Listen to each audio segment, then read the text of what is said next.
Lagi-lagi Korea Utara menembakkan rudal balistik ke arah perairan timur Korea Selatan. Serangan tersebut diluncurkan hari ini pada Kamis 17 November 2022. Informasi tersebut disampaikan oleh Kepala Staf Gabungan Korea Selatan. Meski begitu, pihaknya tidak memberikan rincian lebih lanjut soal serangan rudal tersebut. Namun dipastikan serangan rudal itu diluncurkan setelah Korea Utara mengancam melancarkan tanggapan militer yang lebih keras. Ancaman tersebut ditujukan untuk langkah Amerika Serikat. Sementara ancaman tersebut dilayangkan oleh Menteri Luar Negeri Korea Utara Cho Sun-ho. Sementara yang diketahui Amerika Serikat meningkatkan komitmen keamanannya terhadap Korea Selatan dan Jepang. Padahal kedua negara ini merupakan musuh dari Korea Utara. Presiden Amerika Serikat Joe Biden, Presiden Korea Selatan Yoon Suk Yeol, dan Perdana Menteri Jepang Fumio Kishida telah melakukan pertemuan. Ketiganya melakukan pertemuan pada Minggu 13 November 2022 silam. Pertemuan tersebut membahas terkait cara mengatasi ancaman yang dilakukan oleh Korea Utara. Mengetahui diskusi tersebut, Cho Sun-ho memberi peringatan dan mengecam. Pernyataan itu soal diskusi yang dilakukan Amerika Serikat, Korea Selatan, dan Jepang justru memperburuk situasi. Pasalnya Korea Utara akan membuat ketegangan di semenanjung Korea. Bahkan disebutkan ketegangan itu akan lebih tidak dapat diprediksi.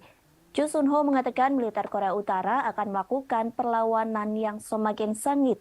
Hal ini benar-benar terjadi jika Washington memperkuat aliansi keamanannya terhadap Tokyo dan Seoul. Sementara para ahli turut mengomentari soal peluncuran rudal hari ini. Mereka mengatakan serangan tersebut sengaja diatur waktunya. Pasalnya, serangan tersebut bertepatan dengan pernyataan dari Menteri Luar Negeri Pyongyang. Diketahui sebelumnya Korea Utara telah melakukan serangkaian peluncuran rudal balistik antar benua. Serangan tersebut diluncurkan pada awal bulan ini.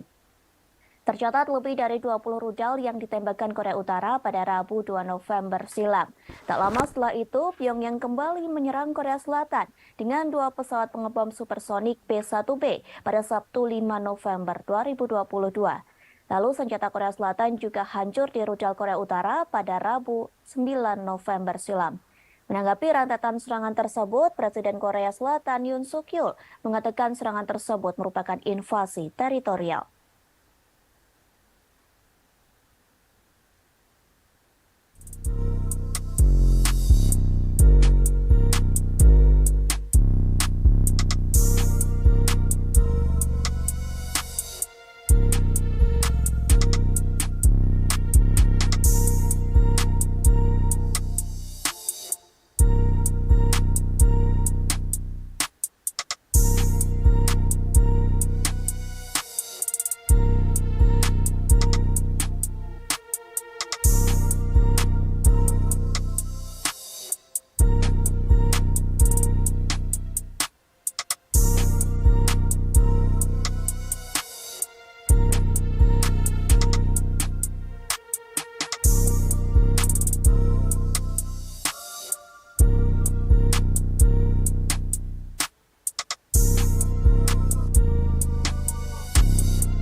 Berita selanjutnya, Tribuners, polisi Iran disebut makin melakukan tindakan yang keras terhadap warga sipilnya. Tindakan keras ini dilakukan kepada wanita yang tidak menggunakan penutup kepala. Dilaporkan pasukan keamanan Iran memukuli wanita secara brutal.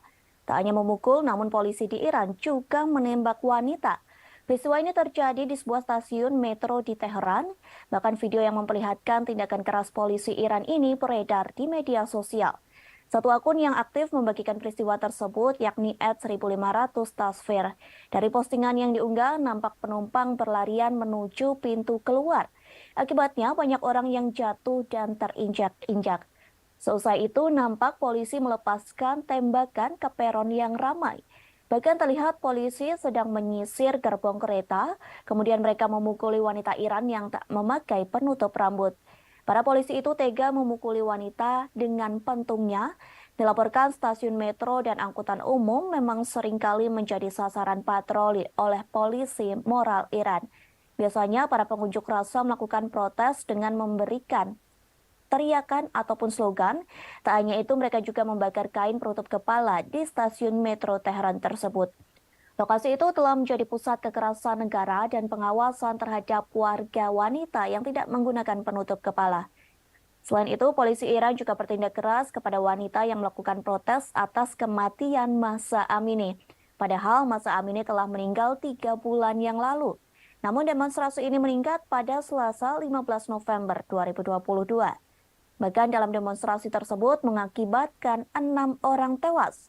Aksi protes tersebut karena protes terhadap kematian Mahsa Amini. Selain itu, protes tersebut juga dilakukan untuk memperingati November berdarah. Diketahui pada November 2019, ratusan orang meninggal lantaran memprotes kenaikan harga bahan bakar.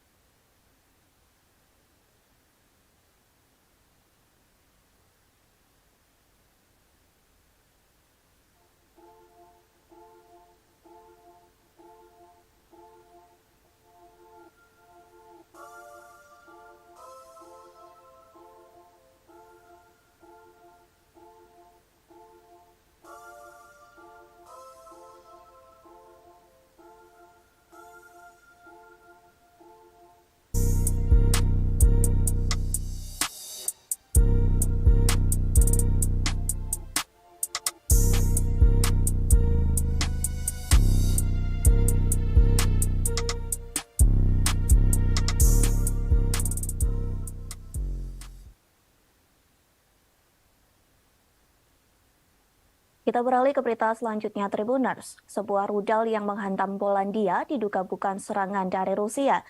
Namun ledakan rudal tersebut diduga merupakan perbuatan pertahanan udara Ukraina. Hal tersebut disampaikan oleh Presiden Polandia, Andrzej Duda. Pihaknya menyebut Polandia tak memiliki bukti bahwa rudal tersebut diluncurkan oleh Ukraina. Duda mengatakan bahwa serangan tersebut merupakan kecelakaan yang tidak menguntungkan. Presiden Polandia ini juga mengatakan rudal itu bukan serangan yang disengaja. Pasalnya, Duda meyakini serangan rudal itu merupakan niatan untuk membela diri. Ia menyebut pasukan Ukraina sedang mencoba untuk mencegat serangan Rusia. Namun ternyata rudal tersebut malah jatuh ke Polandia, sehingga Duda memaklumi dengan adanya peristiwa tersebut. Sementara Kementerian Pertahanan Rusia mengonfirmasi bahwa pihaknya memang menembakkan rentetan rudal ke pusat komando Ukraina. Selain itu, pasukan Moskow juga menembakkan rudal ke lokasi infrastruktur di Ukraina pada Selasa 5 November 2022. Namun targetnya tidak lebih dekat dari 35 km atau 21,7 mil dari perbatasan Ukraina dan Polandia. Kementerian Rusia juga menyampaikan analisis dari serangan rudal di Polandia. Pihaknya menyebut rudal tersebut berasal dari sistem pertahanan udara S-300. Dilaporkan rudal itu digunakan negara yang dipimpin oleh Presiden Volodymyr Zelensky. Sebelumnya, Presiden Amerika Serikat Joe Biden mengatakan rudal itu tidak mungkin ditembakkan dari Rusia. Insiden itu terjadi ketika Rusia menembakkan sejumlah rudal ke kota-kota di seluruh Ukraina. Sementara Ukraina mengatakan pihaknya menembak jatuh sebagian besar rudal Rusia yang masuk dengan rudal pertahanan udaranya sendiri. Wilayah Volyn Ukraina, tepat di seberang perbatasan dari Polandia, merupakan satu dari banyak wilayah yang menurut Ukraina menjadi sasaran serangan Rusia di seluruh negeri. Diketahui sebelumnya sebuah rudal menghantam desa di Polandia pada Selasa 15 November 2022. Juru bicara Kementerian Luar Negeri Polandia, Lukasz Jalsina, mengatakan rudal tersebut diduga adalah buatan Rusia. Setelah kejadian ini, militer Polandia disiagakan untuk mengantisipasi kemungkinan serangan susulan. Pemerintah Polandia juga meminta warganya untuk tetap tenang sambil menunggu penyelidikan selesai. Sementara itu, Rusia telah membantah tuduhan serangan rudal di perbatasan hingga menjangkau Polandia. Kementerian Pertahanan Rusia menyebut bahwa tudingan ini hanya provokasi untuk meningkatkan ketegangan.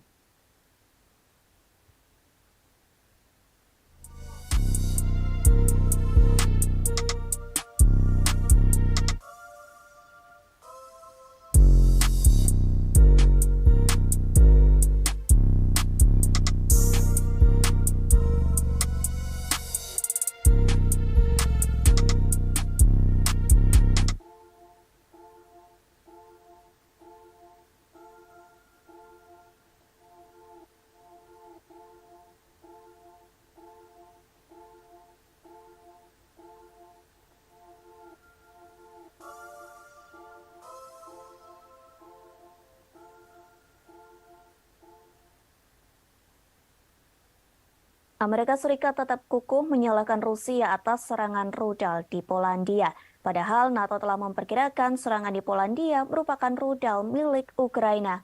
Washington tetap yakin bahwa Rusia yang harus disalahkan, sehingga Moskow harus menanggung dan bertanggung jawab atas kesalahan yang telah dilakukan. Hal tersebut disampaikan oleh juru bicara Dewan Keamanan Nasional, Andrin Watson. Ia mengatakan bahwa Amerika Serikat tidak memiliki informasi baru yang menunjukkan bahwa rudal S-300 tersebut dari Ukraina. Andrew Watson menambahkan bahwa Amerika Serikat tidak akan melakukan penyelidikan sendiri terhadap insiden tersebut. Namun pihaknya akan bergantung pada hasil penyelidikan Polandia yang sedang berlangsung. Washington berhubungan dekat dengan Polandia dan Kiev, sehingga negara tersebut memiliki kepercayaan penuh dalam upaya investigasi Polandia. Ia berjanji untuk memberikan informasi terbaru tentang insiden itu. Sementara kini, NATO dan Polandia telah melakukan investigasi terkait sumber tembakan rudal. Dugaan awal menunjukkan bahwa rudal tersebut merupakan peluru nyasar yang ditembakkan Ukraina. Rudal yang ditembakkan Ukraina awalnya bertujuan untuk mempertahankan wilayahnya dari serangan Rusia. Namun tembakan rudal diduga salah sasaran hingga jatuh di wilayah Polandia. Hal tersebut disampaikan oleh Sekretaris Jenderal NATO Jens Stoltenberg. Meski begitu, menurut Stoltenberg, Ukraina tidak perlu disalahkan atas kejadian ini. Pasalnya, insiden rudal nyasar ini terjadi karena tidak sengaja. Sementara itu, Rusia telah membantah tuduhan serangan rudal di perbatasan hingga menjangkau Polandia. Kementerian Pertahanan Rusia menyebut bahwa tudingan ini hanya provokasi untuk meningkatkan ketegangan.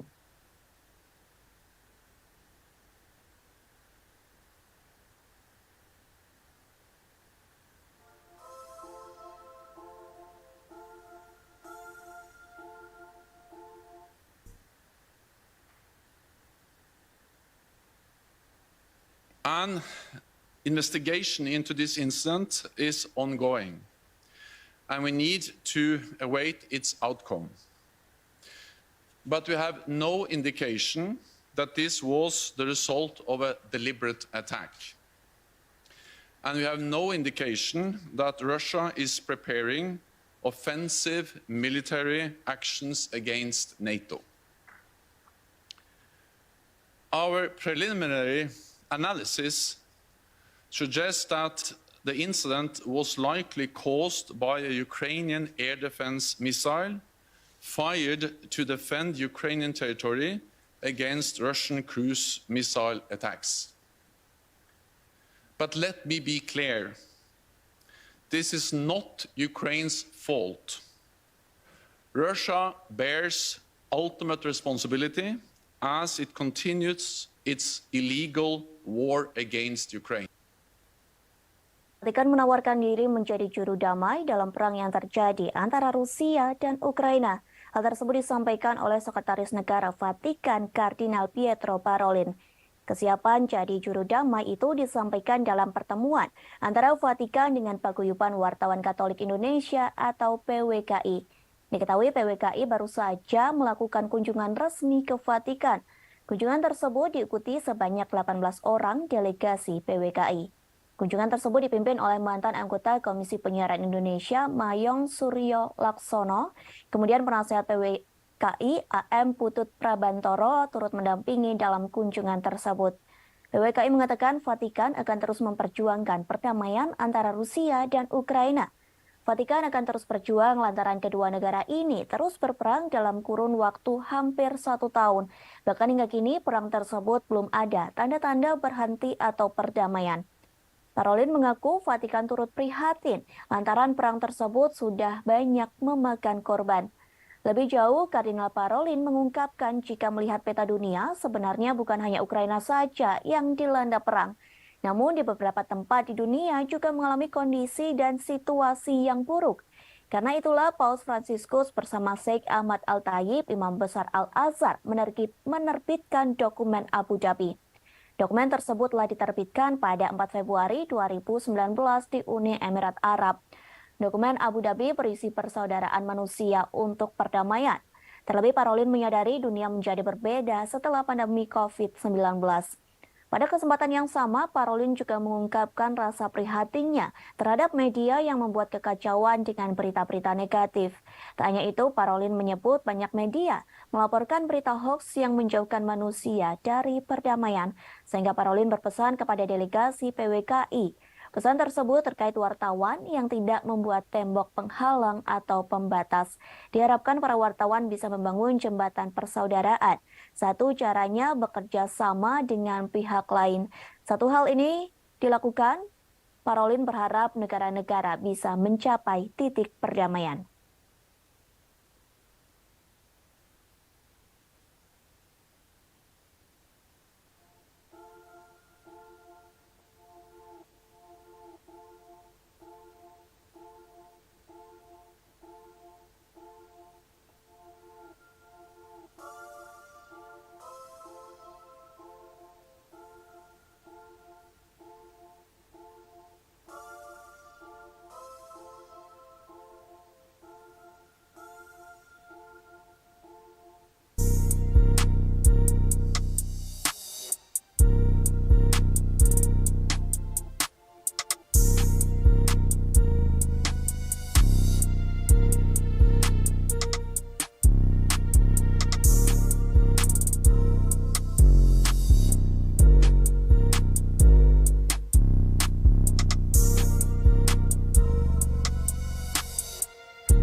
Tribuners, kita beralih ke berita selanjutnya. Diskusi yang dilakukan oleh pemimpin G20 dalam acara KTT di Bali disebut mengalami perdebatan yang alot, terutama saat para pemimpin negara membahas perang yang terjadi antara Rusia dan Ukraina. Bahkan pembahasan tersebut terkait berlangsung hingga tengah malam. Hal ini disampaikan oleh Presiden Jokowi di Media Center G20 Bali International Convention Center atau BICC Nusa Dua Bali pada Rabu 16 November 2022. Ia menerangkan hanya ada satu paragraf yang diperdebatkan. Perdebatan itu ialah penyikapan terhadap perang di Ukraina. Jokowi menerangkan konsensus untuk deklarasi Bali akhirnya tercapai saat tengah malam. Bahkan perdebatan ini melibatkan Menteri Luar Negeri Rusia, Sergei Lavrov. Dalam konsensus tersebut, para pemimpin negara G20 sepakat perang berdampak negatif pada ekonomi global. Dampak negatif itu menimbulkan risiko terhadap krisis pangan, krisis energi, dan potensi krisis finansial. Padahal ekonomi global kini masih cenderung rapuh akibat pandemi COVID-19. Selain itu, perang Rusia-Ukraina menyebabkan penderitaan manusia yang luar biasa. Lantas perdamaian hanya terwujud bila dilakukan pemulihan ekonomi global.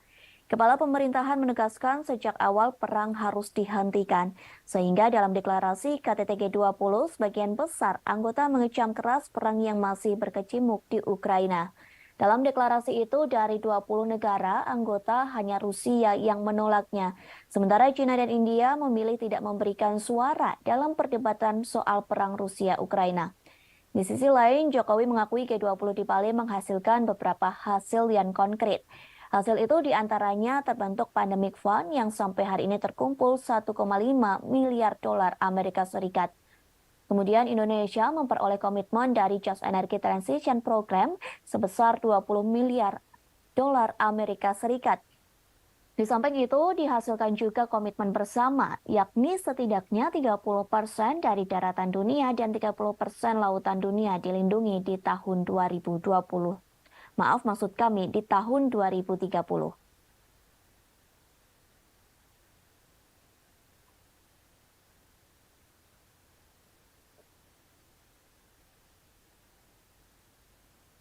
Kepemimpinan Indonesia telah berhasil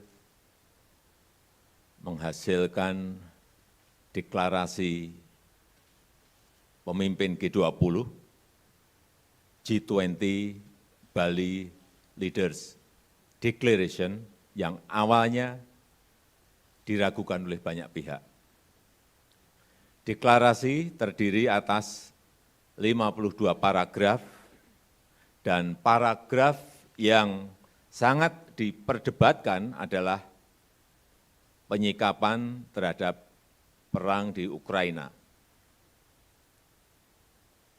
Diskusi mengenai hal ini berlangsung sangat-sangat alot sekali dan akhirnya para pemimpin G20 menyepakati isi deklarasi,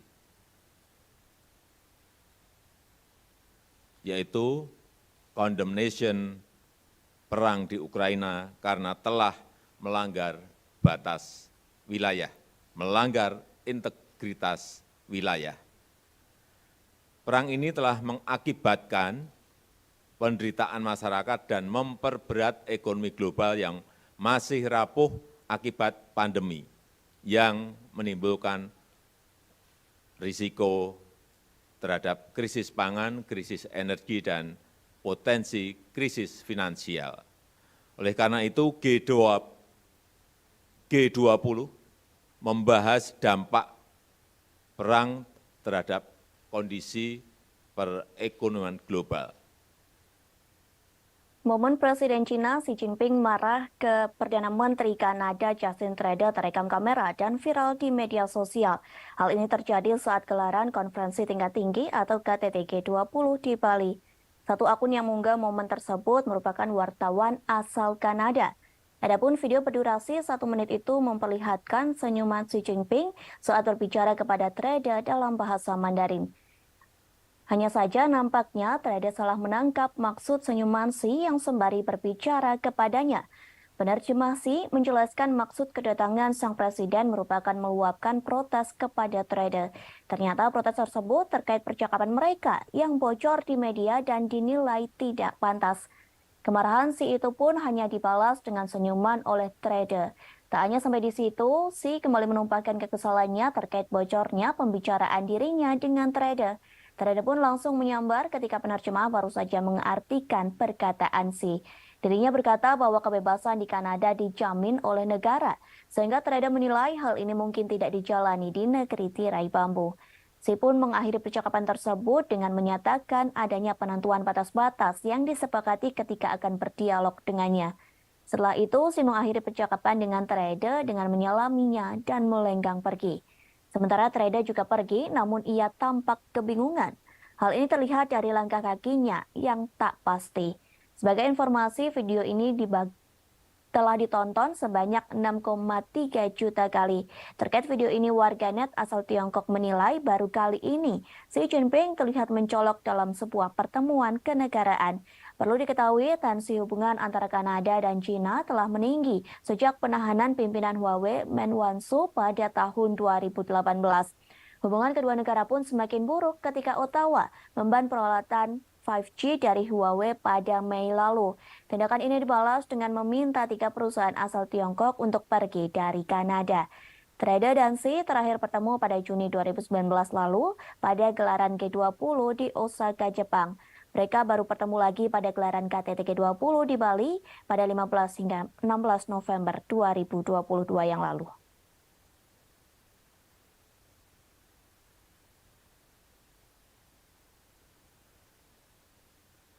Tribuners Indonesia dan China menjalin kesepakatan baru selesai acara KTT G20 di Bali. Presiden Joko Widodo dan Presiden Xi Jinping melakukan kerjasama terkait pengembangan vaksin COVID-19. Hal tersebut disampaikan oleh Kementerian Luar Negeri China. Dalam pernyataannya, Xi mengatakan kepada Presiden Jokowi bahwa China akan mempromosikan penelitian dan pengembangan bersama pada vaksin, sehingga pihaknya terus mendukung Indonesia dalam membangun pusat produksi vaksin regional. Diketahui Indonesia telah menjadi pembeli utama vaksin COVID-19 buatan China sejak dimulainya pandemi. Sejauh ini Indonesia telah memberikan ratusan juta dosis yang diproduksi oleh Sinovac Biotech China. Pada bulan September, Indonesia mengatakan telah memberikan persetujuan menggunakan darurat vaksin mRNA COVID-19. Diketahui vaksin jenis ini dikembangkan oleh perusahaan China. Di sisi lain, Jokowi dan Xi Jinping terlihat sangat akrab Selain bekerja sama dalam pengembangan vaksin, keduanya pun terlihat memiliki hubungan yang dekat. Pasalnya, Jokowi mengajak Xi Jinping untuk menyaksikan uji coba kereta cepat Jakarta-Bandung. Keduanya menonton secara virtual di sela-sela KTT G20 yang digelar di Bali. Sementara uji coba kereta cepat dilangsungkan di stasiun Tegaluar, Bandung, Jawa Barat. Dalam video yang disiarkan di YouTube Sekretariat Presiden, Jokowi dan Xi tampak duduk bersebelahan. Sebelum uji coba dimulai, Menteri Koordinator Bidang Kemaritiman dan Investasi Luhut Binsar Panjaitan menyampaikan perkembangan proyek kereta cepat. Pemerintah berharap agar kereta ini dapat beroperasi pada pertengahan 2023. Bahkan pemerintah Indonesia berharap Xi Jinping bisa menghadiri peresmian operasional kereta cepat Jakarta-Bandung. Selesai menyaksikan uji coba kereta cepat, Presiden Jokowi dan Presiden Xi menggelar pertemuan bilateral secara tertutup.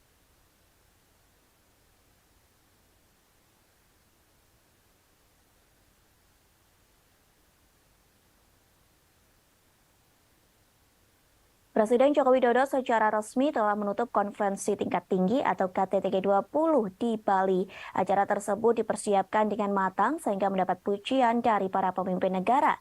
Lantas apa hasil dari KTT G20 di Bali yang telah diselenggarakan selama 2 hari? Para pemimpin negara G20 mengatakan bahwa sebagian besar anggota mengutuk keras perang yang dilancarkan Rusia ke Ukraina. Pasalnya, konflik tersebut menyebabkan penderitaan manusia yang luar biasa. Bahkan invasi ini memperburuk kerapuhan yang ada dalam ekonomi global. Namun dalam draft itu, Rusia dianggap telah menentang pernyataan tersebut. Diketahui para pemimpin negara mengutuk invasi Rusia ke Ukraina dalam sesi pertama KTT. Setelah pengutukan tersebut, Menteri Luar Negeri Rusia Sergei Lavrov langsung meninggalkan Bali. Kemudian, China menggunakan forum KTT G20 untuk mencoba dan memperbaiki beberapa pagar diplomatiknya. Presiden Prancis Emmanuel Macron mengatakan pertemuan dengan Presiden China Xi Jinping. Pertemuan tersebut diadakan pada Selasa 15 November di sela-sela KTT G20. Sementara itu, Xi juga bertemu dengan Perdana Menteri Australia yang baru, yakni Anthony Albanese. Pertemuan itu mengisyaratkan bahwa mereka akan berusaha untuk melewati tahun-tahun ketidaksepakatan. Kedua pemimpin juga menyatakan keinginan mereka untuk bergerak maju dalam beberapa masalah bilateral, mulai dari sektor pertanian, pangan, hingga aeronautika. Macron pun mengaku ingin mengunjungi China pada awal 2023 jika kondisi pandemi virus COVID-19 memungkinkan. Kemudian para pemimpin Eropa telah menggunakan pidato G20 mereka untuk menyerang Rusia. Hal ini terjadi meski Menteri Luar Negeri Sergei Lavrov duduk di ruangan yang sama. Sementara itu, Presiden Ukraina Volodymyr Zelensky memberikan pidato videonya pada KTT. Dalam video tersebut ada poin yang menghina Rusia dengan menyebut mereka sebagai G19.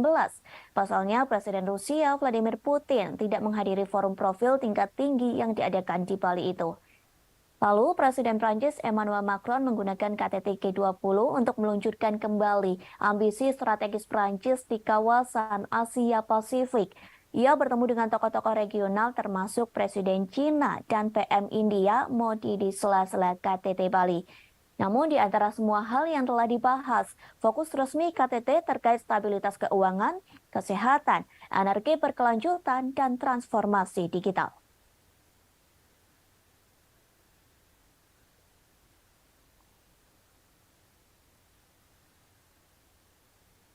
Tribuners, kita beralih ke berita selanjutnya. YouTuber sekaligus pegiat sosial Inggris yakni Mahyar Talsi meminta maaf kepada masyarakat Indonesia. Permintaan maaf ini buntut dirinya yang dituding menghina batik asal Indonesia yang dikenakan para delegasi G20. Permintaan maaf tersebut disampaikan melalui akun Twitternya pada Rabu 16 November. Mahyar mengaku mendapat pesan ancaman pembunuhan dari warga Indonesia. Bahkan ia mengaku pejabat pemerintah Indonesia memberikan ancaman kepadanya. Namun hingga kini belum diketahui siapa pejabat pemerintah Indonesia yang memberikan ancaman tersebut. Dalam permintaan maafnya, Mahyar mengaku dirinya tak berniat menyinggung tradisi dan budaya manapun. Ia menyebut semua budaya dan tradisi memiliki karakteristik keunikan masing-masing sehingga tidak boleh dihina. Mahyar Talsi mengaku hanya berniat membuat lelucon tentang Perdana Menteri Inggris Rishi Sunak dan Perdana Menteri Kanada Justin Trudeau. Sementara netizen Indonesia langsung menyerbu akun Twitter Mahyar dengan hujatan. Namun amarah warganet Indonesia tak berhenti sampai di situ. Kini netizen Indonesia gantian menyerbu kanal YouTube Mahyar Tausi yang memiliki 260.000 subscriber. Video terakhir Mahyar pada 16 November 2022 kini dipenuhi oleh komentar warganet Indonesia. Warganet yang dikenal dengan julukan netizen plus 62 itu ramai-ramai menyerukan untuk mereport kanal YouTube milik Mahyar. Total ada ratusan komentar berbahasa Indonesia yang menyerukan ajakan untuk mereport akun milik Mahyar Tausi. Seperti yang diketahui, apabila terkena report, maka Mahyar terancam kehilangan akun YouTube-nya. Sementara Wakil Menparekraf Angela Herliana Tano Sudibjo ikut mengecam aksi Mahyar Tausi yang menghina pakaian batik delegasi KTT G20. Angela menuliskan kecaman tersebut di Instagram Mahyar Tausi. Sejumlah publik figur dan akun bercentang biru di Indonesia juga turut melancarkan protesnya. Diketahui sebelumnya, Mahyar Tausi diduga menghina batik Indonesia yang digunakan para delegasi G20. Hinaan tersebut telah dituliskan dalam akun Twitternya pada Rabu 16 November 2022 pagi. Namun postingan tersebut langsung segera dihapus olehnya. Mahyar mengunggah potret sejumlah pemimpin negara dalam sela-sela acara KTT G20 di Bali. Dalam acara tersebut, para delegasi G20 menggunakan batik asal Indonesia dengan berbagai motif. Kemudian Mahyar menuliskan caption di postingan tersebut yang dianggap menghina. Pasalnya Mahyar Tausi melabeli mereka dengan kata-kata kasar.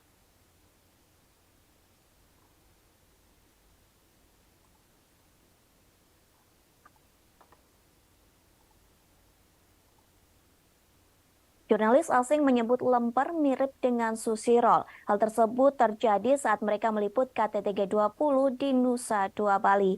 Dalam acara tersebut, jurnalis asing diberi santapan khas Indonesia. Satu di antaranya adalah lemper. Sejumlah jurnalis asing menyatakan bahwa dari segi rasa, tekstur, dan penampilan lemper mirip dengan sushi makanan khas Jepang. Bedanya hanya pada bungkusnya.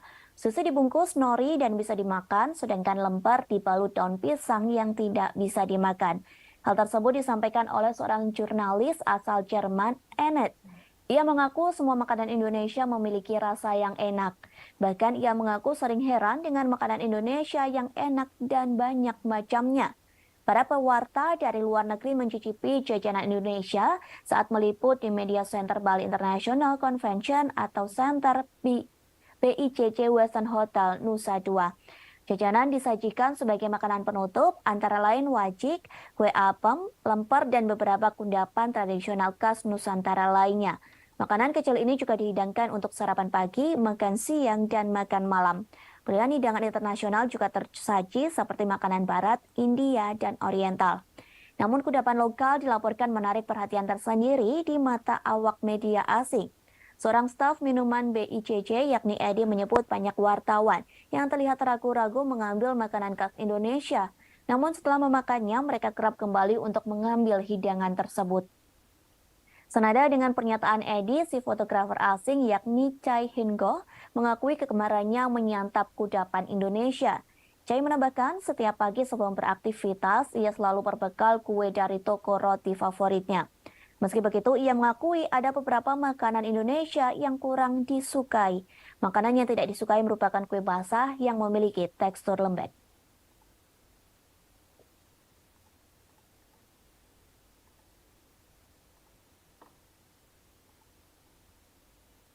Tribunas, kita beralih ke berita yang terakhir. Sejumlah momen unik terjadi pada KTT G20 di Bali. Satu di antaranya sikap Presiden Amerika Serikat Joe Biden.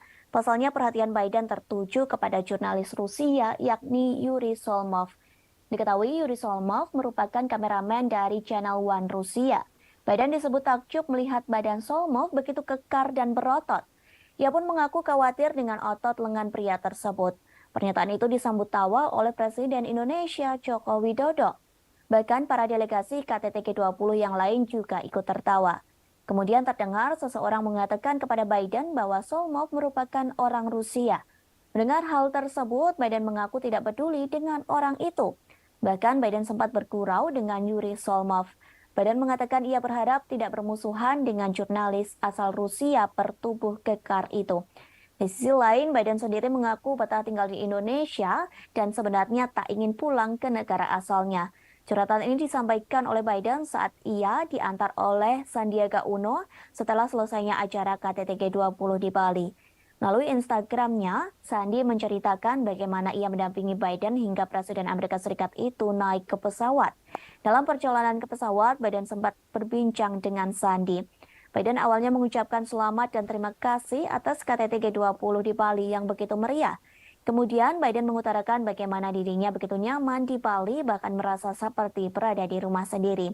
Dalam kolom captionnya, Sandi menyatakan bahwa pujian Biden itu termasuk disampaikan kepada para pelaku UMKM. Pasalnya pelaku UMKM dapat bergerak cepat mengambil momentum G20 untuk menciptakan lapangan kerja dan menjadi bagian dalam pemulihan ekonomi.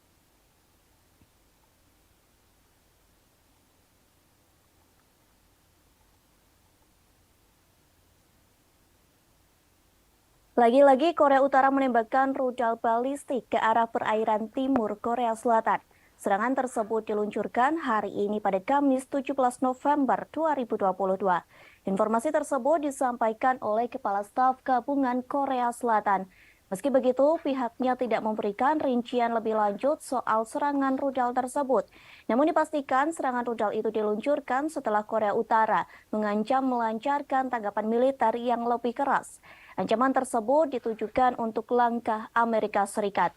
Sementara ancaman tersebut dilayangkan oleh Menteri Luar Negeri Korea Utara Cho Sun-ho. Sementara yang diketahui Amerika Serikat meningkatkan komitmen keamanannya terhadap Korea Selatan dan Jepang. Padahal kedua negara ini merupakan musuh dari Korea Utara.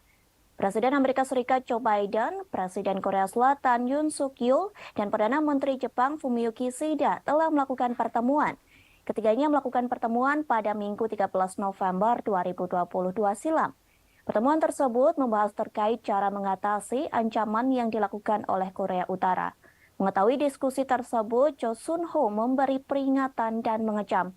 Pernyataan itu soal diskusi yang dilakukan Amerika Serikat, Korea Selatan, dan Jepang justru memperburuk situasi. Pasalnya Korea Utara akan membuat ketegangan di semenanjung Korea. Bahkan disebutkan ketegangan itu akan lebih tidak dapat diprediksi. Cho Sun-ho mengatakan militer Korea Utara akan melakukan perlawanan yang semakin sengit. Hal ini benar-benar terjadi jika Washington memperkuat aliansi keamanannya terhadap Tokyo dan Seoul.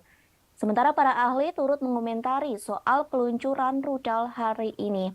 Mereka mengatakan serangan tersebut sengaja diatur waktunya. Pasalnya, serangan tersebut bertepatan dengan pernyataan dari Menteri Luar Negeri Pyongyang. Diketahui sebelumnya Korea Utara telah melakukan serangkaian peluncuran rudal balistik antar benua. Serangan tersebut diluncurkan pada awal bulan ini. Tercatat lebih dari 20 rudal yang ditembakkan Korea Utara pada Rabu 2 November silam. Tak lama setelah itu, Pyongyang kembali menyerang Korea Selatan dengan 2 pesawat pengebom supersonik B-1B pada Sabtu 5 November 2022. Lalu senjata Korea Selatan juga hancur di rudal Korea Utara pada Rabu 9 November silam. Menanggapi rentetan serangan tersebut, Presiden Korea Selatan Yoon Suk Yeol mengatakan serangan tersebut merupakan invasi teritorial.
Berita selanjutnya, Tribuners, polisi Iran disebut makin melakukan tindakan yang keras terhadap warga sipilnya. Tindakan keras ini dilakukan kepada wanita yang tidak menggunakan penutup kepala. Dilaporkan pasukan keamanan Iran memukuli wanita secara brutal. Tak hanya memukul, namun polisi di Iran juga menembak wanita. Peristiwa ini terjadi di sebuah stasiun metro di Teheran. Bahkan video yang memperlihatkan tindakan keras polisi Iran ini beredar di media sosial. Satu akun yang aktif membagikan peristiwa tersebut yakni @1500tasfir. Dari postingan yang diunggah, nampak penumpang berlarian menuju pintu keluar. Akibatnya banyak orang yang jatuh dan terinjak-injak. Seusai itu, nampak polisi melepaskan tembakan ke peron yang ramai. Bahkan terlihat polisi sedang menyisir gerbong kereta, kemudian mereka memukuli wanita Iran yang tak memakai penutup rambut. Para polisi itu tega memukuli wanita dengan pentungnya. Dilaporkan stasiun metro dan angkutan umum memang seringkali menjadi sasaran patroli oleh polisi moral Iran. Biasanya para pengunjuk rasa melakukan protes dengan memberikan teriakan ataupun slogan. Tak hanya itu, mereka juga membakar kain penutup kepala di stasiun metro Teheran tersebut. Lokasi itu telah menjadi pusat kekerasan negara dan pengawasan terhadap warga wanita yang tidak menggunakan penutup kepala. Selain itu, polisi Iran juga bertindak keras kepada wanita yang melakukan protes atas kematian Mahsa Amini. Padahal Mahsa Amini telah meninggal 3 bulan yang lalu. Namun demonstrasi ini meningkat pada Selasa 15 November 2022. Bahkan dalam demonstrasi tersebut mengakibatkan 6 orang tewas. Aksi protes tersebut karena protes terhadap kematian Mahsa Amini. Selain itu, protes tersebut juga dilakukan untuk memperingati November berdarah. Diketahui pada November 2019, ratusan orang meninggal lantaran memprotes kenaikan harga bahan bakar.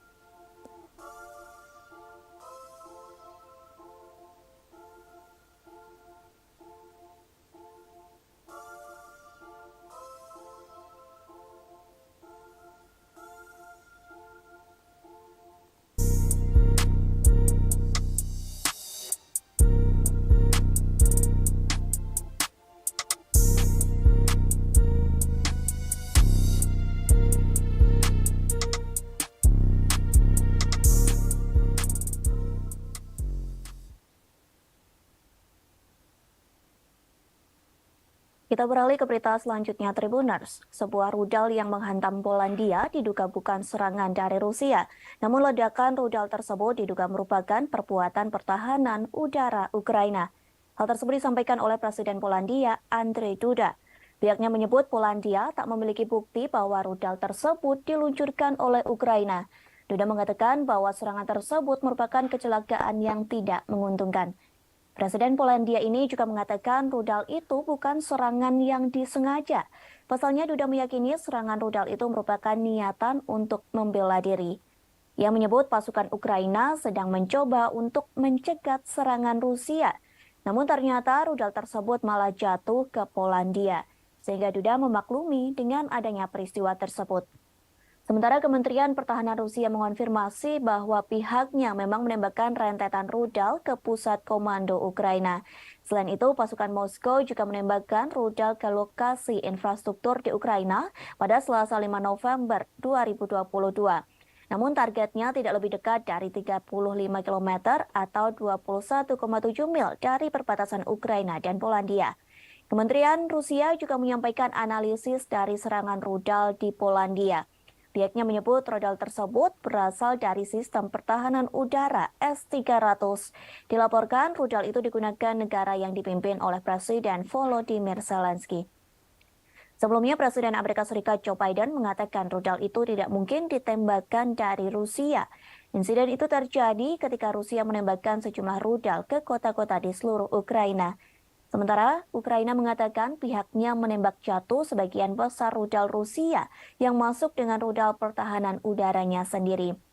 Wilayah Volyn Ukraina, tepat di seberang perbatasan dari Polandia, merupakan satu dari banyak wilayah yang menurut Ukraina menjadi sasaran serangan Rusia di seluruh negeri. Diketahui sebelumnya sebuah rudal menghantam desa di Polandia pada Selasa 15 November 2022. Juru bicara Kementerian Luar Negeri Polandia, Lukasz Jasina, mengatakan rudal tersebut diduga adalah buatan Rusia. Setelah kejadian ini, militer Polandia disiagakan untuk mengantisipasi kemungkinan serangan susulan. Pemerintah Polandia juga meminta warganya untuk tetap tenang sambil menunggu penyelidikan selesai.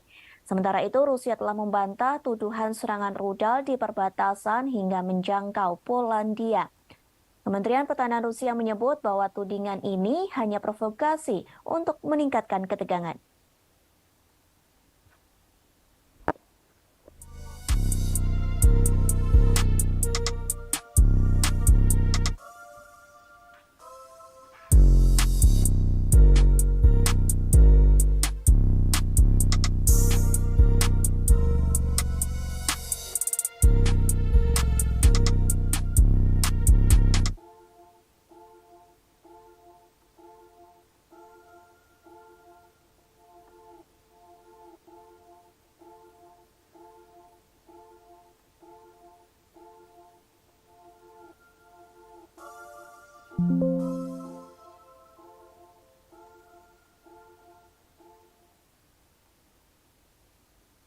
Amerika Serikat tetap kukuh menyalahkan Rusia atas serangan rudal di Polandia.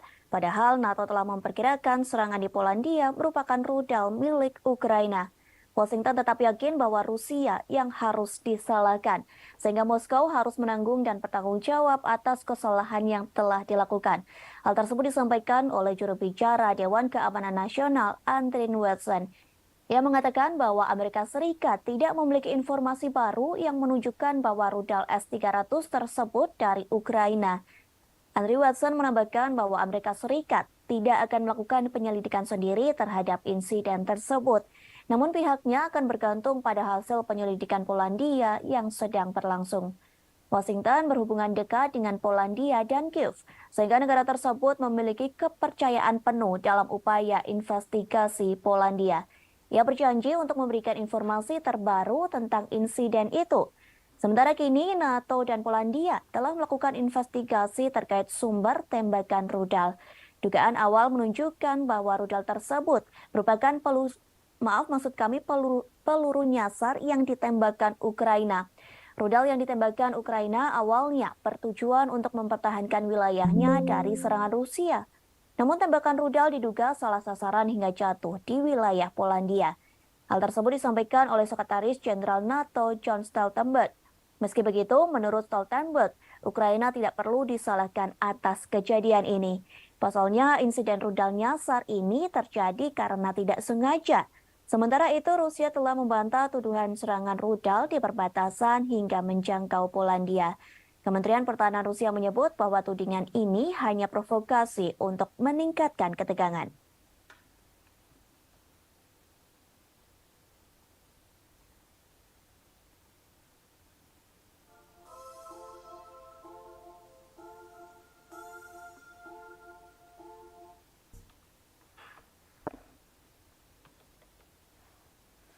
An investigation into this incident is ongoing, and we need to await its outcome. But we have no indication that this was the result of a deliberate attack.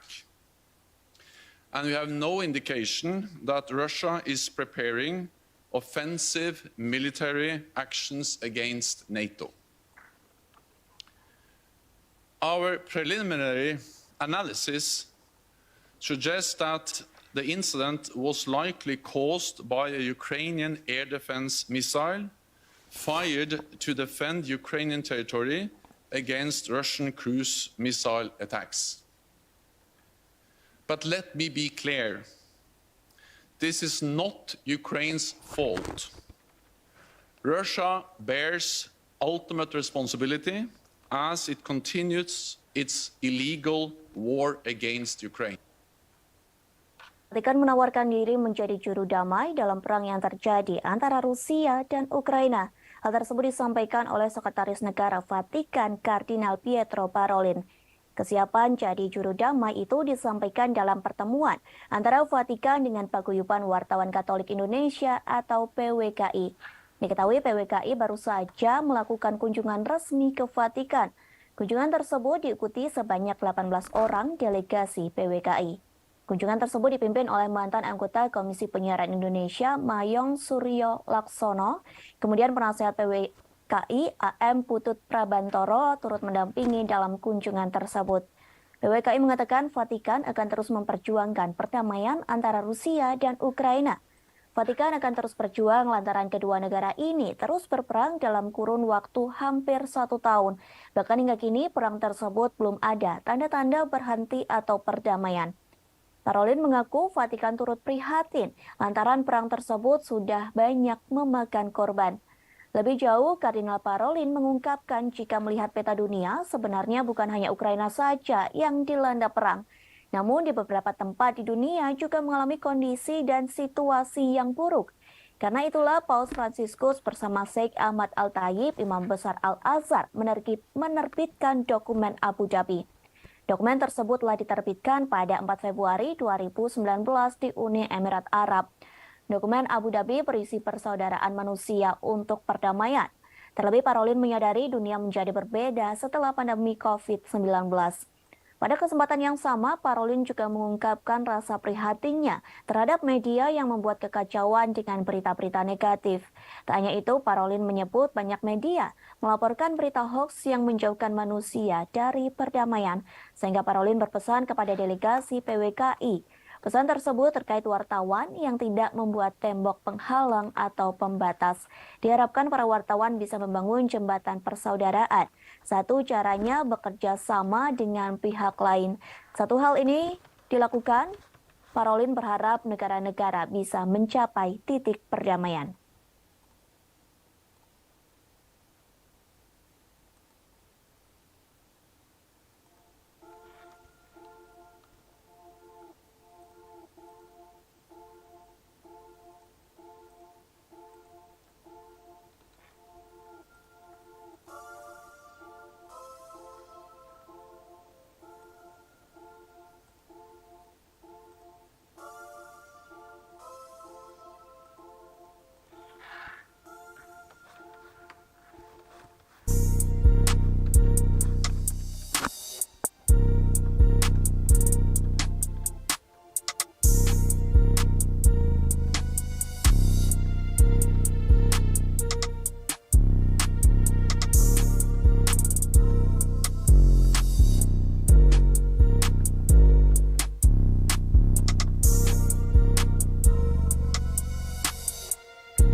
Tribuners, kita beralih ke berita selanjutnya. Diskusi yang dilakukan oleh pemimpin G20 dalam acara KTT di Bali disebut mengalami perdebatan yang alot, terutama saat para pemimpin negara membahas perang yang terjadi antara Rusia dan Ukraina.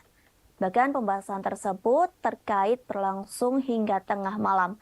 Hal ini disampaikan oleh Presiden Jokowi di Media Center G20 Bali International Convention Center atau BICC Nusa Dua Bali pada Rabu 16 November 2022. Ia menerangkan hanya ada satu paragraf yang diperdebatkan. Perdebatan itu ialah penyikapan terhadap perang di Ukraina. Jokowi menerangkan konsensus untuk deklarasi Bali akhirnya tercapai saat tengah malam. Bahkan perdebatan ini melibatkan Menteri Luar Negeri Rusia Sergei Lavrov. Dalam konsensus tersebut, para pemimpin negara G20 sepakat perang berdampak negatif pada ekonomi global. Dampak negatif itu menimbulkan risiko terhadap krisis pangan, krisis energi, dan potensi krisis finansial. Padahal ekonomi global kini masih cenderung rapuh akibat pandemi COVID-19. Selain itu, perang Rusia-Ukraina menyebabkan penderitaan manusia yang luar biasa. Lantas, perdamaian hanya terwujud bila dilakukan pemulihan ekonomi global. Kepala pemerintahan menegaskan sejak awal perang harus dihentikan, sehingga dalam deklarasi KTT G20 sebagian besar anggota mengecam keras perang yang masih berkecamuk di Ukraina. Dalam deklarasi itu dari 20 negara anggota hanya Rusia yang menolaknya, sementara China dan India memilih tidak memberikan suara dalam perdebatan soal perang Rusia-Ukraina. Di sisi lain, Jokowi mengakui G20 di Bali menghasilkan beberapa hasil yang konkret. Hasil itu diantaranya terbentuk Pandemic Fund yang sampai hari ini terkumpul 1,5 miliar dolar Amerika Serikat. Kemudian Indonesia memperoleh komitmen dari Just Energy Transition Program sebesar 20 miliar dolar Amerika Serikat. Di samping itu dihasilkan juga komitmen bersama, yakni setidaknya 30% dari daratan dunia dan 30% lautan dunia dilindungi di tahun 2020. Maksud kami di tahun 2030.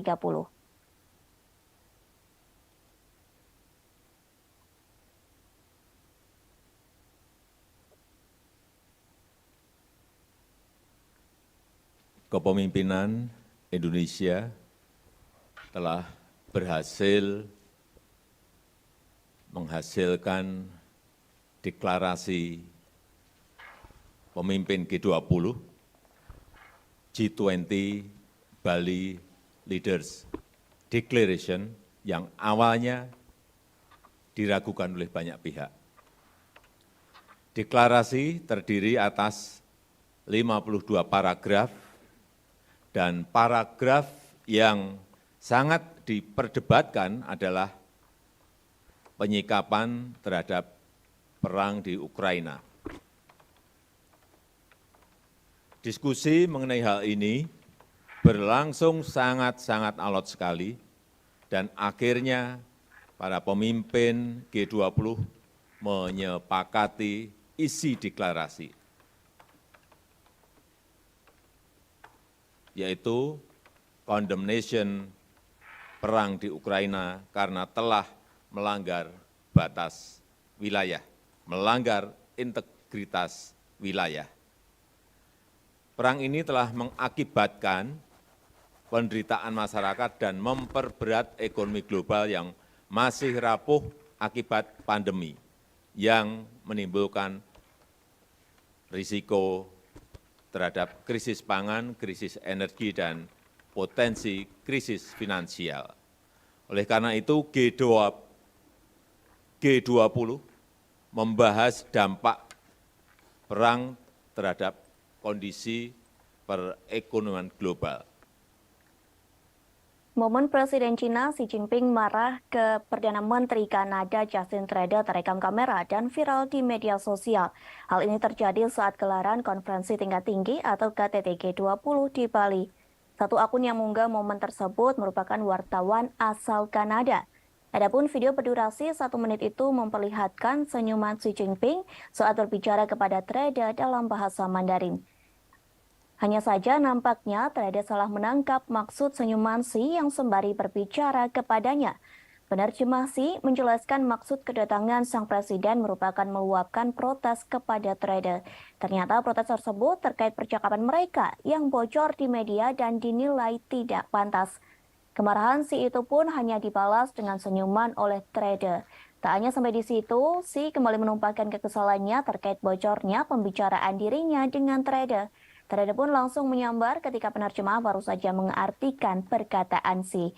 Dirinya berkata bahwa kebebasan di Kanada dijamin oleh negara, sehingga Trudeau menilai hal ini mungkin tidak dijalani di negeri tirai bambu. Xi pun mengakhiri percakapan tersebut dengan menyatakan adanya penentuan batas-batas yang disepakati ketika akan berdialog dengannya. Setelah itu, Xi mengakhiri percakapan dengan Trudeau dengan menyalaminya dan melenggang pergi. Sementara Trudeau juga pergi, namun ia tampak kebingungan. Hal ini terlihat dari langkah kakinya yang tak pasti.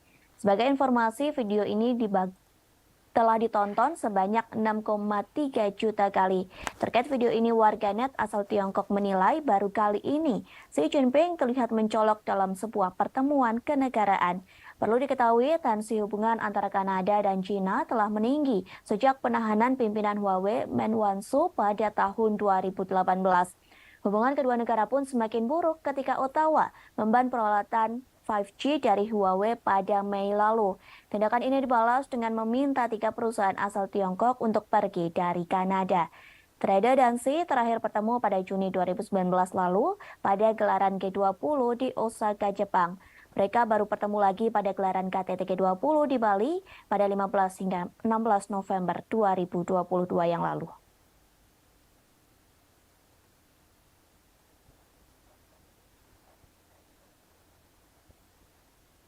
Tribuners Indonesia dan Cina menjalin kesepakatan baru selesai acara KTT G20 di Bali. Presiden Joko Widodo dan Presiden Xi Jinping melakukan kerjasama terkait pengembangan vaksin COVID-19. Hal tersebut disampaikan oleh Kementerian Luar Negeri Cina. Dalam pernyataannya, Xi mengatakan kepada Presiden Jokowi bahwa Cina akan mempromosikan penelitian dan pengembangan bersama pada vaksin, sehingga pihaknya terus mendukung Indonesia dalam membangun pusat produksi vaksin regional. Diketahui Indonesia telah menjadi pembeli utama vaksin COVID-19 buatan Cina sejak dimulainya pandemi. Sejauh ini Indonesia telah memberikan ratusan juta dosis yang diproduksi oleh Sinovac Biotech Cina. Pada bulan September, Indonesia mengatakan telah memberikan persetujuan menggunakan darurat vaksin mRNA COVID-19. Diketahui vaksin jenis ini dikembangkan oleh perusahaan Cina. Di sisi lain, Jokowi dan Xi Jinping terlihat sangat akrab.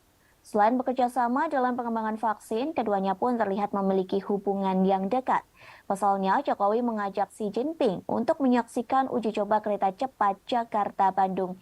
Keduanya menonton secara virtual di sela-sela KTT G20 yang digelar di Bali. Sementara uji coba kereta cepat dilangsungkan di Stasiun Tegaluar, Bandung, Jawa Barat. Dalam video yang disiarkan di YouTube Sekretariat Presiden, Jokowi dan Xi tampak duduk bersebelahan. Sebelum uji coba dimulai, Menteri Koordinator Bidang Kemaritiman dan Investasi Luhut Binsar Panjaitan menyampaikan perkembangan proyek kereta cepat.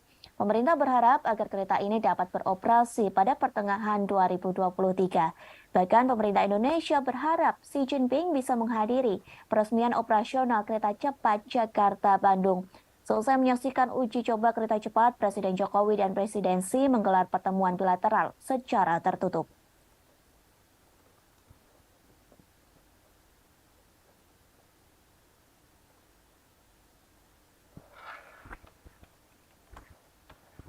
Presiden Joko Widodo secara resmi telah menutup konferensi tingkat tinggi atau KTT G20 di Bali. Acara tersebut dipersiapkan dengan matang sehingga mendapat pujian dari para pemimpin negara. Lantas apa hasil dari KTT G20 di Bali yang telah diselenggarakan selama 2 hari? Para pemimpin negara G20 mengatakan bahwa sebagian besar anggota mengutuk keras perang yang dilancarkan Rusia ke Ukraina.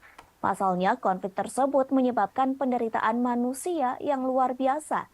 Bahkan invasi ini memperburuk kerapuhan yang ada dalam ekonomi global. Namun dalam draft itu, Rusia dianggap telah menentang pernyataan tersebut. Diketahui para pemimpin negara mengutuk invasi Rusia ke Ukraina dalam sesi pertama KTT. Setelah pengutukan tersebut, Menteri Luar Negeri Rusia Sergei Lavrov langsung meninggalkan Bali.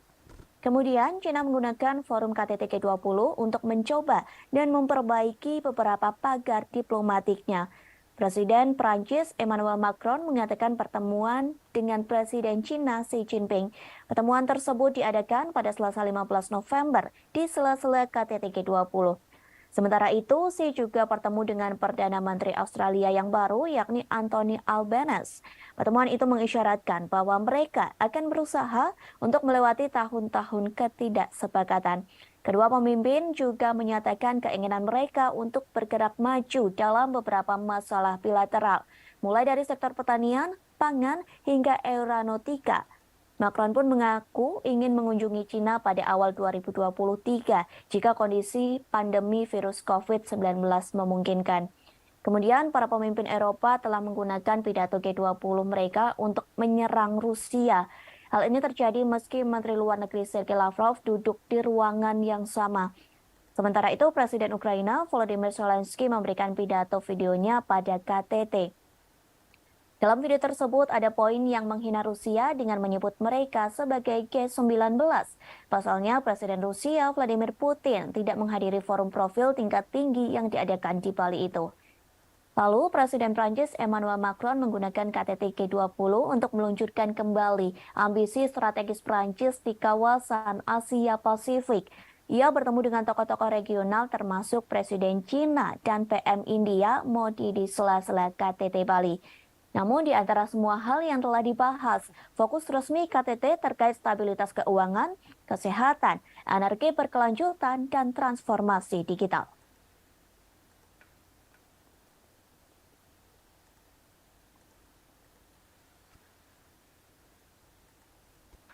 Tribuners, kita beralih ke berita selanjutnya. YouTuber sekaligus pegiat sosial Inggris yakni Mahyar Tousi meminta maaf kepada masyarakat Indonesia. Permintaan maaf ini buntut dirinya yang dituding menghina batik asal Indonesia yang dikenakan para delegasi G20. Permintaan maaf tersebut disampaikan melalui akun Twitternya pada Rabu 16 November. Mahyar mengaku mendapat pesan ancaman pembunuhan dari warga Indonesia. Bahkan ia mengaku pejabat pemerintah Indonesia memberikan ancaman kepadanya.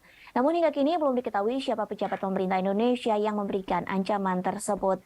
Dalam permintaan maafnya, Mahyar mengaku dirinya tak berniat menyinggung tradisi dan budaya manapun.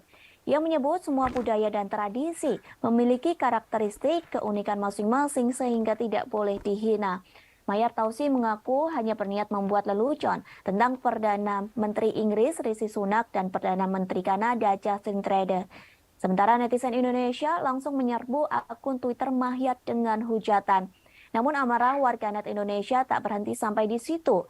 Kini netizen Indonesia gantian menyerbu kanal YouTube Mahyar Tousi yang memiliki 260.000 subscriber. Video terakhir Mahyar pada 16 November 2022 kini dipenuhi oleh komentar warganet Indonesia. Warganet yang dikenal dengan julukan netizen plus 62 itu ramai-ramai menyerukan untuk mereport kanal YouTube milik Mahyar.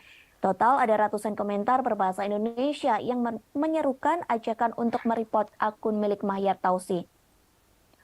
Seperti yang diketahui, apabila terkena report, maka Mahyar terancam kehilangan akun YouTube-nya. Sementara Wakil Menparekraf Angela Herliana Tano Sudibjo ikut mengecam aksi Mahyar Tousi yang menghina pakaian batik delegasi KTT G20.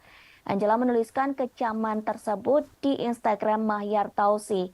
Sejumlah publik figur dan akun bercentang biru di Indonesia juga turut melancarkan protesnya. Diketahui sebelumnya, Mahyar Tousi diduga menghina batik Indonesia yang digunakan para delegasi G20. Hinaan tersebut telah dituliskan dalam akun Twitternya pada Rabu 16 November 2022 pagi. Namun postingan tersebut langsung segera dihapus olehnya. Mahyar mengunggah potret sejumlah pemimpin negara dalam sela-sela acara KTT G20 di Bali. Dalam acara tersebut, para delegasi G20 menggunakan batik asal Indonesia dengan berbagai motif. Kemudian Mahyar menuliskan caption di postingan tersebut yang dianggap menghina. Pasalnya Mahyar Tousi melabeli mereka dengan kata-kata kasar.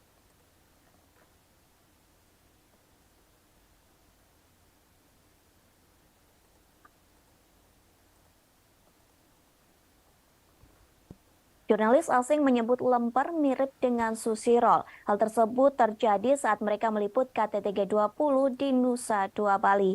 Dalam acara tersebut, jurnalis asing diberi santapan khas Indonesia. Satu di antaranya adalah lemper. Sejumlah jurnalis asing menyatakan bahwa dari segi rasa, tekstur, dan penampilan lemper mirip dengan sushi makanan khas Jepang. Bedanya hanya pada bungkusnya. Sushi dibungkus nori dan bisa dimakan, sedangkan lemper dibalut daun pisang yang tidak bisa dimakan. Hal tersebut disampaikan oleh seorang jurnalis asal Jerman, Ennet. Ia mengaku semua makanan Indonesia memiliki rasa yang enak. Bahkan ia mengaku sering heran dengan makanan Indonesia yang enak dan banyak macamnya. Para pewarta dari luar negeri mencicipi jajanan Indonesia saat meliput di Media Center Bali International Convention atau Center BICC Western Hotel Nusa Dua. Jajanan disajikan sebagai makanan penutup, antara lain wajik, kue apem, lemper, dan beberapa kudapan tradisional khas Nusantara lainnya. Makanan kecil ini juga dihidangkan untuk sarapan pagi, makan siang, dan makan malam. Pilihan hidangan internasional juga tersaji seperti makanan barat, India, dan Oriental. Namun kudapan lokal dilaporkan menarik perhatian tersendiri di mata awak media asing. Seorang staf minuman BICC yakni Edi menyebut banyak wartawan yang terlihat ragu-ragu mengambil makanan khas Indonesia. Namun setelah memakannya, mereka kerap kembali untuk mengambil hidangan tersebut. Senada dengan pernyataan Edi, si fotografer asing yakni Chai Hingo mengakui kegemarannya menyantap kudapan Indonesia. Chai menambahkan setiap pagi sebelum beraktivitas, ia selalu berbekal kue dari toko roti favoritnya. Meski begitu, ia mengakui ada beberapa makanan Indonesia yang kurang disukai. Makanan yang tidak disukai merupakan kue basah yang memiliki tekstur lembek.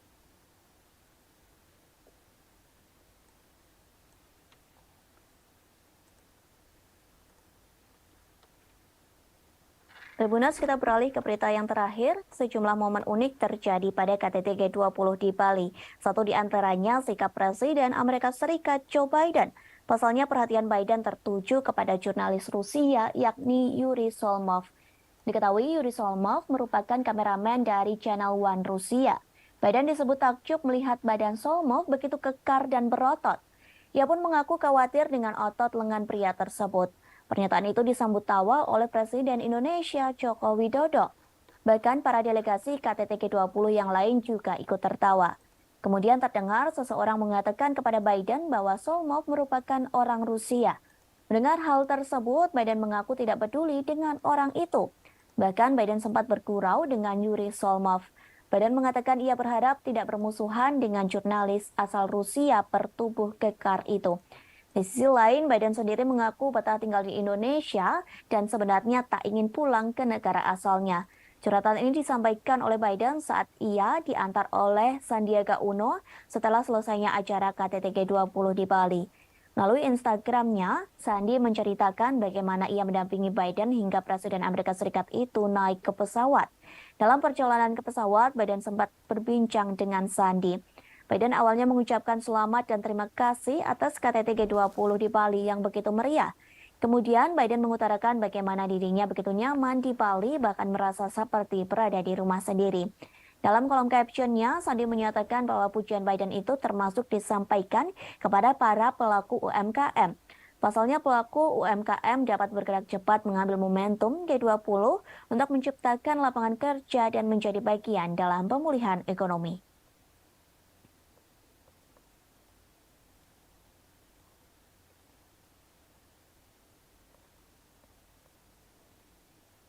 Lagi-lagi Korea Utara menembakkan rudal balistik ke arah perairan timur Korea Selatan. Serangan tersebut diluncurkan hari ini pada Kamis 17 November 2022. Informasi tersebut disampaikan oleh Kepala Staf Gabungan Korea Selatan. Meski begitu, pihaknya tidak memberikan rincian lebih lanjut soal serangan rudal tersebut. Namun dipastikan serangan rudal itu diluncurkan setelah Korea Utara mengancam melancarkan tanggapan militer yang lebih keras. Ancaman tersebut ditujukan untuk langkah Amerika Serikat. Sementara ancaman tersebut dilayangkan oleh Menteri Luar Negeri Korea Utara Cho Sun-ho. Sementara yang diketahui Amerika Serikat meningkatkan komitmen keamanannya terhadap Korea Selatan dan Jepang. Padahal kedua negara ini merupakan musuh dari Korea Utara. Presiden Amerika Serikat Joe Biden, Presiden Korea Selatan Yoon Suk Yeol, dan Perdana Menteri Jepang Fumio Kishida telah melakukan pertemuan. Ketiganya melakukan pertemuan pada Minggu 13 November 2022 silam. Pertemuan tersebut membahas terkait cara mengatasi ancaman yang dilakukan oleh Korea Utara. Mengetahui diskusi tersebut, Cho Sun-ho memberi peringatan dan mengecam. Pernyataan itu soal diskusi yang dilakukan Amerika Serikat, Korea Selatan, dan Jepang justru memperburuk situasi. Pasalnya Korea Utara akan membuat ketegangan di semenanjung Korea. Bahkan disebutkan ketegangan itu akan lebih tidak dapat diprediksi. Cho Sun-ho mengatakan militer Korea Utara akan melakukan perlawanan yang semakin sengit. Hal ini benar-benar terjadi jika Washington memperkuat aliansi keamanannya terhadap Tokyo dan Seoul. Sementara para ahli turut mengomentari soal peluncuran rudal hari ini. Mereka mengatakan serangan tersebut sengaja diatur waktunya. Pasalnya, serangan tersebut bertepatan dengan pernyataan dari Menteri Luar Negeri Pyongyang. Diketahui sebelumnya Korea Utara telah melakukan serangkaian peluncuran rudal balistik antar benua. Serangan tersebut diluncurkan pada awal bulan ini. Tercatat lebih dari 20 rudal yang ditembakkan Korea Utara pada Rabu 2 November silam. Tak lama setelah itu, Pyongyang kembali menyerang Korea Selatan dengan 2 pesawat pengebom supersonik B-1B pada Sabtu 5 November 2022. Lalu senjata Korea Selatan juga hancur di rudal Korea Utara pada Rabu 9 November silam. Menanggapi rentetan serangan tersebut, Presiden Korea Selatan Yoon Suk Yeol mengatakan serangan tersebut merupakan invasi teritorial.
Berita selanjutnya, Tribuners, polisi Iran disebut makin melakukan tindakan yang keras terhadap warga sipilnya.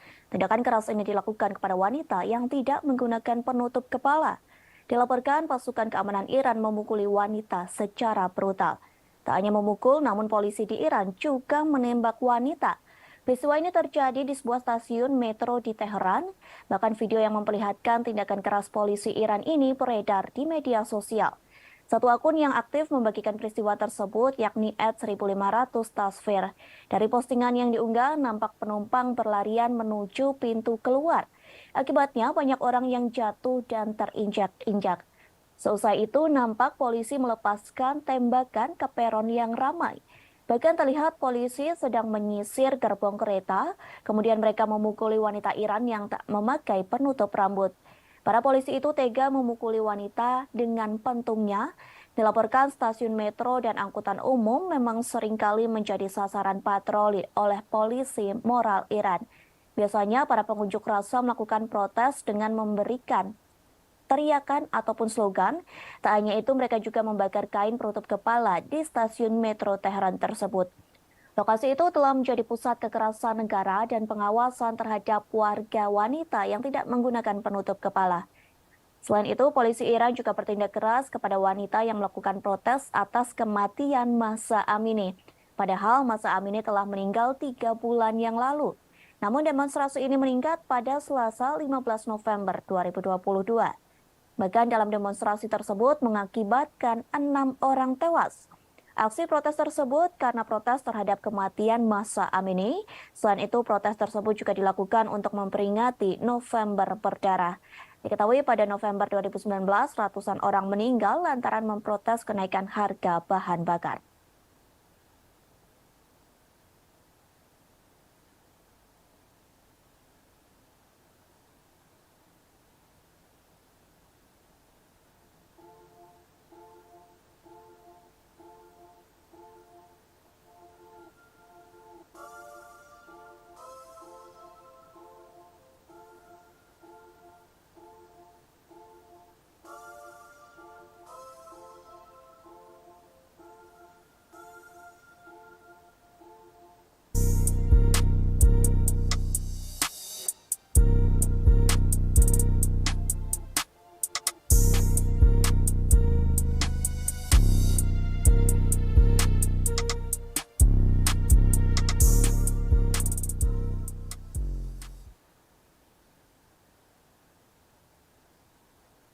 Kita beralih ke berita selanjutnya, Tribuners. Sebuah rudal yang menghantam Polandia diduga bukan serangan dari Rusia.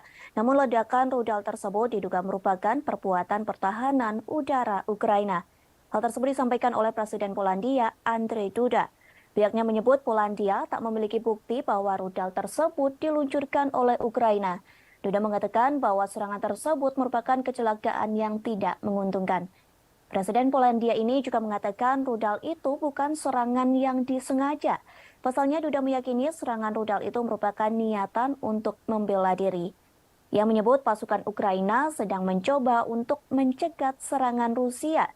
Namun ternyata rudal tersebut malah jatuh ke Polandia, sehingga Duda memaklumi dengan adanya peristiwa tersebut. Sementara Kementerian Pertahanan Rusia mengonfirmasi bahwa pihaknya memang menembakkan rentetan rudal ke pusat komando Ukraina. Selain itu, pasukan Moskow juga menembakkan rudal ke lokasi infrastruktur di Ukraina pada Selasa 5 November 2022. Namun targetnya tidak lebih dekat dari 35 km atau 21,7 mil dari perbatasan Ukraina dan Polandia. Kementerian Rusia juga menyampaikan analisis dari serangan rudal di Polandia. Pihaknya menyebut rudal tersebut berasal dari sistem pertahanan udara S-300. Dilaporkan rudal itu digunakan negara yang dipimpin oleh Presiden Volodymyr Zelensky. Sebelumnya, Presiden Amerika Serikat Joe Biden mengatakan rudal itu tidak mungkin ditembakkan dari Rusia.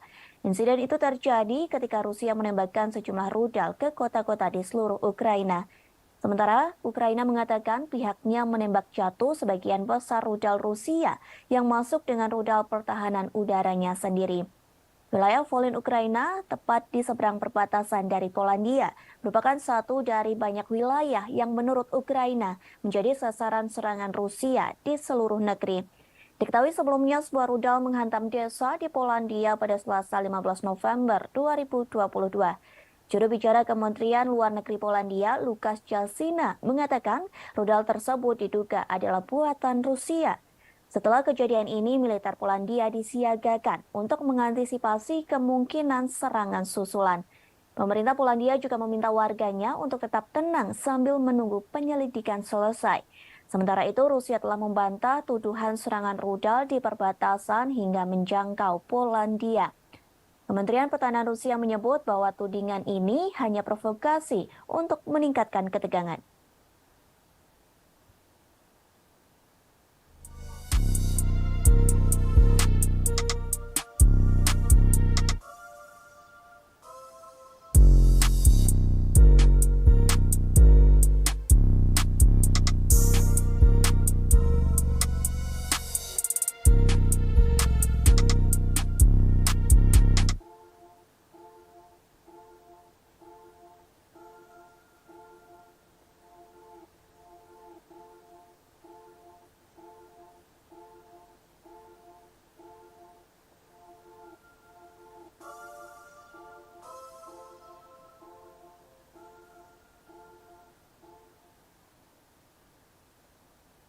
Amerika Serikat tetap kukuh menyalahkan Rusia atas serangan rudal di Polandia. Padahal NATO telah memperkirakan serangan di Polandia merupakan rudal milik Ukraina.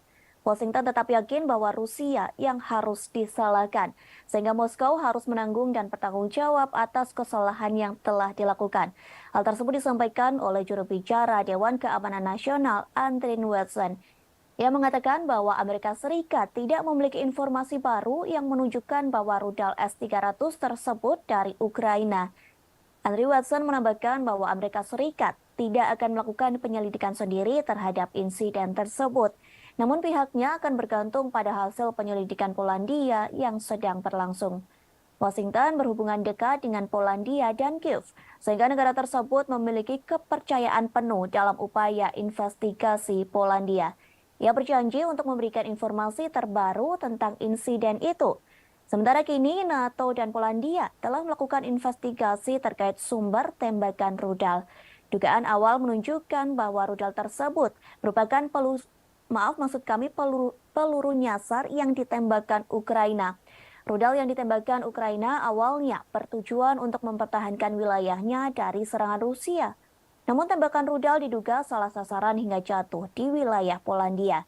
Hal tersebut disampaikan oleh Sekretaris Jenderal NATO Jens Stoltenberg. Meski begitu, menurut Stoltenberg, Ukraina tidak perlu disalahkan atas kejadian ini. Pasalnya, insiden rudal nyasar ini terjadi karena tidak sengaja. Sementara itu, Rusia telah membantah tuduhan serangan rudal di perbatasan hingga menjangkau Polandia. Kementerian Pertahanan Rusia menyebut bahwa tudingan ini hanya provokasi untuk meningkatkan ketegangan.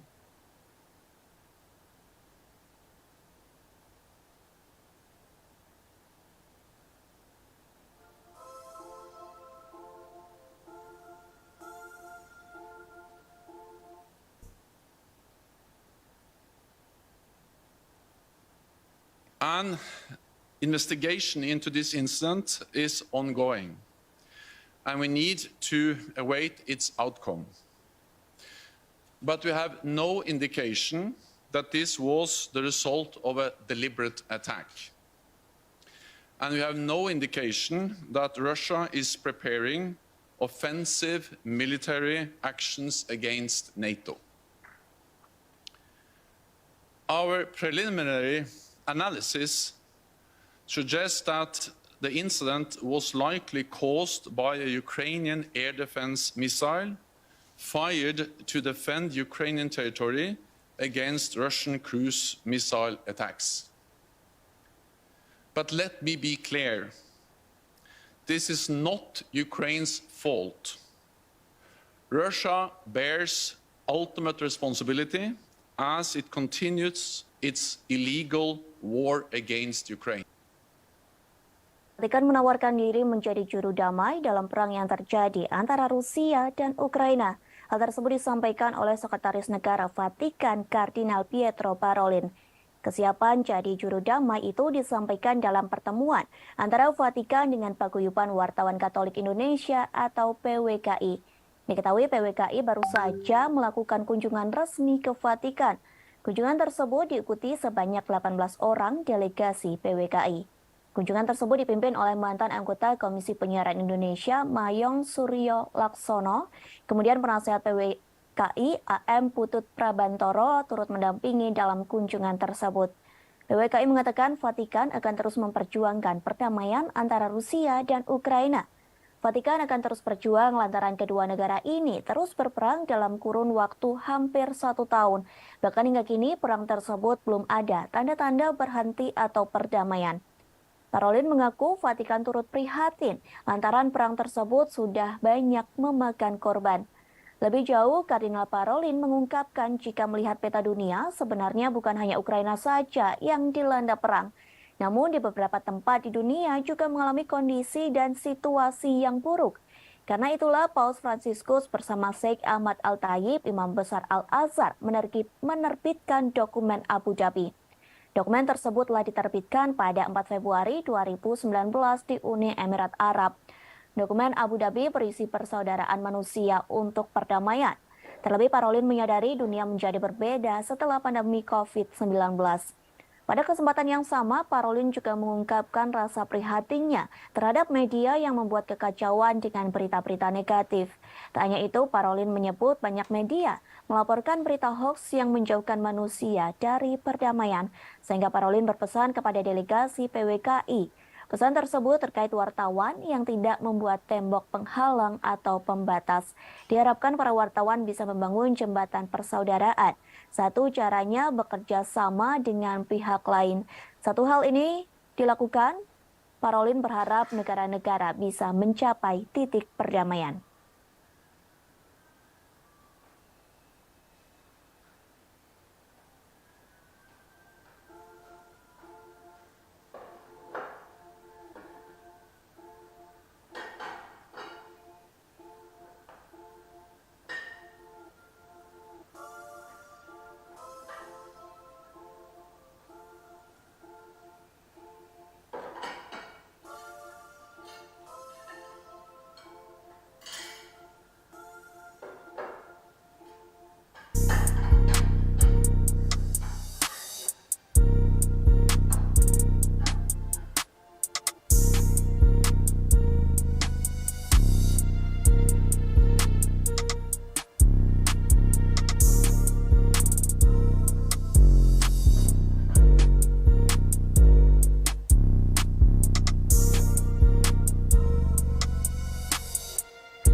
Tribuners, kita beralih ke berita selanjutnya. Diskusi yang dilakukan oleh pemimpin G20 dalam acara KTT di Bali disebut mengalami perdebatan yang alot, terutama saat para pemimpin negara membahas perang yang terjadi antara Rusia dan Ukraina. Bahkan pembahasan tersebut terkait berlangsung hingga tengah malam. Hal ini disampaikan oleh Presiden Jokowi di Media Center G20 Bali International Convention Center atau BICC Nusa Dua Bali pada Rabu 16 November 2022. Ia menerangkan hanya ada satu paragraf yang diperdebatkan. Perdebatan itu ialah penyikapan terhadap perang di Ukraina. Jokowi menerangkan konsensus untuk deklarasi Bali akhirnya tercapai saat tengah malam. Bahkan perdebatan ini melibatkan Menteri Luar Negeri Rusia, Sergei Lavrov. Dalam konsensus tersebut, para pemimpin negara G20 sepakat perang berdampak negatif pada ekonomi global. Dampak negatif itu menimbulkan risiko terhadap krisis pangan, krisis energi, dan potensi krisis finansial. Padahal ekonomi global kini masih cenderung rapuh akibat pandemi COVID-19. Selain itu, perang Rusia-Ukraina menyebabkan penderitaan manusia yang luar biasa. Lantas perdamaian hanya terwujud bila dilakukan pemulihan ekonomi global. Kepala pemerintahan menegaskan sejak awal perang harus dihentikan, sehingga dalam deklarasi KTT G20 sebagian besar anggota mengecam keras perang yang masih berkecamuk di Ukraina. Dalam deklarasi itu dari 20 negara anggota hanya Rusia yang menolaknya, sementara China dan India memilih tidak memberikan suara dalam perdebatan soal perang Rusia-Ukraina. Di sisi lain, Jokowi mengakui G20 di Bali menghasilkan beberapa hasil yang konkret. Hasil itu diantaranya terbentuk Pandemic Fund yang sampai hari ini terkumpul 1,5 miliar dolar Amerika Serikat. Kemudian Indonesia memperoleh komitmen dari Just Energy Transition Program sebesar 20 miliar dolar Amerika Serikat. Di samping itu dihasilkan juga komitmen bersama, yakni setidaknya 30% dari daratan dunia dan 30% lautan dunia dilindungi di tahun 2020. Maksud kami di tahun 2030.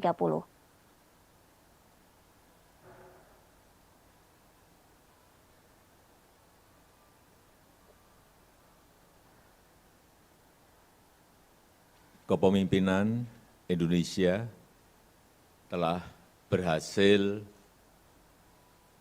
menghasilkan deklarasi pemimpin G20, G20 Bali Leaders Declaration yang awalnya diragukan oleh banyak pihak. Deklarasi terdiri atas 52 paragraf dan paragraf yang sangat diperdebatkan adalah penyikapan terhadap perang di Ukraina. Diskusi mengenai hal ini berlangsung sangat-sangat alot sekali dan akhirnya para pemimpin G20 menyepakati isi deklarasi, yaitu condemnation perang di Ukraina karena telah melanggar batas wilayah, melanggar integritas wilayah. Perang ini telah mengakibatkan penderitaan masyarakat dan memperberat ekonomi global yang masih rapuh akibat pandemi yang menimbulkan risiko terhadap krisis pangan, krisis energi, dan potensi krisis finansial. Oleh karena itu,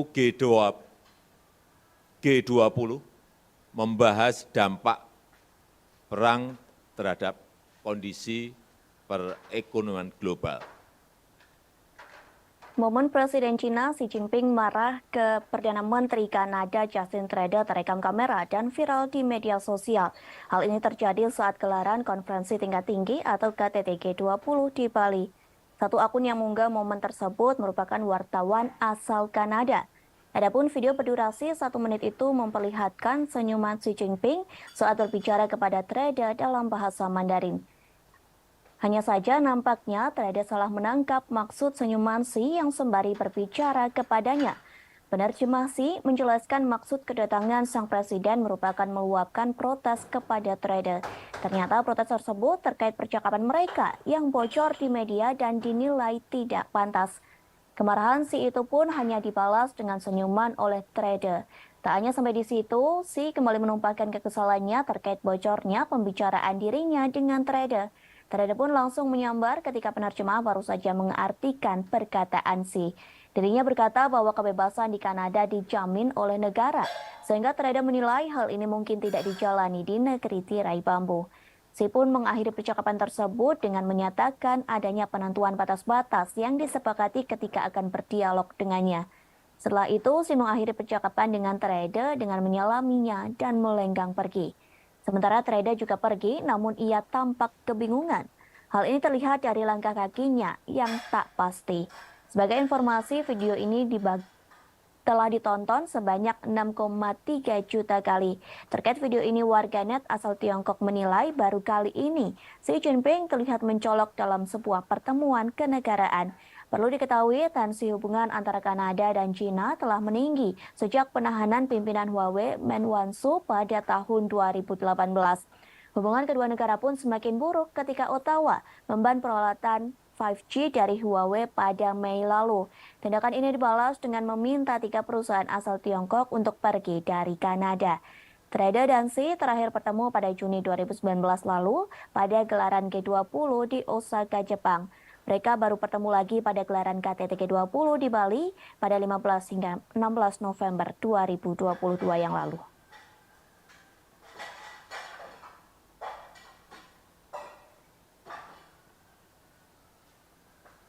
Tribuners Indonesia dan Cina menjalin kesepakatan baru selesai acara KTT G20 di Bali. Presiden Joko Widodo dan Presiden Xi Jinping melakukan kerjasama terkait pengembangan vaksin COVID-19. Hal tersebut disampaikan oleh Kementerian Luar Negeri Cina. Dalam pernyataannya, Xi mengatakan kepada Presiden Jokowi bahwa China akan mempromosikan penelitian dan pengembangan bersama pada vaksin, sehingga pihaknya terus mendukung Indonesia dalam membangun pusat produksi vaksin regional. Diketahui Indonesia telah menjadi pembeli utama vaksin COVID-19 buatan China sejak dimulainya pandemi.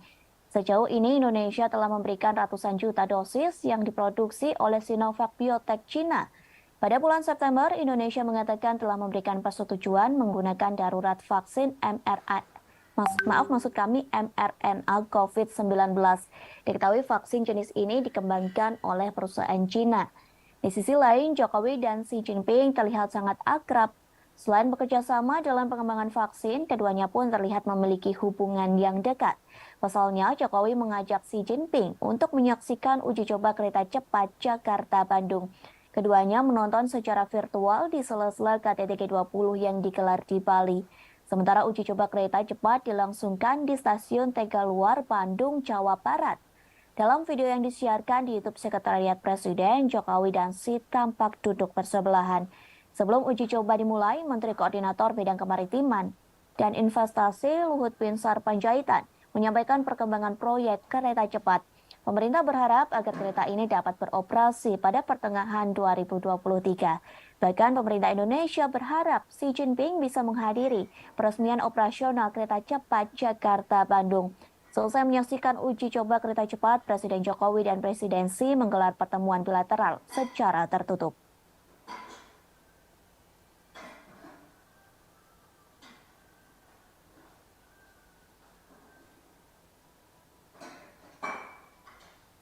Presiden Joko Widodo secara resmi telah menutup konferensi tingkat tinggi atau KTT G20 di Bali. Acara tersebut dipersiapkan dengan matang sehingga mendapat pujian dari para pemimpin negara. Lantas apa hasil dari KTT G20 di Bali yang telah diselenggarakan selama 2 hari? Para pemimpin negara G20 mengatakan bahwa sebagian besar anggota mengutuk keras perang yang dilancarkan Rusia ke Ukraina. Pasalnya, konflik tersebut menyebabkan penderitaan manusia yang luar biasa. Bahkan invasi ini memperburuk kerapuhan yang ada dalam ekonomi global. Namun dalam draft itu, Rusia dianggap telah menentang pernyataan tersebut. Diketahui para pemimpin negara mengutuk invasi Rusia ke Ukraina dalam sesi pertama KTT. Setelah pengutukan tersebut, Menteri Luar Negeri Rusia Sergei Lavrov langsung meninggalkan Bali. Kemudian, China menggunakan forum KTT G20 untuk mencoba dan memperbaiki beberapa pagar diplomatiknya. Presiden Prancis Emmanuel Macron mengatakan pertemuan dengan Presiden China Xi Jinping. Pertemuan tersebut diadakan pada Selasa 15 November di sela-sela KTT G20. Sementara itu, Xi juga bertemu dengan Perdana Menteri Australia yang baru, yakni Anthony Albanese. Pertemuan itu mengisyaratkan bahwa mereka akan berusaha untuk melewati tahun-tahun ketidaksepakatan. Kedua pemimpin juga menyatakan keinginan mereka untuk bergerak maju dalam beberapa masalah bilateral, mulai dari sektor pertanian, pangan, hingga aeronautika. Macron pun mengaku ingin mengunjungi China pada awal 2023 jika kondisi pandemi virus COVID-19 memungkinkan. Kemudian, para pemimpin Eropa telah menggunakan pidato G20 mereka untuk menyerang Rusia. Hal ini terjadi meski Menteri Luar Negeri Sergei Lavrov duduk di ruangan yang sama. Sementara itu, Presiden Ukraina Volodymyr Zelensky memberikan pidato videonya pada KTT. Dalam video tersebut ada poin yang menghina Rusia dengan menyebut mereka sebagai G19. Pasalnya, Presiden Rusia Vladimir Putin tidak menghadiri forum profil tingkat tinggi yang diadakan di Bali itu. Lalu, Presiden Prancis Emmanuel Macron menggunakan KTT G20 untuk meluncurkan kembali ambisi strategis Prancis di kawasan Asia Pasifik. Ia bertemu dengan tokoh-tokoh regional termasuk Presiden China dan PM India Modi di sela-sela KTT Bali. Namun di antara semua hal yang telah dibahas, fokus resmi KTT terkait stabilitas keuangan, kesehatan, energi berkelanjutan, dan transformasi digital.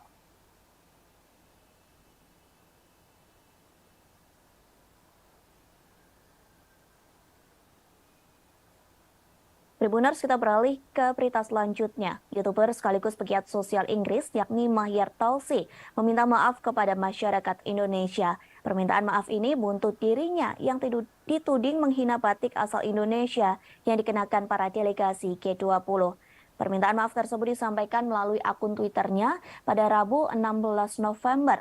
Mahyar mengaku mendapat pesan ancaman pembunuhan dari warga Indonesia. Bahkan ia mengaku pejabat pemerintah Indonesia memberikan ancaman kepadanya. Namun hingga kini belum diketahui siapa pejabat pemerintah Indonesia yang memberikan ancaman tersebut. Dalam permintaan maafnya, Mahyar mengaku dirinya tak berniat menyinggung tradisi dan budaya manapun. Ia menyebut semua budaya dan tradisi memiliki karakteristik keunikan masing-masing sehingga tidak boleh dihina. Mahyar Tousi mengaku hanya berniat membuat lelucon tentang Perdana Menteri Inggris Rishi Sunak dan Perdana Menteri Kanada Justin Trudeau. Sementara netizen Indonesia langsung menyerbu akun Twitter Mahyar dengan hujatan.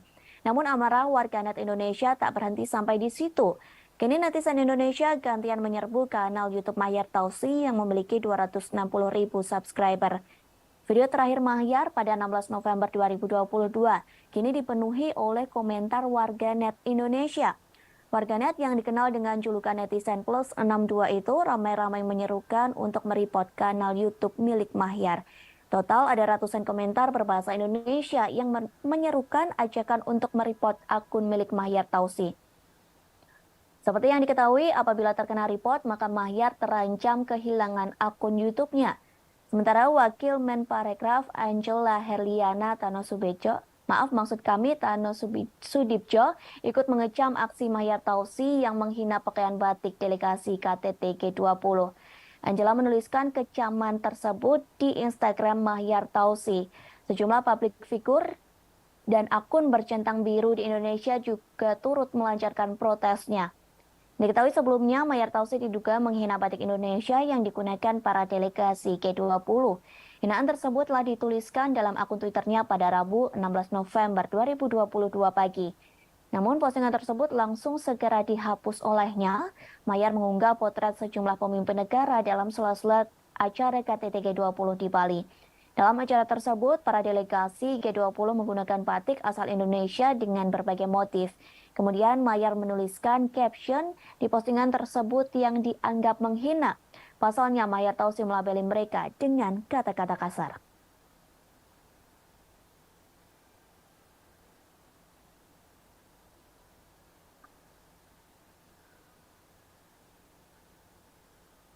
Jurnalis asing menyebut lemper mirip dengan sushi roll. Hal tersebut terjadi saat mereka meliput KTT G20 di Nusa Dua Bali.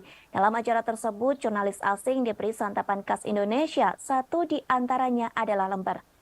Sejumlah jurnalis asing menyatakan bahwa dari segi rasa, tekstur, dan penampilan lemper mirip dengan sushi makanan khas Jepang. Bedanya hanya pada bungkusnya. Sushi dibungkus nori dan bisa dimakan, sedangkan lemper dibalut daun pisang yang tidak bisa dimakan. Hal tersebut disampaikan oleh seorang jurnalis asal Jerman, Ennet. Ia mengaku semua makanan Indonesia memiliki rasa yang enak. Bahkan ia mengaku sering heran dengan makanan Indonesia yang enak dan banyak macamnya.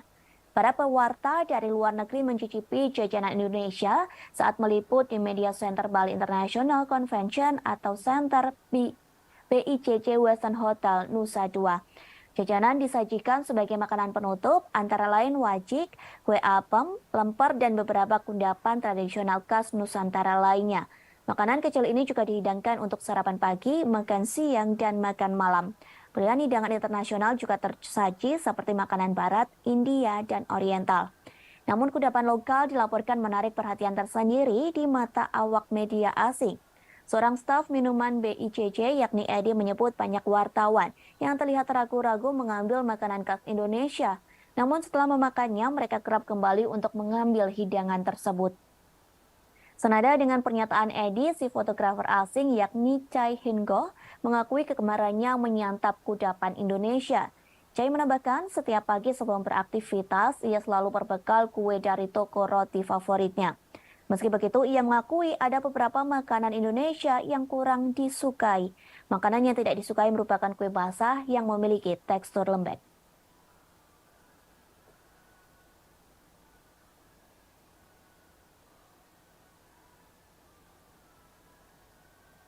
Tribunas, kita beralih ke berita yang terakhir. Sejumlah momen unik terjadi pada KTT G20 di Bali. Satu di antaranya sikap Presiden Amerika Serikat Joe Biden. Pasalnya perhatian Biden tertuju kepada jurnalis Rusia yakni Yuri Solmov. Diketahui Yuri Solmov merupakan kameramen dari Channel One Rusia. Biden disebut takjub melihat badan Solmov begitu kekar dan berotot. Ia pun mengaku khawatir dengan otot lengan pria tersebut. Pernyataan itu disambut tawa oleh Presiden Indonesia Joko Widodo. Bahkan para delegasi KTT G20 yang lain juga ikut tertawa. Kemudian terdengar seseorang mengatakan kepada Biden bahwa Solmov merupakan orang Rusia. Mendengar hal tersebut, Biden mengaku tidak peduli dengan orang itu. Bahkan Biden sempat bergurau dengan Yuri Solmov. Biden mengatakan ia berharap tidak bermusuhan dengan jurnalis asal Rusia bertubuh kekar itu. Di sisi lain, Biden sendiri mengaku betah tinggal di Indonesia dan sebenarnya tak ingin pulang ke negara asalnya. Curhatan ini disampaikan oleh Biden saat ia diantar oleh Sandiaga Uno setelah selesainya acara KTT G20 di Bali. Melalui Instagramnya, Sandi menceritakan bagaimana ia mendampingi Biden hingga Presiden Amerika Serikat itu naik ke pesawat. Dalam perjalanan ke pesawat, Biden sempat berbincang dengan Sandi. Biden awalnya mengucapkan selamat dan terima kasih atas KTT G20 di Bali yang begitu meriah. Kemudian Biden mengutarakan bagaimana dirinya begitu nyaman di Bali bahkan merasa seperti berada di rumah sendiri. Dalam kolom captionnya, Sandi menyatakan bahwa pujian Biden itu termasuk disampaikan kepada para pelaku UMKM. Pasalnya pelaku UMKM dapat bergerak cepat mengambil momentum G20 untuk menciptakan lapangan kerja dan menjadi bagian dalam pemulihan ekonomi.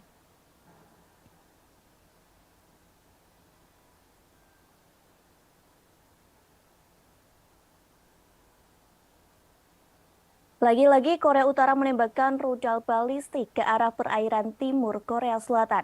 Serangan tersebut diluncurkan hari ini pada Kamis 17 November 2022. Informasi tersebut disampaikan oleh Kepala Staf Gabungan Korea Selatan. Meski begitu, pihaknya tidak memberikan rincian lebih lanjut soal serangan rudal tersebut. Namun dipastikan serangan rudal itu diluncurkan setelah Korea Utara mengancam melancarkan tanggapan militer yang lebih keras. Ancaman tersebut ditujukan untuk langkah Amerika Serikat. Sementara ancaman tersebut dilayangkan oleh Menteri Luar Negeri Korea Utara Cho Sun-ho. Sementara yang diketahui Amerika Serikat meningkatkan komitmen keamanannya terhadap Korea Selatan dan Jepang. Padahal kedua negara ini merupakan musuh dari Korea Utara. Presiden Amerika Serikat Joe Biden, Presiden Korea Selatan Yoon Suk Yeol, dan Perdana Menteri Jepang Fumio Kishida telah melakukan pertemuan. Ketiganya melakukan pertemuan pada Minggu 13 November 2022 silam. Pertemuan tersebut membahas terkait cara mengatasi ancaman yang dilakukan oleh Korea Utara. Mengetahui diskusi tersebut, Jo Sun Ho memberi peringatan dan mengecam.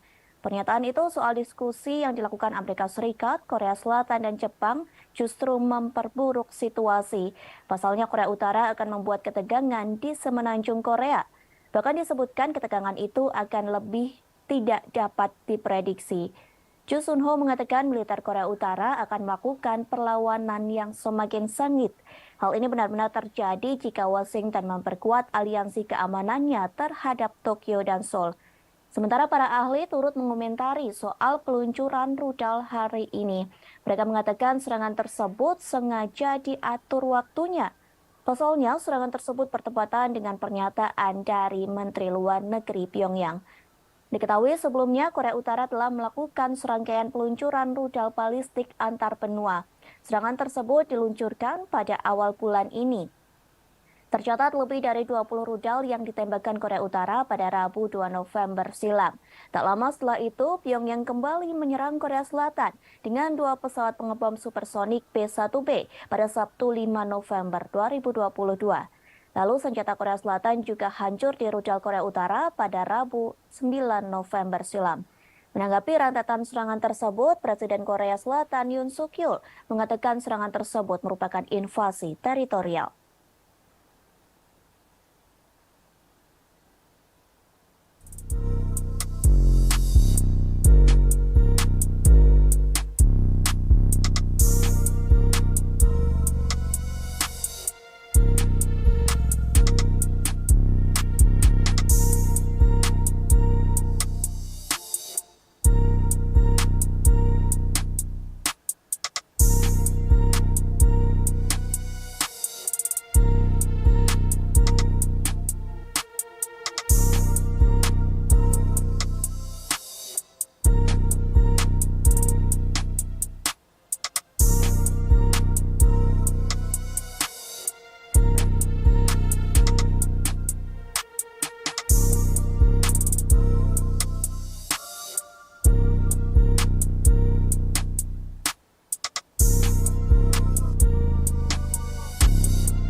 Berita selanjutnya, Tribuners, polisi Iran disebut makin melakukan tindakan yang keras terhadap warga sipilnya. Tindakan keras ini dilakukan kepada wanita yang tidak menggunakan penutup kepala. Dilaporkan pasukan keamanan Iran memukuli wanita secara brutal. Tak hanya memukul, namun polisi di Iran juga menembak wanita. Peristiwa ini terjadi di sebuah stasiun metro di Teheran. Bahkan video yang memperlihatkan tindakan keras polisi Iran ini beredar di media sosial. Satu akun yang aktif membagikan peristiwa tersebut yakni @1500tasfir. Dari postingan yang diunggah, nampak penumpang berlarian menuju pintu keluar. Akibatnya banyak orang yang jatuh dan terinjak-injak.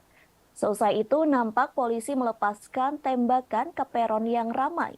Bahkan terlihat polisi sedang menyisir gerbong kereta, kemudian mereka memukuli wanita Iran yang tak memakai penutup rambut. Para polisi itu tega memukuli wanita dengan pentungnya. Dilaporkan stasiun metro dan angkutan umum memang seringkali menjadi sasaran patroli oleh polisi moral Iran. Biasanya para pengunjuk rasa melakukan protes dengan memberikan teriakan ataupun slogan. Tak hanya itu, mereka juga membakar kain penutup kepala di stasiun metro Teheran tersebut. Lokasi itu telah menjadi pusat kekerasan negara dan pengawasan terhadap warga wanita yang tidak menggunakan penutup kepala. Selain itu, polisi Iran juga bertindak keras kepada wanita yang melakukan protes atas kematian Mahsa Amini. Padahal Mahsa Amini telah meninggal 3 bulan yang lalu. Namun demonstrasi ini meningkat pada Selasa 15 November 2022. Bahkan dalam demonstrasi tersebut mengakibatkan 6 orang tewas. Aksi protes tersebut karena protes terhadap kematian Mahsa Amini. Selain itu, protes tersebut juga dilakukan untuk memperingati November berdarah. Diketahui pada November 2019, ratusan orang meninggal lantaran memprotes kenaikan harga bahan bakar.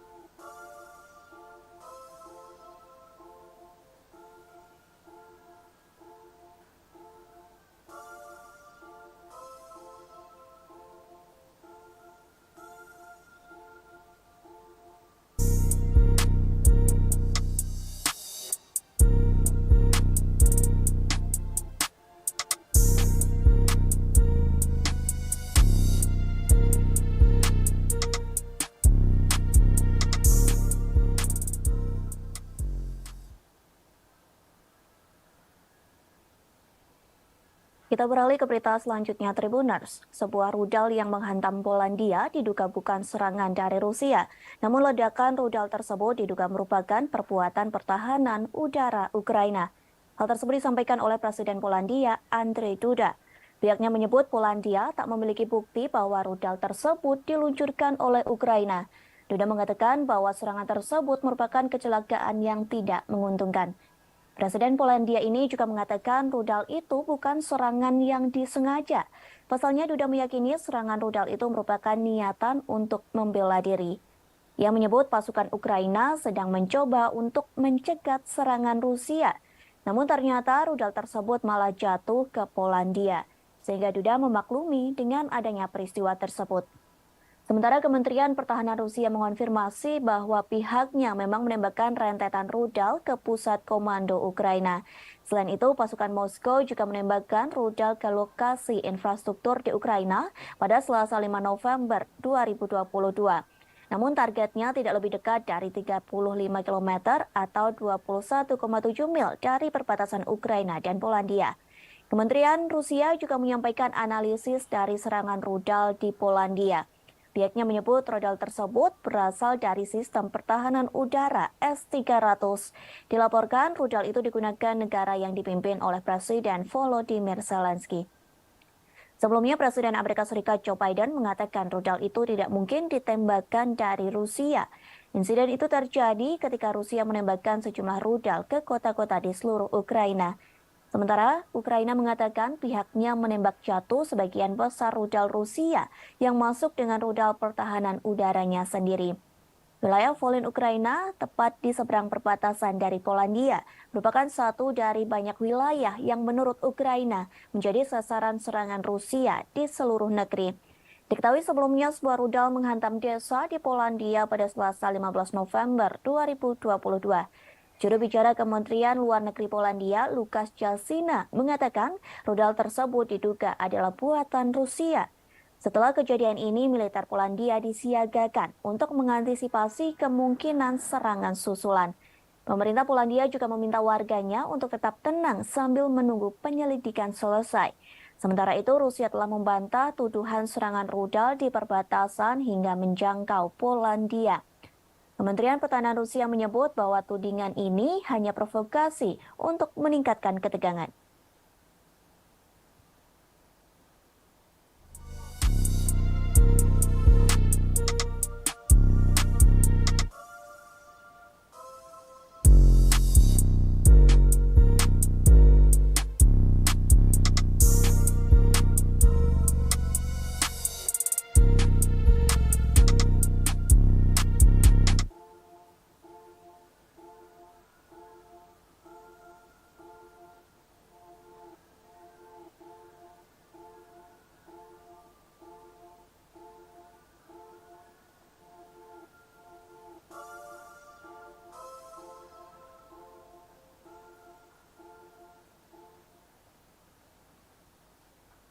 Amerika Serikat tetap kukuh menyalahkan Rusia atas serangan rudal di Polandia. Padahal NATO telah memperkirakan serangan di Polandia merupakan rudal milik Ukraina.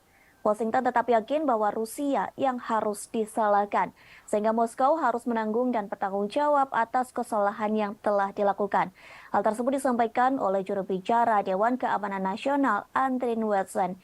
Ia mengatakan bahwa Amerika Serikat tidak memiliki informasi baru yang menunjukkan bahwa rudal S-300 tersebut dari Ukraina.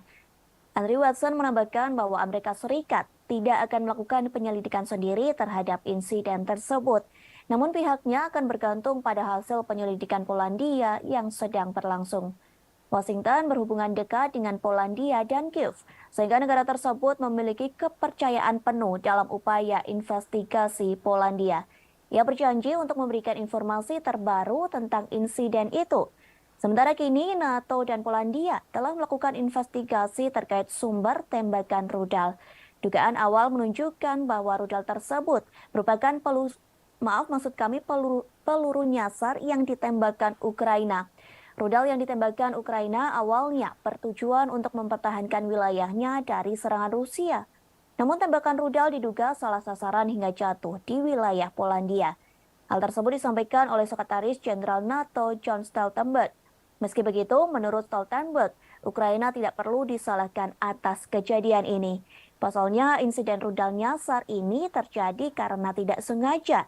Sementara itu, Rusia telah membantah tuduhan serangan rudal di perbatasan hingga menjangkau Polandia. Kementerian Pertahanan Rusia menyebut bahwa tudingan ini hanya provokasi untuk meningkatkan ketegangan.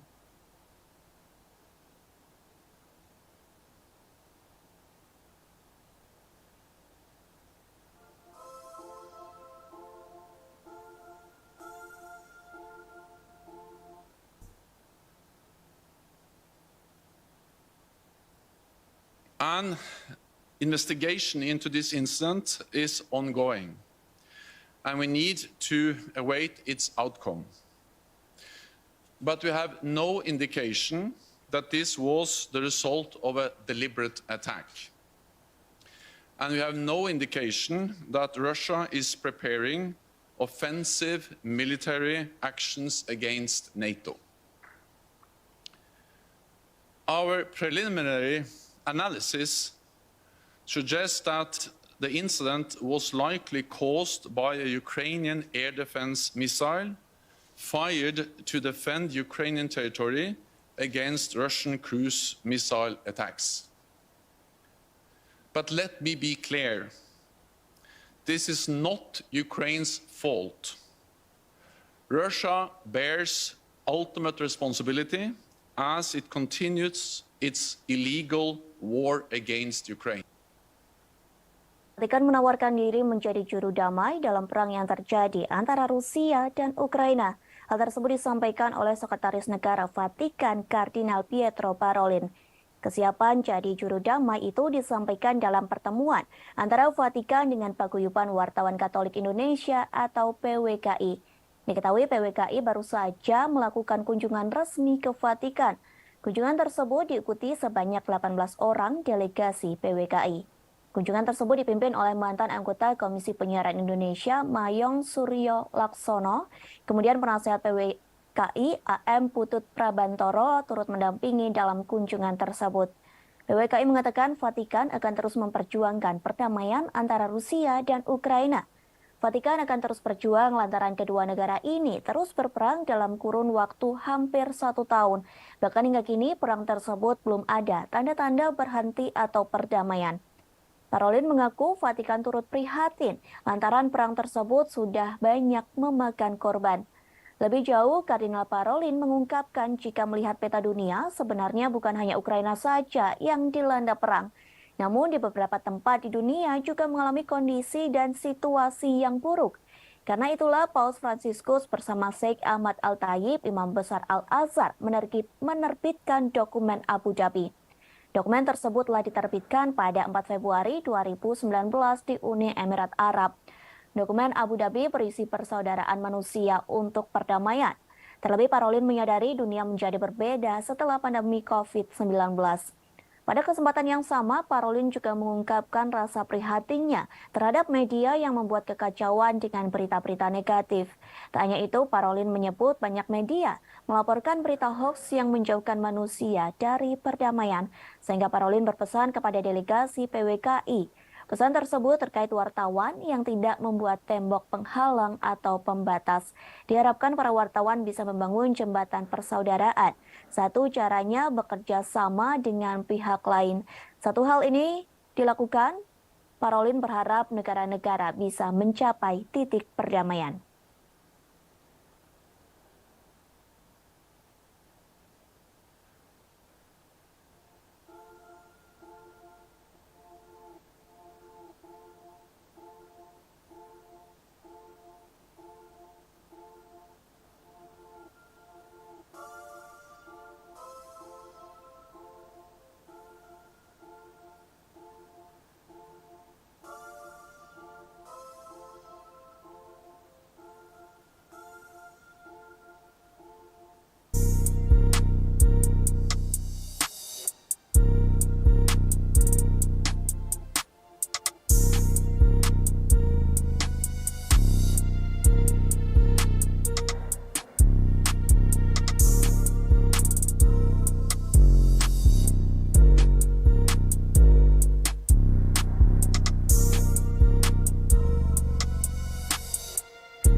Tribuners, kita beralih ke berita selanjutnya. Diskusi yang dilakukan oleh pemimpin G20 dalam acara KTT di Bali disebut mengalami perdebatan yang alot, terutama saat para pemimpin negara membahas perang yang terjadi antara Rusia dan Ukraina. Bahkan pembahasan tersebut terkait berlangsung hingga tengah malam. Hal ini disampaikan oleh Presiden Jokowi di Media Center G20 Bali International Convention Center atau BICC Nusa Dua Bali pada Rabu 16 November 2022. Ia menerangkan hanya ada satu paragraf yang diperdebatkan. Perdebatan itu ialah penyikapan terhadap perang di Ukraina. Jokowi menerangkan konsensus untuk deklarasi Bali akhirnya tercapai saat tengah malam. Bahkan perdebatan ini melibatkan Menteri Luar Negeri Rusia Sergei Lavrov. Dalam konsensus tersebut, para pemimpin negara G20 sepakat perang berdampak negatif pada ekonomi global. Dampak negatif itu menimbulkan risiko terhadap krisis pangan, krisis energi, dan potensi krisis finansial. Padahal ekonomi global kini masih cenderung rapuh akibat pandemi COVID-19. Selain itu, perang Rusia-Ukraina menyebabkan penderitaan manusia yang luar biasa. Lantas, perdamaian hanya terwujud bila dilakukan pemulihan ekonomi global. Kepala pemerintahan menegaskan sejak awal perang harus dihentikan, sehingga dalam deklarasi KTT G20 sebagian besar anggota mengecam keras perang yang masih berkecamuk di Ukraina. Dalam deklarasi itu dari 20 negara anggota hanya Rusia yang menolaknya, sementara China dan India memilih tidak memberikan suara dalam perdebatan soal perang Rusia-Ukraina. Di sisi lain, Jokowi mengakui G20 di Bali menghasilkan beberapa hasil yang konkret. Hasil itu diantaranya terbentuk Pandemic Fund yang sampai hari ini terkumpul 1,5 miliar dolar Amerika Serikat. Kemudian Indonesia memperoleh komitmen dari Just Energy Transition Program sebesar 20 miliar dolar Amerika Serikat. Di samping itu dihasilkan juga komitmen bersama, yakni setidaknya 30% dari daratan dunia dan 30% lautan dunia dilindungi di tahun 2020. Maksud kami di tahun 2030.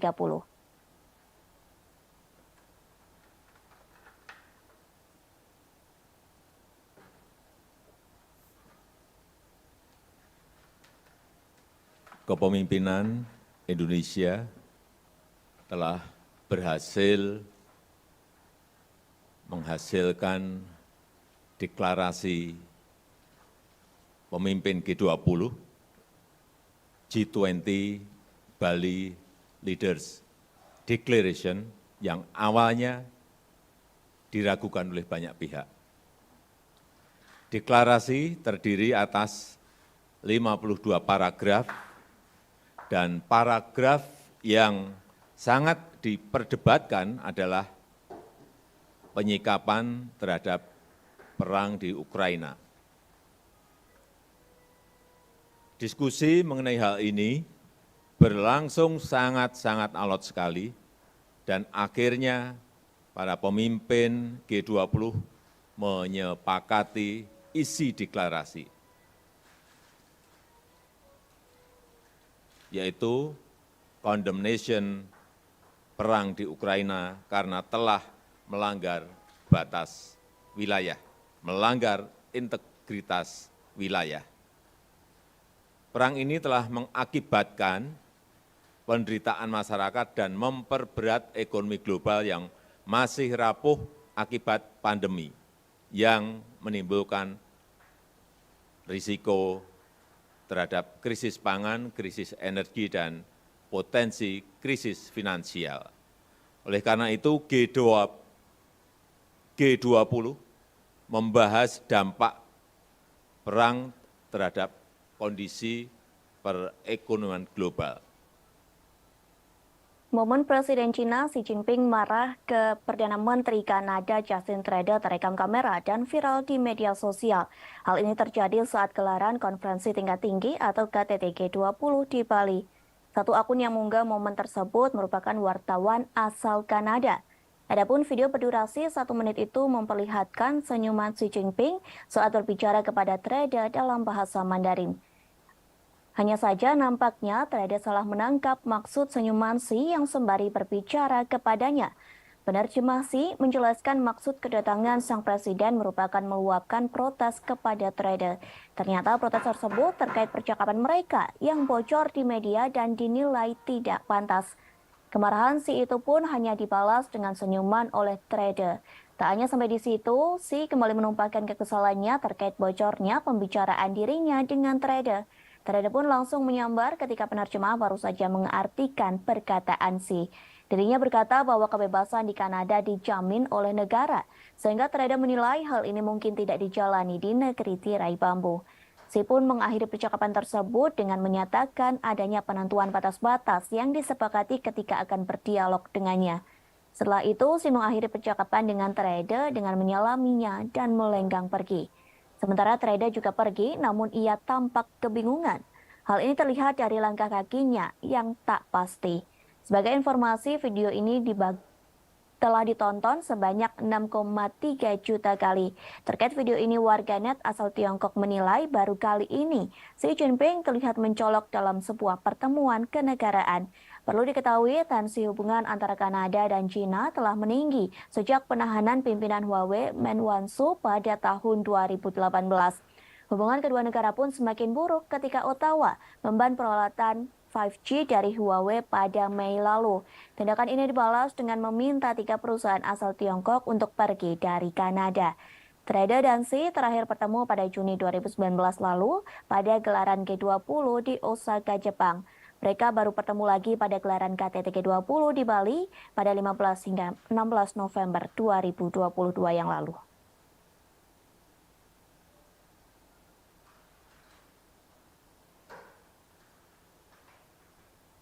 Tribuners Indonesia dan Cina menjalin kesepakatan baru selesai acara KTT G20 di Bali. Presiden Joko Widodo dan Presiden Xi Jinping melakukan kerjasama terkait pengembangan vaksin COVID-19. Hal tersebut disampaikan oleh Kementerian Luar Negeri Cina. Dalam pernyataannya, Xi mengatakan kepada Presiden Jokowi bahwa Cina akan mempromosikan penelitian dan pengembangan bersama pada vaksin, sehingga pihaknya terus mendukung Indonesia dalam membangun pusat produksi vaksin regional. Diketahui Indonesia telah menjadi pembeli utama vaksin COVID-19 buatan Cina sejak dimulainya pandemi. Sejauh ini Indonesia telah memberikan ratusan juta dosis yang diproduksi oleh Sinovac Biotech Cina. Pada bulan September, Indonesia mengatakan telah memberikan persetujuan menggunakan darurat vaksin mRNA COVID-19. Diketahui vaksin jenis ini dikembangkan oleh perusahaan Cina. Di sisi lain, Jokowi dan Xi Jinping terlihat sangat akrab.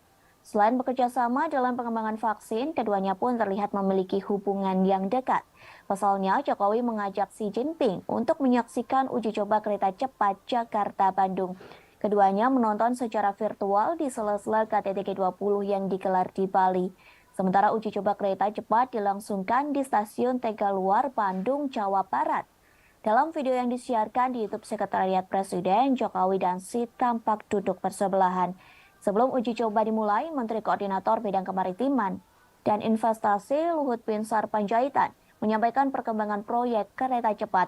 Pemerintah berharap agar kereta ini dapat beroperasi pada pertengahan 2023. Bahkan pemerintah Indonesia berharap Xi Jinping bisa menghadiri peresmian operasional kereta cepat Jakarta-Bandung.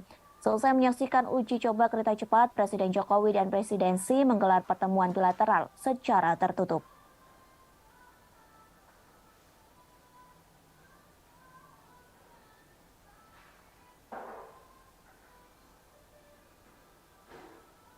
Presiden Joko Widodo secara resmi telah menutup konferensi tingkat tinggi atau KTT G20 di Bali.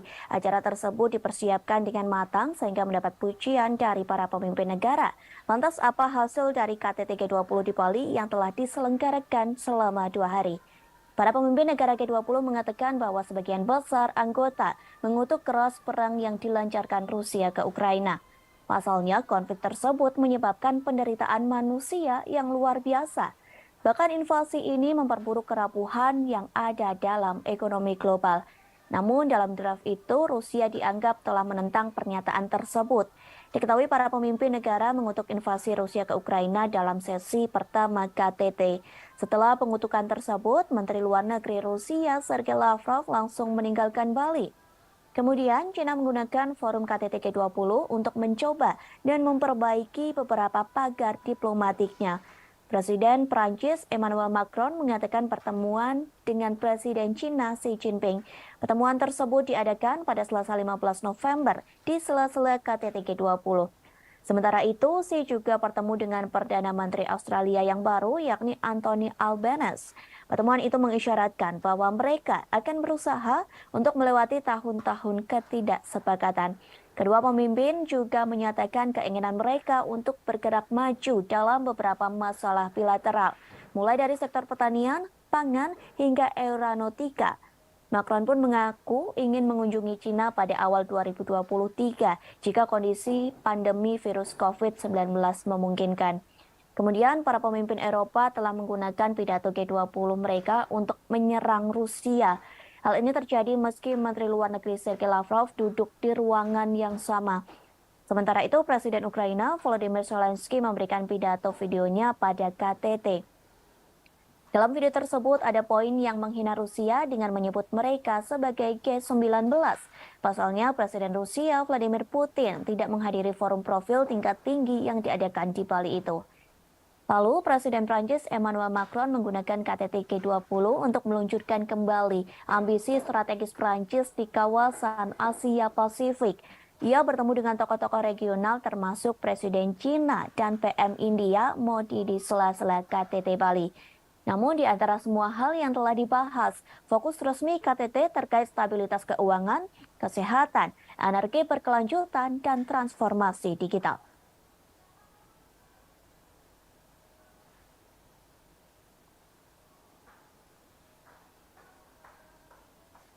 Tribuners, kita beralih ke berita selanjutnya. YouTuber sekaligus pegiat sosial Inggris yakni Mahyar Tousi meminta maaf kepada masyarakat Indonesia. Permintaan maaf ini buntut dirinya yang dituding menghina batik asal Indonesia yang dikenakan para delegasi G20.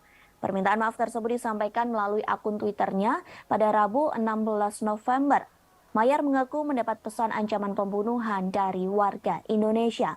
Bahkan ia mengaku pejabat pemerintah Indonesia memberikan ancaman kepadanya.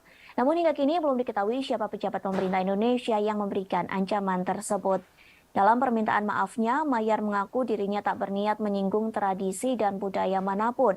Ia menyebut semua budaya dan tradisi memiliki karakteristik keunikan masing-masing sehingga tidak boleh dihina.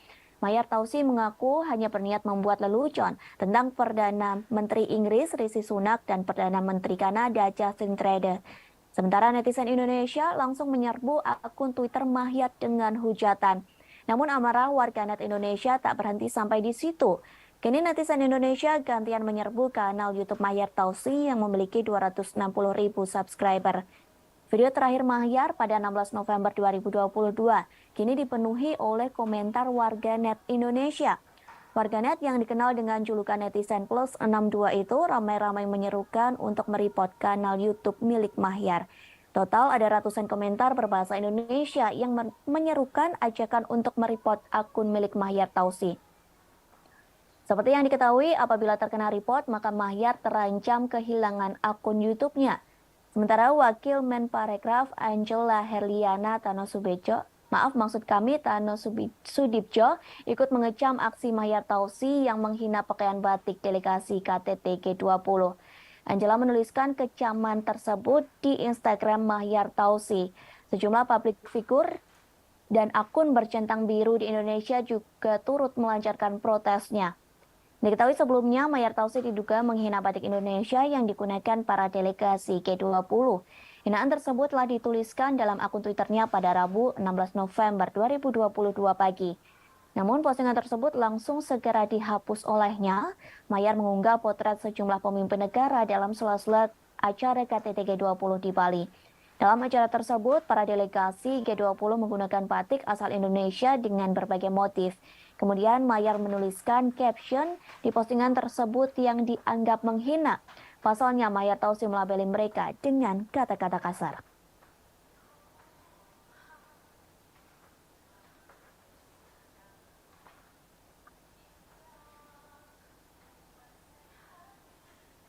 Jurnalis asing menyebut lemper mirip dengan susirol. Hal tersebut terjadi saat mereka meliput KTT G20 di Nusa Dua Bali. Dalam acara tersebut, jurnalis asing diberi santapan khas Indonesia. Satu di antaranya adalah lemper. Sejumlah jurnalis asing menyatakan bahwa dari segi rasa, tekstur, dan penampilan lemper mirip dengan sushi makanan khas Jepang. Bedanya hanya pada bungkusnya. Sushi dibungkus nori dan bisa dimakan, sedangkan lemper dibalut daun pisang yang tidak bisa dimakan. Hal tersebut disampaikan oleh seorang jurnalis asal Jerman, Ennet. Ia mengaku semua makanan Indonesia memiliki rasa yang enak. Bahkan ia mengaku sering heran dengan makanan Indonesia yang enak dan banyak macamnya. Para pewarta dari luar negeri mencicipi jajanan Indonesia saat meliput di Media Center Bali International Convention atau Center BICC Western Hotel Nusa Dua. Jajanan disajikan sebagai makanan penutup, antara lain wajik, kue apem, lemper, dan beberapa kundapan tradisional khas Nusantara lainnya. Makanan kecil ini juga dihidangkan untuk sarapan pagi, makan siang, dan makan malam. Pilihan hidangan internasional juga tersaji seperti makanan barat, India, dan Oriental. Namun kudapan lokal dilaporkan menarik perhatian tersendiri di mata awak media asing. Seorang staf minuman BICC yakni Edi menyebut banyak wartawan yang terlihat ragu-ragu mengambil makanan khas Indonesia. Namun setelah memakannya mereka kerap kembali untuk mengambil hidangan tersebut. Senada dengan pernyataan Edi, si fotografer asing yakni Chai Hingo mengakui kegemarannya menyantap kudapan Indonesia. Chai menambahkan setiap pagi sebelum beraktivitas ia selalu berbekal kue dari toko roti favoritnya.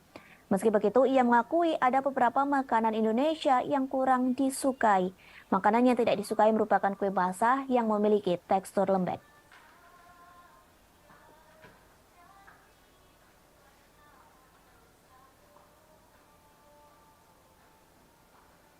Tribunas, kita beralih ke berita yang terakhir. Sejumlah momen unik terjadi pada KTT G20 di Bali. Satu di antaranya sikap Presiden Amerika Serikat Joe Biden.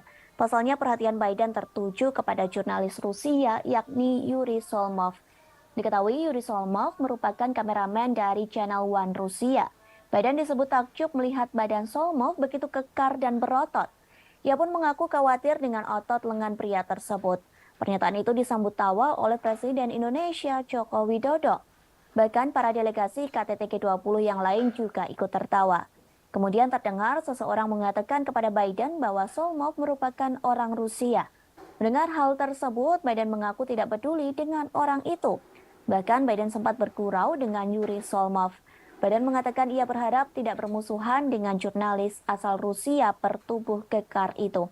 Di sisi lain, Biden sendiri mengaku betah tinggal di Indonesia dan sebenarnya tak ingin pulang ke negara asalnya. Curhatan ini disampaikan oleh Biden saat ia diantar oleh Sandiaga Uno setelah selesainya acara KTT G20 di Bali. Melalui Instagramnya, Sandi menceritakan bagaimana ia mendampingi Biden hingga Presiden Amerika Serikat itu naik ke pesawat. Dalam perjalanan ke pesawat, Biden sempat berbincang dengan Sandi. Biden awalnya mengucapkan selamat dan terima kasih atas KTT G20 di Bali yang begitu meriah. Kemudian Biden mengutarakan bagaimana dirinya begitu nyaman di Bali, bahkan merasa seperti berada di rumah sendiri. Dalam kolom captionnya, Sandi menyatakan bahwa pujian Biden itu termasuk disampaikan kepada para pelaku UMKM. Pasalnya pelaku UMKM dapat bergerak cepat mengambil momentum G20 untuk menciptakan lapangan kerja dan menjadi bagian dalam pemulihan ekonomi.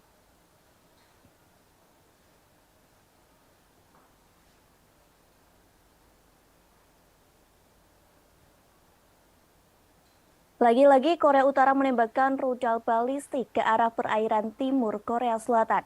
Serangan tersebut diluncurkan hari ini pada Kamis 17 November 2022. Informasi tersebut disampaikan oleh Kepala Staf Gabungan Korea Selatan. Meski begitu, pihaknya tidak memberikan rincian lebih lanjut soal serangan rudal tersebut. Namun dipastikan serangan rudal itu diluncurkan setelah Korea Utara mengancam melancarkan tanggapan militer yang lebih keras. Ancaman tersebut ditujukan untuk langkah Amerika Serikat. Sementara ancaman tersebut dilayangkan oleh Menteri Luar Negeri Korea Utara Cho Sun-ho. Sementara yang diketahui Amerika Serikat meningkatkan komitmen keamanannya terhadap Korea Selatan dan Jepang. Padahal kedua negara ini merupakan musuh dari Korea Utara. Presiden Amerika Serikat Joe Biden, Presiden Korea Selatan Yoon Suk Yeol, dan Perdana Menteri Jepang Fumio Kishida telah melakukan pertemuan. Ketiganya melakukan pertemuan pada Minggu 13 November 2022 silam. Pertemuan tersebut membahas terkait cara mengatasi ancaman yang dilakukan oleh Korea Utara. Mengetahui diskusi tersebut, Cho Sun-ho memberi peringatan dan mengecam. Pernyataan itu soal diskusi yang dilakukan Amerika Serikat, Korea Selatan, dan Jepang justru memperburuk situasi. Pasalnya Korea Utara akan membuat ketegangan di semenanjung Korea. Bahkan disebutkan ketegangan itu akan lebih tidak dapat diprediksi. Cho Sun-ho mengatakan militer Korea Utara akan melakukan perlawanan yang semakin sengit. Hal ini benar-benar terjadi jika Washington memperkuat aliansi keamanannya terhadap Tokyo dan Seoul. Sementara para ahli turut mengomentari soal peluncuran rudal hari ini. Mereka mengatakan serangan tersebut sengaja diatur waktunya. Pasalnya, serangan tersebut bertepatan dengan pernyataan dari Menteri Luar Negeri Pyongyang. Diketahui sebelumnya Korea Utara telah melakukan serangkaian peluncuran rudal balistik antar benua. Serangan tersebut diluncurkan pada awal bulan ini. Tercatat lebih dari 20 rudal yang ditembakkan Korea Utara pada Rabu 2 November silam. Tak lama setelah itu, Pyongyang kembali menyerang Korea Selatan dengan 2 pesawat pengebom supersonik B-1B pada Sabtu 5 November 2022. Lalu senjata Korea Selatan juga hancur di rudal Korea Utara pada Rabu 9 November silam. Menanggapi rentetan serangan tersebut, Presiden Korea Selatan Yoon Suk Yeol mengatakan serangan tersebut merupakan invasi teritorial.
Berita selanjutnya, Tribuners, polisi Iran disebut makin melakukan tindakan yang keras terhadap warga sipilnya. Tindakan keras ini dilakukan kepada wanita yang tidak menggunakan penutup kepala.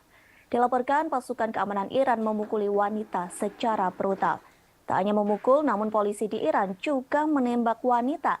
Peristiwa ini terjadi di sebuah stasiun metro di Teheran.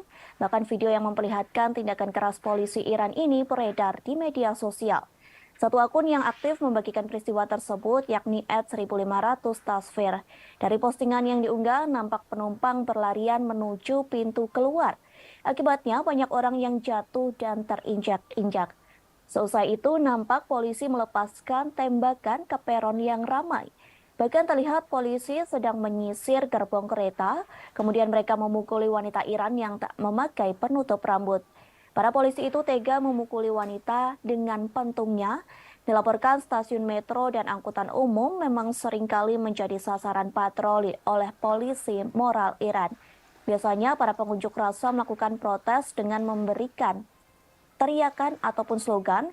Tak hanya itu, mereka juga membakar kain penutup kepala di stasiun metro Teheran tersebut. Lokasi itu telah menjadi pusat kekerasan negara dan pengawasan terhadap warga wanita yang tidak menggunakan penutup kepala. Selain itu, polisi Iran juga bertindak keras kepada wanita yang melakukan protes atas kematian Mahsa Amini. Padahal Mahsa Amini telah meninggal 3 bulan yang lalu. Namun demonstrasi ini meningkat pada Selasa 15 November 2022. Bahkan dalam demonstrasi tersebut mengakibatkan 6 orang tewas. Aksi protes tersebut karena protes terhadap kematian Mahsa Amini. Selain itu, protes tersebut juga dilakukan untuk memperingati November berdarah.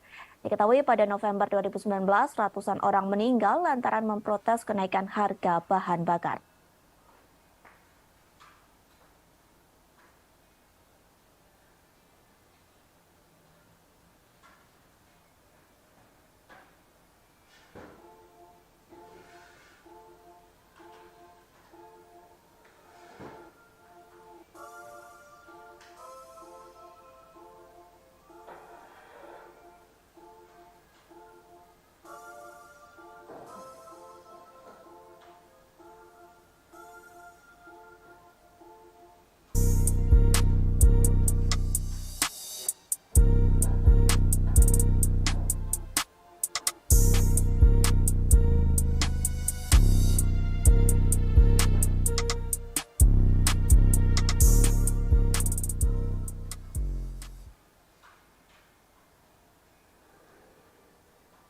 Kita beralih ke berita selanjutnya, Tribuners. Sebuah rudal yang menghantam Polandia diduga bukan serangan dari Rusia. Namun ledakan rudal tersebut diduga merupakan perbuatan pertahanan udara Ukraina. Hal tersebut disampaikan oleh Presiden Polandia, Andrzej Duda. Pihaknya menyebut Polandia tak memiliki bukti bahwa rudal tersebut diluncurkan oleh Ukraina. Duda mengatakan bahwa serangan tersebut merupakan kecelakaan yang tidak menguntungkan. Presiden Polandia ini juga mengatakan rudal itu bukan serangan yang disengaja. Pasalnya, Duda meyakini serangan rudal itu merupakan niatan untuk membela diri. Ia menyebut pasukan Ukraina sedang mencoba untuk mencegat serangan Rusia. Namun ternyata rudal tersebut malah jatuh ke Polandia, sehingga Duda memaklumi dengan adanya peristiwa tersebut. Sementara Kementerian Pertahanan Rusia mengonfirmasi bahwa pihaknya memang menembakkan rentetan rudal ke pusat komando Ukraina. Selain itu, pasukan Moskow juga menembakkan rudal ke lokasi infrastruktur di Ukraina pada Selasa 5 November 2022. Namun targetnya tidak lebih dekat dari 35 km atau 21,7 mil dari perbatasan Ukraina dan Polandia. Kementerian Rusia juga menyampaikan analisis dari serangan rudal di Polandia. Pihaknya menyebut rudal tersebut berasal dari sistem pertahanan udara S-300. Dilaporkan rudal itu digunakan negara yang dipimpin oleh Presiden Volodymyr Zelensky. Sebelumnya, Presiden Amerika Serikat Joe Biden mengatakan rudal itu tidak mungkin ditembakkan dari Rusia. Insiden itu terjadi ketika Rusia menembakkan sejumlah rudal ke kota-kota di seluruh Ukraina. Sementara Ukraina mengatakan pihaknya menembak jatuh sebagian besar rudal Rusia yang masuk dengan rudal pertahanan udaranya sendiri. Wilayah Volyn Ukraina, tepat di seberang perbatasan dari Polandia, merupakan satu dari banyak wilayah yang menurut Ukraina menjadi sasaran serangan Rusia di seluruh negeri. Diketahui sebelumnya sebuah rudal menghantam desa di Polandia pada Selasa 15 November 2022. Juru bicara Kementerian Luar Negeri Polandia, Lukasz Jasina, mengatakan rudal tersebut diduga adalah buatan Rusia. Setelah kejadian ini, militer Polandia disiagakan untuk mengantisipasi kemungkinan serangan susulan. Pemerintah Polandia juga meminta warganya untuk tetap tenang sambil menunggu penyelidikan selesai. Sementara itu, Rusia telah membantah tuduhan serangan rudal di perbatasan hingga menjangkau Polandia. Kementerian Pertahanan Rusia menyebut bahwa tudingan ini hanya provokasi untuk meningkatkan ketegangan.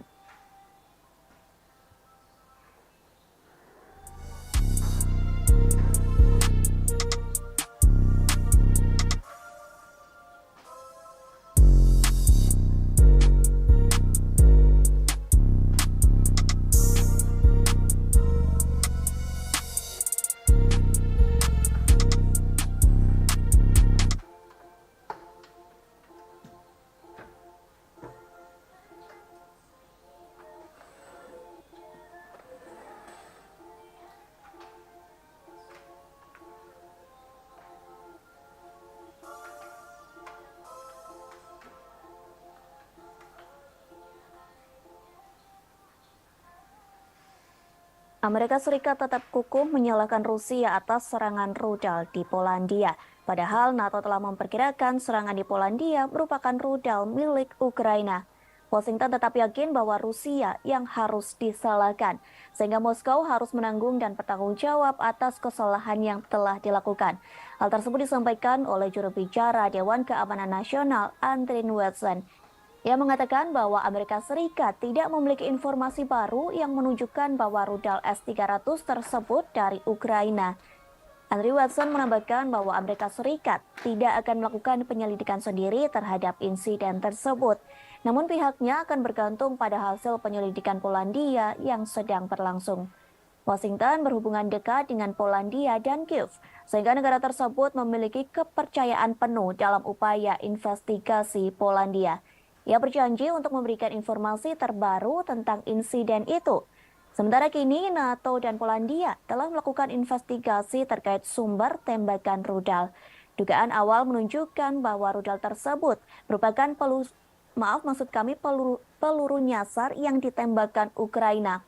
Rudal yang ditembakkan Ukraina awalnya bertujuan untuk mempertahankan wilayahnya dari serangan Rusia. Namun tembakan rudal diduga salah sasaran hingga jatuh di wilayah Polandia. Hal tersebut disampaikan oleh Sekretaris Jenderal NATO Jens Stoltenberg. Meski begitu, menurut Stoltenberg, Ukraina tidak perlu disalahkan atas kejadian ini. Pasalnya, insiden rudal nyasar ini terjadi karena tidak sengaja. Sementara itu, Rusia telah membantah tuduhan serangan rudal di perbatasan hingga menjangkau Polandia. Kementerian Pertahanan Rusia menyebut bahwa tudingan ini hanya provokasi untuk meningkatkan ketegangan.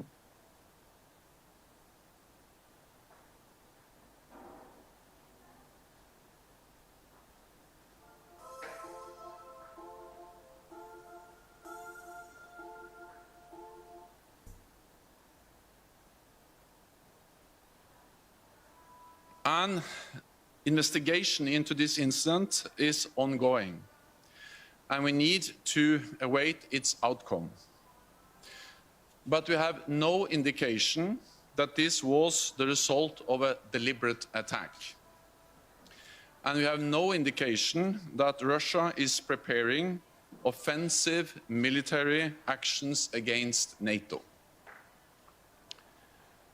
Our preliminary analysis suggests that the incident was likely caused by a Ukrainian air defense missile fired to defend Ukrainian territory against Russian cruise missile attacks. But let me be clear, this is not Ukraine's fault. Russia bears ultimate responsibility as it continues its illegal war against Ukraine. Vatikan menawarkan diri menjadi juru damai dalam perang yang terjadi antara Rusia dan Ukraina. Hal tersebut disampaikan oleh Sekretaris Negara Vatikan Kardinal Pietro Parolin. Kesiapan jadi juru damai itu disampaikan dalam pertemuan antara Vatikan dengan Paguyuban Wartawan Katolik Indonesia atau PWKI. Diketahui PWKI baru saja melakukan kunjungan resmi ke Vatikan. Kunjungan tersebut diikuti sebanyak 18 orang delegasi PWKI. Kunjungan tersebut dipimpin oleh mantan anggota Komisi Penyiaran Indonesia, Mayong Suryo Laksono, kemudian penasihat PWKI AM Putut Prabantoro turut mendampingi dalam kunjungan tersebut. PWKI mengatakan Vatikan akan terus memperjuangkan perdamaian antara Rusia dan Ukraina. Vatikan akan terus berjuang lantaran kedua negara ini terus berperang dalam kurun waktu hampir 1 tahun. Bahkan hingga kini perang tersebut belum ada tanda-tanda berhenti atau perdamaian. Parolin mengaku Vatikan turut prihatin lantaran perang tersebut sudah banyak memakan korban. Lebih jauh, Kardinal Parolin mengungkapkan jika melihat peta dunia, sebenarnya bukan hanya Ukraina saja yang dilanda perang. Namun di beberapa tempat di dunia juga mengalami kondisi dan situasi yang buruk. Karena itulah Paus Fransiskus bersama Sheikh Ahmad Al-Tayib, Imam Besar Al-Azhar, menerbitkan dokumen Abu Dhabi. Dokumen tersebut telah diterbitkan pada 4 Februari 2019 di Uni Emirat Arab. Dokumen Abu Dhabi berisi persaudaraan manusia untuk perdamaian. Terlebih Parolin menyadari dunia menjadi berbeda setelah pandemi COVID-19. Pada kesempatan yang sama, Parolin juga mengungkapkan rasa prihatinnya terhadap media yang membuat kekacauan dengan berita-berita negatif. Tak hanya itu, Parolin menyebut banyak media melaporkan berita hoaks yang menjauhkan manusia dari perdamaian, sehingga Parolin berpesan kepada delegasi PWKI. Pesan tersebut terkait wartawan yang tidak membuat tembok penghalang atau pembatas. Diharapkan para wartawan bisa membangun jembatan persaudaraan. Satu caranya bekerja sama dengan pihak lain. Satu hal ini dilakukan, Parolin berharap negara-negara bisa mencapai titik perdamaian.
Tribuners, kita beralih ke berita selanjutnya. Diskusi yang dilakukan oleh pemimpin G20 dalam acara KTT di Bali disebut mengalami perdebatan yang alot, terutama saat para pemimpin negara membahas perang yang terjadi antara Rusia dan Ukraina. Bahkan pembahasan tersebut terkait berlangsung hingga tengah malam. Hal ini disampaikan oleh Presiden Jokowi di Media Center G20 Bali International Convention Center atau BICC Nusa Dua Bali pada Rabu 16 November 2022. Ia menerangkan hanya ada satu paragraf yang diperdebatkan. Perdebatan itu ialah penyikapan terhadap perang di Ukraina. Jokowi menerangkan konsensus untuk deklarasi Bali akhirnya tercapai saat tengah malam. Bahkan perdebatan ini melibatkan Menteri Luar Negeri Rusia Sergei Lavrov. Dalam konsensus tersebut, para pemimpin negara G20 sepakat perang berdampak negatif pada ekonomi global. Dampak negatif itu menimbulkan risiko terhadap krisis pangan, krisis energi, dan potensi krisis finansial. Padahal ekonomi global kini masih cenderung rapuh akibat pandemi COVID-19. Selain itu, perang Rusia-Ukraina menyebabkan penderitaan manusia yang luar biasa. Lantas, perdamaian hanya terwujud bila dilakukan pemulihan ekonomi global. Kepala pemerintahan menegaskan sejak awal perang harus dihentikan, sehingga dalam deklarasi KTT G20 sebagian besar anggota mengecam keras perang yang masih berkecamuk di Ukraina. Dalam deklarasi itu, dari 20 negara anggota hanya Rusia yang menolaknya. Sementara China dan India memilih tidak memberikan suara dalam perdebatan soal perang Rusia-Ukraina. Di sisi lain, Jokowi mengakui G20 di Bali menghasilkan beberapa hasil yang konkret. Hasil itu diantaranya terbentuk Pandemic Fund yang sampai hari ini terkumpul 1,5 miliar dolar Amerika Serikat. Kemudian Indonesia memperoleh komitmen dari Just Energy Transition Program sebesar 20 miliar dolar Amerika Serikat. Di samping itu dihasilkan juga komitmen bersama, yakni setidaknya 30% dari daratan dunia dan 30% lautan dunia dilindungi di tahun 2020. Maksud kami di tahun 2030.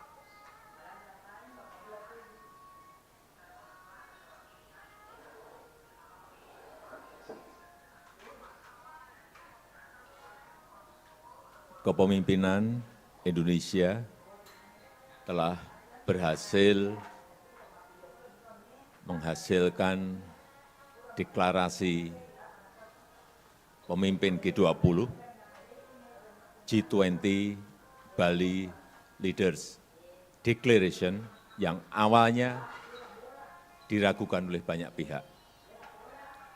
Deklarasi terdiri atas 52 paragraf dan paragraf yang sangat diperdebatkan adalah penyikapan terhadap perang di Ukraina.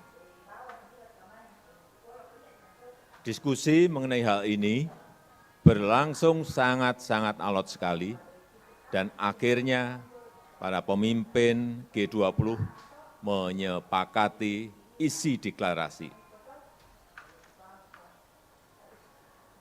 yaitu condemnation perang di Ukraina karena telah melanggar batas wilayah, melanggar integritas wilayah. Perang ini telah mengakibatkan penderitaan masyarakat dan memperberat ekonomi global yang masih rapuh akibat pandemi yang menimbulkan risiko terhadap krisis pangan, krisis energi, dan potensi krisis finansial. Oleh karena itu, G20 membahas dampak perang terhadap kondisi perekonomian global. Momen Presiden China Xi Jinping marah ke Perdana Menteri Kanada Justin Trudeau terekam kamera dan viral di media sosial. Hal ini terjadi saat gelaran konferensi tingkat tinggi atau KTT G20 di Bali. Satu akun yang mengunggah momen tersebut merupakan wartawan asal Kanada. Adapun video berdurasi 1 menit itu memperlihatkan senyuman Xi Jinping saat berbicara kepada Trudeau dalam bahasa Mandarin. Hanya saja nampaknya Trudeau salah menangkap maksud senyuman Xi yang sembari berbicara kepadanya. Penerjemah Xi menjelaskan maksud kedatangan sang presiden merupakan meluapkan protes kepada Trudeau. Ternyata protes tersebut terkait percakapan mereka yang bocor di media dan dinilai tidak pantas. Kemarahan Xi itu pun hanya dibalas dengan senyuman oleh Trudeau. Tak hanya sampai di situ, Xi kembali menumpahkan kekesalannya terkait bocornya pembicaraan dirinya dengan Trudeau. Trudeau pun langsung menyambar ketika penerjemah baru saja mengartikan perkataan Xi. Dirinya berkata bahwa kebebasan di Kanada dijamin oleh negara, sehingga Trudeau menilai hal ini mungkin tidak dijalani di negeri tirai bambu. Xi pun mengakhiri percakapan tersebut dengan menyatakan adanya penentuan batas-batas yang disepakati ketika akan berdialog dengannya. Setelah itu, Xi mengakhiri percakapan dengan Trudeau dengan menyalaminya dan melenggang pergi. Sementara Trudeau juga pergi, namun ia tampak kebingungan. Hal ini terlihat dari langkah kakinya yang tak pasti. Sebagai informasi, video ini telah ditonton sebanyak 6,3 juta kali. Terkait video ini, warganet asal Tiongkok menilai baru kali ini Xi Jinping terlihat mencolok dalam sebuah pertemuan kenegaraan. Perlu diketahui, tensi hubungan antara Kanada dan China telah meninggi sejak penahanan pimpinan Huawei Meng Wanzhou pada tahun 2018. Hubungan kedua negara pun semakin buruk ketika Ottawa memban peralatan 5G dari Huawei pada Mei lalu. Tindakan ini dibalas dengan meminta 3 perusahaan asal Tiongkok untuk pergi dari Kanada. Trudeau dan Xi terakhir bertemu pada Juni 2019 lalu pada gelaran G20 di Osaka, Jepang.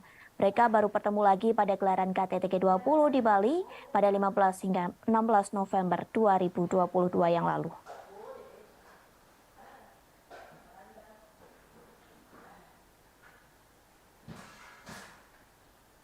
Tribuners Indonesia dan Cina menjalin kesepakatan baru selesai acara KTT G20 di Bali. Presiden Joko Widodo dan Presiden Xi Jinping melakukan kerjasama terkait pengembangan vaksin COVID-19. Hal tersebut disampaikan oleh Kementerian Luar Negeri Cina. Dalam pernyataannya, Xi mengatakan kepada Presiden Jokowi bahwa Cina akan mempromosikan penelitian dan pengembangan bersama pada vaksin, sehingga pihaknya terus mendukung Indonesia dalam membangun pusat produksi vaksin regional. Diketahui Indonesia telah menjadi pembeli utama vaksin COVID-19 buatan Cina sejak dimulainya pandemi. Sejauh ini Indonesia telah memberikan ratusan juta dosis yang diproduksi oleh Sinovac Biotech Cina. Pada bulan September, Indonesia mengatakan telah memberikan persetujuan menggunakan darurat vaksin mRNA COVID-19. Diketahui vaksin jenis ini dikembangkan oleh perusahaan Cina. Di sisi lain, Jokowi dan Xi Jinping terlihat sangat akrab. Selain bekerja sama dalam pengembangan vaksin, keduanya pun terlihat memiliki hubungan yang dekat. Pasalnya, Jokowi mengajak Xi Jinping untuk menyaksikan uji coba kereta cepat Jakarta-Bandung. Keduanya menonton secara virtual di sela-sela KTT G20 yang digelar di Bali. Sementara uji coba kereta cepat dilangsungkan di stasiun Tegaluar, Bandung, Jawa Barat. Dalam video yang disiarkan di YouTube Sekretariat Presiden, Jokowi dan Xi tampak duduk bersebelahan. Sebelum uji coba dimulai, Menteri Koordinator Bidang Kemaritiman dan Investasi Luhut Binsar Panjaitan menyampaikan perkembangan proyek kereta cepat. Pemerintah berharap agar kereta ini dapat beroperasi pada pertengahan 2023. Bahkan pemerintah Indonesia berharap Xi Jinping bisa menghadiri peresmian operasional kereta cepat Jakarta-Bandung. Selesai menyaksikan uji coba kereta cepat, Presiden Jokowi dan Presiden Xi menggelar pertemuan bilateral secara tertutup.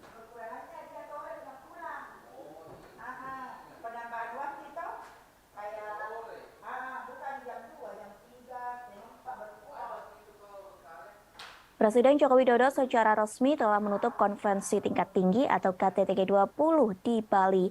Acara tersebut dipersiapkan dengan matang sehingga mendapat pujian dari para pemimpin negara. Lantas apa hasil dari KTT G20 di Bali yang telah diselenggarakan selama 2 hari? Para pemimpin negara G20 mengatakan bahwa sebagian besar anggota mengutuk keras perang yang dilancarkan Rusia ke Ukraina. Pasalnya, konflik tersebut menyebabkan penderitaan manusia yang luar biasa. Bahkan invasi ini memperburuk kerapuhan yang ada dalam ekonomi global. Namun dalam draft itu, Rusia dianggap telah menentang pernyataan tersebut. Diketahui para pemimpin negara mengutuk invasi Rusia ke Ukraina dalam sesi pertama KTT. Setelah pengutukan tersebut, Menteri Luar Negeri Rusia Sergei Lavrov langsung meninggalkan Bali. Kemudian, China menggunakan forum KTT G20 untuk mencoba dan memperbaiki beberapa pagar diplomatiknya. Presiden Prancis Emmanuel Macron mengatakan pertemuan dengan Presiden Cina Xi Jinping. Pertemuan tersebut diadakan pada Selasa 15 November di sela-sela KTT G20. Sementara itu, Xi juga bertemu dengan Perdana Menteri Australia yang baru, yakni Anthony Albanese. Pertemuan itu mengisyaratkan bahwa mereka akan berusaha untuk melewati tahun-tahun ketidaksepakatan. Kedua pemimpin juga menyatakan keinginan mereka untuk bergerak maju dalam beberapa masalah bilateral, mulai dari sektor pertanian, pangan, hingga aeronautika. Macron pun mengaku ingin mengunjungi Cina pada awal 2023 jika kondisi pandemi virus COVID-19 memungkinkan. Kemudian para pemimpin Eropa telah menggunakan pidato G20 mereka untuk menyerang Rusia. Hal ini terjadi meski Menteri Luar Negeri Sergei Lavrov duduk di ruangan yang sama. Sementara itu, Presiden Ukraina Volodymyr Zelensky memberikan pidato videonya pada KTT. Dalam video tersebut ada poin yang menghina Rusia dengan menyebut mereka sebagai G19. Pasalnya, Presiden Rusia Vladimir Putin tidak menghadiri forum profil tingkat tinggi yang diadakan di Bali itu. Lalu, Presiden Prancis Emmanuel Macron menggunakan KTT G20 untuk meluncurkan kembali ambisi strategis Prancis di kawasan Asia Pasifik. Ia bertemu dengan tokoh-tokoh regional termasuk Presiden Cina dan PM India Modi di sela-sela KTT Bali. Namun di antara semua hal yang telah dibahas, fokus resmi KTT terkait stabilitas keuangan, kesehatan, energi berkelanjutan, dan transformasi digital.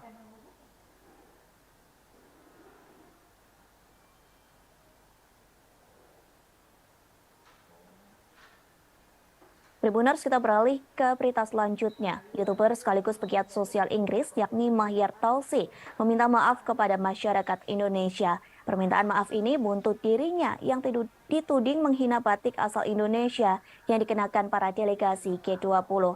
Permintaan maaf tersebut disampaikan melalui akun Twitternya pada Rabu 16 November. Mahyar mengaku mendapat pesan ancaman pembunuhan dari warga Indonesia. Bahkan ia mengaku pejabat pemerintah Indonesia memberikan ancaman kepadanya. Namun hingga kini belum diketahui siapa pejabat pemerintah Indonesia yang memberikan ancaman tersebut. Dalam permintaan maafnya, Mahyar mengaku dirinya tak berniat menyinggung tradisi dan budaya manapun. Ia menyebut semua budaya dan tradisi memiliki karakteristik keunikan masing-masing sehingga tidak boleh dihina. Mahyar Tousi mengaku hanya berniat membuat lelucon tentang Perdana Menteri Inggris Rishi Sunak dan Perdana Menteri Kanada Justin Trudeau. Sementara netizen Indonesia langsung menyerbu akun Twitter Mahyar dengan hujatan. Namun amarah warganet Indonesia tak berhenti sampai di situ. Kini netizen Indonesia gantian menyerbu kanal YouTube Mahyar Tousi yang memiliki 260.000 subscriber. Video terakhir Mahyar pada 16 November 2022 kini dipenuhi oleh komentar warganet Indonesia. Warganet yang dikenal dengan julukan netizen plus 62 itu ramai-ramai menyerukan untuk mereport kanal YouTube milik Mahyar. Total ada ratusan komentar berbahasa Indonesia yang menyerukan ajakan untuk mereport akun milik Mahyar Tousi. Seperti yang diketahui, apabila terkena report maka Mahyar terancam kehilangan akun YouTube-nya. Sementara Wakil Menparekraf Angela Herliana Tano Sudibjo ikut mengecam aksi Mahyar Tousi yang menghina pakaian batik delegasi KTT G20. Angela menuliskan kecaman tersebut di Instagram Mahyar Tousi. Sejumlah publik figur dan akun bercentang biru di Indonesia juga turut melancarkan protesnya. Diketahui sebelumnya, Mahyar Tousi diduga menghina batik Indonesia yang digunakan para delegasi G20. Hinaan tersebut telah dituliskan dalam akun Twitternya pada Rabu 16 November 2022 pagi. Namun postingan tersebut langsung segera dihapus olehnya.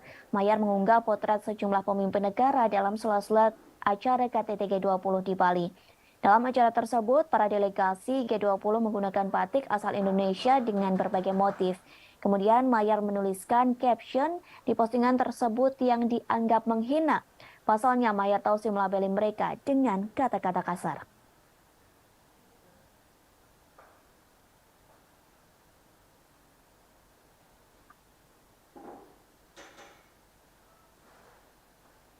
Jurnalis asing menyebut lemper mirip dengan sushi roll. Hal tersebut terjadi saat mereka meliput KTT G20 di Nusa Dua Bali. Dalam acara tersebut, jurnalis asing diberi santapan khas Indonesia. Satu di antaranya adalah lemper. Sejumlah jurnalis asing menyatakan bahwa dari segi rasa, tekstur, dan penampilan lemper mirip dengan sushi makanan khas Jepang. Bedanya hanya pada bungkusnya. Sushi dibungkus nori dan bisa dimakan, sedangkan lemper dibalut daun pisang yang tidak bisa dimakan. Hal tersebut disampaikan oleh seorang jurnalis asal Jerman, Ennet. Ia mengaku semua makanan Indonesia memiliki rasa yang enak. Bahkan ia mengaku sering heran dengan makanan Indonesia yang enak dan banyak macamnya. Para pewarta dari luar negeri mencicipi jajanan Indonesia saat meliput di Media Center Bali International Convention atau Center BICC Western Hotel Nusa Dua. Jajanan disajikan sebagai makanan penutup antara lain wajik, kue apem, lemper, dan beberapa kudapan tradisional khas Nusantara lainnya. Makanan kecil ini juga dihidangkan untuk sarapan pagi, makan siang, dan makan malam. Pilihan hidangan internasional juga tersaji seperti makanan barat, India, dan Oriental. Namun kudapan lokal dilaporkan menarik perhatian tersendiri di mata awak media asing. Seorang staf minuman BICC yakni Edi menyebut banyak wartawan yang terlihat ragu-ragu mengambil makanan khas Indonesia. Namun setelah memakannya mereka kerap kembali untuk mengambil hidangan tersebut. Senada dengan pernyataan Edi, si fotografer asing yakni Chai Hingo mengakui kegemarannya menyantap kudapan Indonesia. Choi menambahkan setiap pagi sebelum beraktivitas, ia selalu berbekal kue dari toko roti favoritnya. Meski begitu, ia mengakui ada beberapa makanan Indonesia yang kurang disukai. Makanan yang tidak disukai merupakan kue basah yang memiliki tekstur lembek.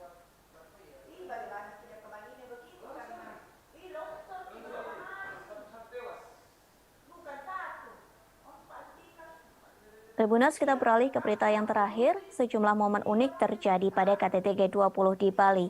Satu di antaranya sikap Presiden Amerika Serikat Joe Biden. Pasalnya perhatian Biden tertuju kepada jurnalis Rusia yakni Yuri Solmov. Diketahui Yuri Solmov merupakan kameramen dari Channel One Rusia. Biden disebut takjub melihat badan Solmov begitu kekar dan berotot. Ia pun mengaku khawatir dengan otot lengan pria tersebut. Pernyataan itu disambut tawa oleh Presiden Indonesia Joko Widodo. Bahkan para delegasi KTT G20 yang lain juga ikut tertawa. Kemudian terdengar seseorang mengatakan kepada Biden bahwa Solmov merupakan orang Rusia. Mendengar hal tersebut, Biden mengaku tidak peduli dengan orang itu. Bahkan Biden sempat bergurau dengan Yuri Solmov. Biden mengatakan ia berharap tidak bermusuhan dengan jurnalis asal Rusia bertubuh kekar itu. Di sisi lain, Biden sendiri mengaku betah tinggal di Indonesia dan sebenarnya tak ingin pulang ke negara asalnya. Curhatan ini disampaikan oleh Biden saat ia diantar oleh Sandiaga Uno setelah selesainya acara KTT G20 di Bali. Melalui Instagramnya, Sandi menceritakan bagaimana ia mendampingi Biden hingga Presiden Amerika Serikat itu naik ke pesawat. Dalam perjalanan ke pesawat, Biden sempat berbincang dengan Sandi. Biden awalnya mengucapkan selamat dan terima kasih atas KTT G20 di Bali yang begitu meriah. Kemudian Biden mengutarakan bagaimana dirinya begitu nyaman di Bali, bahkan merasa seperti berada di rumah sendiri. Dalam kolom captionnya, Sandi menyatakan bahwa pujian Biden itu termasuk disampaikan kepada para pelaku UMKM. Pasalnya pelaku UMKM dapat bergerak cepat mengambil momentum G20 untuk menciptakan lapangan kerja dan menjadi bagian dalam pemulihan ekonomi.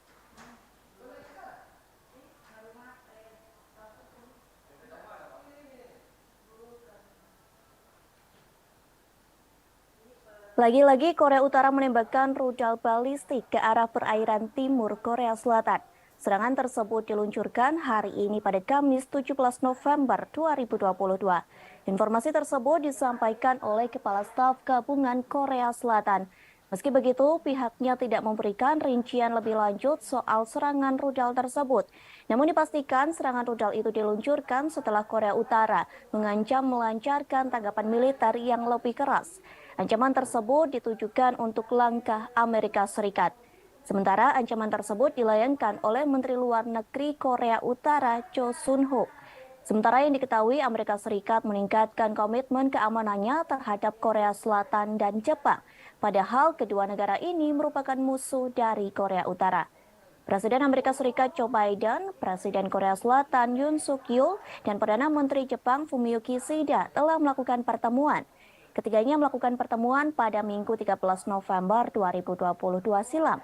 Pertemuan tersebut membahas terkait cara mengatasi ancaman yang dilakukan oleh Korea Utara. Mengetahui diskusi tersebut, Cho Sun-ho memberi peringatan dan mengecam. Pernyataan itu soal diskusi yang dilakukan Amerika Serikat, Korea Selatan, dan Jepang justru memperburuk situasi. Pasalnya Korea Utara akan membuat ketegangan di semenanjung Korea. Bahkan disebutkan ketegangan itu akan lebih tidak dapat diprediksi. Cho Sun-ho mengatakan militer Korea Utara akan melakukan perlawanan yang semakin sengit. Hal ini benar-benar terjadi jika Washington memperkuat aliansi keamanannya terhadap Tokyo dan Seoul. Sementara para ahli turut mengomentari soal peluncuran rudal hari ini. Mereka mengatakan serangan tersebut sengaja diatur waktunya. Pasalnya serangan tersebut bertepatan dengan pernyataan dari Menteri Luar Negeri Pyongyang. Diketahui sebelumnya Korea Utara telah melakukan serangkaian peluncuran rudal balistik antar benua. Serangan tersebut diluncurkan pada awal bulan ini. Tercatat lebih dari 20 rudal yang ditembakkan Korea Utara pada Rabu 2 November silam. Tak lama setelah itu, Pyongyang kembali menyerang Korea Selatan dengan 2 pesawat pengebom supersonik B-1B pada Sabtu 5 November 2022. Lalu senjata Korea Selatan juga hancur di rudal Korea Utara pada Rabu 9 November silam. Menanggapi rentetan serangan tersebut, Presiden Korea Selatan Yoon Suk Yeol mengatakan serangan tersebut merupakan invasi teritorial.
Berita selanjutnya, Tribuners, polisi Iran disebut makin melakukan tindakan yang keras terhadap warga sipilnya. Tindakan keras ini dilakukan kepada wanita yang tidak menggunakan penutup kepala. Dilaporkan pasukan keamanan Iran memukuli wanita secara brutal. Tak hanya memukul, namun polisi di Iran juga menembak wanita. Peristiwa ini terjadi di sebuah stasiun metro di Teheran. Bahkan video yang memperlihatkan tindakan keras polisi Iran ini beredar di media sosial. Satu akun yang aktif membagikan peristiwa tersebut yakni @1500tasfir. Dari postingan yang diunggah, nampak penumpang berlarian menuju pintu keluar. Akibatnya banyak orang yang jatuh dan terinjak-injak. Seusai itu, nampak polisi melepaskan tembakan ke peron yang ramai.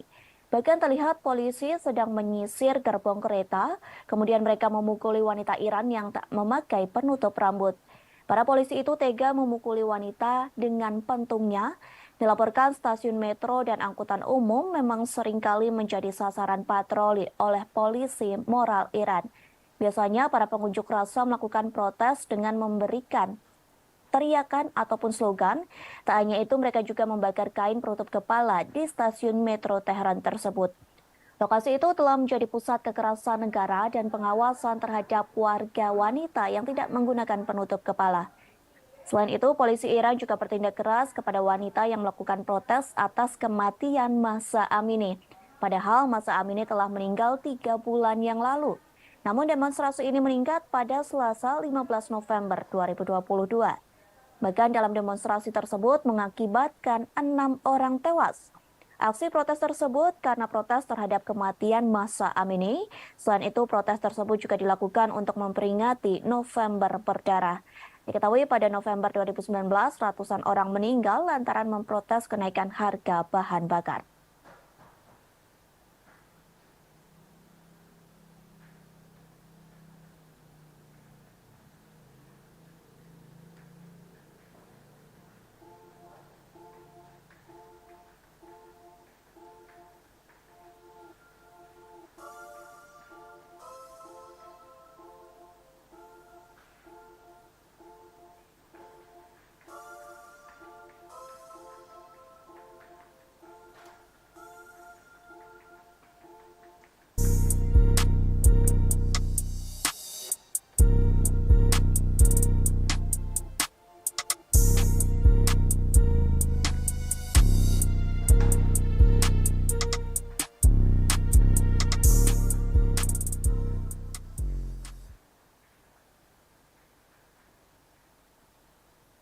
Kita beralih ke berita selanjutnya, Tribuners. Sebuah rudal yang menghantam Polandia diduga bukan serangan dari Rusia. Namun ledakan rudal tersebut diduga merupakan perbuatan pertahanan udara Ukraina. Hal tersebut disampaikan oleh Presiden Polandia, Andrzej Duda. Pihaknya menyebut Polandia tak memiliki bukti bahwa rudal tersebut diluncurkan oleh Ukraina. Duda mengatakan bahwa serangan tersebut merupakan kecelakaan yang tidak menguntungkan. Presiden Polandia ini juga mengatakan rudal itu bukan serangan yang disengaja. Pasalnya, Duda meyakini serangan rudal itu merupakan niatan untuk membela diri. Ia menyebut pasukan Ukraina sedang mencoba untuk mencegat serangan Rusia. Namun ternyata rudal tersebut malah jatuh ke Polandia, sehingga Duda memaklumi dengan adanya peristiwa tersebut. Sementara Kementerian Pertahanan Rusia mengonfirmasi bahwa pihaknya memang menembakkan rentetan rudal ke pusat komando Ukraina. Selain itu, pasukan Moskow juga menembakkan rudal ke lokasi infrastruktur di Ukraina pada Selasa 5 November 2022. Namun targetnya tidak lebih dekat dari 35 km atau 21,7 mil dari perbatasan Ukraina dan Polandia. Kementerian Rusia juga menyampaikan analisis dari serangan rudal di Polandia. Pihaknya menyebut rudal tersebut berasal dari sistem pertahanan udara S-300. Dilaporkan rudal itu digunakan negara yang dipimpin oleh Presiden Volodymyr Zelensky. Sebelumnya, Presiden Amerika Serikat Joe Biden mengatakan rudal itu tidak mungkin ditembakkan dari Rusia. Insiden itu terjadi ketika Rusia menembakkan sejumlah rudal ke kota-kota di seluruh Ukraina. Sementara Ukraina mengatakan pihaknya menembak jatuh sebagian besar rudal Rusia yang masuk dengan rudal pertahanan udaranya sendiri. Wilayah Volyn Ukraina, tepat di seberang perbatasan dari Polandia, merupakan satu dari banyak wilayah yang menurut Ukraina menjadi sasaran serangan Rusia di seluruh negeri.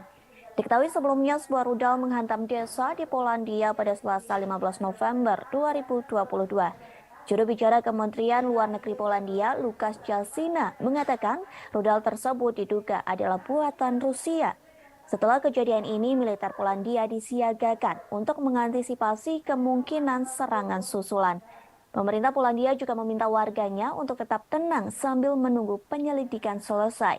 Sementara itu, Rusia telah membantah tuduhan serangan rudal di perbatasan hingga menjangkau Polandia. Kementerian Pertahanan Rusia menyebut bahwa tudingan ini hanya provokasi untuk meningkatkan ketegangan.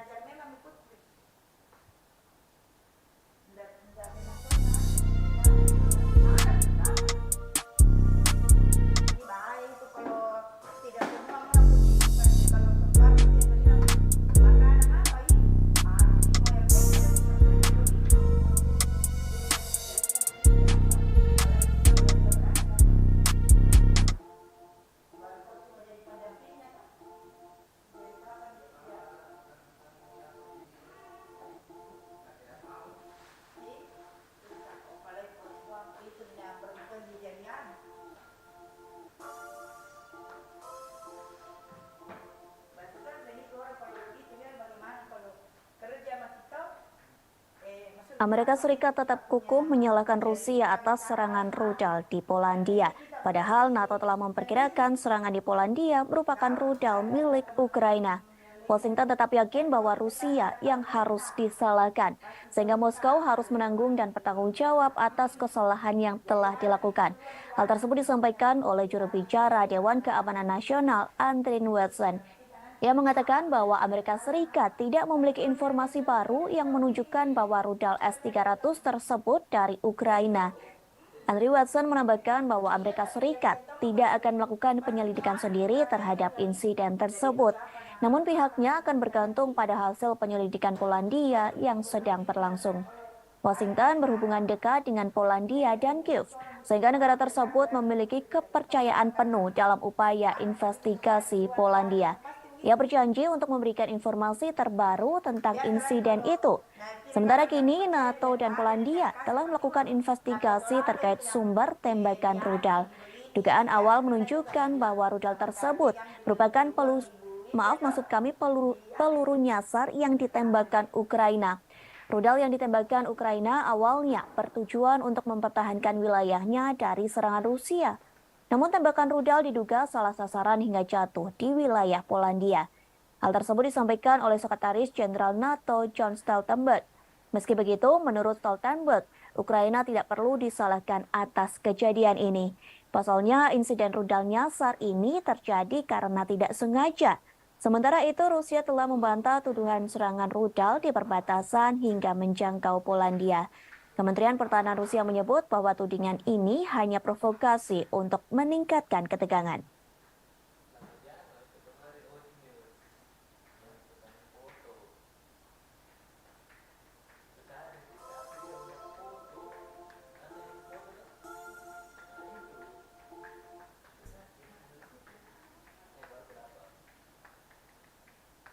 An investigation into this incident is ongoing, and we need to await its outcome. But we have no indication that this was the result of a deliberate attack. And we have no indication that Russia is preparing offensive military actions against NATO.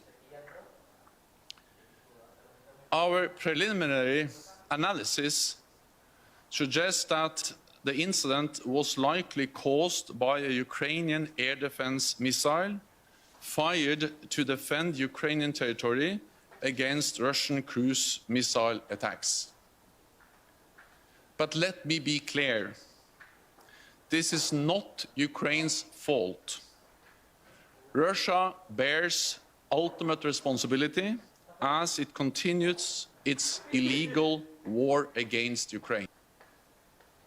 Vatikan menawarkan diri menjadi juru damai dalam perang yang terjadi antara Rusia dan Ukraina. Hal tersebut disampaikan oleh Sekretaris Negara Vatikan Kardinal Pietro Parolin. Kesiapan jadi juru damai itu disampaikan dalam pertemuan antara Vatikan dengan Paguyuban Wartawan Katolik Indonesia atau PWKI. Diketahui PWKI baru saja melakukan kunjungan resmi ke Vatikan. Kunjungan tersebut diikuti sebanyak 18 orang delegasi PWKI. Kunjungan tersebut dipimpin oleh mantan anggota Komisi Penyiaran Indonesia Mayong Suryo Laksono, kemudian penasehat PWKI AM Putut Prabantoro turut mendampingi dalam kunjungan tersebut. PWKI mengatakan Vatikan akan terus memperjuangkan perdamaian antara Rusia dan Ukraina. Vatikan akan terus berjuang lantaran kedua negara ini terus berperang dalam kurun waktu hampir 1 tahun. Bahkan hingga kini perang tersebut belum ada tanda-tanda berhenti atau perdamaian. Parolin mengaku Vatikan turut prihatin lantaran perang tersebut sudah banyak memakan korban. Lebih jauh, Kardinal Parolin mengungkapkan jika melihat peta dunia, sebenarnya bukan hanya Ukraina saja yang dilanda perang. Namun di beberapa tempat di dunia juga mengalami kondisi dan situasi yang buruk. Karena itulah Paus Fransiskus bersama Sheikh Ahmad Al-Tayib, Imam Besar Al-Azhar, menerbitkan dokumen Abu Dhabi. Dokumen tersebut telah diterbitkan pada 4 Februari 2019 di Uni Emirat Arab. Dokumen Abu Dhabi berisi persaudaraan manusia untuk perdamaian. Terlebih Parolin menyadari dunia menjadi berbeda setelah pandemi COVID-19. Pada kesempatan yang sama, Parolin juga mengungkapkan rasa prihatinnya terhadap media yang membuat kekacauan dengan berita-berita negatif. Tak hanya itu, Parolin menyebut banyak media melaporkan berita hoaks yang menjauhkan manusia dari perdamaian. Sehingga Parolin berpesan kepada delegasi PWKI. Pesan tersebut terkait wartawan yang tidak membuat tembok penghalang atau pembatas. Diharapkan para wartawan bisa membangun jembatan persaudaraan. Satu caranya bekerja sama dengan pihak lain. Satu hal ini dilakukan, Parolin berharap negara-negara bisa mencapai titik perdamaian.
Tribuners, kita beralih ke berita selanjutnya. diskusi yang dilakukan oleh pemimpin G20 dalam acara KTT di Bali disebut mengalami perdebatan yang alot, terutama saat para pemimpin negara membahas perang yang terjadi antara Rusia dan Ukraina. Bahkan pembahasan tersebut terkait berlangsung hingga tengah malam. Hal ini disampaikan oleh Presiden Jokowi di Media Center G20 Bali International Convention Center atau BICC Nusa Dua Bali pada Rabu 16 November 2022. Ia menerangkan hanya ada satu paragraf yang diperdebatkan. Perdebatan itu ialah penyikapan terhadap perang di Ukraina. Jokowi menerangkan konsensus untuk deklarasi Bali akhirnya tercapai saat tengah malam. Bahkan perdebatan ini melibatkan Menteri Luar Negeri Rusia Sergei Lavrov. Dalam konsensus tersebut, para pemimpin negara G20 sepakat perang berdampak negatif pada ekonomi global. Dampak negatif itu menimbulkan risiko terhadap krisis pangan, krisis energi, dan potensi krisis finansial. Padahal ekonomi global kini masih cenderung rapuh akibat pandemi COVID-19. Selain itu, perang Rusia-Ukraina menyebabkan penderitaan manusia yang luar biasa. Lantas perdamaian hanya terwujud bila dilakukan pemulihan ekonomi global. Kepala pemerintahan menegaskan sejak awal perang harus dihentikan, sehingga dalam deklarasi KTT G20 sebagian besar anggota mengecam keras perang yang masih berkecamuk di Ukraina. Dalam deklarasi itu dari 20 negara anggota hanya Rusia yang menolaknya, sementara China dan India memilih tidak memberikan suara dalam perdebatan soal perang Rusia-Ukraina. Di sisi lain, Jokowi mengakui G20 di Bali menghasilkan beberapa hasil yang konkret. Hasil itu diantaranya terbentuk Pandemic Fund yang sampai hari ini terkumpul 1,5 miliar dolar Amerika Serikat. Kemudian Indonesia memperoleh komitmen dari Just Energy Transition Program sebesar 20 miliar dolar Amerika Serikat. Di samping itu dihasilkan juga komitmen bersama, yakni setidaknya 30% dari daratan dunia dan 30% lautan dunia dilindungi di tahun 2020. Maksud kami di tahun 2030.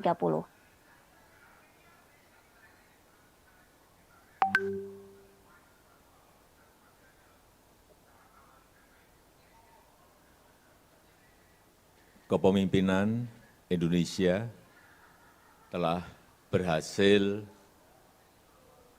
menghasilkan deklarasi pemimpin G20, G20 Bali Leaders Declaration yang awalnya diragukan oleh banyak pihak. Deklarasi terdiri atas 52 paragraf dan paragraf yang sangat diperdebatkan adalah penyikapan terhadap perang di Ukraina. Diskusi mengenai hal ini berlangsung sangat-sangat alot sekali dan akhirnya para pemimpin G20 menyepakati isi deklarasi, yaitu condemnation perang di Ukraina karena telah melanggar batas wilayah, melanggar integritas wilayah. Perang ini telah mengakibatkan penderitaan masyarakat dan memperberat ekonomi global yang masih rapuh akibat pandemi, yang menimbulkan risiko terhadap krisis pangan, krisis energi, dan potensi krisis finansial. Oleh karena itu, G20 membahas dampak perang terhadap kondisi perekonomian global. Momen Presiden China Xi Jinping marah ke Perdana Menteri Kanada Justin Trudeau terekam kamera dan viral di media sosial. Hal ini terjadi saat gelaran konferensi tingkat tinggi atau KTT G20 di Bali. Satu akun yang mengunggah momen tersebut merupakan wartawan asal Kanada. Adapun video berdurasi 1 menit itu memperlihatkan senyuman Xi Jinping saat berbicara kepada Trudeau dalam bahasa Mandarin. Hanya saja nampaknya Trudeau salah menangkap maksud senyuman Xi yang sembari berbicara kepadanya.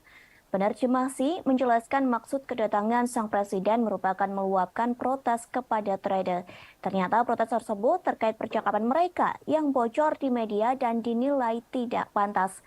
Kemarahan Xi itu pun hanya dibalas dengan senyuman oleh trader. Tak hanya sampai di situ, Xi kembali menumpahkan kekesalannya terkait bocornya pembicaraan dirinya dengan trader. Trader pun langsung menyambar ketika penerjemah baru saja mengartikan perkataan Xi. Dirinya berkata bahwa kebebasan di Kanada dijamin oleh negara, sehingga trader menilai hal ini mungkin tidak dijalani di negeri tirai bambu.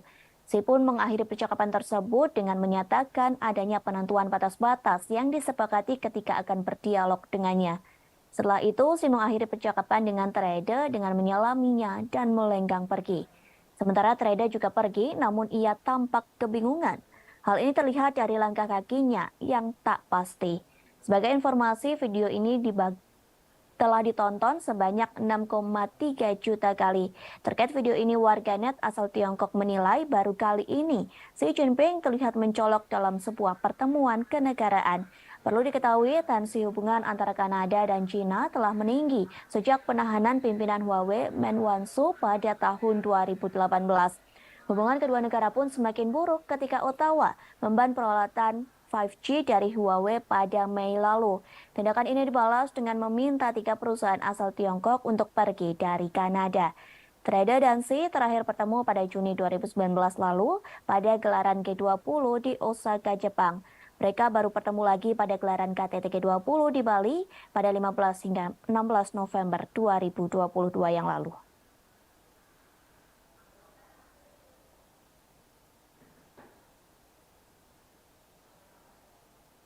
Tribuners Indonesia dan Cina menjalin kesepakatan baru selesai acara KTT G20 di Bali. Presiden Joko Widodo dan Presiden Xi Jinping melakukan kerjasama terkait pengembangan vaksin COVID-19. Hal tersebut disampaikan oleh Kementerian Luar Negeri Cina. Dalam pernyataannya, Xi mengatakan kepada Presiden Jokowi bahwa China akan mempromosikan penelitian dan pengembangan bersama pada vaksin, sehingga pihaknya terus mendukung Indonesia dalam membangun pusat produksi vaksin regional.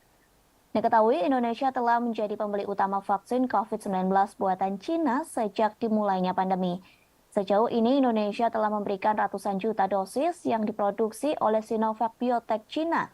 Pada bulan September, Indonesia mengatakan telah memberikan persetujuan menggunakan darurat vaksin mRNA COVID-19. Diketahui vaksin jenis ini dikembangkan oleh perusahaan Cina. Di sisi lain, Jokowi dan Xi Jinping terlihat sangat akrab. Selain bekerja sama dalam pengembangan vaksin, keduanya pun terlihat memiliki hubungan yang dekat. Pasalnya, Jokowi mengajak Xi Jinping untuk menyaksikan uji coba kereta cepat Jakarta-Bandung. Keduanya menonton secara virtual di sela-sela KTT G20 yang digelar di Bali. Sementara uji coba kereta cepat dilangsungkan di stasiun Tegaluar, Bandung, Jawa Barat. Dalam video yang disiarkan di YouTube Sekretariat Presiden, Jokowi dan Xi tampak duduk bersebelahan. Sebelum uji coba dimulai, Menteri Koordinator Bidang Kemaritiman dan Investasi Luhut Binsar Panjaitan menyampaikan perkembangan proyek kereta cepat. Pemerintah berharap agar kereta ini dapat beroperasi pada pertengahan 2023.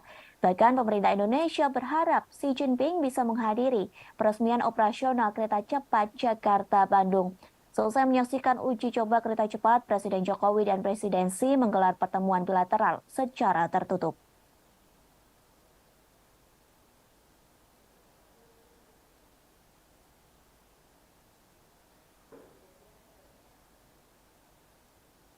Presiden Joko Widodo secara resmi telah menutup konferensi tingkat tinggi atau KTT G20 di Bali. Acara tersebut dipersiapkan dengan matang sehingga mendapat pujian dari para pemimpin negara.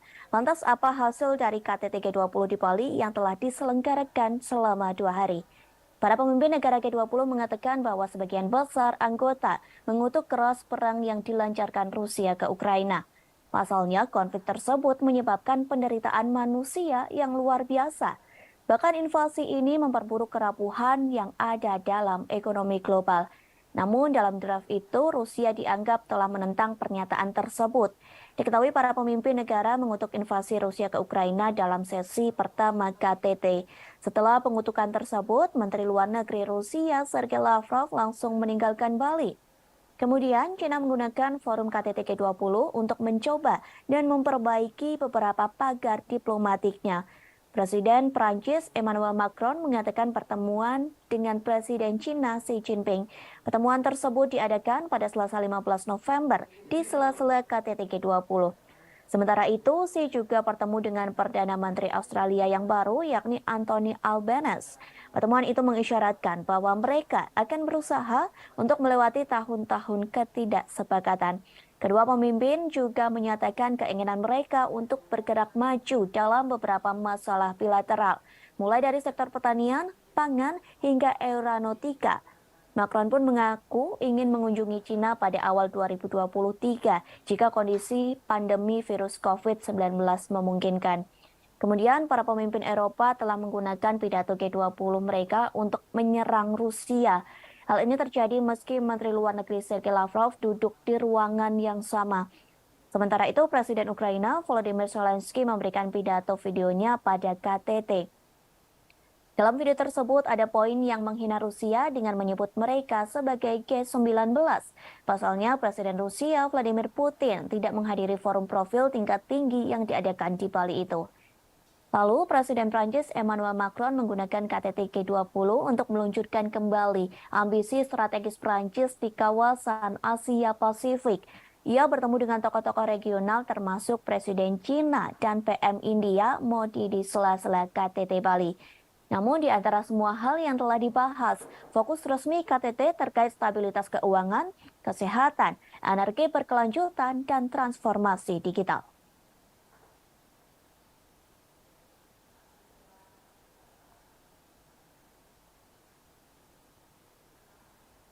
Tribuners, kita beralih ke berita selanjutnya. YouTuber sekaligus pegiat sosial Inggris yakni Mahyar Tousi meminta maaf kepada masyarakat Indonesia. Permintaan maaf ini buntut dirinya yang dituding menghina batik asal Indonesia yang dikenakan para delegasi G20.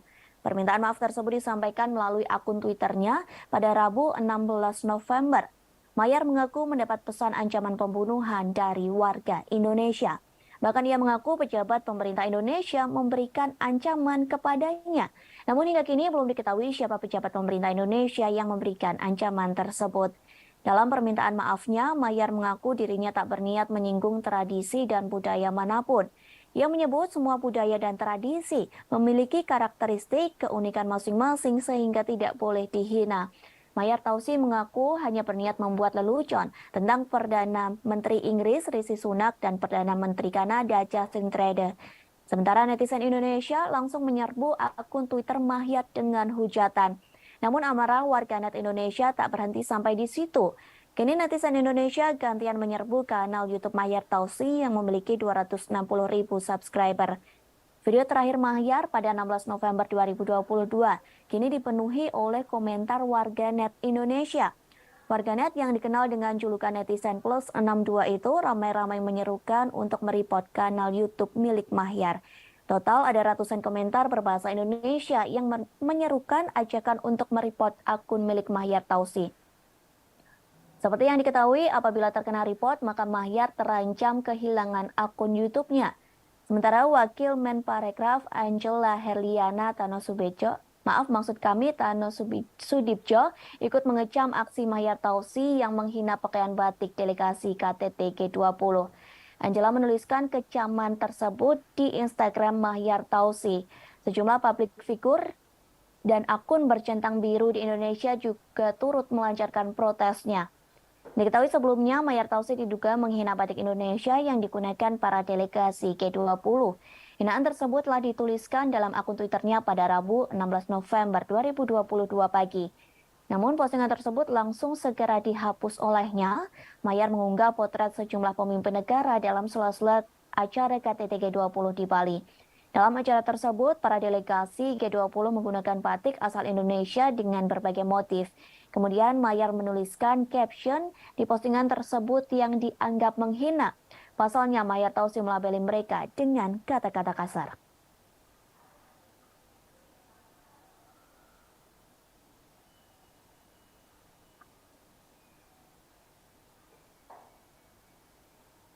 Jurnalis asing menyebut lemper mirip dengan sushi roll. Hal tersebut terjadi saat mereka meliput KTT G20 di Nusa Dua Bali. Dalam acara tersebut, jurnalis asing diberi santapan khas Indonesia. Satu di antaranya adalah lemper.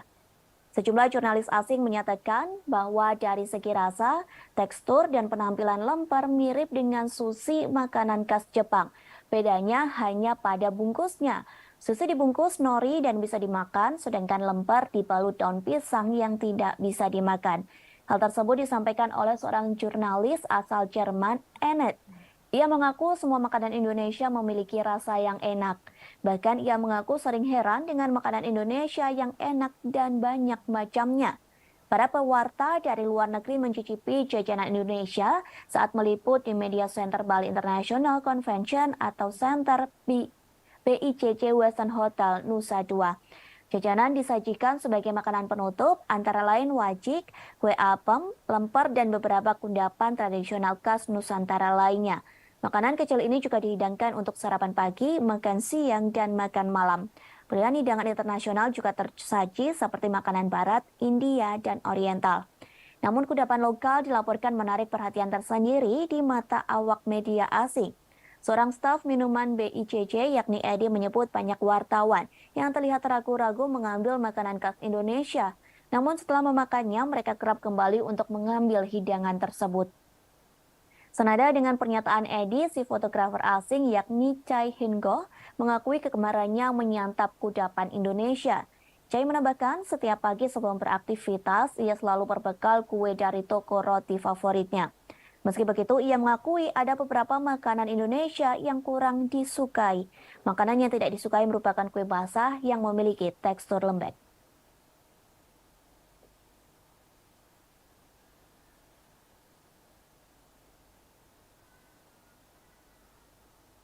Tribunas, kita beralih ke berita yang terakhir. Sejumlah momen unik terjadi pada KTT G20 di Bali. Satu di antaranya sikap Presiden Amerika Serikat Joe Biden. Pasalnya perhatian Biden tertuju kepada jurnalis Rusia yakni Yuri Solmov. Diketahui Yuri Solmov merupakan kameramen dari Channel One Rusia. Biden disebut takjub melihat badan Solmov begitu kekar dan berotot. Ia pun mengaku khawatir dengan otot lengan pria tersebut. Pernyataan itu disambut tawa oleh Presiden Indonesia Joko Widodo. Bahkan para delegasi KTT G20 yang lain juga ikut tertawa. Kemudian terdengar seseorang mengatakan kepada Biden bahwa Solmov merupakan orang Rusia. Mendengar hal tersebut, Biden mengaku tidak peduli dengan orang itu. Bahkan Biden sempat bergurau dengan Yuri Solmov. Biden mengatakan ia berharap tidak bermusuhan dengan jurnalis asal Rusia bertubuh kekar itu. Di sisi lain, Biden sendiri mengaku betah tinggal di Indonesia dan sebenarnya tak ingin pulang ke negara asalnya. Curhatan ini disampaikan oleh Biden saat ia diantar oleh Sandiaga Uno setelah selesainya acara KTT G20 di Bali. Melalui Instagramnya, Sandi menceritakan bagaimana ia mendampingi Biden hingga Presiden Amerika Serikat itu naik ke pesawat. Dalam perjalanan ke pesawat, Biden sempat berbincang dengan Sandi. Biden awalnya mengucapkan selamat dan terima kasih atas KTT G20 di Bali yang begitu meriah. Kemudian Biden mengutarakan bagaimana dirinya begitu nyaman di Bali bahkan merasa seperti berada di rumah sendiri. Dalam kolom captionnya, Sandi menyatakan bahwa pujian Biden itu termasuk disampaikan kepada para pelaku UMKM. Pasalnya pelaku UMKM dapat bergerak cepat mengambil momentum G20 untuk menciptakan lapangan kerja dan menjadi bagian dalam pemulihan ekonomi.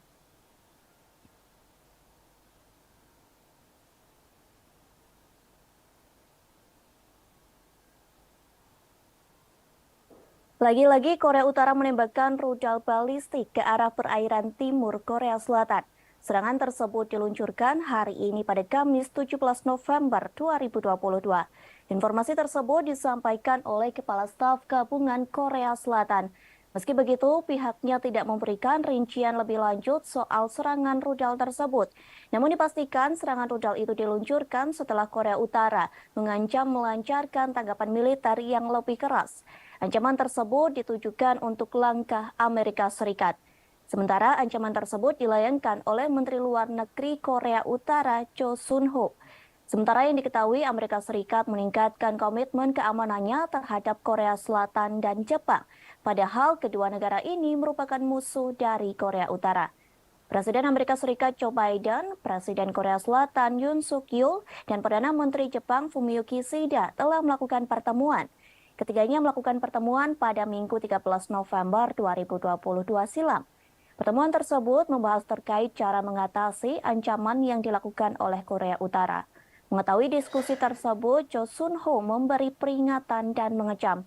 Pernyataan itu soal diskusi yang dilakukan Amerika Serikat, Korea Selatan, dan Jepang justru memperburuk situasi. Pasalnya Korea Utara akan membuat ketegangan di semenanjung Korea. Bahkan disebutkan ketegangan itu akan lebih tidak dapat diprediksi. Jo Sun Ho mengatakan militer Korea Utara akan melakukan perlawanan yang semakin sengit. Hal ini benar-benar terjadi jika Washington memperkuat aliansi keamanannya terhadap Tokyo dan Seoul. Sementara para ahli turut mengomentari soal peluncuran rudal hari ini. Mereka mengatakan serangan tersebut sengaja diatur waktunya. Pasalnya, serangan tersebut bertepatan dengan pernyataan dari Menteri Luar Negeri Pyongyang. Diketahui sebelumnya Korea Utara telah melakukan serangkaian peluncuran rudal balistik antar benua.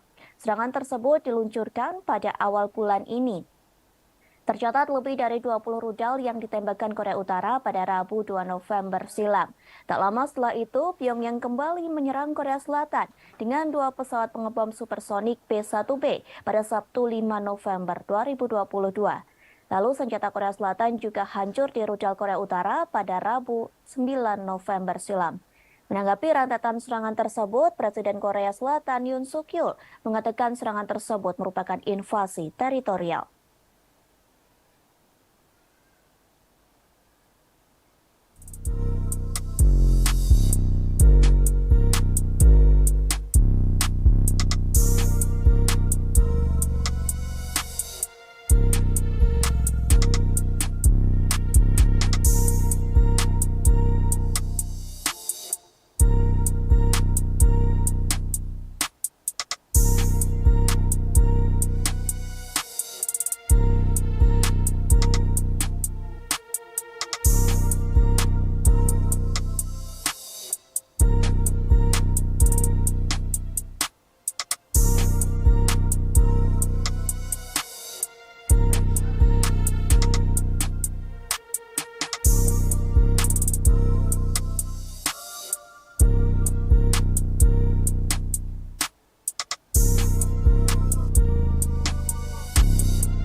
Berita selanjutnya, Tribuners, polisi Iran disebut makin melakukan tindakan yang keras terhadap warga sipilnya. Tindakan keras ini dilakukan kepada wanita yang tidak menggunakan penutup kepala. Dilaporkan pasukan keamanan Iran memukuli wanita secara brutal. Tak hanya memukul, namun polisi di Iran juga menembak wanita. Peristiwa ini terjadi di sebuah stasiun metro di Teheran. Bahkan video yang memperlihatkan tindakan keras polisi Iran ini beredar di media sosial. Satu akun yang aktif membagikan peristiwa tersebut yakni @1500tasfir. Dari postingan yang diunggah, nampak penumpang berlarian menuju pintu keluar. Akibatnya banyak orang yang jatuh dan terinjak-injak. Seusai itu, nampak polisi melepaskan tembakan ke peron yang ramai. Bahkan terlihat polisi sedang menyisir gerbong kereta, kemudian mereka memukuli wanita Iran yang tak memakai penutup rambut. Para polisi itu tega memukuli wanita dengan pentungnya. Dilaporkan stasiun metro dan angkutan umum memang seringkali menjadi sasaran patroli oleh polisi moral Iran. Biasanya para pengunjuk rasa melakukan protes dengan memberikan teriakan ataupun slogan. Tak hanya itu, mereka juga membakar kain penutup kepala di stasiun metro Teheran tersebut. Lokasi itu telah menjadi pusat kekerasan negara dan pengawasan terhadap warga wanita yang tidak menggunakan penutup kepala. Selain itu, polisi Iran juga bertindak keras kepada wanita yang melakukan protes atas kematian Mahsa Amini. Padahal Mahsa Amini telah meninggal 3 bulan yang lalu. Namun demonstrasi ini meningkat pada Selasa 15 November 2022. Bahkan dalam demonstrasi tersebut mengakibatkan 6 orang tewas. Aksi protes tersebut karena protes terhadap kematian Mahsa Amini. Selain itu, protes tersebut juga dilakukan untuk memperingati November berdarah. Diketahui pada November 2019, ratusan orang meninggal lantaran memprotes kenaikan harga bahan bakar.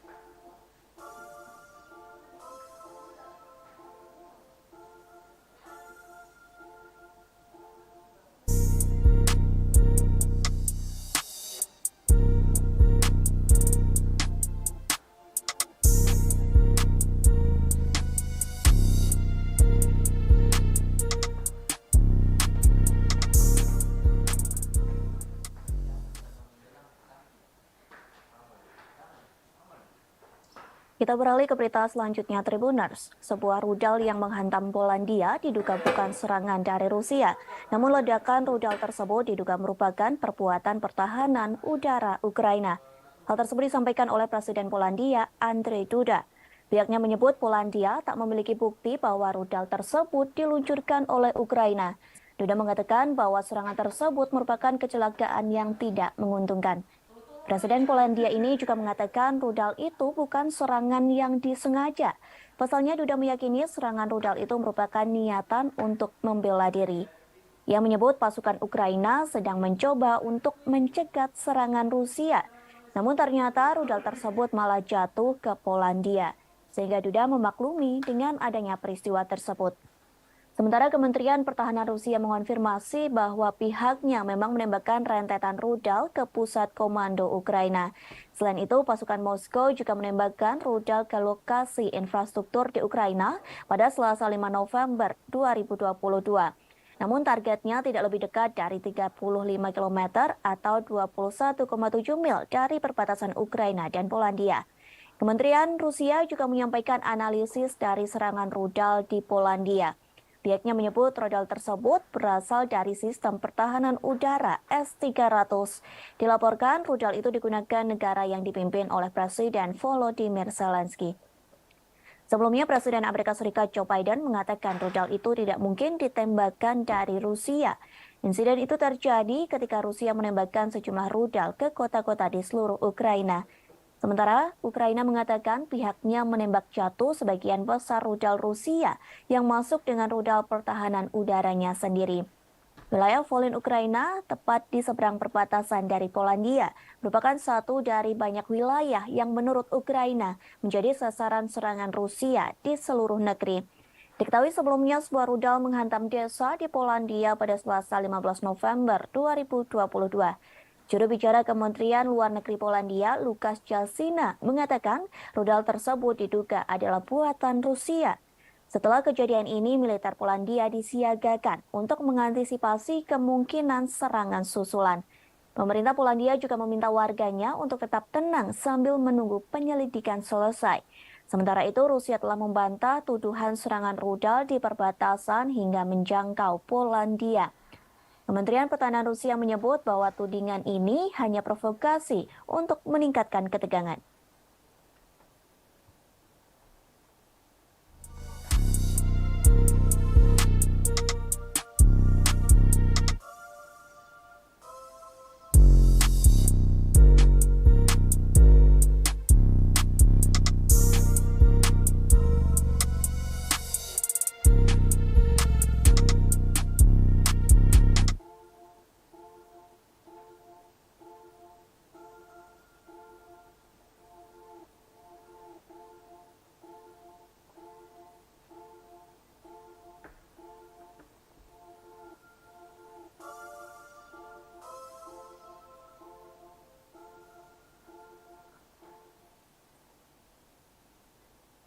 Amerika Serikat tetap kukuh menyalahkan Rusia atas serangan rudal di Polandia. Padahal NATO telah memperkirakan serangan di Polandia merupakan rudal milik Ukraina. Washington tetap yakin bahwa Rusia yang harus disalahkan, sehingga Moskow harus menanggung dan bertanggung jawab atas kesalahan yang telah dilakukan. Hal tersebut disampaikan oleh juru bicara Dewan Keamanan Nasional, Andriy Wilson. Ia mengatakan bahwa Amerika Serikat tidak memiliki informasi baru yang menunjukkan bahwa rudal S-300 tersebut dari Ukraina. Andrew Watson menambahkan bahwa Amerika Serikat tidak akan melakukan penyelidikan sendiri terhadap insiden tersebut. Namun pihaknya akan bergantung pada hasil penyelidikan Polandia yang sedang berlangsung. Washington berhubungan dekat dengan Polandia dan Kiev, sehingga negara tersebut memiliki kepercayaan penuh dalam upaya investigasi Polandia. Ia berjanji untuk memberikan informasi terbaru tentang insiden itu. Sementara kini, NATO dan Polandia telah melakukan investigasi terkait sumber tembakan rudal. Dugaan awal menunjukkan bahwa rudal tersebut merupakan peluru nyasar yang ditembakkan Ukraina. Rudal yang ditembakkan Ukraina awalnya bertujuan untuk mempertahankan wilayahnya dari serangan Rusia. Namun tembakan rudal diduga salah sasaran hingga jatuh di wilayah Polandia.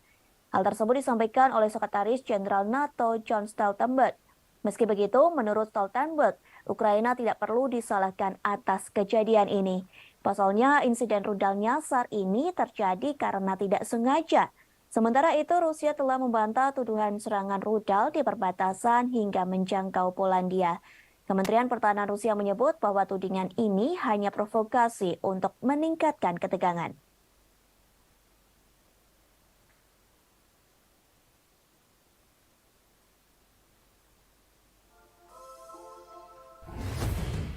Tidore, surga tersembunyi Maluku Utara, jalur rempah Nusantara, berperan penting dalam perjalanan Investigation into perdagangan this dunia incident is dengan ongoing, kearifan lokal yang and we masih need terjaga. to await its outcome.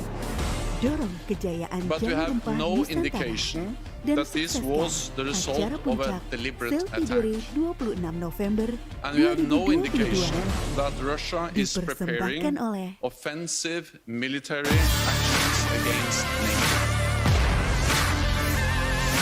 Our preliminary analysis suggests that the incident was likely caused by a Ukrainian air defense missile fired to defend Ukrainian territory against Russian cruise missile attacks. But let me be clear. This is not Ukraine's fault. Russia bears ultimate responsibility as it continues its illegal war against Ukraine. Vatikan menawarkan diri menjadi juru damai dalam perang yang terjadi antara Rusia dan Ukraina. Hal tersebut disampaikan oleh Sekretaris Negara Vatikan Kardinal Pietro Parolin. Kesiapan jadi juru damai itu disampaikan dalam pertemuan antara Vatikan dengan Paguyuban Wartawan Katolik Indonesia atau PWKI. Diketahui PWKI baru saja melakukan kunjungan resmi ke Vatikan. Kunjungan tersebut diikuti sebanyak 18 orang delegasi PWKI. Kunjungan tersebut dipimpin oleh mantan anggota Komisi Penyiaran Indonesia Mayong Suryo Laksono, kemudian penasehat PWKI AM Putut Prabantoro turut mendampingi dalam kunjungan tersebut. PWKI mengatakan Vatikan akan terus memperjuangkan perdamaian antara Rusia dan Ukraina. Vatikan akan terus berjuang lantaran kedua negara ini terus berperang dalam kurun waktu hampir 1 tahun. Bahkan hingga kini perang tersebut belum ada tanda-tanda berhenti atau perdamaian. Parolin mengaku Vatikan turut prihatin lantaran perang tersebut sudah banyak memakan korban. Lebih jauh, Kardinal Parolin mengungkapkan jika melihat peta dunia, sebenarnya bukan hanya Ukraina saja yang dilanda perang. Namun di beberapa tempat di dunia juga mengalami kondisi dan situasi yang buruk. Karena itulah Paus Fransiskus bersama Sheikh Ahmad Al-Thayyib, Imam Besar Al-Azhar, menerbitkan dokumen Abu Dhabi. Dokumen tersebut telah diterbitkan pada 4 Februari 2019 di Uni Emirat Arab. Dokumen Abu Dhabi berisi persaudaraan manusia untuk perdamaian. Terlebih Parolin menyadari dunia menjadi berbeda setelah pandemi COVID-19. Pada kesempatan yang sama, Parolin juga mengungkapkan rasa prihatinnya terhadap media yang membuat kekacauan dengan berita-berita negatif. Tak hanya itu, Parolin menyebut banyak media melaporkan berita hoax yang menjauhkan manusia dari perdamaian.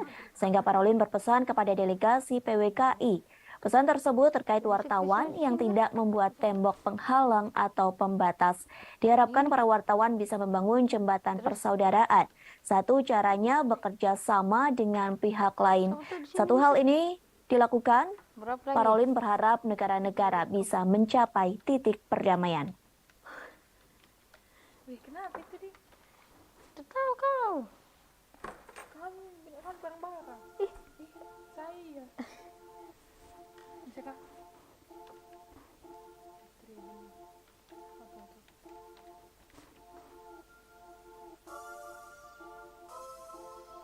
Tidak pernah aku ganti. Begini ji namanya muka. Iyo.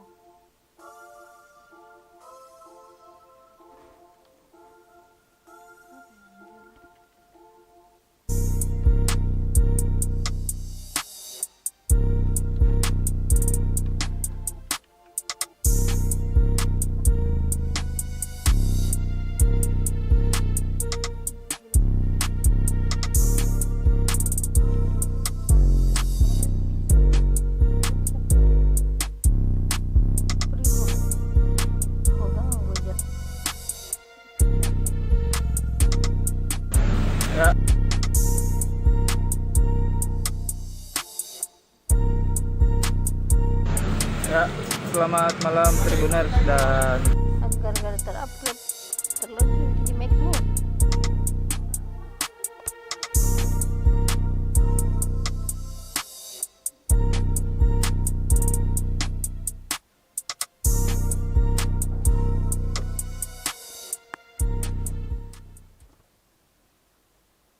Tribuners, kita beralih ke berita selanjutnya. Diskusi yang dilakukan oleh pemimpin G20 dalam acara KTT di Bali disebut mengalami perdebatan yang alot, terutama saat para pemimpin negara membahas perang yang terjadi antara Rusia dan Ukraina. Bahkan pembahasan tersebut terkait berlangsung hingga tengah malam. Hal ini disampaikan oleh Presiden Jokowi di Media Center G20 Bali International Convention Center atau BICC Nusa Dua Bali pada Rabu 16 November 2022. Ia menerangkan hanya ada satu paragraf yang diperdebatkan. Perdebatan itu ialah penyikapan terhadap perang di Ukraina. Jokowi menerangkan konsensus untuk deklarasi Bali akhirnya tercapai saat tengah malam. Bahkan perdebatan ini melibatkan Menteri Luar Negeri Rusia Sergei Lavrov. Dalam konsensus tersebut, para pemimpin negara G20 sepakat perang berdampak negatif pada ekonomi global. Dampak negatif itu menimbulkan risiko terhadap krisis pangan, krisis energi, dan potensi krisis finansial. Padahal ekonomi global kini masih cenderung rapuh akibat pandemi COVID-19. Selain itu, perang Rusia-Ukraina menyebabkan penderitaan manusia yang luar biasa. Lantas, perdamaian hanya terwujud bila dilakukan pemulihan ekonomi global. Kepala pemerintahan menegaskan sejak awal perang harus dihentikan, sehingga dalam deklarasi KTT G20 sebagian besar anggota mengecam keras perang yang masih berkecamuk di Ukraina. Dalam deklarasi itu dari 20 negara anggota hanya Rusia yang menolaknya, sementara China dan India memilih tidak memberikan suara dalam perdebatan soal perang Rusia-Ukraina. Di sisi lain, Jokowi mengakui G20 di Bali menghasilkan beberapa hasil yang konkret. Hasil itu diantaranya terbentuk Pandemic Fund yang sampai hari ini terkumpul 1,5 miliar dolar Amerika Serikat. Kemudian Indonesia memperoleh komitmen dari Just Energy Transition Program sebesar 20 miliar dolar Amerika Serikat. Di samping itu dihasilkan juga komitmen bersama, yakni setidaknya 30% dari daratan dunia dan 30% lautan dunia dilindungi di tahun 2020. Maaf, maksud kami di tahun 2030.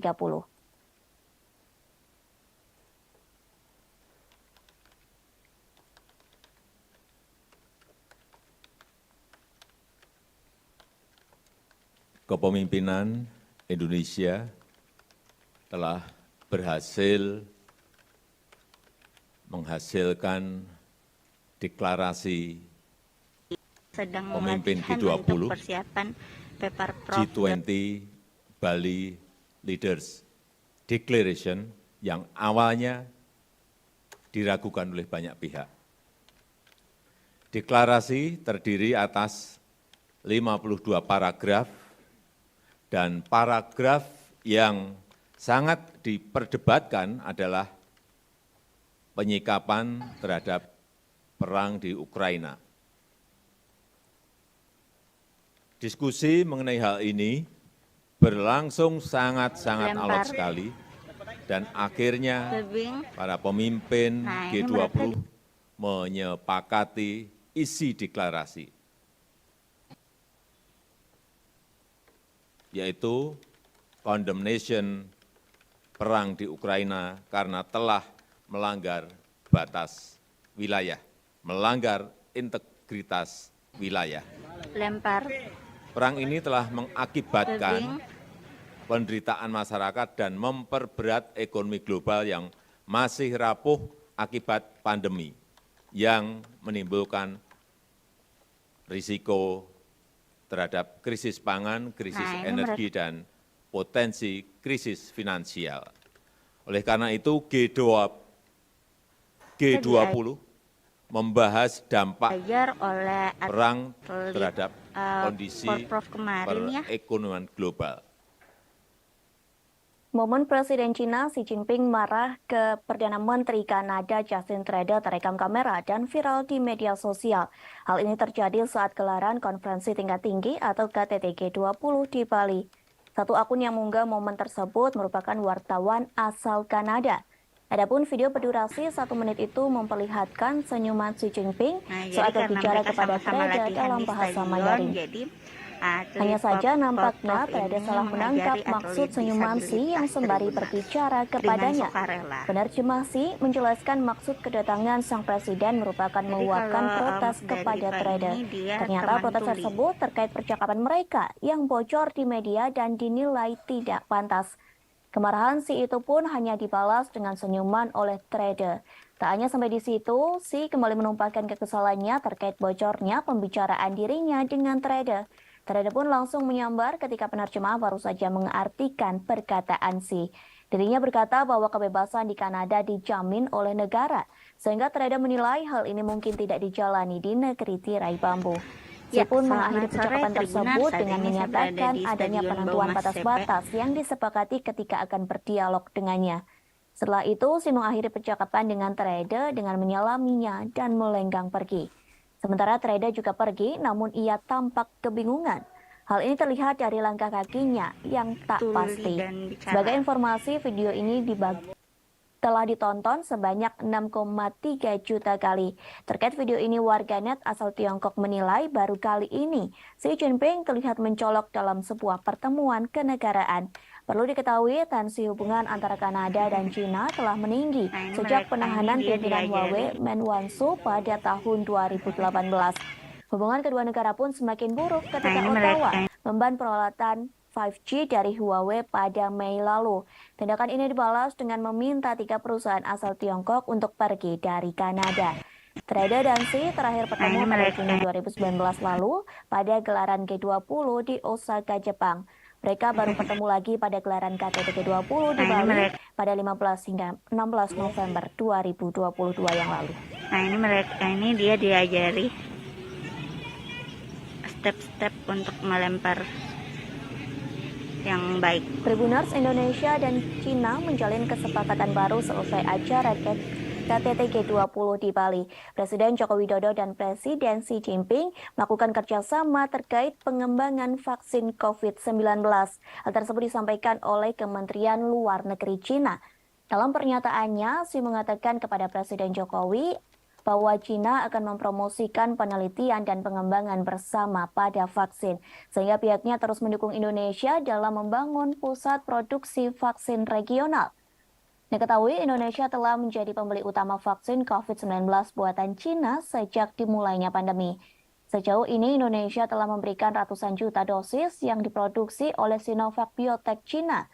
Pada bulan September, Indonesia mengatakan telah memberikan persetujuan menggunakan darurat vaksin mRNA COVID-19. Diketahui vaksin jenis ini dikembangkan oleh perusahaan Cina. Di sisi lain, Jokowi dan Xi Jinping terlihat sangat akrab. Selain bekerja sama dalam pengembangan vaksin, keduanya pun terlihat memiliki hubungan yang dekat. Pasalnya, Jokowi mengajak Xi Jinping untuk menyaksikan uji coba kereta cepat Jakarta-Bandung.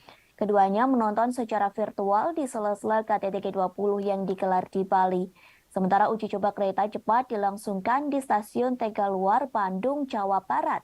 Dalam video yang disiarkan di YouTube Sekretariat Presiden, Jokowi dan Sy tampak duduk bersebelahan. Sebelum uji coba dimulai, Menteri Koordinator Bidang Kemaritiman dan Investasi Luhut Binsar Panjaitan menyampaikan perkembangan proyek kereta cepat. Pemerintah berharap agar kereta ini dapat beroperasi pada pertengahan 2023. Bahkan pemerintah Indonesia berharap Xi Jinping bisa menghadiri peresmian operasional kereta cepat Jakarta-Bandung. Selesai menyaksikan uji coba kereta cepat, Presiden Jokowi dan Presiden Xi menggelar pertemuan bilateral secara tertutup.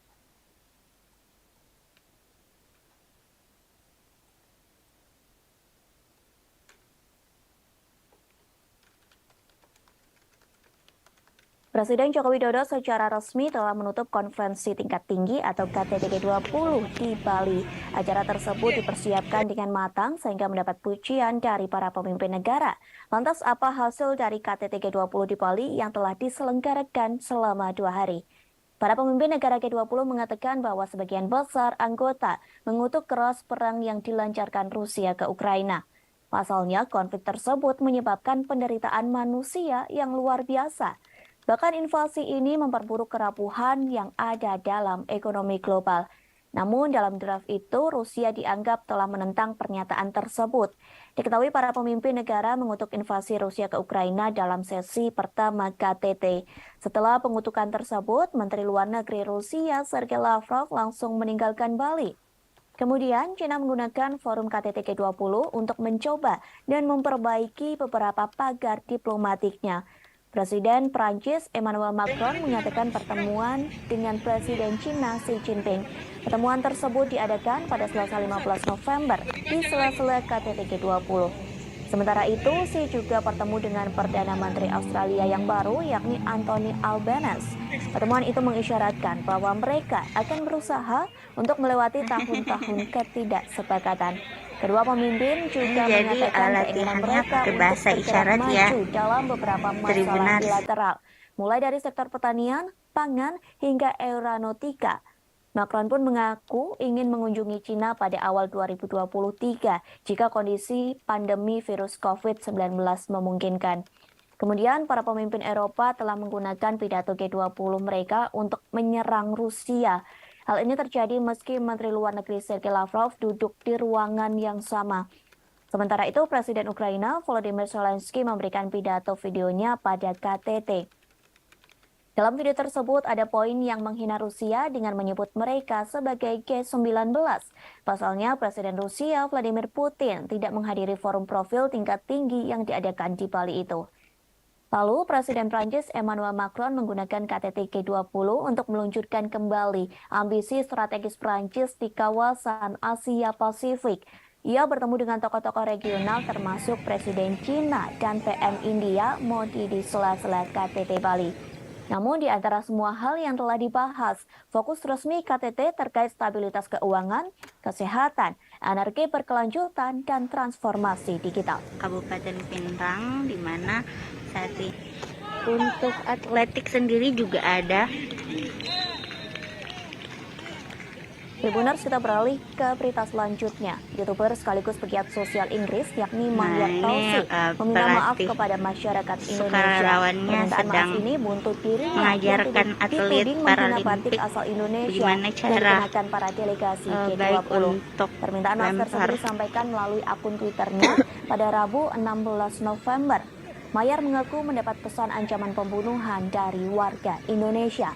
Bahkan ia mengaku pejabat pemerintah Indonesia memberikan ancaman kepadanya. Nah, ini Namun Mas hingga kini Herifa belum coba diketahui siapa lempar pejabat pemerintah Indonesia yang memberikan ancaman tersebut. sakram Dalam lagi permintaan maafnya, Tribunars. Mahyar mengaku dirinya tak berniat menyinggung tradisi dan Nah, itu budaya kalau yang manapun. satu Ia atletnya menyebut semua budaya dan kalau tradisi bicara memiliki lumayan, karakteristik, keunikan masing-masing sehingga kedengaran tidak ya boleh dihina. suaranya Mahyar meskipun Tausi mengaku hanya bisu. berniat membuat lelucon tentang Perdana Menteri Inggris Rishi Sunak dan Perdana Menteri Kanada Justin Trudeau. Sementara netizen Indonesia langsung menyerbu akun Twitter Mahyar dengan hujatan. Namun amarah warganet Indonesia tak berhenti sampai di situ. Kini netizen Indonesia gantian menyerbu kanal YouTube Mahyar Tausi yang memiliki 260.000 subscriber. Video terakhir ini Mahyar pada 16 pelatih November 2022 sukarelawannya ini sedang oleh komentar warganet mengajarkan Indonesia. atlet Warganet Paralimpik yang dikenal dengan bagaimana julukan cara netizen plus 62 itu baik ramai-ramai untuk menyerukan untuk mereport kanal YouTube milik Mahyar. Total ada ratusan komentar berbahasa Indonesia yang menyerukan ajakan untuk mereport akun milik Mahyar Tausi. Seperti yang diketahui, apabila terkena report, maka Mahyar terancam kehilangan akun YouTube-nya. Sementara Wakil Menparekraf Angela Herliana Tano Sudibjo ikut mengecam aksi Mahyar Tausi yang menghina pakaian batik baik delegasi untuk KTT G20. lempar. Angela menuliskan kecaman tersebut di Instagram Mahyar Tausi. Sejumlah publik figur dan akun bercentang biru di Indonesia juga turut melancarkan Untuk protesnya. atletik Diketahui sebelumnya, Mahyar Tausi diduga menghina batik Indonesia yang digunakan para delegasi G20. Hinaan tersebut telah dituliskan dalam akun Twitternya pada Rabu 16 November 2022 pagi. Namun postingan tersebut langsung segera dihapus olehnya. Mahyar mengunggah potret sejumlah pemimpin negara dalam sela-sela acara KTT G20 di Bali. Dalam acara tersebut, para delegasi G20 menggunakan batik asal Indonesia dengan berbagai motif. Kemudian Mahyar menuliskan caption di postingan tersebut yang dianggap menghina. Pasalnya Mahyar Tausi melabeli mereka dengan kata-kata kasar.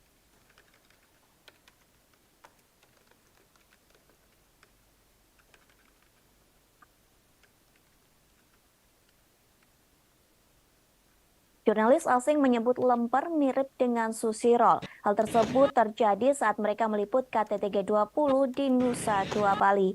Dalam acara tersebut, jurnalis asing diberi santapan khas Indonesia. Satu di antaranya adalah lemper. Sejumlah jurnalis asing menyatakan bahwa dari segi rasa, tekstur, dan penampilan lemper mirip dengan sushi makanan khas Jepang. Bedanya hanya pada bungkusnya. Sushi dibungkus nori dan bisa dimakan, sedangkan lemper dibalut daun pisang yang tidak bisa dimakan. Hal tersebut disampaikan oleh seorang jurnalis asal Jerman, Ennet. Ia mengaku semua makanan Indonesia memiliki rasa yang enak. Bahkan ia mengaku sering heran dengan makanan Indonesia yang enak dan banyak macamnya. Para pewarta dari luar negeri mencicipi jajanan Indonesia saat meliput di Media Center Bali International Convention atau Center BICC Western Hotel Nusa Dua. Jajanan disajikan sebagai makanan penutup, antara lain wajik, kue apem, lemper, dan beberapa kudapan tradisional khas Nusantara lainnya. Makanan kecil ini juga dihidangkan untuk sarapan pagi, makan siang, dan makan malam. Pilihan hidangan internasional juga tersaji seperti makanan barat, India, dan Oriental. Namun kudapan lokal dilaporkan menarik perhatian tersendiri di mata awak media asing. Seorang staf minuman BICC yakni Edi menyebut banyak wartawan itu yang kalau terlihat yang ragu-ragu satu mengambil atletnya makanan khas Indonesia. kalau bicara Namun setelah lumayan, memakannya, mereka kerap kembali untuk mengambil hidangan kedengaran ya tersebut. suara. Senada dengan pernyataan meskipun, Edi, si fotografer bisu. asing yakni Chai Hingo mengakui kegemarannya menyantap kudapan Indonesia. Chai menambahkan setiap pagi sebelum beraktivitas, ia selalu berbekal kue dari toko roti favoritnya. Meski begitu, ia mengakui ada beberapa makanan Indonesia yang kurang disukai. Makanan yang tidak disukai merupakan kue basah yang memiliki tekstur lembek.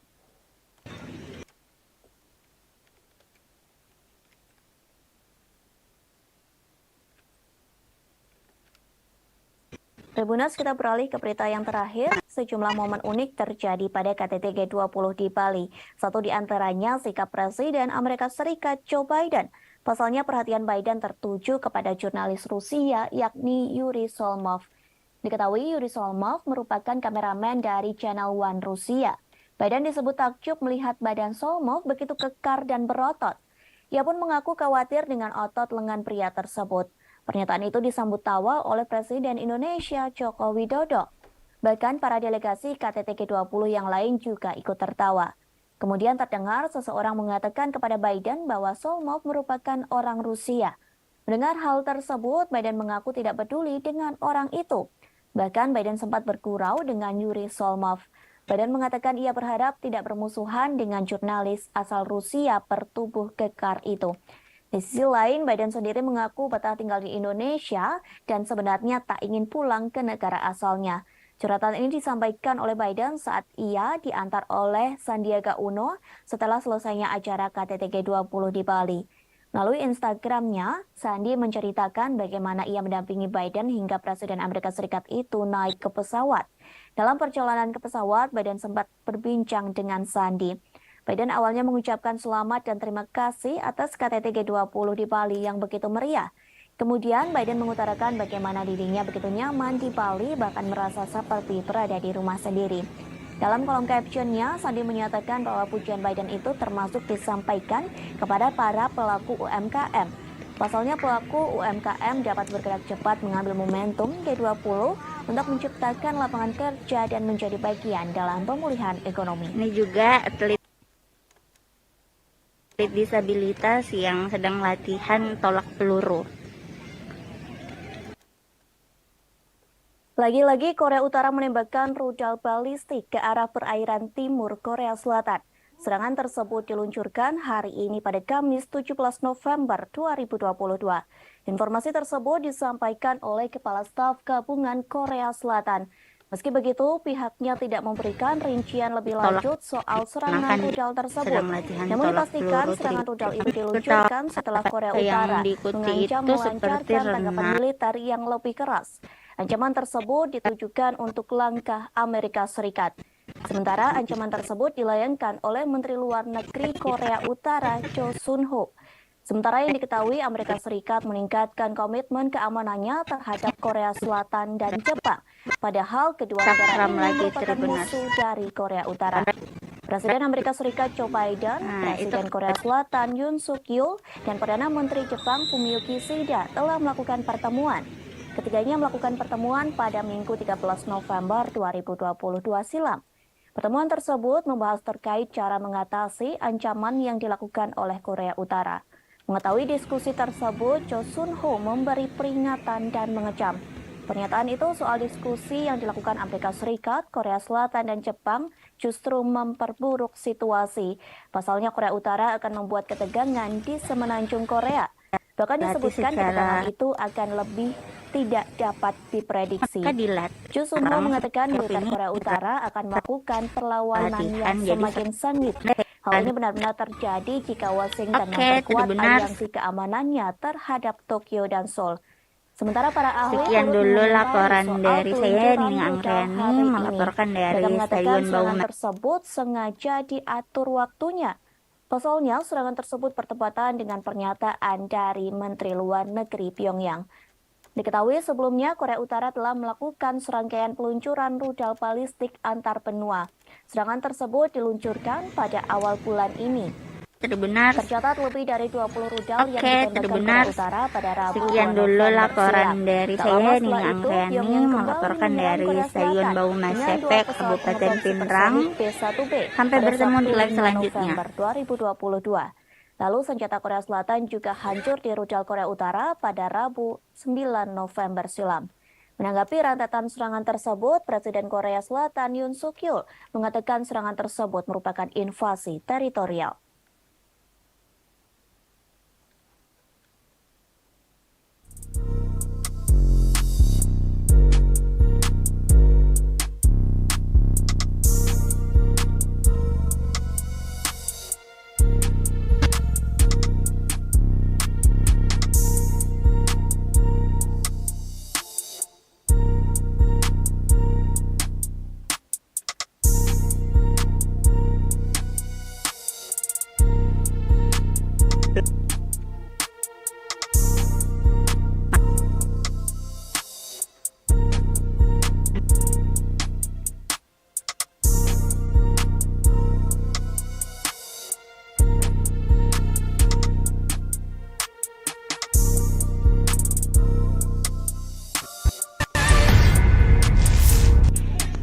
Ya, selamat sore Tribuners.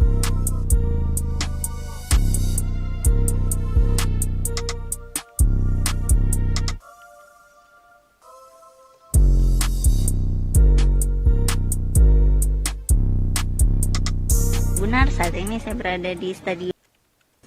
Berita selanjutnya, Tribuners, polisi Iran disebut makin melakukan tindakan yang keras terhadap warga sipilnya. Tindakan keras ini dilakukan kepada wanita yang tidak menggunakan penutup kepala. Dilaporkan pasukan keamanan Iran memukuli wanita secara brutal. Tak hanya memukul, namun polisi di Iran juga menembak wanita. Peristiwa ini terjadi di sebuah stasiun metro di Teheran.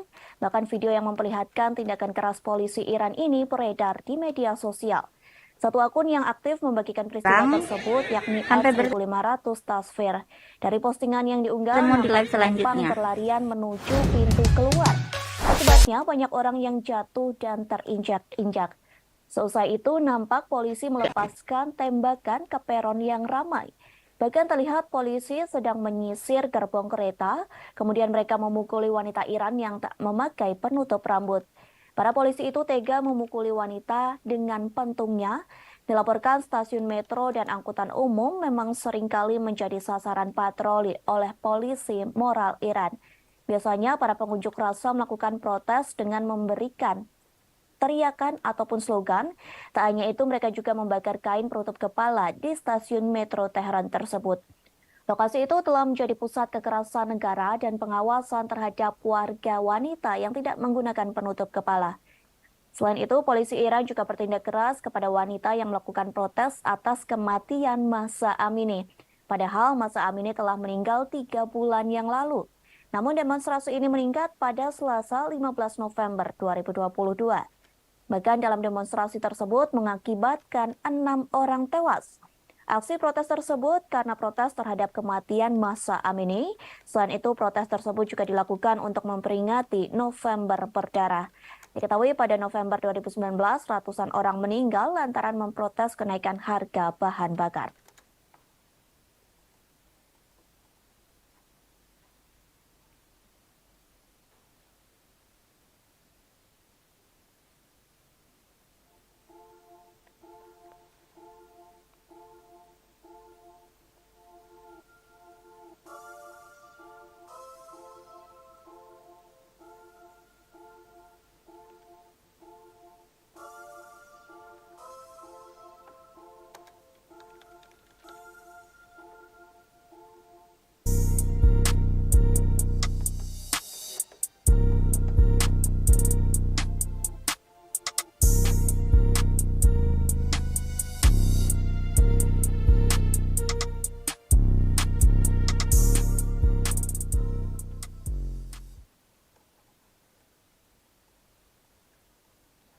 Kita beralih ke berita selanjutnya, Tribuners. Sebuah rudal yang menghantam Polandia diduga bukan serangan dari Rusia.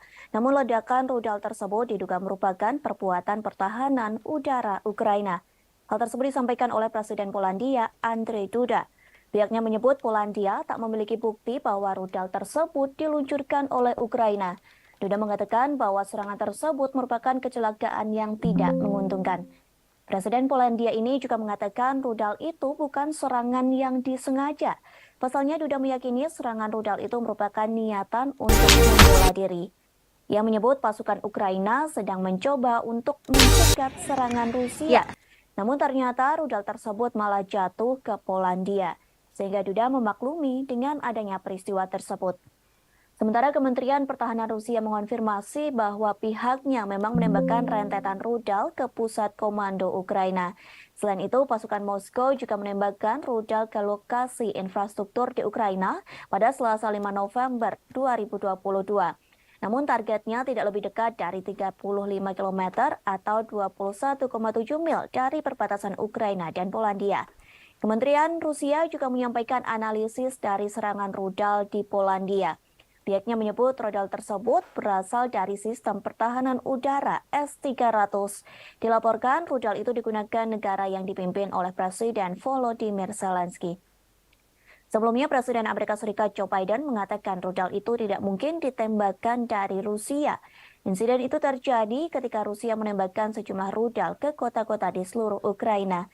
Sementara Ukraina mengatakan pihaknya menembak jatuh sebagian besar rudal Rusia yang masuk dengan rudal pertahanan udaranya sendiri. Wilayah Volyn Ukraina, tepat di seberang perbatasan dari Polandia, merupakan satu dari banyak wilayah yang menurut Ukraina menjadi sasaran serangan Rusia di seluruh negeri. Diketahui sebelumnya sebuah rudal menghantam desa di Polandia pada Selasa 15 November 2022. Juru bicara Kementerian Luar Negeri Polandia, Lukasz Jasina, mengatakan rudal tersebut diduga adalah buatan Rusia. Setelah kejadian ini, militer Polandia disiagakan untuk mengantisipasi kemungkinan serangan susulan. Pemerintah Polandia juga meminta warganya untuk tetap tenang sambil menunggu penyelidikan selesai. Sementara itu, Rusia telah membantah tuduhan serangan rudal di perbatasan hingga menjangkau Polandia.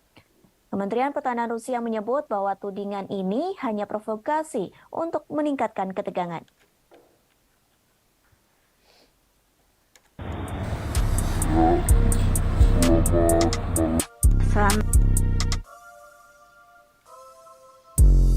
Selamat sore. Ya, selamat malam Tribuners dan Facebooker. Jadi saat ini kita berada di Jalan Lahalede di depan salah satu bengkel. Di mana tidak jauh dari bengkel ini Tribuners, di perempatan di sana itu telah terjadi penikaman.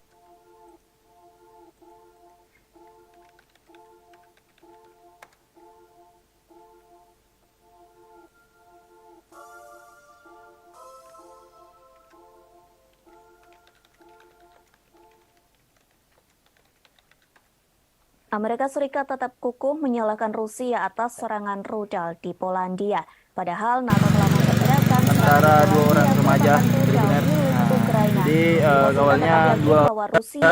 Selamat malam Tribuners dan Facebooker. Jadi saat ini kita berada di Jalan Lahalede di depan salah satu bengkel. Disampaikan oleh juru bicara Dewan Keamanan Nasional Andrew Wilson. Ia mengatakan bahwa Amerika Serikat tidak memiliki informasi baru yang menunjukkan bahwa rudal S-300 tersebut dari Ukraina. Andrew Wilson menambahkan bahwa Amerika Serikat tidak akan melakukan penyelidikan sendiri terhadap insiden tersebut. Namun pihaknya akan bergantung pada hasil penyelidikan Polandia yang sedang berlangsung. Washington berhubungan dekat dengan Polandia dan Kiev, sehingga negara tersebut memiliki kepercayaan penuh dalam upaya investigasi Polandia. Ia berjanji untuk memberikan informasi terbaru tentang insiden itu. Sementara kini, NATO dan Polandia telah melakukan investigasi terkait sumber tembakan rudal. Dugaan awal menunjukkan bahwa rudal tersebut merupakan peluru nyasar yang ditembakkan Ukraina. Rudal yang ditembakkan Ukraina awalnya bertujuan untuk mempertahankan wilayahnya dari serangan Rusia. Namun tembakan rudal diduga salah sasaran hingga jatuh di wilayah Polandia. Hal tersebut disampaikan oleh Sekretaris Jenderal NATO John Stoltenberg. Meski begitu, menurut Stoltenberg, Ukraina tidak perlu disalahkan atas kejadian ini. Pasalnya, insiden rudal nyasar ini terjadi karena tidak sengaja. Sementara itu, Rusia telah membantah tuduhan serangan rudal di perbatasan hingga menjangkau Polandia. Kementerian Pertahanan Rusia menyebut bahwa tudingan ini hanya provokasi untuk meningkatkan ketegangan.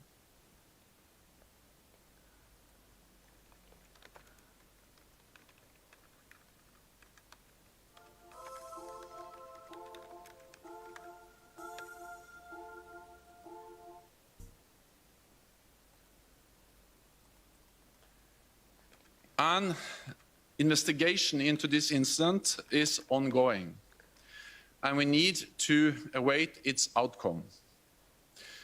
But we have no indication that this was the result of a deliberate attack.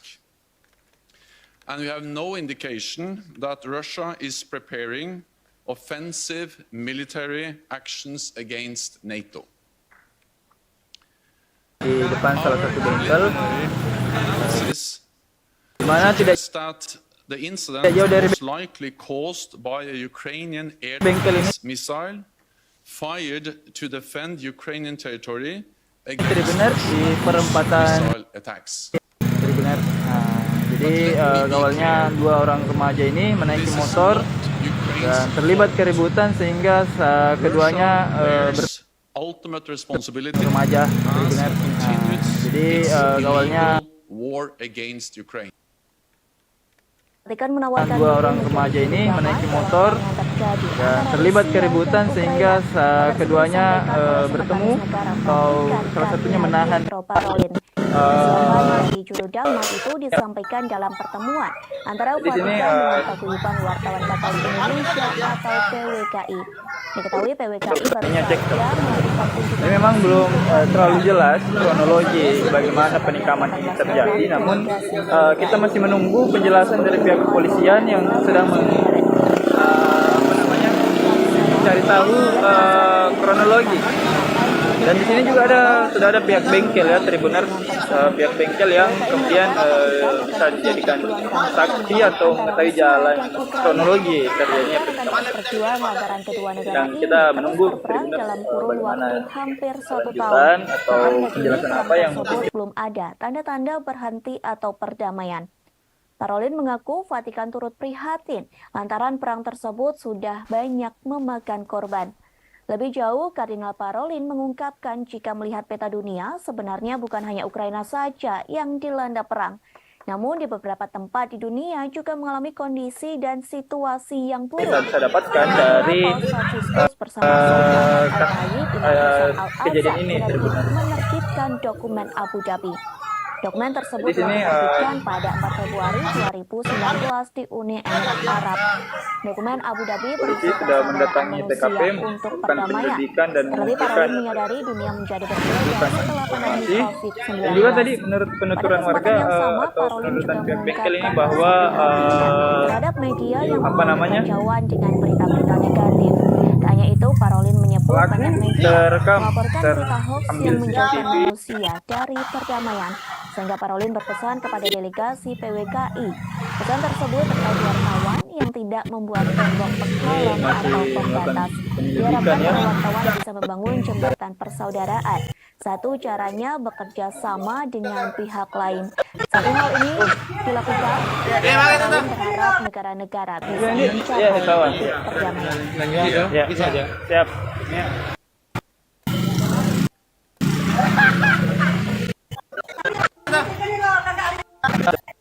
Bagaimana kelanjutan daripada ini masih melakukan bagaimana daripada ini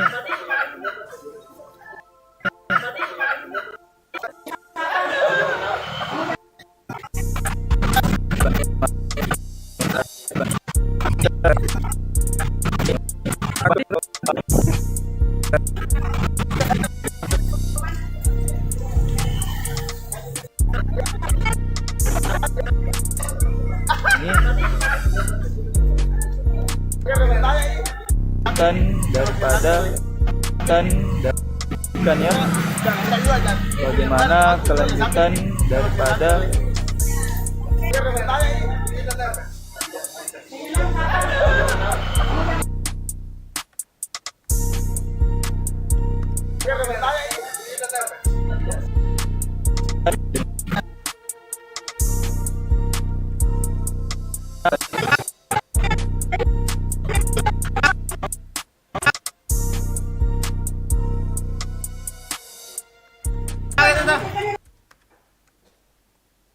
Tribuners sudah beralih ke berita selanjutnya. Diskusi yang dilakukan oleh pemimpin G20 dalam acara KTT di Bali Jadi ini, disebut sebentar mengalami lagi kita akan perdebatan menyimak yang alot, penjelasan dari terutama Bapak saat para Kapolri. pemimpin negara membahas perang yang terjadi antara Rusia dan Ukraina. Bahkan pembahasan tersebut terkait berlangsung hingga tengah malam. Hal ini disampaikan oleh Presiden Jokowi di media sosial. Sudah hadir meninjau lokasi dan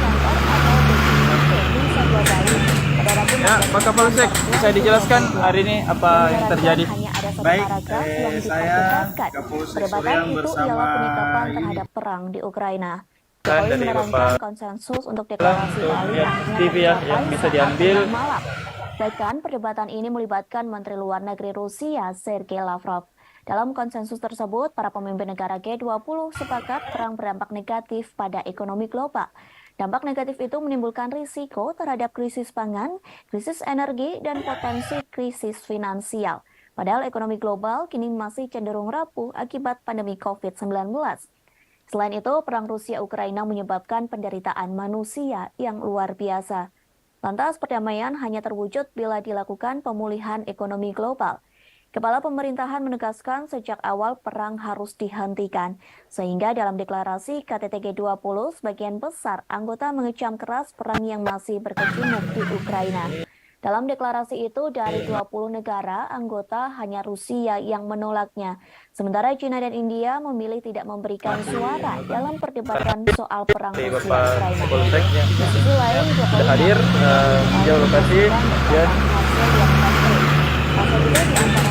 ya Pak Kapolsek, bisa dijelaskan hari ini apa yang terjadi?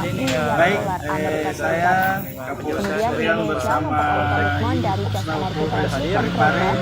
bersama SPKT Polsek Serikat.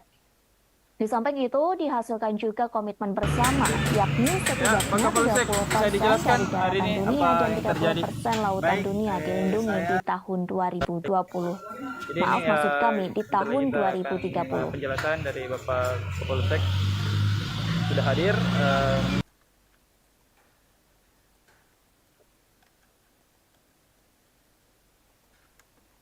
Kepemimpinan Indonesia telah berhasil Masih melakukan penyelidikan ya. memimpin G20, G20, Bali Leaders Declaration yang awalnya diragukan oleh banyak pihak. Deklarasi terdiri atas 52 paragraf dan paragraf yang sangat diperdebatkan adalah penyikapan terhadap perang di Ukraina. Diskusi mengenai hal ini berlangsung sangat-sangat alot sekali dan akhirnya para pemimpin G20 Bagaimana kelanjutan isi deklarasi. Yaitu perang Ukraina karena telah melanggar batas wilayah, melanggar integritas wilayah. Perang ini telah mengakibatkan penderitaan masyarakat dan memperberat ekonomi global yang masih rapuh akibat pandemi. Yang bagaimana kelanjutan dan risiko ini masih terhadap krisis pangan, penyelidikan ya. energi, dan potensi. Bagaimana kelanjutan Oleh karena itu G20 ya.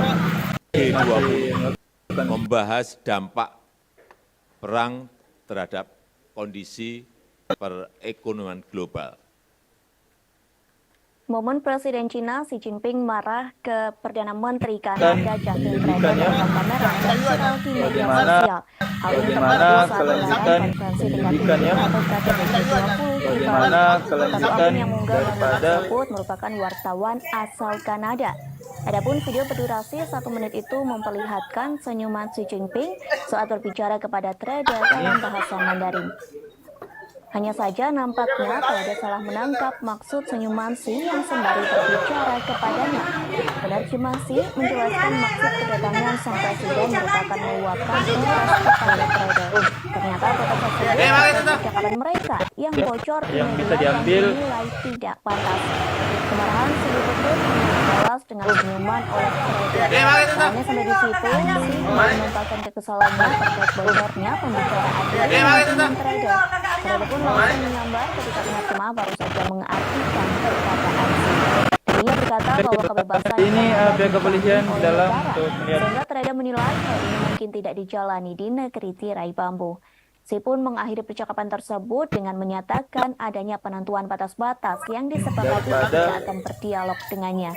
Setelah itu, Xi mengakhiri percakapan dengan Trudeau dengan menyalaminya dan melenggang pergi. Sementara Trudeau juga pergi, namun ia tampak kebingungan. Hal ini terlihat dari langkah kakinya yang tak pasti. Sebagai informasi, video ini telah ditonton sebanyak 6,3 juta kali. Terkait ini warganet asal Tiongkok menilai baru kali ini Xi Jinping terlihat mencolok dalam sebuah pertemuan kenegaraan. Perlu diketahui, tensi hubungan antara Kanada dan China telah meninggi sejak penahanan pimpinan Huawei Meng Wanzhou pada tahun 2018. Hubungan kedua negara pun semakin buruk ketika jadi ini pihak kepolisian dalam TV ya yang bisa diambil. Tindakan ini dibalas dengan meminta 3 perusahaan asal Tiongkok untuk pergi dari Kanada. Biden dan Xi terakhir bertemu pada Juni 2019 lalu pada gelaran G20 di Osaka, Jepang. Mereka baru bertemu lagi pada gelaran Ya, Pak Kapolsek, bisa dijelaskan hari ini apa 16 November yang terjadi? 2022 yang Baik, saya Kapolsek Suryang bersama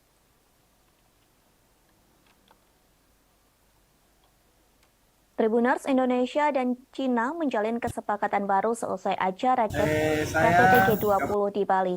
Presiden Joko Widodo dan Presiden Xi Jinping melakukan kerjasama terkait pengembangan vaksin COVID-19. Hal tersebut disampaikan oleh Kementerian Luar Negeri Cina. Dalam pernyataannya, Xi mengatakan kepada Presiden Jokowi bahwa Cina akan mempromosikan penelitian dan pengembangan bersama pada vaksin, sehingga pihaknya terus mendukung Indonesia dalam membangun pusat produksi vaksin regional. Diketahui Indonesia telah menjadi pembeli utama vaksin COVID-19 buatan Cina sejak dimulainya pandemi. Sejauh ini Indonesia telah memberikan ratusan juta dosis yang diproduksi oleh Sinovac Biotech Cina. Pada bulan September, Indonesia mengatakan telah memberikan persetujuan menggunakan darurat vaksin mRNA COVID-19. Diketahui vaksin jenis ini dikembangkan oleh perusahaan Cina.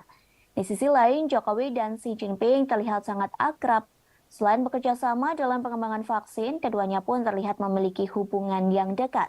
Pasalnya, Jokowi mengajak Xi Jinping untuk menyaksikan uji coba kereta cepat Jakarta-Bandung. Keduanya menonton secara virtual di sela-sela KTT G20 yang digelar di Bali. Sementara uji coba kereta cepat dilangsungkan di stasiun Tegaluar, Bandung, Jawa Barat. Dalam video yang disiarkan di YouTube Sekretariat Presiden, Jokowi dan Xi tampak duduk bersebelahan. Sebelum uji coba dimulai, Menteri Koordinator Bidang Kemaritiman dan Investasi Luhut Binsar Panjaitan menyampaikan perkembangan proyek kereta cepat.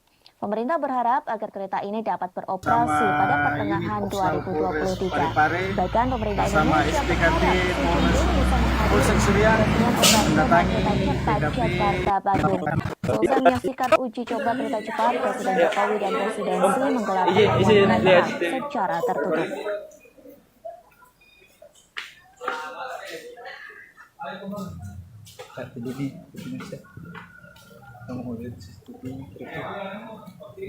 Presiden Joko Widodo secara resmi telah menutup konferensi tingkat tinggi atau KTT G20 di Bali. Acara tersebut dipersiapkan dengan matang sehingga mendapat pujian dari para pemimpin negara.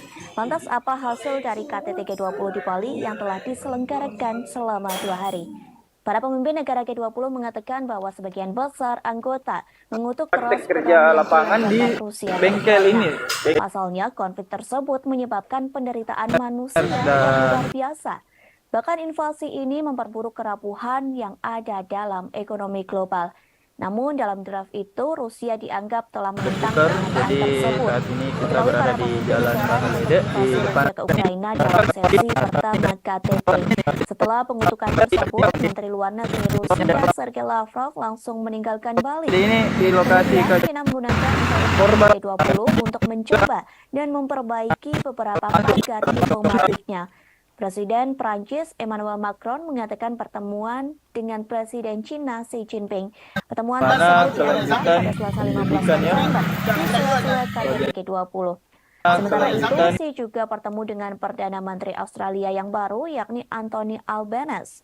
Pertemuan itu mengisyaratkan bahwa mereka akan berusaha untuk melewati tahun-tahun ketidaksepakatan. Kedua pemimpin juga menyatakan keinginan mereka untuk bergerak maju dalam beberapa masalah bilateral, mulai dari sektor pertanian, pangan, hingga aeronautika. Macron pun mengaku ingin mengunjungi Cina pada awal 2023 jika kondisi pandemi virus COVID-19 memungkinkan. Kemudian para pemimpin Eropa telah menggunakan pidato G20 mereka untuk menyerang Rusia. Hal ini terjadi meski Menteri Luar Negeri Sergei Lavrov duduk di ruangan yang sama. Sementara itu, Presiden Ukraina Volodymyr Zelensky memberikan pidato videonya pada KTT. Dalam video tersebut ada poin yang menghina Rusia dengan menyebut mereka sebagai G19. Pasalnya, Presiden Rusia Vladimir Putin tidak menghadiri forum profil tingkat tinggi yang diadakan di Bali itu. Lalu, Presiden Prancis Emmanuel Macron menggunakan KTT G20 untuk meluncurkan kembali ambisi strategis Prancis di kawasan Asia Pasifik. Ia bertemu dengan tokoh-tokoh regional termasuk Presiden China dan PM India Modi di sela-sela KTT Bali. Namun di antara semua hal yang telah dibahas, fokus resmi KTT terkait stabilitas keuangan, kesehatan, energi berkelanjutan, dan transformasi digital.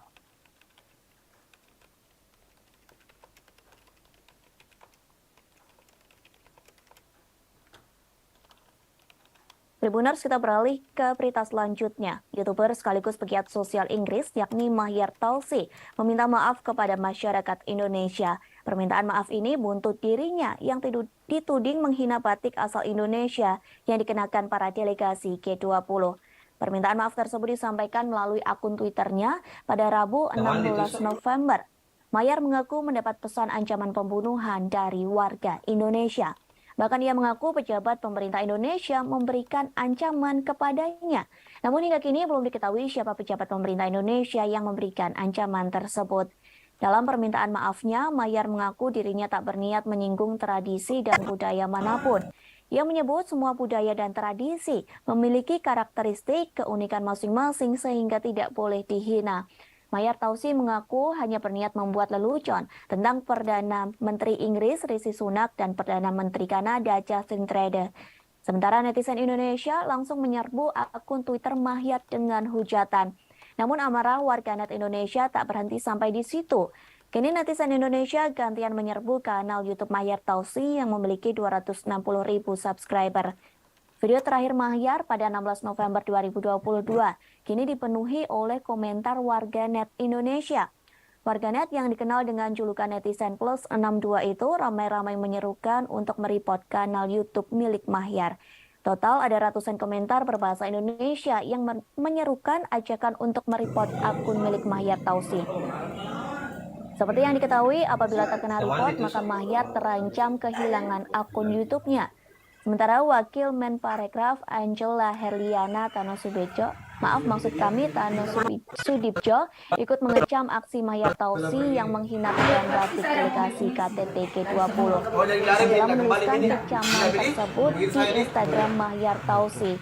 Sejumlah publik figur dan akun bercentang biru di Indonesia juga turut melancarkan protesnya. Diketahui sebelumnya, Mahyar Tousi diduga menghina batik Indonesia yang digunakan para delegasi G20. Hinaan tersebut telah dituliskan dalam akun Twitternya pada Rabu 16 November 2022 pagi. Namun postingan tersebut langsung segera dihapus olehnya. Mahyar mengunggah potret sejumlah pemimpin negara dalam sela-sela acara KTT G20 di Bali. Dalam acara tersebut, para delegasi G20 menggunakan batik asal Indonesia dengan berbagai motif.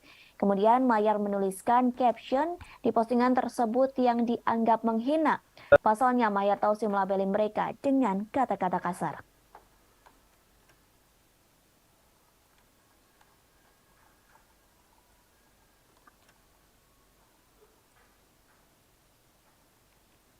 Jurnalis asing menyebut lemper mirip dengan sushi roll. Hal tersebut terjadi saat mereka meliput KTT G20 di Nusa Dua Bali. Dalam acara tersebut, jurnalis asing diberi santapan khas Indonesia. Satu di antaranya adalah lemper. Sejumlah jurnalis asing menyatakan bahwa dari segi rasa, tekstur, dan penampilan lemper mirip dengan sushi makanan khas Jepang. Bedanya hanya pada bungkusnya. Sushi dibungkus nori dan bisa dimakan, sedangkan lemper dibalut daun pisang yang tidak bisa dimakan. Hal tersebut disampaikan oleh seorang jurnalis asal Jerman, Ennet. Ia mengaku semua makanan Indonesia memiliki rasa yang enak. Bahkan ia mengaku sering heran dengan makanan Indonesia yang enak dan banyak macamnya. Para pewarta dari luar negeri mencicipi jajanan Indonesia saat meliput di Media Center Bali International Convention atau Center BICC Western Hotel Nusa Dua. Jajanan disajikan sebagai makanan penutup, antara lain wajik, kue apem, lemper, dan beberapa kudapan tradisional khas Nusantara lainnya. Makanan kecil ini juga dihidangkan untuk sarapan pagi, makan siang, dan makan malam. Pilihan hidangan internasional juga tersaji seperti makanan barat, India, dan Oriental. Namun kudapan lokal dilaporkan menarik perhatian tersendiri di mata awak media asing. Seorang staf minuman BICC yakni Edi menyebut banyak wartawan yang terlihat ragu-ragu mengambil makanan khas Indonesia. Namun setelah memakannya mereka kerap kembali untuk mengambil hidangan tersebut. Senada dengan pernyataan Edi, si fotografer asing yakni Chai Hin-go mengakui kegemarannya Ya, menyantap selamat malam Tribuners dan Facebooker. Jadi saat ini kita berada di Jalan Lahalede di depan salah satu bengkel. Meski begitu, ia mengakui Gimana? ada beberapa makanan Indonesia yang kurang disukai. Makanan yang tidak disukai merupakan kue basah yang memiliki tekstur lembek.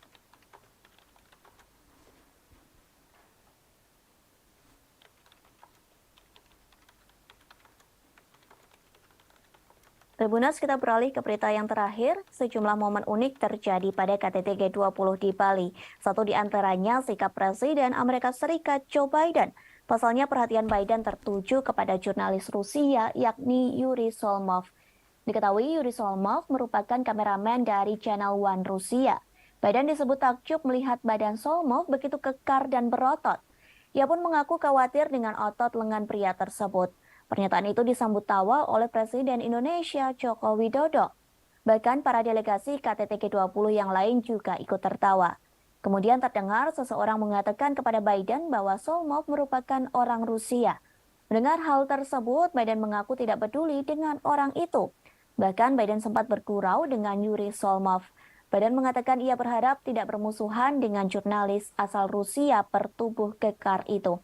Di sisi lain, Biden sendiri mengaku betah tinggal di Indonesia dan sebenarnya tak ingin pulang ke negara asalnya.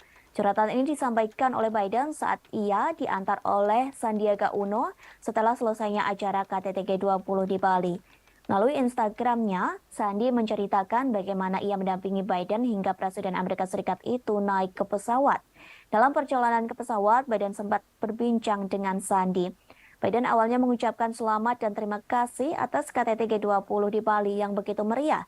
Kemudian Biden mengutarakan bagaimana dirinya begitu nyaman di Bali, bahkan merasa seperti berada di rumah sendiri. Dalam kolom captionnya, Sandi menyatakan bahwa pujian Biden itu termasuk disampaikan kepada para pelaku UMKM. Pasalnya pelaku UMKM dapat bergerak cepat mengambil momentum G20 untuk menciptakan lapangan kerja dan menjadi bagian dalam pemulihan ekonomi.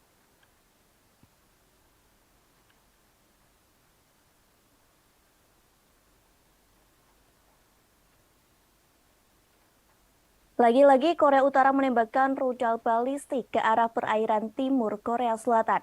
Serangan tersebut diluncurkan hari ini pada Kamis 17 November 2022.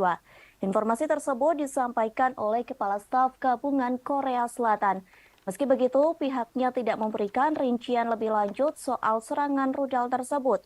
Namun dipastikan serangan rudal itu diluncurkan setelah Korea Utara mengancam melancarkan tanggapan militer yang lebih keras. Ancaman tersebut ditujukan untuk langkah Amerika Serikat. Sementara ancaman tersebut dilayangkan oleh Menteri Luar Negeri Korea Utara Cho Sun-ho. Sementara yang diketahui Amerika Serikat meningkatkan komitmen keamanannya terhadap Korea Selatan dan Jepang. Padahal kedua negara ini merupakan musuh dari Korea Utara. Presiden Amerika Serikat Joe Biden, Presiden Korea Selatan Yoon Suk Yeol, dan Perdana Menteri Jepang Fumio Kishida telah melakukan pertemuan. Ketiganya melakukan pertemuan pada Minggu 13 November 2022 silam. Pertemuan tersebut membahas terkait cara mengatasi ancaman yang dilakukan oleh Korea Utara. Mengetahui diskusi tersebut, Cho Sun-ho memberi peringatan dan mengecam. Pernyataan itu soal diskusi yang dilakukan Amerika Serikat, Korea Selatan, dan Jepang justru memperburuk situasi. Pasalnya Korea Utara akan membuat ketegangan di semenanjung Korea. Bahkan disebutkan ketegangan itu akan lebih tidak dapat diprediksi. Cho Sun-ho mengatakan militer Korea Utara akan melakukan perlawanan yang semakin sengit. Hal ini benar-benar terjadi jika Washington memperkuat aliansi keamanannya terhadap Tokyo dan Seoul. Sementara para ahli turut mengomentari soal peluncuran rudal hari ini. Mereka mengatakan serangan tersebut sengaja diatur waktunya.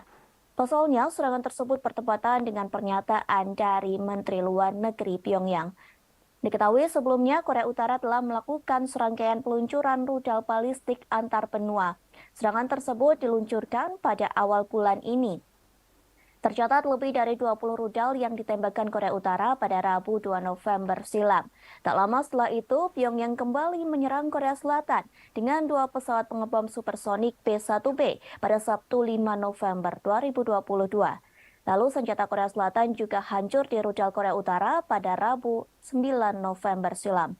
Menanggapi rentetan serangan tersebut, Presiden Korea Selatan Yoon Suk Yeol mengatakan serangan tersebut merupakan invasi teritorial.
Berita selanjutnya, Tribuners, polisi Iran disebut makin melakukan tindakan yang keras terhadap warga sipilnya. Tindakan keras ini dilakukan kepada wanita yang tidak menggunakan penutup kepala. Dilaporkan pasukan keamanan Iran memukuli wanita secara brutal. Tak hanya memukul, namun polisi di Iran juga menembak wanita. Peristiwa ini terjadi di sebuah stasiun metro di Teheran. Bahkan video yang memperlihatkan tindakan keras polisi Iran ini beredar di media sosial. Satu akun yang aktif membagikan peristiwa tersebut yakni @1500tasfir. Dari postingan yang diunggah, nampak penumpang berlarian menuju pintu keluar. Akibatnya banyak orang yang jatuh dan terinjak-injak. Seusai itu nampak polisi melepaskan tembakan ke peron yang ramai. Bahkan terlihat polisi sedang menyisir gerbong kereta, kemudian mereka memukuli wanita Iran yang tak memakai penutup rambut. Para polisi itu tega memukuli wanita dengan pentungnya. Dilaporkan stasiun metro dan angkutan umum memang seringkali menjadi sasaran patroli oleh polisi moral Iran. Biasanya para pengunjuk rasa melakukan protes dengan memberikan teriakan ataupun slogan. Tak hanya itu, mereka juga membakar kain penutup kepala di stasiun metro Teheran tersebut. Lokasi itu telah menjadi pusat kekerasan negara dan pengawasan terhadap warga wanita yang tidak menggunakan penutup kepala. Selain itu, polisi Iran juga bertindak keras kepada wanita yang melakukan protes atas kematian Mahsa Amini. Padahal Mahsa Amini telah meninggal 3 bulan yang lalu. Namun demonstrasi ini meningkat pada Selasa 15 November 2022. Bahkan dalam demonstrasi tersebut mengakibatkan 6 orang tewas. Aksi protes tersebut karena protes terhadap kematian Mahsa Amini. Selain itu, protes tersebut juga dilakukan untuk memperingati November berdarah. Diketahui pada November 2019, ratusan orang meninggal lantaran memprotes kenaikan harga bahan bakar.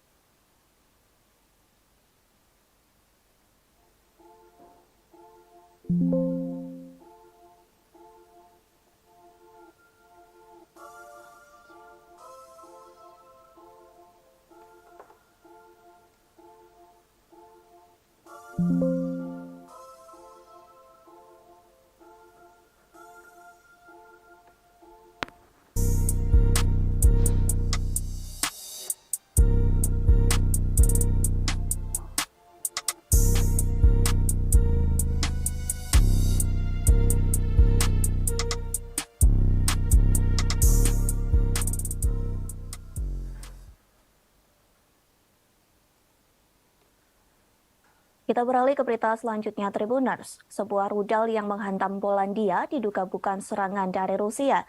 Namun ledakan rudal tersebut diduga merupakan perbuatan pertahanan udara Ukraina. Hal tersebut disampaikan oleh Presiden Polandia, Andrzej Duda. Pihaknya menyebut Polandia tak memiliki bukti bahwa rudal tersebut diluncurkan oleh Ukraina. Duda mengatakan bahwa serangan tersebut merupakan kecelakaan yang tidak menguntungkan. Presiden Polandia ini juga mengatakan rudal itu bukan serangan yang disengaja. Pasalnya, Duda meyakini serangan rudal itu merupakan niatan untuk membela diri. Ia menyebut pasukan Ukraina sedang mencoba untuk mencegat serangan Rusia. Namun ternyata rudal tersebut malah jatuh ke Polandia, sehingga Duda memaklumi dengan adanya peristiwa tersebut. Sementara Kementerian Pertahanan Rusia mengonfirmasi bahwa pihaknya memang menembakkan rentetan rudal ke pusat komando Ukraina. Selain itu, pasukan Moskow juga menembakkan rudal ke lokasi infrastruktur di Ukraina pada Selasa 5 November 2022. Namun targetnya tidak lebih dekat dari 35 km atau 21,7 mil dari perbatasan Ukraina dan Polandia. Kementerian Rusia juga menyampaikan analisis dari serangan rudal di Polandia. Pihaknya menyebut rudal tersebut berasal dari sistem pertahanan udara S-300. Dilaporkan rudal itu digunakan negara yang dipimpin oleh Presiden Volodymyr Zelensky. Sebelumnya, Presiden Amerika Serikat Joe Biden mengatakan rudal itu tidak mungkin ditembakkan dari Rusia. Insiden itu terjadi ketika Rusia menembakkan sejumlah rudal ke kota-kota di seluruh Ukraina. Sementara, Ukraina mengatakan pihaknya menembak jatuh sebagian besar rudal Rusia yang masuk dengan rudal pertahanan udaranya sendiri. Wilayah Volyn Ukraina, tepat di seberang perbatasan dari Polandia, merupakan satu dari banyak wilayah yang menurut Ukraina menjadi sasaran serangan Rusia di seluruh negeri. Diketahui sebelumnya sebuah rudal menghantam desa di Polandia pada Selasa 15 November 2022. Juru bicara Kementerian Luar Negeri Polandia, Lukasz Jasina, mengatakan rudal tersebut diduga adalah buatan Rusia. Setelah kejadian ini, militer Polandia disiagakan untuk mengantisipasi kemungkinan serangan susulan. Pemerintah Polandia juga meminta warganya untuk tetap tenang sambil menunggu penyelidikan selesai. Sementara itu, Rusia telah membantah tuduhan serangan rudal di perbatasan hingga menjangkau Polandia. Kementerian Pertahanan Rusia menyebut bahwa tudingan ini hanya provokasi untuk meningkatkan ketegangan.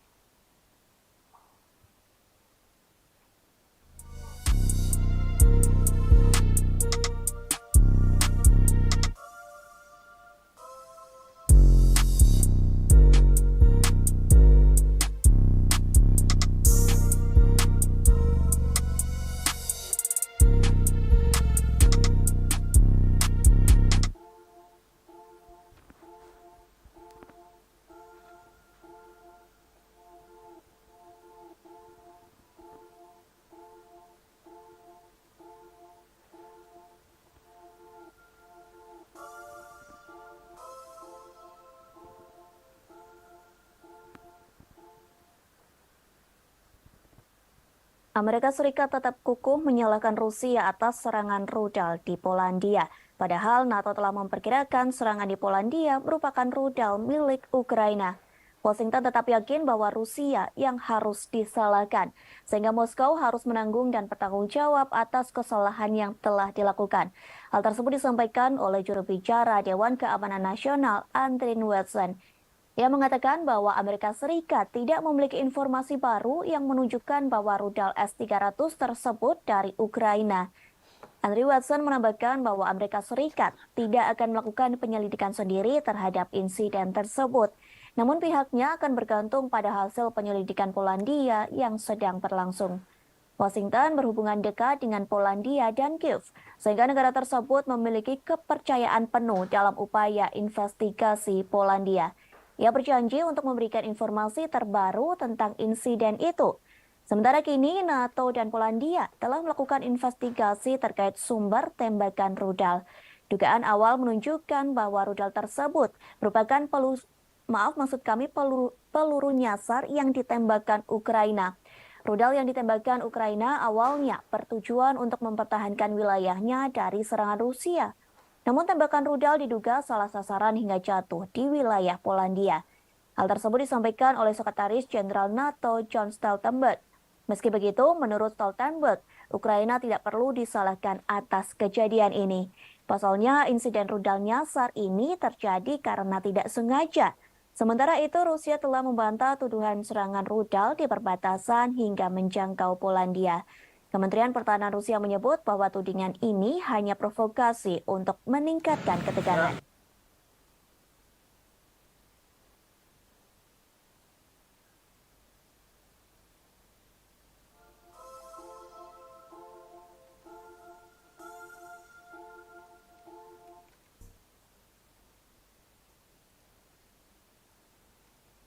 An investigation into this incident is ongoing, and we need to await its outcome. But we have no indication that this was the result of a deliberate attack. And we have no indication that Russia is preparing offensive military actions against NATO.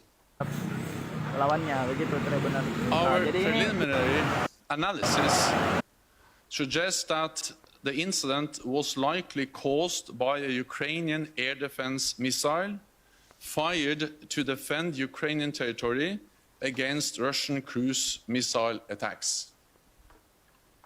But let me be clear, this is not Ukraine's fault. Russia bears ultimate responsibility as it continues its illegal war against Ukraine. Vatikan menawarkan diri menjadi juru damai dalam perang yang terjadi antara Rusia dan Ukraina. Hal tersebut disampaikan oleh Sekretaris Negara Vatikan Kardinal Pietro Parolin. Kesiapan jadi juru damai itu disampaikan dalam pertemuan antara Vatikan dengan Paguyuban Wartawan Katolik Indonesia atau PWKI. Diketahui PWKI baru saja melakukan kunjungan resmi ke Vatikan. Kunjungan tersebut diikuti sebanyak 18 orang delegasi PWKI. Kunjungan tersebut dipimpin oleh mantan anggota Komisi Penyiaran Indonesia, Mayong Suryo Laksono. Kemudian penasihat PWKI, AM Putut Prabantoro, turut mendampingi dalam kunjungan tersebut. PWKI mengatakan Vatikan akan terus memperjuangkan perdamaian antara Rusia dan Ukraina. Vatikan akan terus berjuang lantaran kedua negara ini terus berperang dalam kurun waktu hampir 1 tahun. Bahkan hingga kini perang tersebut belum ada tanda-tanda berhenti atau perdamaian. Parolin mengaku Vatikan turut prihatin lantaran perang tersebut sudah banyak memakan korban. Lebih jauh, Kardinal Parolin mengungkapkan jika melihat peta dunia, sebenarnya bukan hanya Ukraina saja yang dilanda perang. Namun di beberapa tempat di dunia juga mengalami kondisi dan situasi yang buruk. Karena itulah Paus Fransiskus bersama Sheikh Ahmad Al-Tayib, Imam Besar Al-Azhar, menerbitkan dokumen Abu Dhabi. Dokumen tersebut telah diterbitkan pada 4 Februari 2019 di Uni Emirat Arab. Dokumen Abu Dhabi berisi persaudaraan manusia untuk perdamaian. Terlebih Parolin menyadari dunia menjadi berbeda setelah pandemi COVID-19. Pada kesempatan yang sama, Parolin juga mengungkapkan rasa prihatinnya terhadap media yang membuat kekacauan dengan berita-berita negatif. Tak hanya itu, Parolin menyebut banyak media melaporkan berita hoaks yang menjauhkan manusia dari perdamaian, sehingga Parolin berpesan kepada delegasi PWKI. Pesan tersebut terkait wartawan yang tidak membuat tembok penghalang atau pembatas. Diharapkan para wartawan bisa membangun jembatan persaudaraan. Satu caranya bekerja sama dengan pihak lain. Satu hal ini dilakukan, Parolin berharap negara-negara bisa mencapai titik perdamaian.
Tribuners, kita beralih ke berita selanjutnya. diskusi yang dilakukan oleh pemimpin G20 dalam acara KTT di Bali disebut mengalami perdebatan yang alot, terutama saat para pemimpin negara membahas perang yang terjadi antara Rusia dan Ukraina.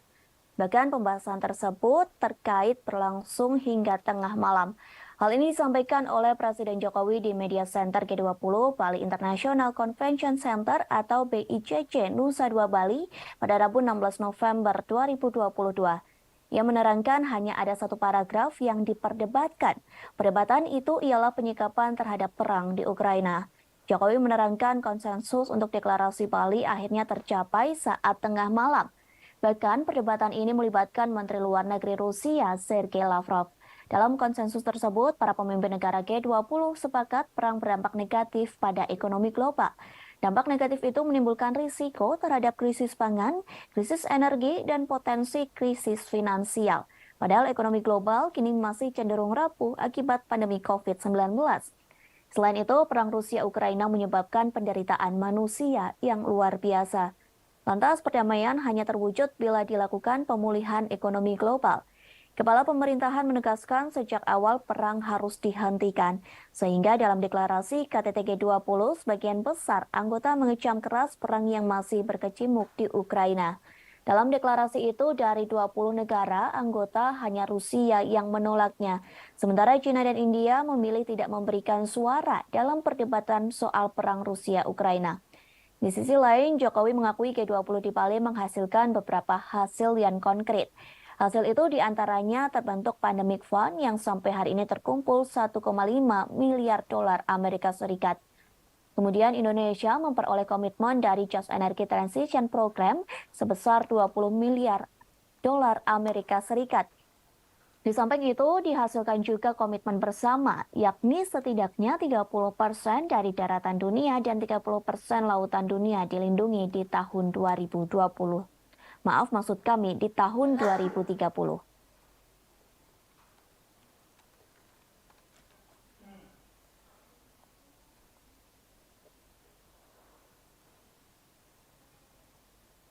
Kepemimpinan Indonesia telah berhasil menghasilkan deklarasi pemimpin G20, G20 Bali Leaders Declaration yang awalnya diragukan oleh banyak pihak. Deklarasi terdiri atas 52 paragraf dan paragraf yang sangat diperdebatkan adalah penyikapan terhadap perang di Ukraina. Diskusi mengenai hal ini berlangsung sangat-sangat alot sekali dan akhirnya para pemimpin G20 menyepakati isi deklarasi, yaitu condemnation perang di Ukraina karena telah melanggar batas wilayah, melanggar integritas wilayah. Perang ini telah mengakibatkan penderitaan masyarakat dan memperberat ekonomi global yang masih rapuh akibat pandemi yang menimbulkan risiko terhadap krisis pangan, krisis energi, dan potensi krisis finansial. Oleh karena itu, G20 membahas dampak perang terhadap kondisi perekonomian global. Momen Presiden China Xi Jinping marah ke Perdana Menteri Kanada Justin Trudeau terekam kamera dan viral di media sosial. Hal ini terjadi saat gelaran konferensi tingkat tinggi atau KTT G20 di Bali. Satu akun yang mengunggah momen tersebut merupakan wartawan asal Kanada. Adapun video berdurasi 1 menit itu memperlihatkan senyuman Xi Jinping saat berbicara kepada Trudeau dalam bahasa Mandarin. Hanya saja nampaknya Trudeau salah menangkap maksud senyuman Xi yang sembari berbicara kepadanya. Penerjemah Xi menjelaskan maksud kedatangan sang presiden merupakan meluapkan protes kepada Trudeau.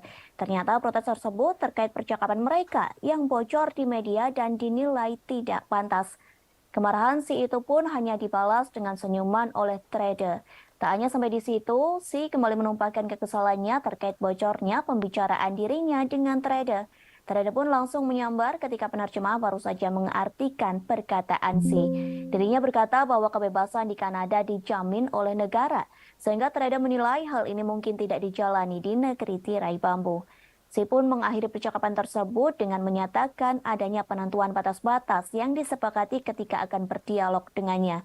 Setelah itu, Xi mengakhiri percakapan dengan trader dengan menyalaminya dan melenggang pergi. Sementara trader juga pergi, namun ia tampak kebingungan. Hal ini terlihat dari langkah kakinya yang tak pasti. Sebagai informasi, video ini telah ditonton sebanyak 6,3 juta kali. Terkait video ini, warganet asal Tiongkok menilai baru kali ini Xi Jinping terlihat mencolok dalam sebuah pertemuan kenegaraan. Perlu diketahui, tensi hubungan antara Kanada dan China telah meninggi sejak penahanan pimpinan Huawei Meng Wanzhou pada tahun 2018. Hubungan kedua negara pun semakin buruk ketika Ottawa memban peralatan 5G dari Huawei pada Mei lalu. Tindakan ini dibalas dengan meminta 3 perusahaan asal Tiongkok untuk pergi dari Kanada.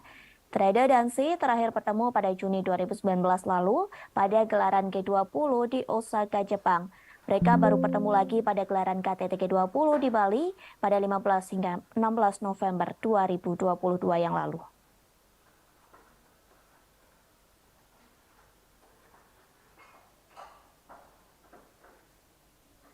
Tribuners Indonesia dan Cina menjalin kesepakatan baru selesai acara KTT G20 di Bali. Presiden Joko Widodo dan Presiden Xi Jinping melakukan kerjasama terkait pengembangan vaksin COVID-19. Hal tersebut disampaikan oleh Kementerian Luar Negeri Cina. Dalam pernyataannya, Xi mengatakan kepada Presiden Jokowi bahwa Cina akan mempromosikan penelitian dan pengembangan bersama pada vaksin, sehingga pihaknya terus mendukung Indonesia dalam membangun pusat produksi vaksin regional. Diketahui Indonesia telah menjadi pembeli utama vaksin COVID-19 buatan Cina sejak dimulainya pandemi. Sejauh ini Indonesia telah memberikan ratusan juta dosis yang diproduksi oleh Sinovac Biotech Cina. Pada bulan September, Indonesia mengatakan telah memberikan persetujuan menggunakan darurat vaksin mRNA COVID-19. Diketahui vaksin jenis ini dikembangkan oleh perusahaan Cina. Di sisi lain, Jokowi dan Xi Jinping terlihat sangat akrab. Selain bekerja sama dalam pengembangan vaksin, keduanya pun terlihat memiliki hubungan yang dekat. Pasalnya, Jokowi mengajak Xi Jinping untuk menyaksikan uji coba kereta cepat Jakarta-Bandung. Keduanya menonton secara virtual di sela-sela KTT G20 yang digelar di Bali. Sementara uji coba kereta cepat dilangsungkan di stasiun Tegaluar, Bandung, Jawa Barat. Dalam video yang disiarkan di YouTube Sekretariat Presiden, Jokowi dan Xi tampak duduk bersebelahan. Sebelum uji coba dimulai, Menteri Koordinator Bidang Kemaritiman dan Investasi Luhut Binsar Panjaitan menyampaikan perkembangan proyek kereta cepat. Pemerintah berharap agar kereta ini dapat beroperasi pada pertengahan 2023. Bahkan pemerintah Indonesia berharap Xi Jinping bisa menghadiri peresmian operasional kereta cepat Jakarta-Bandung. Selesai menyaksikan uji coba kereta cepat, Presiden Jokowi dan Presiden Xi menggelar pertemuan bilateral secara tertutup.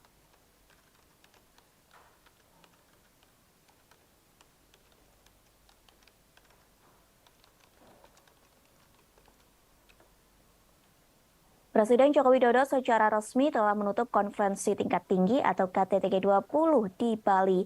Acara tersebut dipersiapkan dengan matang sehingga mendapat pujian dari para pemimpin negara. Lantas apa hasil dari KTT G20 di Bali yang telah diselenggarakan selama 2 hari? Para pemimpin negara G20 mengatakan bahwa sebagian besar anggota mengutuk keras perang yang dilancarkan Rusia ke Ukraina. Pasalnya, konflik tersebut menyebabkan penderitaan manusia yang luar biasa. Bahkan invasi ini memperburuk kerapuhan yang ada dalam ekonomi global. Namun dalam draft itu, Rusia dianggap telah menentang pernyataan tersebut. Diketahui para pemimpin negara mengutuk invasi Rusia ke Ukraina dalam sesi pertama KTT. Setelah pengutukan tersebut, Menteri Luar Negeri Rusia Sergei Lavrov langsung meninggalkan Bali. Kemudian, China menggunakan forum KTT G20 untuk mencoba dan memperbaiki beberapa pagar diplomatiknya. Presiden Prancis Emmanuel Macron mengatakan pertemuan dengan Presiden China Xi Jinping. Pertemuan tersebut diadakan pada Selasa 15 November di sela-sela KTT G20. Sementara itu, Xi juga bertemu dengan Perdana Menteri Australia yang baru, yakni Anthony Albanese. Pertemuan itu mengisyaratkan bahwa mereka akan berusaha untuk melewati tahun-tahun ketidaksepakatan. Kedua pemimpin juga menyatakan keinginan mereka untuk bergerak maju dalam beberapa masalah bilateral, mulai dari sektor pertanian, pangan, hingga aeronautika. Macron pun mengaku ingin mengunjungi China pada awal 2023 jika kondisi pandemi virus COVID-19 memungkinkan. Kemudian, para pemimpin Eropa telah menggunakan pidato G20 mereka untuk menyerang Rusia. Hal ini terjadi meski Menteri Luar Negeri Sergei Lavrov duduk di ruangan yang sama. Sementara itu, Presiden Ukraina Volodymyr Zelensky memberikan pidato videonya pada KTT.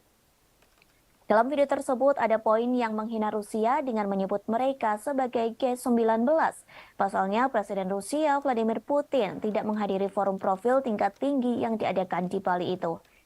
Lalu, Presiden Prancis Emmanuel Macron menggunakan KTT G20 untuk meluncurkan kembali ambisi strategis Prancis di kawasan Asia Pasifik. Ia bertemu dengan tokoh-tokoh regional termasuk Presiden China dan PM India Modi di sela-sela KTT Bali. Namun di antara semua hal yang telah dibahas, fokus resmi KTT terkait stabilitas keuangan, kesehatan, energi berkelanjutan, dan transformasi digital.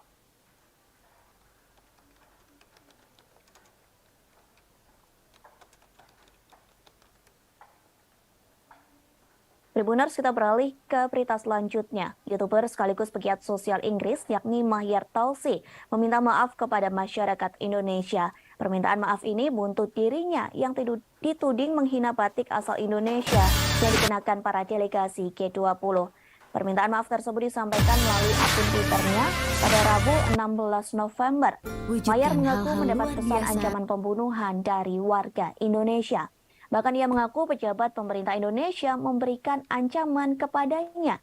Namun hingga kini belum diketahui siapa pejabat pemerintah Indonesia yang memberikan ancaman tersebut. Dalam permintaan maafnya, Mahyar mengaku dirinya tak berniat menyinggung tradisi dan budaya manapun. Ia menyebut semua budaya dan tradisi memiliki karakteristik keunikan masing-masing sehingga tidak boleh dihina.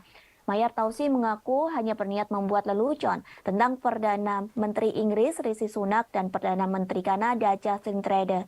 Sementara netizen Indonesia langsung menyerbu akun Twitter Mahyar dengan hujatan. Namun amarah warganet Indonesia tak berhenti sampai di situ. Kini netizen Indonesia gantian menyerbu kanal YouTube Mahyar Tousi yang memiliki 260.000 subscriber. Video terakhir Mahyar pada 16 November 2022 kini dipenuhi oleh komentar warganet Indonesia. Warganet yang dikenal dengan julukan netizen plus 62 itu ramai-ramai menyerukan untuk mereport kanal YouTube milik Mahyar. Total ada ratusan komentar berbahasa Indonesia yang menyerukan ajakan untuk mereport akun milik Mahyar Tousi. Seperti yang diketahui, apabila terkena report maka Mahyar terancam kehilangan akun YouTube-nya. Sementara Wakil Menparekraf Angela Herliana Tano Sudibjo ikut mengecam aksi Mahyar Tousi yang menghina pakaian batik delegasi KTT G20. Angela menuliskan kecaman tersebut di Instagram Mahyar Tousi. Sejumlah publik figur dan akun bercentang biru di Indonesia juga turut melancarkan protesnya. Diketahui sebelumnya, Mahyar Tousi diduga menghina batik Indonesia yang digunakan para delegasi G20. Hinaan tersebut telah dituliskan dalam akun Twitternya pada Rabu 16 November 2022 pagi. Namun postingan tersebut langsung segera dihapus olehnya. Mahyar mengunggah potret sejumlah pemimpin negara dalam sela-sela acara KTT G20 di Bali. Dalam acara tersebut, para delegasi G20 menggunakan batik asal Indonesia dengan berbagai motif. Kemudian Mahyar menuliskan caption di postingan tersebut yang dianggap menghina. Pasalnya Mahyar Tousi melabeli mereka dengan kata-kata kasar.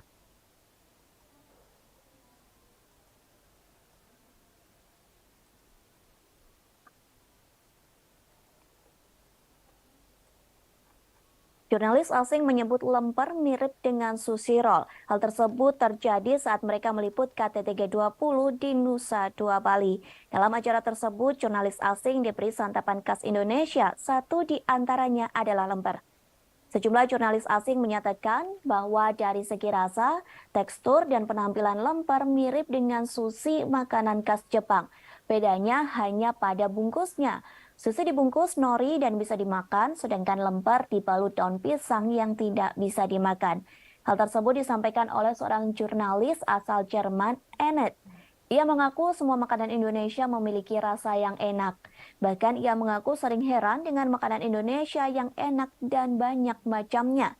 Para pewarta dari luar negeri mencicipi jajanan Indonesia saat meliput di Media Center Bali International Convention atau Center BICC Western Hotel Nusa Dua.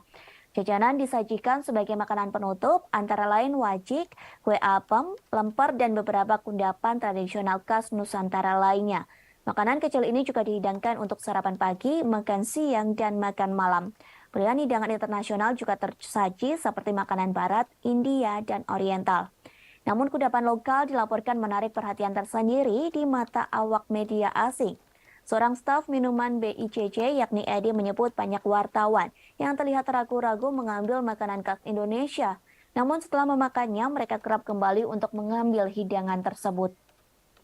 Senada dengan pernyataan Edi, si fotografer asing yakni Chai Hingo mengakui kegemarannya menyantap kudapan Indonesia. Chai menambahkan setiap pagi sebelum beraktivitas ia selalu berbekal kue dari toko roti favoritnya. Meski begitu, ia mengakui ada beberapa makanan Indonesia yang kurang disukai. Makanan yang tidak disukai merupakan kue basah yang memiliki tekstur lembek.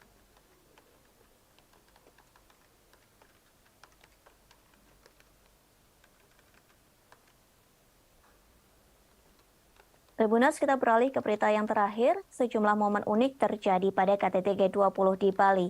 Satu di antaranya sikap Presiden Amerika Serikat Joe Biden. Pasalnya perhatian Biden tertuju kepada jurnalis Rusia yakni Yuri Solmov. Diketahui Yuri Solmov merupakan kameramen dari Channel One Rusia. Biden disebut takjub melihat badan Solmov begitu kekar dan berotot. Ia pun mengaku khawatir dengan otot lengan pria tersebut. Pernyataan itu disambut tawa oleh Presiden Indonesia Joko Widodo. Bahkan para delegasi KTT G20 yang lain juga ikut tertawa. Kemudian terdengar seseorang mengatakan kepada Biden bahwa Solmov merupakan orang Rusia.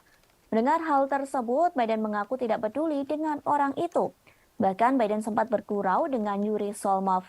Biden mengatakan ia berharap tidak bermusuhan dengan jurnalis asal Rusia bertubuh kekar itu.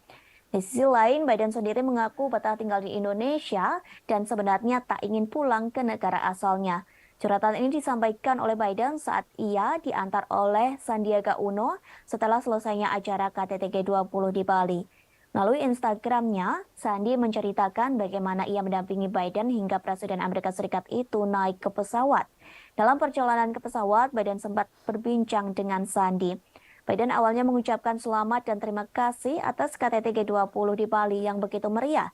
Kemudian Biden mengutarakan bagaimana dirinya begitu nyaman di Bali bahkan merasa seperti berada di rumah sendiri. Dalam kolom captionnya, Sandi menyatakan bahwa pujian Biden itu termasuk disampaikan kepada para pelaku UMKM.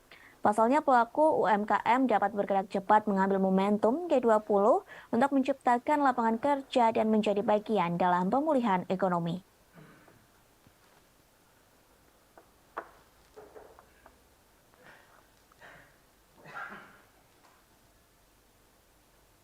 Lagi-lagi Korea Utara menembakkan rudal balistik ke arah perairan timur Korea Selatan.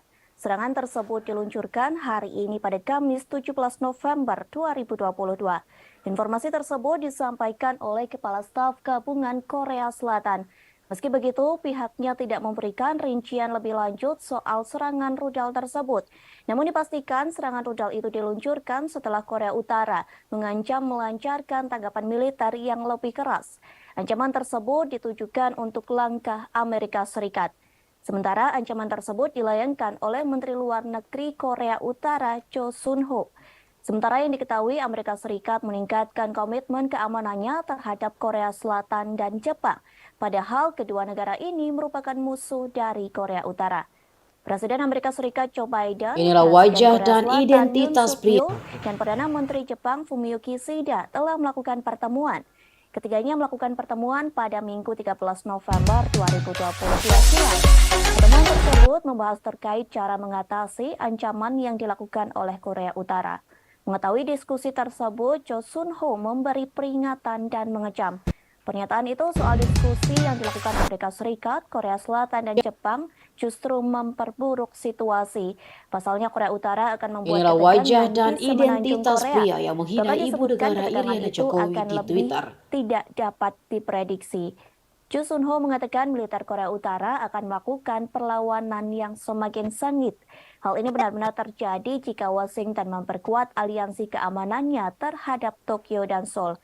Sementara para ahli turut mengomentari soal peluncuran rudal hari ini. Mereka mengatakan serangan tersebut Inilah sengaja wajah dan diatur identitas waktunya. pria yang Pasalnya, serangan tersebut bertepatan dengan pernyataan dari Menteri Luar Negeri Pyongyang. Diketahui sebelumnya Korea Utara telah melakukan serangkaian peluncuran rudal balistik antar benua. Serangan tersebut diluncurkan pada awal bulan ini. Tercatat lebih dari 20 rudal yang ditembakkan Korea Utara pada Rabu 2 November silam. Tak lama setelah itu, Pyongyang kembali menyerang Korea Selatan dengan 2 pesawat pengebom supersonik B-1B pada Sabtu 5 November 2022. Lalu senjata Korea Selatan juga hancur di rudal Korea Utara pada Rabu 9 November silam. Menanggapi rentetan serangan tersebut, Presiden Korea Selatan Yoon Suk Yeol mengatakan serangan tersebut merupakan invasi teritorial.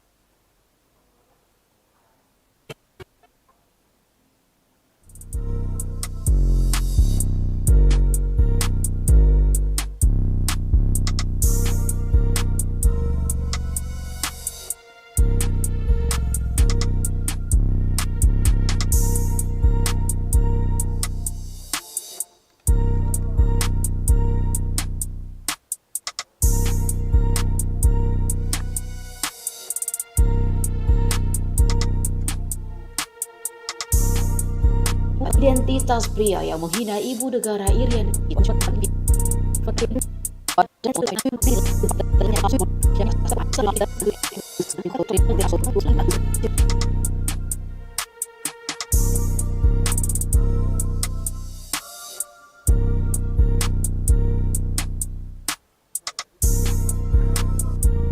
Inilah wajah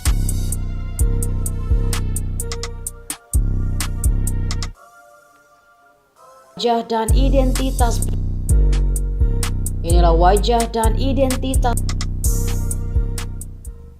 pria yang menghina ibu negara Iriana Jokowi di Twitter. Wajahnya pun kini sudah tersebar di media sosial pasca tindakan keras ini dilakukan kepada wanita yang cuitannya tidak bernada menggunakan penutup kepala. Dilaporkan pasukan keamanan Iran memukuli wanita secara brutal. Tak hanya memukul, namun polisi di Iran juga menembak wanita. Peristiwa ini terjadi di sebuah stasiun metro di Teheran. Bahkan video yang memperlihatkan tindakan keras polisi Iran ini beredar di media sosial. Satu akun yang aktif membagikan peristiwa tersebut yakni @1500tasfir. Dari postingan yang diunggah, nampak penumpang berlarian menuju pintu keluar. Akibatnya banyak orang yang jatuh dan terinjak-injak. Seusai itu nampak polisi melepaskan tembakan ke peron yang ramai. Bahkan terlihat polisi sedang menyisir gerbong kereta, kemudian mereka memukuli wanita Iran yang tak memakai penutup rambut. Para polisi itu tega memukuli wanita dengan pentungnya. Dilaporkan stasiun metro dan angkutan umum memang seringkali menjadi sasaran patroli oleh polisi moral Iran. Biasanya para pengunjuk rasa melakukan protes dengan memberikan teriakan ataupun slogan. Wajahnya pun kini sudah tersebar di media sosial. Kain penutup kepala di stasiun metro Teheran tersebut. Lokasi itu telah menjadi pusat kekerasan negara dan pengawasan terhadap warga wanita yang tidak menggunakan penutup kepala. Selain itu, polisi Iran juga bertindak keras kepada wanita yang melakukan protes atas kematian Mahsa Amini. Padahal Mahsa Amini telah wajahnya pun kini sudah 3 tersebar di bulan media yang lalu. sosial pasca Namun cuitannya demonstrasi ini bernada meningkat pada penghinaan Selasa viral. 15 November 2022. Bahkan dalam demonstrasi tersebut mengakibatkan 6 orang tewas. Meski cuitannya Aksi itu protes sudah tersebut dihapus, karena namun protes sepertinya terhadap gerakan kematian netizen Mahsa lebih Amini. cepat. Di Selain Twitter, itu, protes akunnya langsung tersebut juga dikuliti dilakukan untuk netizen lainnya. memperingati November berdarah. Diketahui pada November 2019, ratusan Di orang Instagram, meninggal warganet lantaran ramai memprotes kenaikan harga komentar. bahan bakar. Meski cuitannya itu sudah dihapus, namun sepertinya gerakan netizen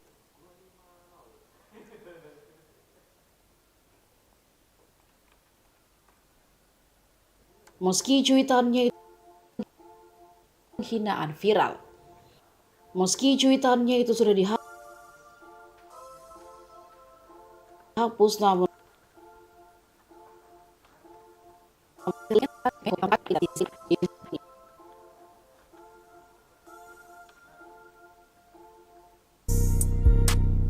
cuitannya itu sudah dihapus, namun sepertinya gerakan netizen lebih cepat. Di Twitter, akunnya langsung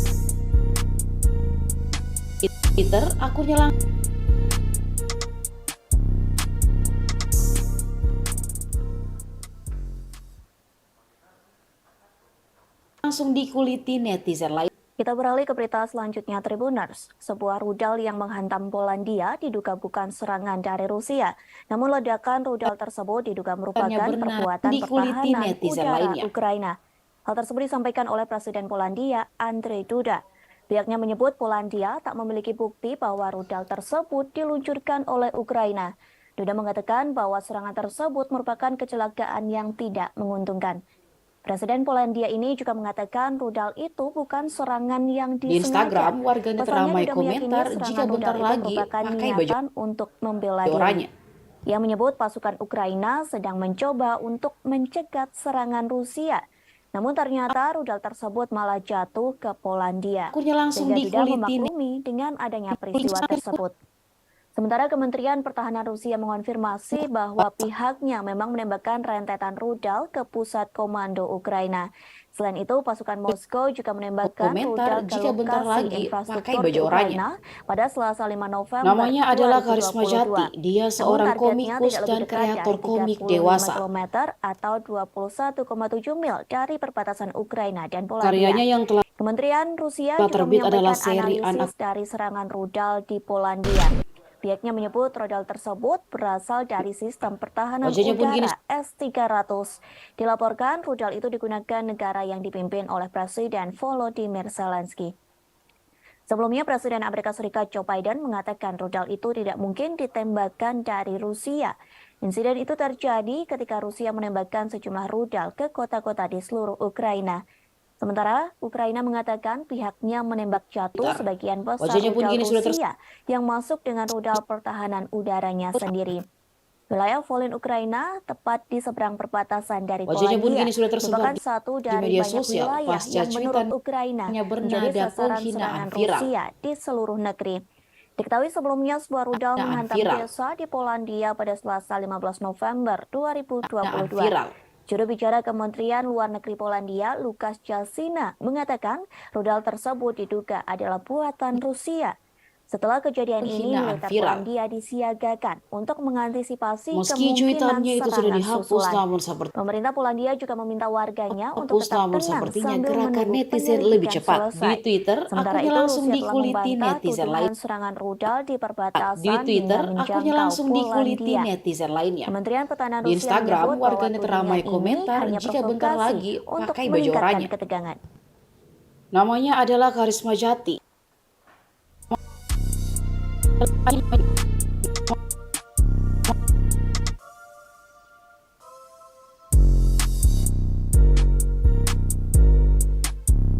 Namanya adalah Karisma Jati. Dia seorang komikus dan kreator komik dewasa.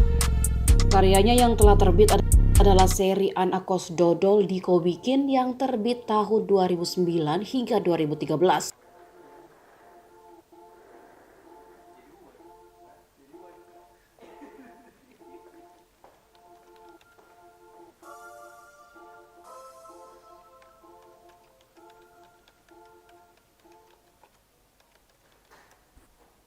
Amerika Serikat tetap kukuh menyalahkan Rusia atas serangan rudal di Polandia. Padahal NATO telah memperkirakan serangan di Polandia merupakan rudal milik Ukraina.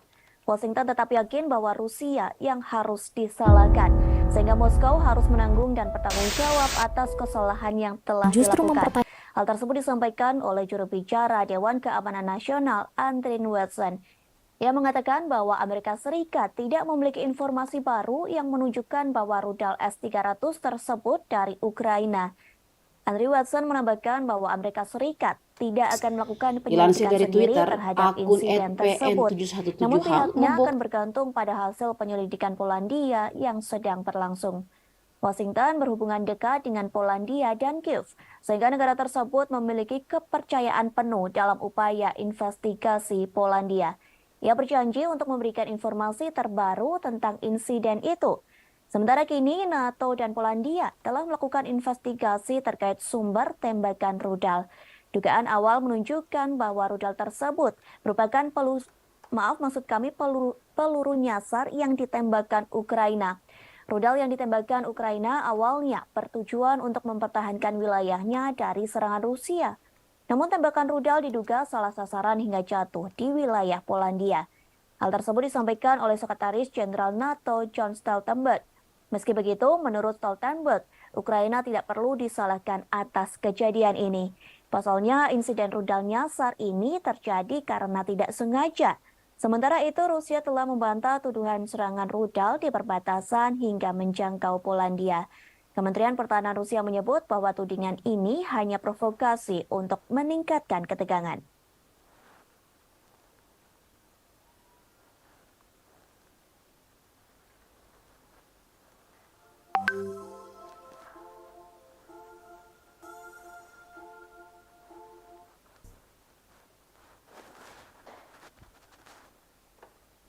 An investigation into this incident is ongoing, and we need to await its outcome. But we have no indication that this was the result of a deliberate attack. And we have no indication that Russia is preparing offensive military actions against NATO. Our preliminary analysis suggests that the incident was likely caused by a Ukrainian air defense missile fired to defend Ukrainian territory against Russian cruise missile attacks. But let me be clear, this is not Ukraine's fault. Russia bears ultimate responsibility as it hasil pencariannya continues soal its Karisma Jati. illegal war Ia against juga Ukraine. mengungkap jika Karisma berasal Ikan dari menawarkan diri Yogyakarta menjadi dan juru punya damai akun dalam perang jualan yang online. terjadi antara Rusia dan Ukraina.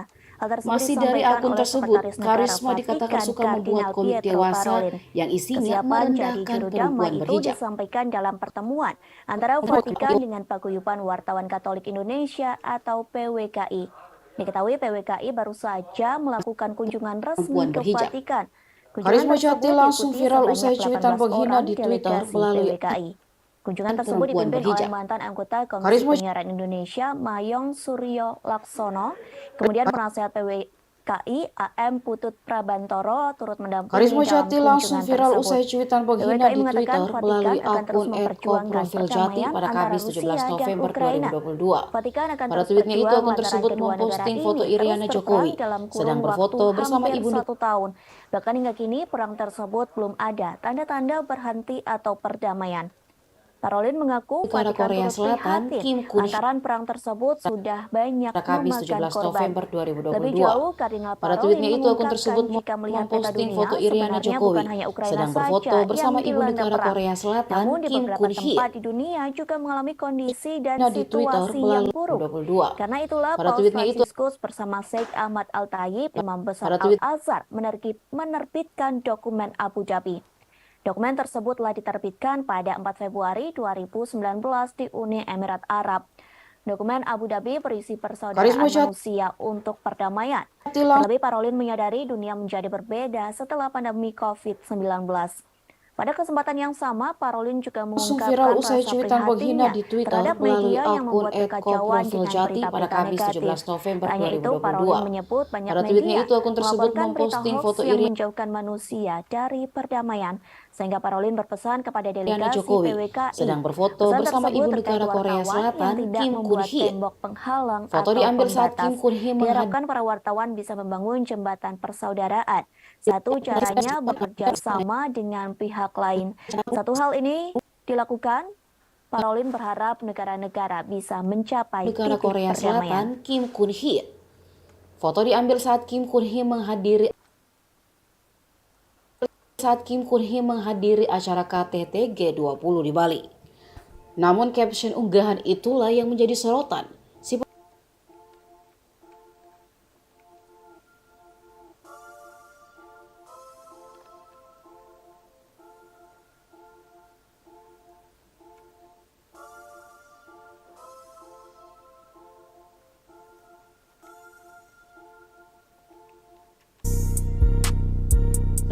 Negara Korea Selatan Kim Kun Hee. Foto diambil saat Kim Kun Hee menghadiri acara KTT G20 di Bali. Namun caption unggahan KTT G20 di Bali.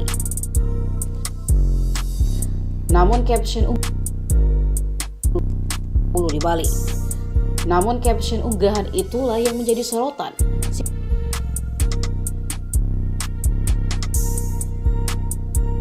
Si pemilik akun justru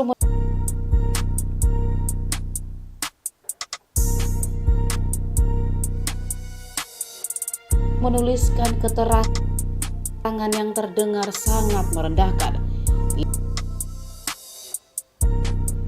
Ia mencuitkan si pemilik akun justru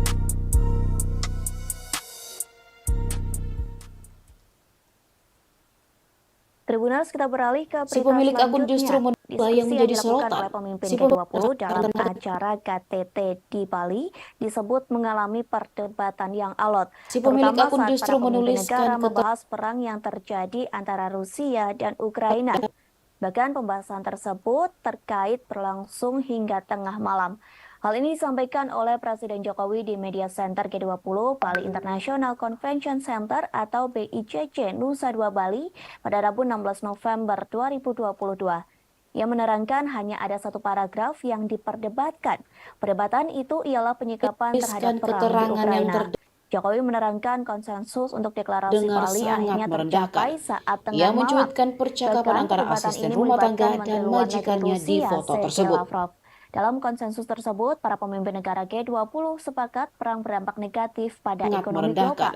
Dampak negatif itu menimbulkan risiko terhadap krisis pangan, percakapan antara krisis asisten energi, rumah tangga dan dan potensi majikannya krisis di foto finansial. tersebut. Padahal ekonomi global kini masih cenderung rapuh akibat pandemi COVID-19. Selain itu, perang Rusia-Ukraina menyebabkan penderitaan manusia yang luar biasa. Lantas, perdamaian hanya terwujud bila dilakukan pemulihan ekonomi global. Kepala pemerintahan menegaskan sejak awal perang harus dihentikan, sehingga dalam deklarasi KTT G20 sebagian besar anggota mengecam keras perang yang masih berkecimpung di Ukraina. Dalam deklarasi itu, dari 20 negara anggota hanya Rusia yang menolaknya. Sementara China dan India memilih Twitter, tidak memberikan akunnya langsung suara dikuliti dalam netizen perdebatan lainnya. soal perang Di Rusia-Ukraina. Instagram, warganet ramai Di sisi lain, komentar Jokowi jika mengakui bentar G20 lagi di Bali pakai baju menghasilkan oranye. beberapa hasil yang konkret. Namanya adalah Hasil itu Karisma Jati. diantaranya Dia terbentuk seorang pandemic komikus fund dan yang sampai kreator hari ini komik terkumpul dewasa. 1,5 miliar Karyanya dolar Amerika di Serikat. Twitter. Wajahnya Kemudian pun kini sudah Indonesia tersebar di memperoleh media komitmen sosial dari pasca Just Energy cuitannya Transition bernada Program penghinaan sebesar viral. 20 miliar Meski dolar cuitannya itu Amerika sudah Serikat. dihapus, namun sepertinya Di samping gerakan itu, netizen dihasilkan lebih juga cepat. komitmen Di Twitter, bersama, akunnya yakni langsung dikuliti setidaknya netizen lainnya. 30% dari daratan Di Instagram, dunia dan warganet 30% ramai lautan komentar dunia jika bentar dilindungi lagi di tahun pakai baju oranye. 2020. Maaf, maksud kami Namanya di adalah tahun Karisma Jati. 2030. Dia seorang komikus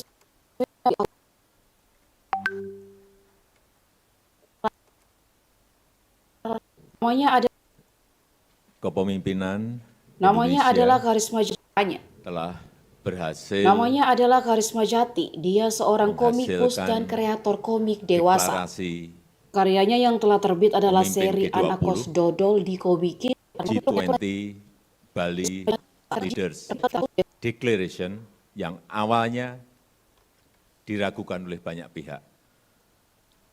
Deklarasi terdiri atas 52 paragraf dan paragraf yang sangat diperdebatkan adalah penyikapan terhadap perang di Ukraina. Diskusi mengenai hal ini berlangsung sangat-sangat alot sekali dan akhirnya para pemimpin G20 menyepakati isi deklarasi, yaitu condemnation perang di Ukraina karena telah melanggar batas wilayah, melanggar integritas wilayah.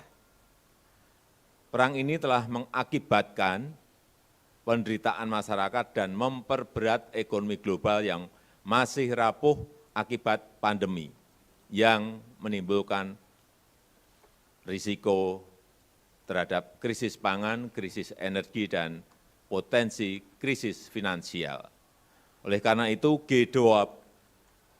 G20 membahas dampak perang terhadap kondisi perekonomian global. Momen Presiden China Xi Jinping marah ke Perdana Menteri Kanada Justin Trudeau terekam kamera dan viral di media sosial.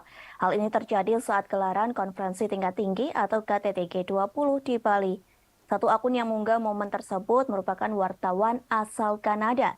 Adapun video berdurasi 1 menit itu memperlihatkan senyuman Xi Jinping saat berbicara kepada Trudeau dalam bahasa Inilah wajah Mandarin. dan identitas pria Hanya yang saja menghina ibu nampaknya negara Trudeau Iriana salah Jokowi menangkap di maksud Twitter. senyuman Xi yang Wajahnya pun kini sembari sudah tersebar di berbicara media kepadanya. sosial. Penerjemah Pasca Xi cuitannya menjelaskan maksud bernada kedatangan penghinaan sang presiden merupakan meluapkan protes kepada Trudeau. Ternyata protes Wajahnya tersebut pun kini terkait sudah tersebar percakapan di media mereka sosial. yang bocor di media Pasca dan cuitannya dinilai tidak bernada pantas. penghinaan viral. Kemarahan Xi itu pun hanya Meski dibalas dengan cuitannya itu senyuman sudah oleh dihapus, Trudeau. namun Tak sepertinya hanya sampai di gerakan situ, netizen Xi lebih kembali cepat. Di menumpahkan Twitter, kekesalannya akunnya terkait langsung bocornya dikuliti pembicaraan netizen lainnya. dirinya dengan Di Trudeau. Instagram, Trudeau pun warganet langsung ramai menyambar komentar ketika jika penerjemah bentar baru saja lagi pakai mengartikan baju oranye. perkataan Xi. Dirinya berkata Namanya bahwa adalah kebebasan Karisma di Kanada Jati. Dia dijamin seorang oleh negara, komikus dan sehingga kreator Trudeau komik menilai hal ini dewasa. mungkin tidak dijalani Karyanya di yang negeri telah tirai terbit adalah bambu. seri Xi pun Anakos mengakhiri Dodol di percakapan Komikin tersebut dengan yang terbit menyatakan tahun adanya penentuan 2009 batas hingga batas yang 2013. disepakati ketika akan Dilansir dari berdialog Twitter, dengannya. akun Setelah itu, Xi mengakhiri @pn717 percakapan Hang dengan membongkar Trudeau dengan hasil menyela pencariannya minyak dan soal melenggang Karisma pergi. Jati. Sementara Trudeau Ia juga juga pergi, mengungkap namun jika dia Karisma tampak berasal kebingungan. dari Hal ini Yogyakarta terlihat dari dan langkah punya akun kakinya jualan yang tak online. pasti. Masih Sebagai dari akun informasi, tersebut, video ini Karisma dibahas dikatakan suka telah membuat komik ditonton dewasa sebanyak yang isinya 6,3 juta merendahkan kali. perempuan Terkait berhijab. video ini, warganet Karisma asal Jati Tiongkok langsung menilai viral baru usai kali cuitan ini penghina di Xi Twitter Jinping melalui terlihat mencolok akun dalam sebuah @koprofil pertemuan Jati pada Kamis kenegaraan. 17 Perlu November diketahui, tensi 2022. hubungan antara Pada tweetnya Kanada itu, dan akun China tersebut telah memposting meninggi foto sejak Iriana Jokowi penahanan pimpinan sedang Huawei berfoto Meng bersama ibu Wanzhou negara pada Korea tahun Selatan Kim 2018. Kun Hee. Hubungan kedua negara Foto pun diambil saat semakin Kim buruk Kun Hee ketika menghadiri Ottawa acara memban KTT peralatan G20 di 5G Bali. dari Huawei pada Namun Mei caption lalu. unggahan Tindakan itulah ini yang menjadi dibalas dengan sorotan. meminta Si 3 pemilik perusahaan akun asal justru Tiongkok untuk menuliskan pergi keterangan dari yang Kanada. terdengar sangat Trudeau dan Xi merendahkan. terakhir bertemu Ia pada Juni mencuitkan 2019 percakapan antara lalu asisten pada rumah tangga gelaran dan G20 majikannya di Osaka, foto Jepang. tersebut. Mereka baru bertemu lagi pada gelaran KTT G20 di Bali pada 15 hingga 16 November 2022 yang lalu.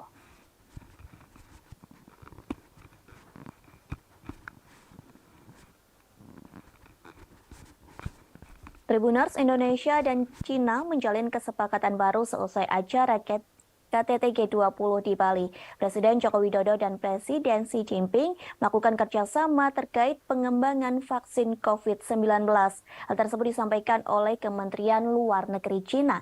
Dalam pernyataannya, Xi mengatakan kepada Presiden Jokowi bahwa Cina akan mempromosikan penelitian dan pengembangan bersama pada vaksin, sehingga pihaknya terus mendukung Indonesia dalam membangun pusat produksi vaksin regional. Diketahui Indonesia telah menjadi pembeli utama vaksin COVID-19 buatan Cina sejak dimulainya pandemi. Sejauh ini Indonesia telah memberikan ratusan juta dosis yang diproduksi oleh Sinovac Biotech Cina. Pada bulan September, Indonesia mengatakan telah memberikan persetujuan menggunakan darurat vaksin mRNA COVID-19. Diketahui vaksin jenis ini dikembangkan oleh perusahaan Cina. Di sisi lain, Jokowi dan Xi Jinping terlihat sangat akrab Selain bekerja sama dalam pengembangan vaksin, keduanya pun terlihat memiliki hubungan yang dekat. Pasalnya, Jokowi mengajak Xi Jinping untuk menyaksikan uji coba kereta cepat Jakarta-Bandung. Keduanya menonton secara virtual di sela-sela KTT G20 yang digelar di Bali. Sementara uji coba kereta cepat dilangsungkan di stasiun Tegaluar, Bandung, Jawa Barat. Dalam video yang disiarkan di YouTube Sekretariat Presiden, Jokowi dan Xi tampak duduk bersebelahan. Sebelum uji coba dimulai, Menteri Koordinator Bidang Kemaritiman dan Investasi Luhut Binsar Panjaitan menyampaikan perkembangan proyek kereta cepat. Pemerintah berharap agar kereta ini dapat beroperasi pada pertengahan 2023. Bahkan pemerintah Indonesia berharap Xi Jinping bisa menghadiri peresmian operasional kereta cepat Jakarta-Bandung. Selesai menyaksikan uji coba kereta cepat, Presiden Jokowi dan Presiden Xi menggelar pertemuan bilateral secara tertutup.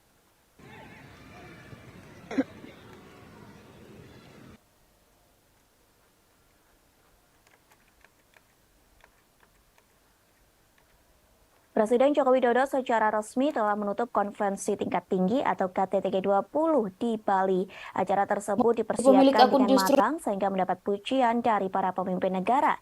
Lantas apa hasil dari KTT G20 di Bali yang telah diselenggarakan selama 2 hari? Para pemimpin negara G20 mengatakan bahwa sebagian besar anggota mengutuk keras perang yang dilancarkan Rusia ke Ukraina. Pasalnya, konflik tersebut menyebabkan penderitaan manusia yang luar biasa.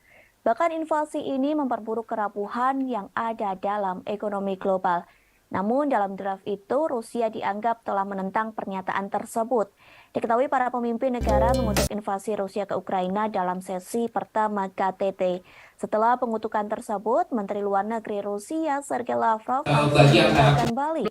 Digerakkan sejumlah tari tradisional KTT G20 untuk mencoba dan memperbaiki beberapa pagar diplomatiknya.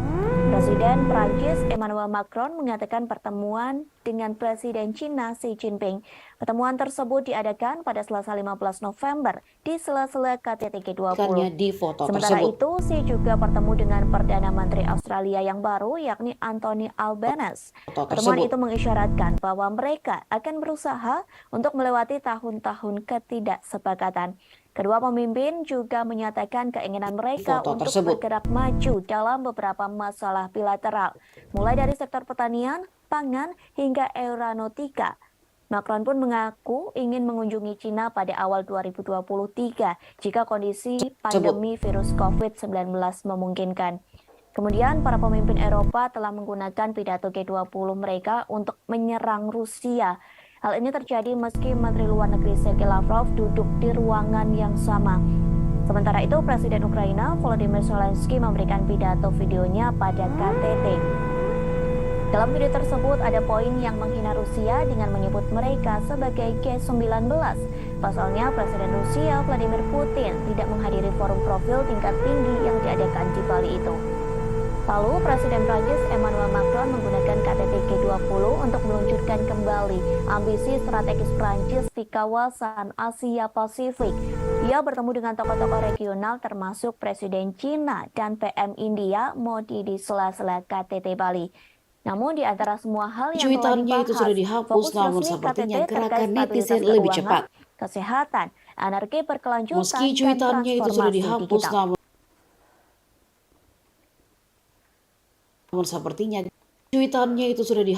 namun sepertinya gerakan Tribuners, kita beralih ke berita selanjutnya. YouTuber sekaligus pegiat Sepertinya sosial gerakan Inggris netizen yakni Mahyar Tousi meminta maaf kepada masyarakat Indonesia. Permintaan maaf ini buntut dirinya yang dituding menghina batik asal Indonesia yang dikenakan para delegasi G20. Permintaan maaf tersebut disampaikan melalui akun Twitternya pada Rabu 16 November. Mahyar mengaku mendapat pesan ancaman pembunuhan dari warga Indonesia. Bahkan ia mengaku pejabat pemerintah Indonesia memberikan ancaman kepadanya. Namun hingga kini belum diketahui siapa pejabat pemerintah Indonesia yang memberikan ancaman tersebut. Dalam permintaan maafnya, Mahyar mengaku dirinya tak berniat menyinggung tradisi dan budaya manapun. Ia menyebut semua budaya dan tradisi memiliki karakteristik keunikan masing-masing sehingga tidak boleh dihina. Mahyar Tousi mengaku hanya berniat membuat lelucon tentang Perdana Menteri Inggris Rishi Sunak dan Perdana Menteri Kanada Justin Trudeau. Sementara netizen Indonesia langsung menyerbu akun Twitter Mahyar dengan hujatan. Namun amarah warganet Indonesia tak berhenti sampai di situ. Kini netizen Indonesia gantian menyerbu kanal YouTube Mahyar Tausi yang memiliki 260.000 subscriber. Video terakhir Mahyar pada 16 November 2022 kini dipenuhi oleh komentar warganet Indonesia. Warganet yang dikenal dengan julukan netizen plus 62 itu ramai-ramai menyerukan untuk mereport kanal YouTube milik Mahyar. Total ada ratusan komentar berbahasa Indonesia yang menyerukan ajakan untuk mereport akun milik Mahyar Tausi. Seperti yang diketahui, apabila terkena report, maka Mahyar terancam kehilangan akun YouTube-nya.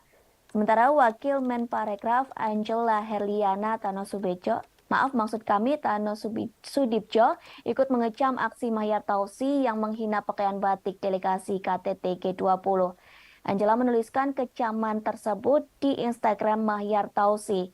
Sejumlah publik figur dan akun bercentang biru di Indonesia juga turut melancarkan protesnya. Diketahui sebelumnya, Mahyar Tausi diduga menghina batik Indonesia yang digunakan para delegasi G20. Hinaan tersebut telah dituliskan dalam akun Twitternya pada Rabu 16 November 2022 pagi. Namun postingan tersebut langsung segera dihapus olehnya. Mahyar mengunggah potret sejumlah pemimpin negara dalam sela-sela acara KTT G20 di Bali. Dalam acara tersebut, para delegasi G20 menggunakan batik asal Indonesia dengan berbagai motif. Kemudian Mahyar menuliskan caption di postingan tersebut yang dianggap menghina. Pasalnya Mahyar Tausi melabeli mereka dengan kata-kata kasar.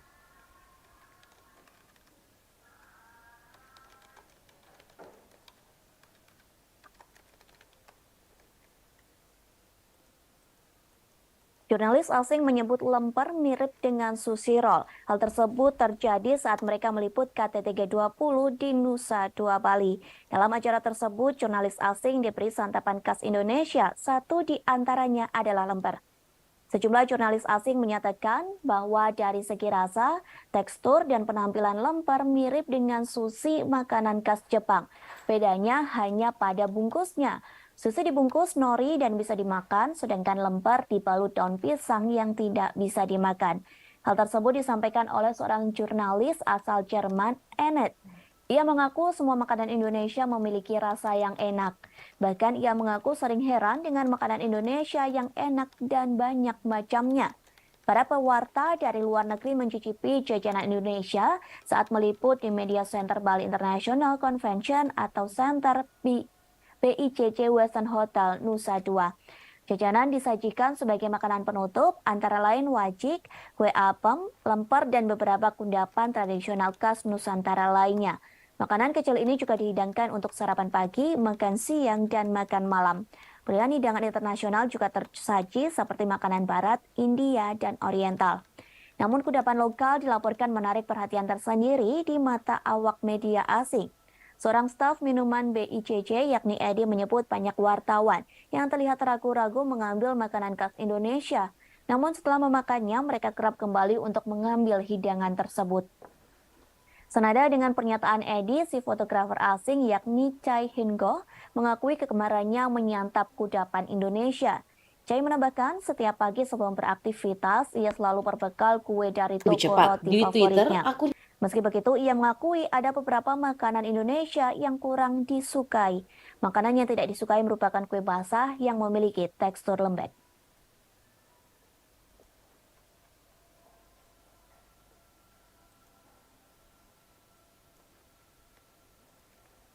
Tribunas, kita beralih ke berita yang terakhir. Sejumlah momen unik terjadi pada KTT G20 di Bali. Satu di antaranya sikap Presiden Amerika Serikat Joe Biden. Pasalnya perhatian Biden tertuju kepada jurnalis Rusia yakni Yuri Solmov. Diketahui Yuri Solmov merupakan kameramen dari Channel One Rusia. Biden disebut takjub melihat badan Solmov begitu kekar dan berotot. Ia pun mengaku khawatir dengan otot lengan pria tersebut. Pernyataan itu disambut tawa oleh Presiden Indonesia Joko Widodo. Bahkan para delegasi KTT G20 yang lain juga ikut tertawa. Kemudian terdengar seseorang mengatakan kepada Biden bahwa Solmov merupakan orang Rusia. Mendengar hal tersebut, Itu Biden sudah mengaku tidak dihapus, namun peduli dengan sepertinya orang gerakan itu. netizen Bahkan lebih Biden cepat. sempat Di Twitter, bergurau dengan akunnya Yuri langsung Solomon. dikuliti netizen. Biden mengatakan ia berharap tidak bermusuhan dengan jurnalis asal Rusia bertubuh kekar itu. Menghina di Twitter Di sisi melalui lain, Biden akun sendiri mengaku betah tinggal di @koprofil_jati pada Kamis Indonesia 17 dan November sebenarnya tak ingin 2022. pulang ke negara Pada tweetnya asalnya. itu, akun tersebut Catatan ini memposting foto disampaikan oleh Iriana Biden saat ia diantar oleh Sandiaga Pada Uno tweetnya itu, akun setelah tersebut selesainya acara memposting foto KTT Iriana G20 Jokowi di Bali. sedang Lalu berfoto bersama ibu Instagramnya, negara Korea Sandi Selatan, menceritakan Kim Kun bagaimana Hee. ia mendampingi Biden Foto hingga diambil Presiden saat Kim Amerika Kun Serikat Hee itu menghadiri naik ke acara pesawat. KTT Dalam G20 di perjalanan Bali. ke pesawat, Biden sempat Namun caption berbincang unggahan dengan Sandi. itulah yang menjadi Biden sorotan. awalnya Si mengucapkan pemilik selamat akun dan justru terima kasih menuliskan atas keterangan KTT yang G20 di terdengar Bali yang sangat begitu meriah. merendahkan. Kemudian Ia Biden mencuitkan mengutarakan percakapan bagaimana antara dirinya asisten begitu rumah nyaman tangga di dan Bali, bahkan majikannya merasa di seperti berada di rumah sendiri. tersebut. Dalam kolom captionnya, Sandi menyatakan bahwa pujian Biden itu termasuk disampaikan kepada para pelaku UMKM. Pasalnya pelaku UMKM dapat bergerak cepat mengambil momentum G20 untuk menciptakan lapangan kerja dan menjadi bagian dalam pemulihan ekonomi.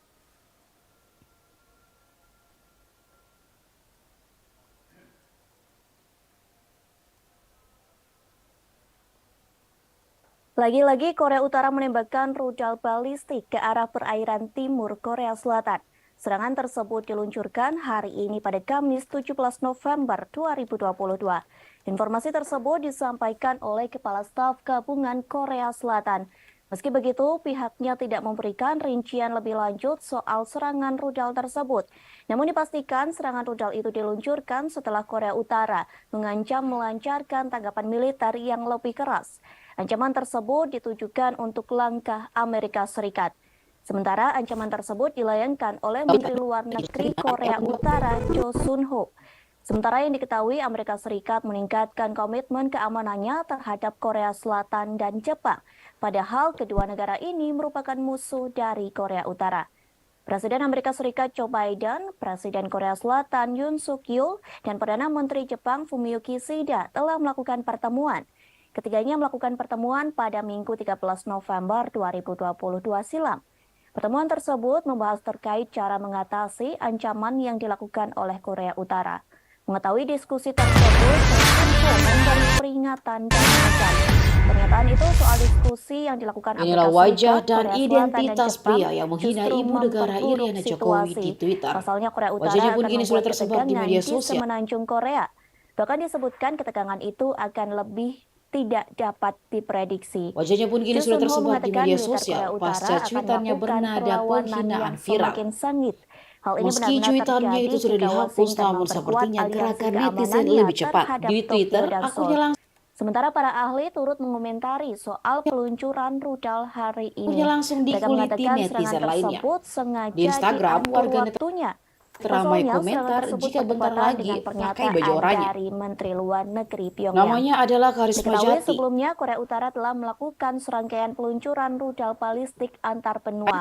Serangan tersebut Namanya diluncurkan pada pada awal Jati. bulan Dia ini. seorang komikus dan Tercatat kreator lebih dari komik 20 dewasa. rudal yang ditembakkan Korea Karyanya Utara yang pada telah Rabu terbit 2 adalah November seri silam. Anakos Tak Dodol lama di setelah itu, Kobikin yang Pyongyang terbit kembali tahun menyerang Korea Selatan 2009. dengan 2 pesawat pengebom supersonik B-1B pada Sabtu 5 November 2022.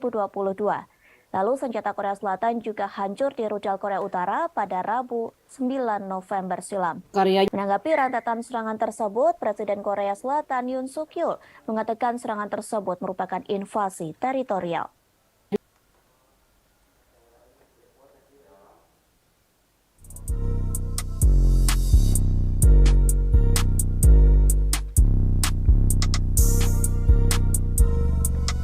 terbit tahun 2009 hingga 2013. Dilansir dari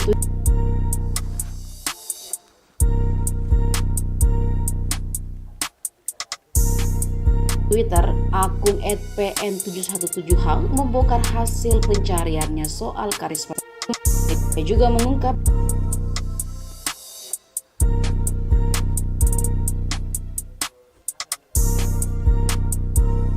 asal dari Yogyakarta dan punya akun jualan online. Masih dari akun tersebut, Karisma dikatakan suka membuat komik dewasa yang isinya merendahkan perempuan berhijab. Karisma Jati langsung viral usai cuitan penghina di Twitter melalui akun @. Namun caption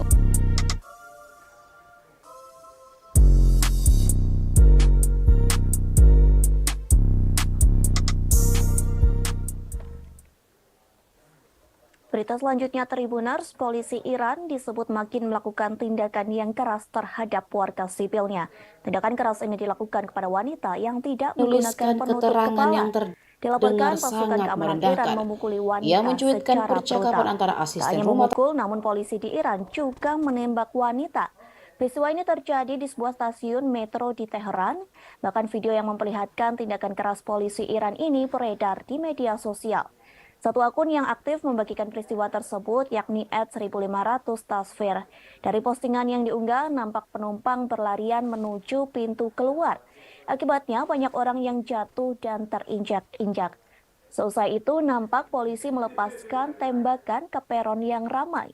Bahkan terlihat polisi sedang menyisir gerbong kereta, kemudian mereka memukuli wanita Iran yang tak memakai penutup rambut. Para polisi itu tega memukuli wanita dengan pentunnya. Dilaporkan stasiun metro dan angkutan umum memang seringkali menjadi sasaran patroli oleh polisi moral Iran. Biasanya para pengunjuk rasa melakukan protes dengan memberikan teriakan ataupun slogan. Tak hanya itu, mereka juga membakar kain penutup kepala di stasiun metro Teheran tersebut. Lokasi itu telah menjadi pusat kekerasan negara dan pengawasan terhadap warga wanita yang tidak menggunakan penutup kepala. Selain itu, polisi Iran juga bertindak keras kepada wanita yang melakukan protes atas kematian Mahsa Amini. Padahal Mahsa Amini telah meninggal 3 bulan yang lalu. Namun demonstrasi ini meningkat pada Selasa 15 November 2022. Bahkan dalam demonstrasi tersebut mengakibatkan 6 orang tewas. Aksi protes tersebut karena protes terhadap kematian Mahsa Amini. Selain itu, protes tersebut juga dilakukan untuk memperingati November berdarah. Diketahui pada November 2019, ratusan orang meninggal lantaran memprotes kenaikan harga bahan bakar.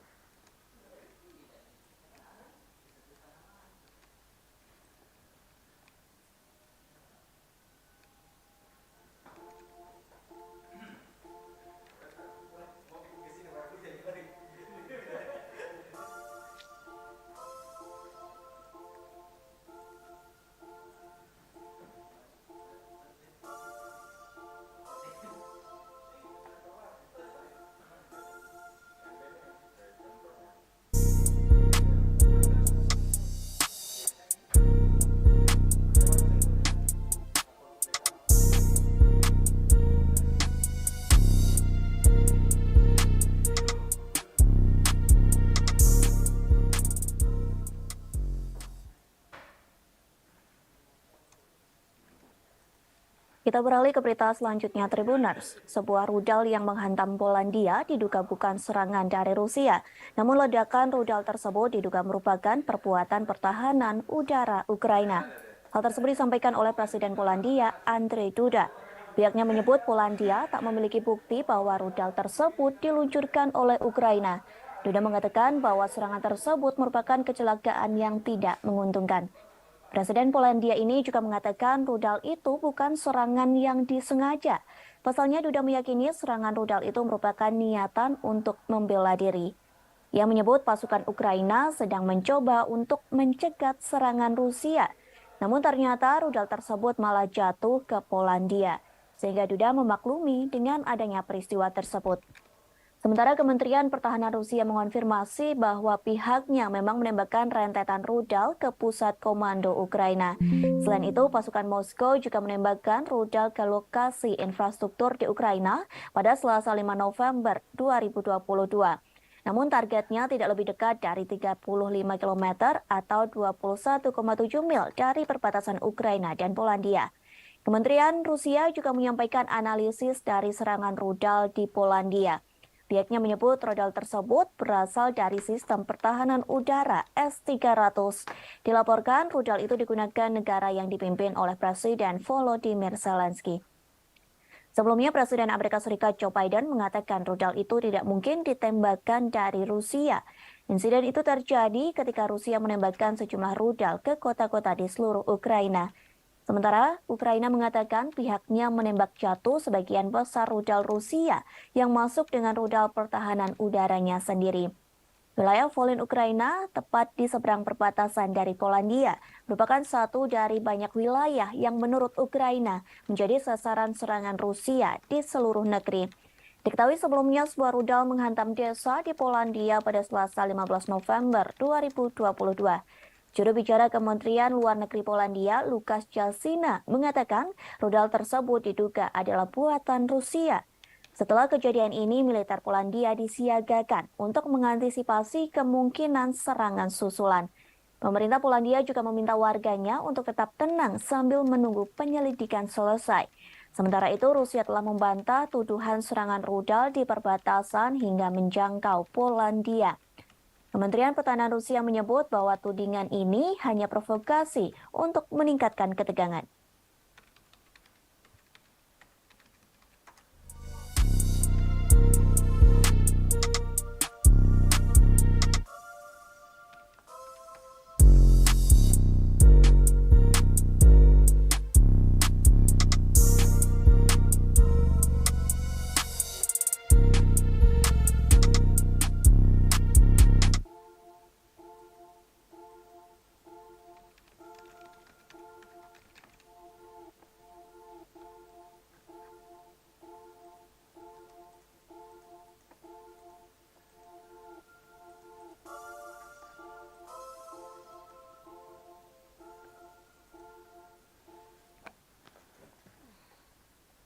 Amerika Serikat tetap kukuh menyalahkan Rusia atas serangan rudal di Polandia. Padahal NATO telah memperkirakan serangan di Polandia merupakan rudal milik Ukraina. Washington tetap yakin bahwa Rusia yang harus disalahkan, sehingga Moskow harus menanggung dan bertanggung jawab atas kesalahan yang telah dilakukan. Hal tersebut disampaikan oleh juru bicara Dewan Keamanan Nasional, Andrew Watson. Ia mengatakan bahwa Amerika Serikat tidak memiliki informasi baru yang menunjukkan bahwa rudal S-300 tersebut dari Ukraina. Andrew Watson menambahkan bahwa Amerika Serikat tidak akan melakukan penyelidikan sendiri terhadap insiden tersebut. Namun pihaknya akan bergantung pada hasil penyelidikan Polandia yang sedang berlangsung. Washington berhubungan dekat dengan Polandia dan Kiev, sehingga negara tersebut memiliki kepercayaan penuh dalam upaya investigasi Polandia. Ia berjanji untuk memberikan informasi terbaru tentang insiden itu. Sementara kini, NATO dan Polandia telah melakukan investigasi terkait sumber tembakan rudal. Dugaan awal menunjukkan bahwa rudal tersebut merupakan peluru nyasar yang ditembakkan Ukraina. Rudal yang ditembakkan Ukraina awalnya bertujuan untuk mempertahankan wilayahnya dari serangan Rusia. Namun tembakan rudal diduga salah sasaran hingga jatuh di wilayah Polandia. Hal tersebut disampaikan oleh Sekretaris Jenderal NATO Jens Stoltenberg. Meski begitu, menurut Stoltenberg, Ukraina tidak perlu disalahkan atas kejadian ini. Pasalnya, insiden rudal nyasar ini terjadi karena tidak sengaja. Sementara itu, Rusia telah membantah tuduhan serangan rudal di perbatasan hingga menjangkau Polandia. Kementerian Pertahanan Rusia menyebut bahwa tudingan ini hanya provokasi untuk meningkatkan ketegangan.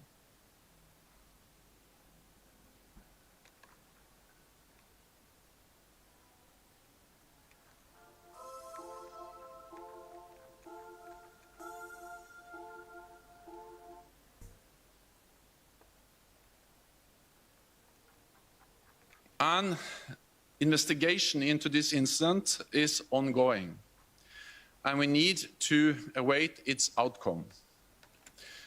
But we have no indication that this was the result of a deliberate attack. And we have no indication that Russia is preparing offensive military actions against NATO.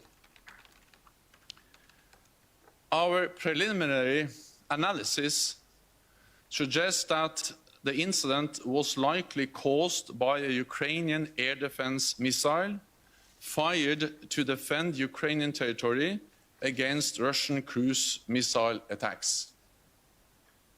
But let me be clear, this is not Ukraine's fault. Russia bears ultimate responsibility as it continues its illegal war against Ukraine. Vatikan menawarkan diri menjadi juru damai dalam perang yang terjadi antara Rusia dan Ukraina. Hal tersebut disampaikan oleh Sekretaris Negara Vatikan Kardinal Pietro Parolin. Kesiapan jadi juru damai itu disampaikan dalam pertemuan antara Vatikan dengan Paguyuban Wartawan Katolik Indonesia atau PWKI. Diketahui PWKI baru saja melakukan kunjungan resmi ke Vatikan. Kunjungan tersebut diikuti sebanyak 18 orang delegasi PWKI. Kunjungan tersebut dipimpin oleh mantan anggota Komisi Penyiaran Indonesia Mayong Suryo Laksono, kemudian penasehat PWKI AM Putut Prabantoro turut mendampingi dalam kunjungan tersebut. PWKI mengatakan Vatikan akan terus memperjuangkan perdamaian antara Rusia dan Ukraina. Vatikan akan terus berjuang lantaran kedua negara ini terus berperang dalam kurun waktu hampir 1 tahun. Bahkan hingga kini perang tersebut belum ada tanda-tanda berhenti atau perdamaian. Parolin mengaku Vatikan turut prihatin lantaran perang tersebut sudah banyak memakan korban. Lebih jauh, Kardinal Parolin mengungkapkan jika melihat peta dunia, sebenarnya bukan hanya Ukraina saja yang dilanda perang. Namun di beberapa tempat di dunia juga mengalami kondisi dan situasi yang buruk. Karena itulah Paus Fransiskus bersama Sheikh Ahmad Al-Tayib, Imam Besar Al-Azhar, menerbitkan dokumen Abu Dhabi. Dokumen tersebut telah diterbitkan pada 4 Februari 2019 di Uni Emirat Arab. Dokumen Abu Dhabi berisi persaudaraan manusia untuk perdamaian. Terlebih Parolin menyadari dunia menjadi berbeda setelah pandemi COVID-19. Pada kesempatan yang sama, Parolin juga mengungkapkan rasa prihatinnya terhadap media yang membuat kekacauan dengan berita-berita negatif. Tak hanya itu, Parolin menyebut banyak media melaporkan berita hoax yang menjauhkan manusia dari perdamaian. Sehingga Parolin berpesan kepada delegasi PWKI. Pesan tersebut terkait wartawan yang tidak membuat tembok penghalang atau pembatas. Diharapkan para wartawan bisa membangun jembatan persaudaraan. Satu caranya bekerja sama dengan pihak lain. Satu hal ini dilakukan, Parolin berharap negara-negara bisa mencapai titik perdamaian.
Tribuners, kita beralih ke berita selanjutnya. Diskusi yang dilakukan oleh pemimpin G20 dalam acara KTT di Bali disebut mengalami perdebatan yang alot, terutama saat para pemimpin negara membahas perang yang terjadi antara Rusia dan Ukraina. Bahkan pembahasan tersebut terkait berlangsung hingga tengah malam. Hal ini disampaikan oleh Presiden Jokowi di Media Center G20 Bali International Convention Center atau BICC Nusa Dua Bali pada Rabu 16 November 2022. Ia menerangkan hanya ada satu paragraf yang diperdebatkan. Perdebatan itu ialah penyikapan terhadap perang di Ukraina. Jokowi menerangkan konsensus untuk deklarasi Bali akhirnya tercapai saat tengah malam. Bahkan perdebatan ini melibatkan Menteri Luar Negeri Rusia Sergei Lavrov. Dalam konsensus tersebut, para pemimpin negara G20 sepakat perang berdampak negatif pada ekonomi global. Dampak negatif itu menimbulkan risiko terhadap krisis pangan, krisis energi, dan potensi krisis finansial. Padahal ekonomi global kini masih cenderung rapuh akibat pandemi COVID-19. Selain itu, perang Rusia-Ukraina menyebabkan penderitaan manusia yang luar biasa. Lantas, perdamaian hanya terwujud bila dilakukan pemulihan ekonomi global. Kepala pemerintahan menegaskan sejak awal perang harus dihentikan, sehingga dalam deklarasi KTT G20 sebagian besar anggota mengecam keras perang yang masih berkecamuk di Ukraina. Dalam deklarasi itu, dari 20 negara anggota hanya Rusia yang menolaknya, sementara China dan India memilih tidak memberikan suara dalam perdebatan soal perang Rusia-Ukraina. Di sisi lain, Jokowi mengakui G20 di Bali menghasilkan beberapa hasil yang konkret.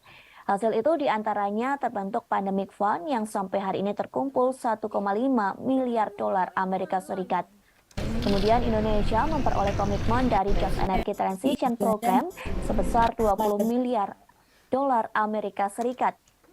Di samping itu dihasilkan juga komitmen bersama, yakni setidaknya 30% dari daratan dunia dan 30% lautan dunia dilindungi di tahun 2020. Maaf, maksud kami di tahun 2030.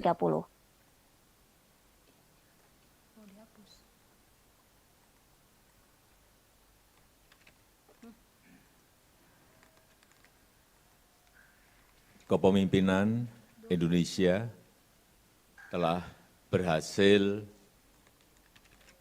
menghasilkan deklarasi pemimpin G20, G20 Bali Leaders Declaration yang awalnya diragukan oleh banyak pihak. Deklarasi terdiri atas 52 paragraf dan paragraf yang sangat diperdebatkan adalah penyikapan terhadap perang di Ukraina. Diskusi mengenai hal ini berlangsung sangat-sangat alot sekali dan akhirnya para pemimpin G20 menyepakati isi deklarasi, yaitu condemnation perang di Ukraina karena telah melanggar batas wilayah, melanggar integritas wilayah. Perang ini telah mengakibatkan penderitaan masyarakat dan memperberat ekonomi global yang masih rapuh akibat pandemi yang menimbulkan risiko terhadap krisis pangan, krisis energi, dan potensi krisis finansial. Oleh karena itu, G20 membahas dampak perang terhadap kondisi perekonomian global. Momen Presiden China Xi Jinping marah ke Perdana Menteri Kanada Justin Trudeau terekam kamera dan viral di media sosial. Hal ini terjadi saat gelaran konferensi tingkat tinggi atau KTT G20 di Bali. Satu akun yang mengunggah momen tersebut merupakan wartawan asal Kanada. Adapun video berdurasi 1 menit itu memperlihatkan senyuman Xi Jinping saat berbicara kepada Trudeau dalam bahasa Mandarin.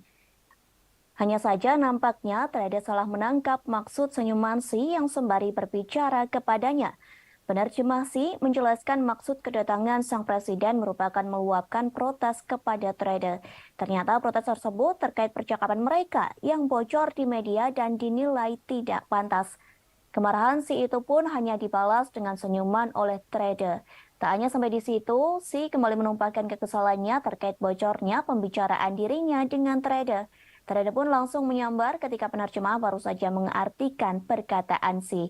Dirinya berkata bahwa kebebasan di Kanada dijamin oleh negara, sehingga Trudeau menilai hal ini mungkin tidak dijalani di negeri tirai bambu. Xi pun mengakhiri percakapan tersebut dengan menyatakan adanya penentuan batas-batas yang disepakati ketika akan berdialog dengannya. Setelah itu, Xi mengakhiri percakapan dengan Trudeau dengan menyalaminya dan melenggang pergi.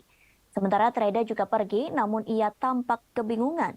Hal ini terlihat dari langkah kakinya yang tak pasti. Sebagai informasi, video ini telah ditonton sebanyak 6,3 juta kali. Terkait video ini, warganet asal Tiongkok menilai baru kali ini Xi Jinping terlihat mencolok dalam sebuah pertemuan kenegaraan. Perlu diketahui, tensi hubungan antara Kanada dan China telah meninggi sejak penahanan pimpinan Huawei Meng Wanzhou pada tahun 2018. Hubungan kedua negara pun semakin buruk ketika Ottawa memban peralatan 5G dari Huawei pada Mei lalu. Tindakan ini dibalas dengan meminta 3 perusahaan asal Tiongkok untuk pergi dari Kanada. Trade dan Xi terakhir bertemu pada Juni 2019 lalu pada gelaran G20 di Osaka, Jepang. Mereka baru bertemu lagi pada gelaran KTT G20 di Bali pada 15 hingga 16 November 2022 yang lalu.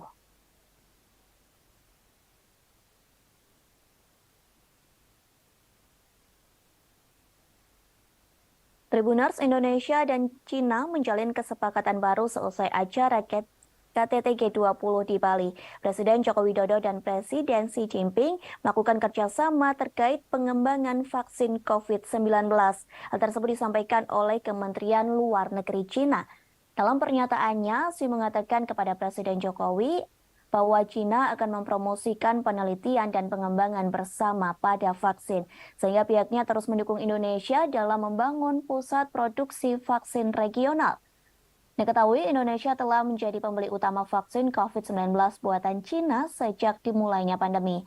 Sejauh ini Indonesia telah memberikan ratusan juta dosis yang diproduksi oleh Sinovac Biotech Cina.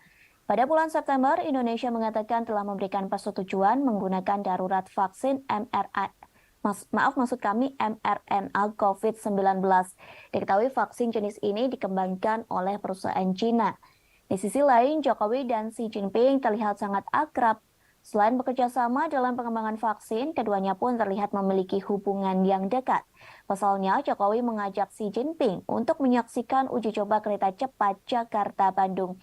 Keduanya menonton secara virtual di sela-sela KTT G20 yang digelar di Bali. Sementara uji coba kereta cepat dilangsungkan di stasiun Tegaluar, Bandung, Jawa Barat. Dalam video yang disiarkan di YouTube Sekretariat Presiden, Jokowi dan Xi tampak duduk bersebelahan.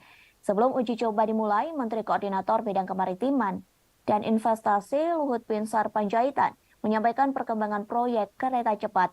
Pemerintah berharap agar kereta ini dapat beroperasi pada pertengahan 2023. Bahkan pemerintah Indonesia berharap Xi Jinping bisa menghadiri peresmian operasional kereta cepat Jakarta-Bandung. Selesai menyaksikan uji coba kereta cepat, Presiden Jokowi dan Presiden Xi menggelar pertemuan bilateral secara tertutup.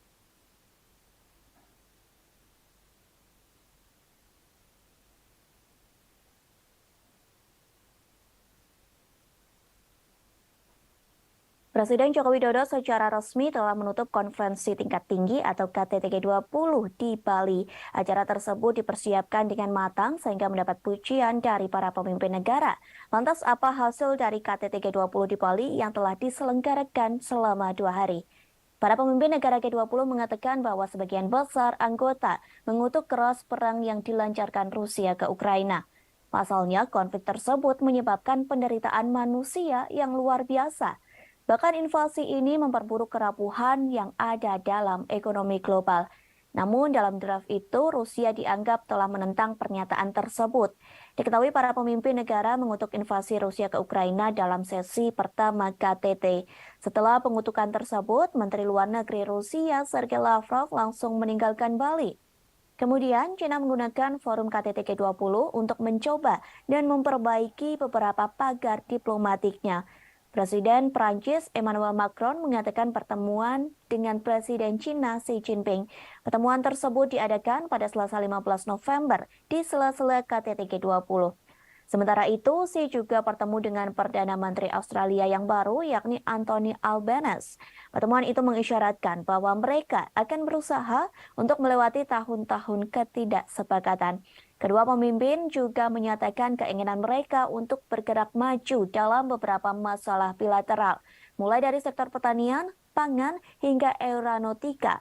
Macron pun mengaku ingin mengunjungi Cina pada awal 2023 jika kondisi pandemi virus COVID-19 memungkinkan. Kemudian para pemimpin Eropa telah menggunakan pidato G20 mereka untuk menyerang Rusia. Hal ini terjadi meski Menteri Luar Negeri Sergei Lavrov duduk di ruangan yang sama. Sementara itu, Presiden Ukraina Volodymyr Zelensky memberikan pidato videonya pada KTT. Dalam video tersebut ada poin yang menghina Rusia dengan menyebut mereka sebagai G19.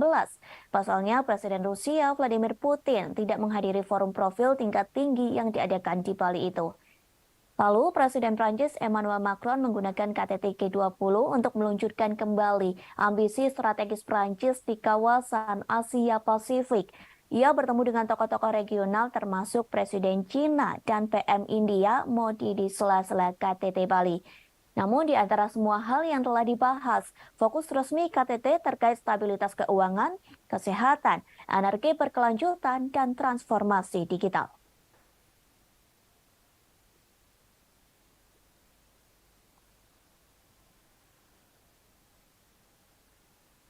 Tribuners, kita beralih ke berita selanjutnya. YouTuber sekaligus pegiat sosial Inggris yakni Mahyar Tousi meminta maaf kepada masyarakat Indonesia. Permintaan maaf ini buntut dirinya yang dituding menghina batik asal Indonesia yang dikenakan para delegasi G20.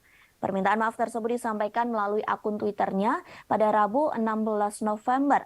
Mahyar mengaku mendapat pesan ancaman pembunuhan dari warga Indonesia. Bahkan ia mengaku pejabat pemerintah Indonesia memberikan ancaman kepadanya. Namun hingga kini belum diketahui siapa pejabat pemerintah Indonesia yang memberikan ancaman tersebut. Dalam permintaan maafnya, Mahyar mengaku dirinya tak berniat menyinggung tradisi dan budaya manapun. Ia menyebut semua budaya dan tradisi memiliki karakteristik keunikan masing-masing sehingga tidak boleh dihina. Mahyar Tousi mengaku hanya berniat membuat lelucon tentang Perdana Menteri Inggris Rishi Sunak dan Perdana Menteri Kanada Justin Trudeau. Sementara netizen Indonesia langsung menyerbu akun Twitter Mahyar dengan hujatan. Namun amarah warganet Indonesia tak berhenti sampai di situ. Kini netizen Indonesia gantian menyerbu kanal YouTube Mahyar Tousi yang memiliki 260.000 subscriber. Video terakhir Mahyar pada 16 November 2022 kini dipenuhi oleh komentar warganet Indonesia. Warganet yang dikenal dengan julukan netizen plus 62 itu ramai-ramai menyerukan untuk mereport kanal YouTube milik Mahyar. Total ada ratusan komentar berbahasa Indonesia yang menyerukan ajakan untuk mereport akun milik Mahyar Tousi. Seperti yang diketahui, apabila terkena report, maka Mahyar terancam kehilangan akun YouTube-nya. Sementara Wakil Menparekraf Angela Herliana Tano Sudibjo ikut mengecam aksi Mahyar Tousi yang menghina pakaian batik delegasi KTT G20. Angela menuliskan kecaman tersebut di Instagram Mahyar Tousi. Sejumlah publik figur dan akun bercentang biru di Indonesia juga turut melancarkan protesnya. Diketahui sebelumnya, Mahyar Tousi diduga menghina batik Indonesia yang digunakan para delegasi G20. Hinaan tersebut telah dituliskan dalam akun Twitternya pada Rabu 16 November 2022 pagi. Namun postingan tersebut langsung segera dihapus olehnya. Mahyar mengunggah potret sejumlah pemimpin negara dalam sela-sela acara KTT G20 di Bali. Dalam acara tersebut, para delegasi G20 menggunakan batik asal Indonesia dengan berbagai motif. Kemudian Mahyar menuliskan caption di postingan tersebut yang dianggap menghina. Pasalnya Mahyar Tousi melabeli mereka dengan kata-kata kasar.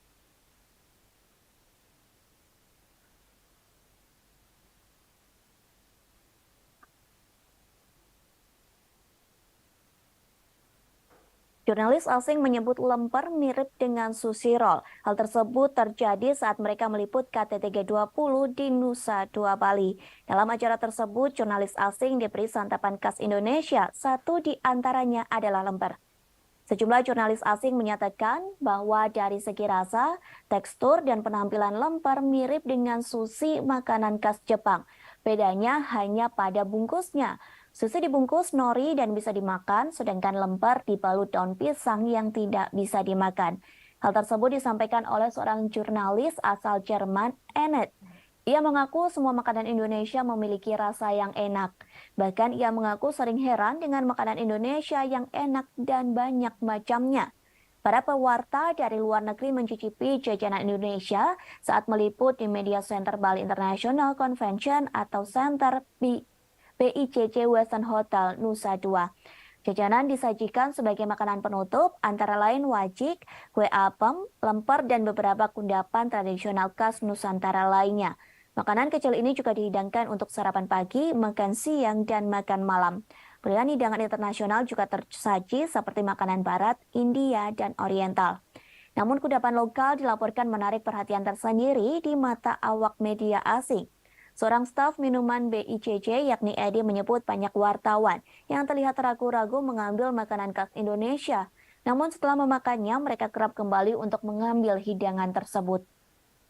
Senada dengan pernyataan Edi, si fotografer asing yakni Chai Hin-go mengakui kegemarannya menyantap kudapan Indonesia. Chai menambahkan setiap pagi sebelum beraktivitas, ia selalu berbekal kue dari toko roti favoritnya. Meski begitu, ia mengakui ada beberapa makanan Indonesia yang kurang disukai. Makanan yang tidak disukai merupakan kue basah yang memiliki tekstur lembek.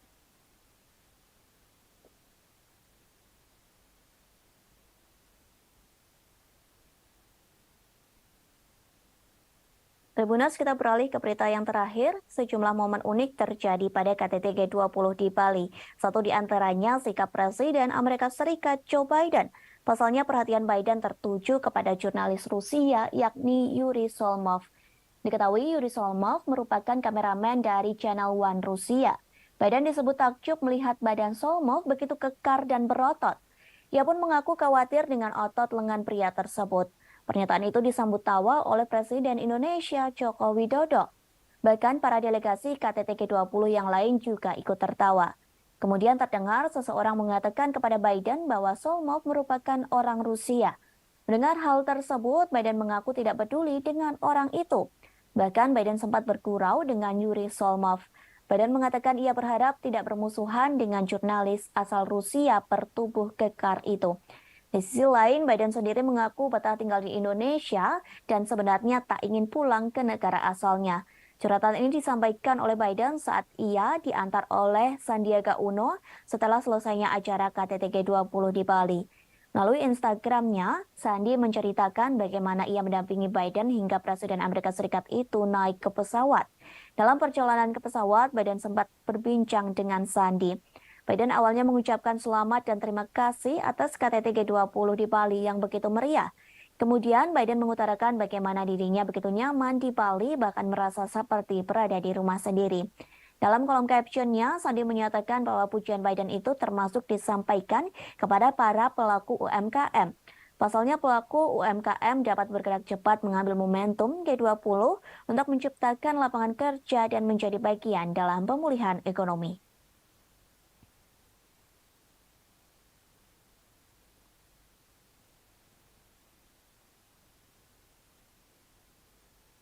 Lagi-lagi Korea Utara menembakkan rudal balistik ke arah perairan timur Korea Selatan. Serangan tersebut diluncurkan hari ini pada Kamis 17 November 2022. Informasi tersebut disampaikan oleh Kepala Staf Gabungan Korea Selatan. Meski begitu, pihaknya tidak memberikan rincian lebih lanjut soal serangan rudal tersebut.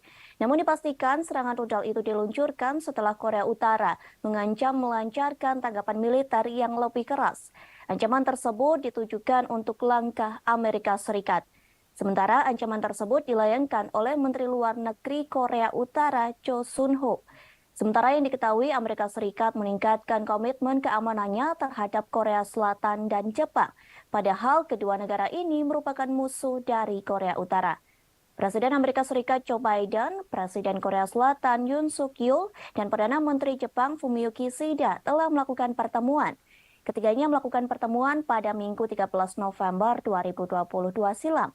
Pertemuan tersebut membahas terkait cara mengatasi ancaman yang dilakukan oleh Korea Utara.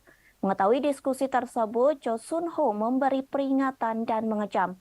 Pernyataan itu soal diskusi yang dilakukan Amerika Serikat, Korea Selatan, dan Jepang justru memperburuk situasi. Pasalnya Korea Utara akan membuat ketegangan di semenanjung Korea. Bahkan disebutkan ketegangan itu akan lebih tidak dapat diprediksi.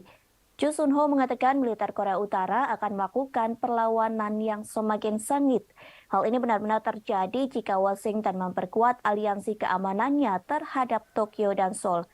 Sementara para ahli turut mengomentari soal peluncuran rudal hari ini. Mereka mengatakan serangan tersebut sengaja diatur waktunya. Pasalnya serangan tersebut bertepatan dengan pernyataan dari Menteri Luar Negeri Pyongyang. Diketahui sebelumnya Korea Utara telah melakukan serangkaian peluncuran rudal balistik antar benua. Serangan tersebut diluncurkan pada awal bulan ini. Tercatat lebih dari 20 rudal yang ditembakkan Korea Utara pada Rabu 2 November silam. Tak lama setelah itu, Pyongyang kembali menyerang Korea Selatan dengan 2 pesawat pengebom supersonik B-1B pada Sabtu 5 November 2022. Lalu senjata Korea Selatan juga hancur di rudal Korea Utara pada Rabu 9 November silam. Menanggapi rentetan serangan tersebut, Presiden Korea Selatan Yoon Suk Yeol mengatakan serangan tersebut merupakan invasi teritorial.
Berita selanjutnya, Tribuners, polisi Iran disebut makin melakukan tindakan yang keras terhadap warga sipilnya. Tindakan keras ini dilakukan kepada wanita yang tidak menggunakan penutup kepala. Dilaporkan pasukan keamanan Iran memukuli wanita secara brutal. Tak hanya memukul, namun polisi di Iran juga menembak wanita. Peristiwa ini terjadi di sebuah stasiun metro di Teheran. Bahkan video yang memperlihatkan tindakan keras polisi Iran ini beredar di media sosial. Satu akun yang aktif membagikan peristiwa tersebut yakni @1500tasfir. Dari postingan yang diunggah, nampak penumpang berlarian menuju pintu keluar.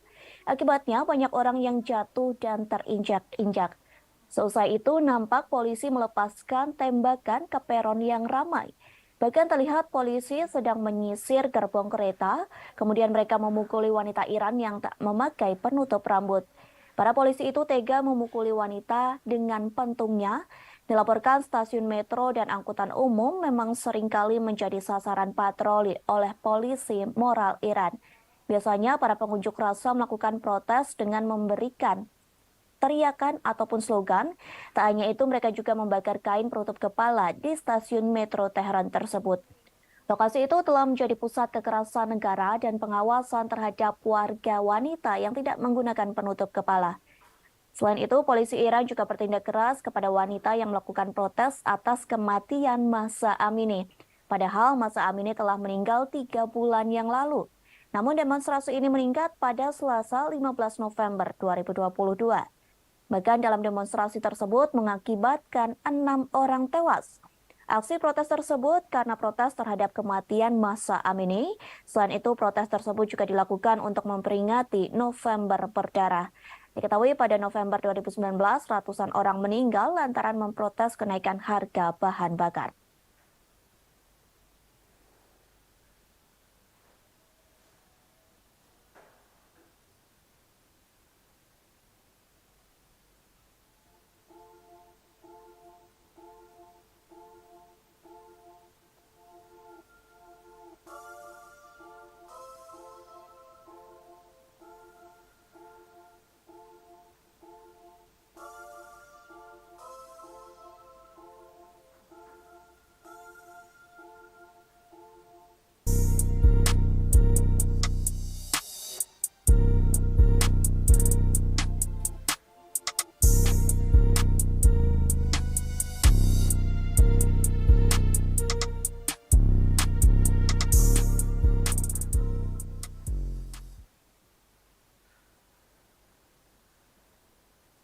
Kita beralih ke berita selanjutnya, Tribuners. Sebuah rudal yang menghantam Polandia diduga bukan serangan dari Rusia.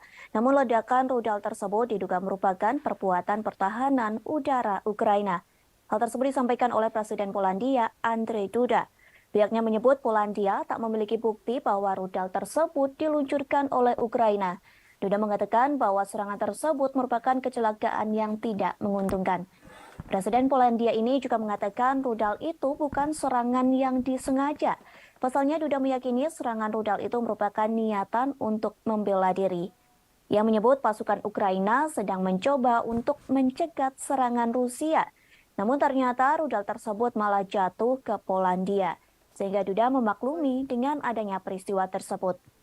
Sementara Kementerian Pertahanan Rusia mengonfirmasi bahwa pihaknya memang menembakkan rentetan rudal ke pusat komando Ukraina. Selain itu, pasukan Moskow juga menembakkan rudal ke lokasi infrastruktur di Ukraina pada Selasa 5 November 2022. Namun targetnya tidak lebih dekat dari 35 km atau 21,7 mil dari perbatasan Ukraina dan Polandia. Kementerian Rusia juga menyampaikan analisis dari serangan rudal di Polandia. Pihaknya menyebut rudal tersebut berasal dari sistem pertahanan udara S-300. Dilaporkan rudal itu digunakan negara yang dipimpin oleh Presiden Volodymyr Zelensky. Sebelumnya, Presiden Amerika Serikat Joe Biden mengatakan rudal itu tidak mungkin ditembakkan dari Rusia. Insiden itu terjadi ketika Rusia menembakkan sejumlah rudal ke kota-kota di seluruh Ukraina. Sementara, Ukraina mengatakan pihaknya menembak jatuh sebagian besar rudal Rusia yang masuk dengan rudal pertahanan udaranya sendiri. Wilayah Volyn Ukraina, tepat di seberang perbatasan dari Polandia, merupakan satu dari banyak wilayah yang menurut Ukraina menjadi sasaran serangan Rusia di seluruh negeri. Diketahui sebelumnya sebuah rudal menghantam desa di Polandia pada Selasa 15 November 2022. Juru bicara Kementerian Luar Negeri Polandia, Lukasz Jalsina, mengatakan rudal tersebut diduga adalah buatan Rusia. Setelah kejadian ini, militer Polandia disiagakan untuk mengantisipasi kemungkinan serangan susulan. Pemerintah Polandia juga meminta warganya untuk tetap tenang sambil menunggu penyelidikan selesai. Sementara itu, Rusia telah membantah tuduhan serangan rudal di perbatasan hingga menjangkau Polandia. Kementerian Pertahanan Rusia menyebut bahwa tudingan ini hanya provokasi untuk meningkatkan ketegangan.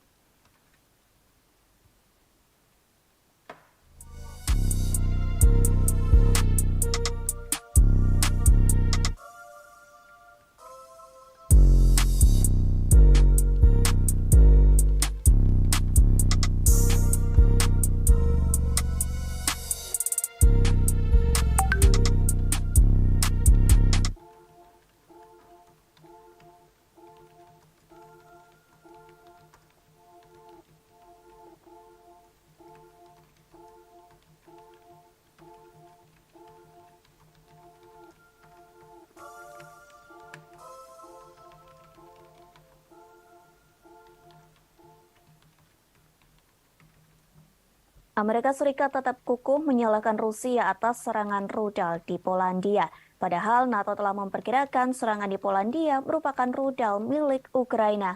Washington tetap yakin bahwa Rusia yang harus disalahkan, sehingga Moskow harus menanggung dan bertanggung jawab atas kesalahan yang telah dilakukan. Hal tersebut disampaikan oleh juru bicara Dewan Keamanan Nasional, Andrew Watson. Ia mengatakan bahwa Amerika Serikat tidak memiliki informasi baru yang menunjukkan bahwa rudal S-300 tersebut dari Ukraina. Andrew Watson menambahkan bahwa Amerika Serikat tidak akan melakukan penyelidikan sendiri terhadap insiden tersebut. Namun pihaknya akan bergantung pada hasil penyelidikan Polandia yang sedang berlangsung. Washington berhubungan dekat dengan Polandia dan Kiev, sehingga negara tersebut memiliki kepercayaan penuh dalam upaya investigasi Polandia. Ia berjanji untuk memberikan informasi terbaru tentang insiden itu. Sementara kini, NATO dan Polandia telah melakukan investigasi terkait sumber tembakan rudal. Dugaan awal menunjukkan bahwa rudal tersebut merupakan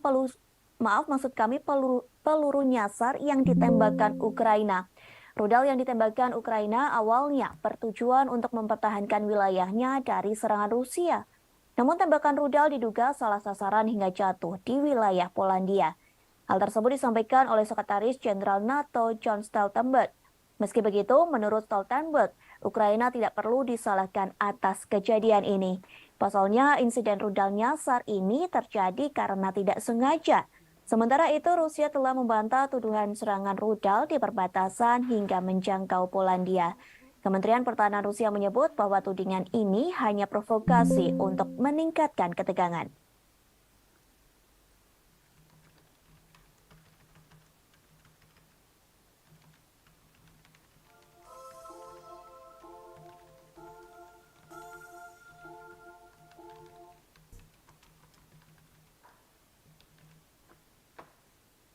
An investigation into this incident is ongoing, and we need to await its outcome.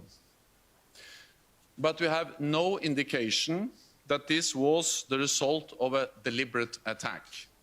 And we have no indication that Russia is preparing offensive military actions against NATO.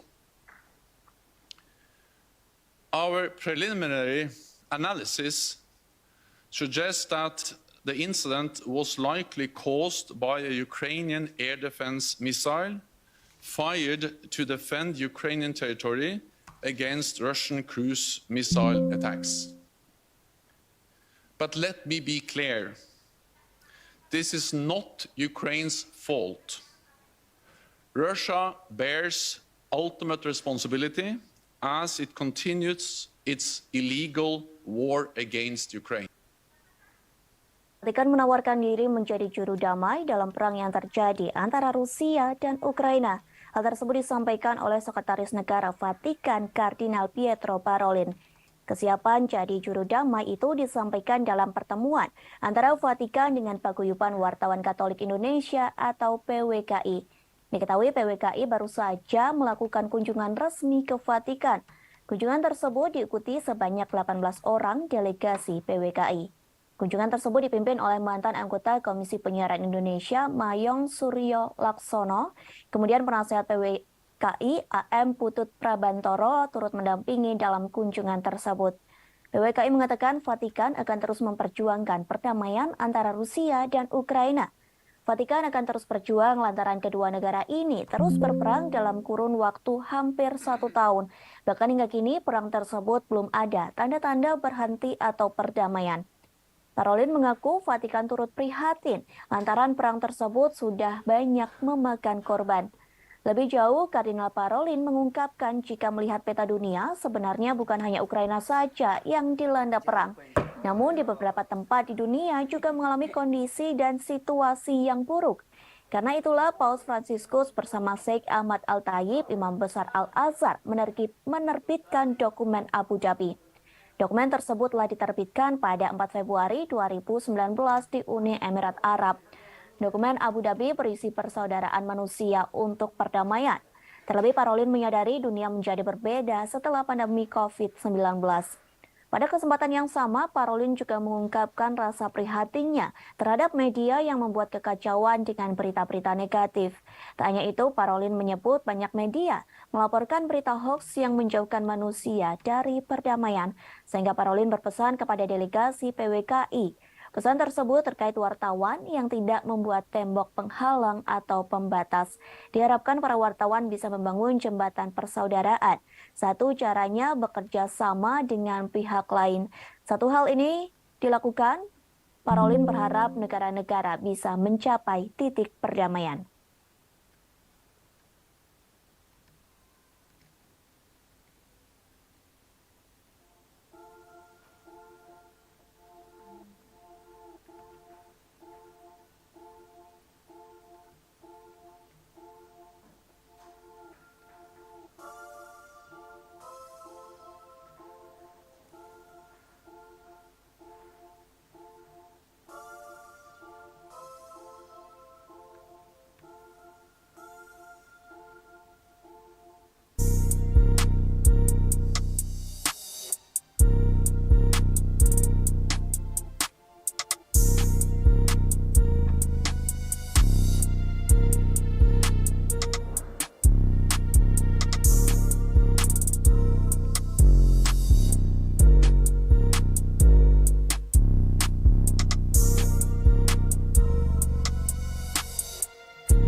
Tribuners, kita beralih ke berita selanjutnya. Diskusi yang dilakukan oleh pemimpin G20 dalam acara KTT di Bali disebut mengalami perdebatan yang alot, terutama saat para pemimpin negara membahas perang yang terjadi antara Rusia dan Ukraina. Bahkan pembahasan tersebut terkait berlangsung hingga tengah malam.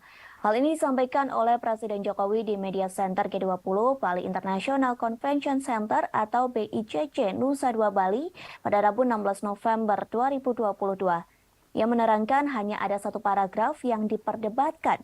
Perdebatan itu ialah penyikapan terhadap perang di Ukraina. Jokowi menerangkan konsensus untuk deklarasi Bali akhirnya tercapai saat tengah malam. Bahkan perdebatan ini melibatkan Menteri Luar Negeri Rusia Sergei Lavrov. Dalam konsensus tersebut, para pemimpin negara G20 sepakat perang berdampak negatif pada ekonomi global. Dampak negatif itu menimbulkan risiko terhadap krisis pangan, krisis energi, dan potensi krisis finansial. Padahal ekonomi global kini masih cenderung rapuh akibat pandemi COVID-19. Selain itu, perang Rusia-Ukraina menyebabkan penderitaan manusia yang luar biasa. Lantas, perdamaian hanya terwujud bila dilakukan pemulihan ekonomi global. Kepala pemerintahan menegaskan sejak awal perang harus dihentikan, sehingga dalam deklarasi KTT G20 sebagian besar anggota mengecam keras perang yang masih berkecamuk di Ukraina. Dalam deklarasi itu dari 20 negara anggota hanya Rusia yang menolaknya, sementara China dan India memilih tidak memberikan suara dalam perdebatan soal perang Rusia-Ukraina. Di sisi lain, Jokowi mengakui G20 di Bali menghasilkan beberapa hasil yang konkret. Hasil itu diantaranya terbentuk Pandemic Fund yang sampai hari ini terkumpul 1,5 miliar dolar Amerika Serikat. Kemudian Indonesia memperoleh komitmen dari Just Energy Transition Program sebesar 20 miliar dolar Amerika Serikat. Di samping itu dihasilkan juga komitmen bersama, yakni setidaknya 30% dari daratan dunia dan 30% lautan dunia dilindungi di tahun 2020. Maksud kami di tahun 2030.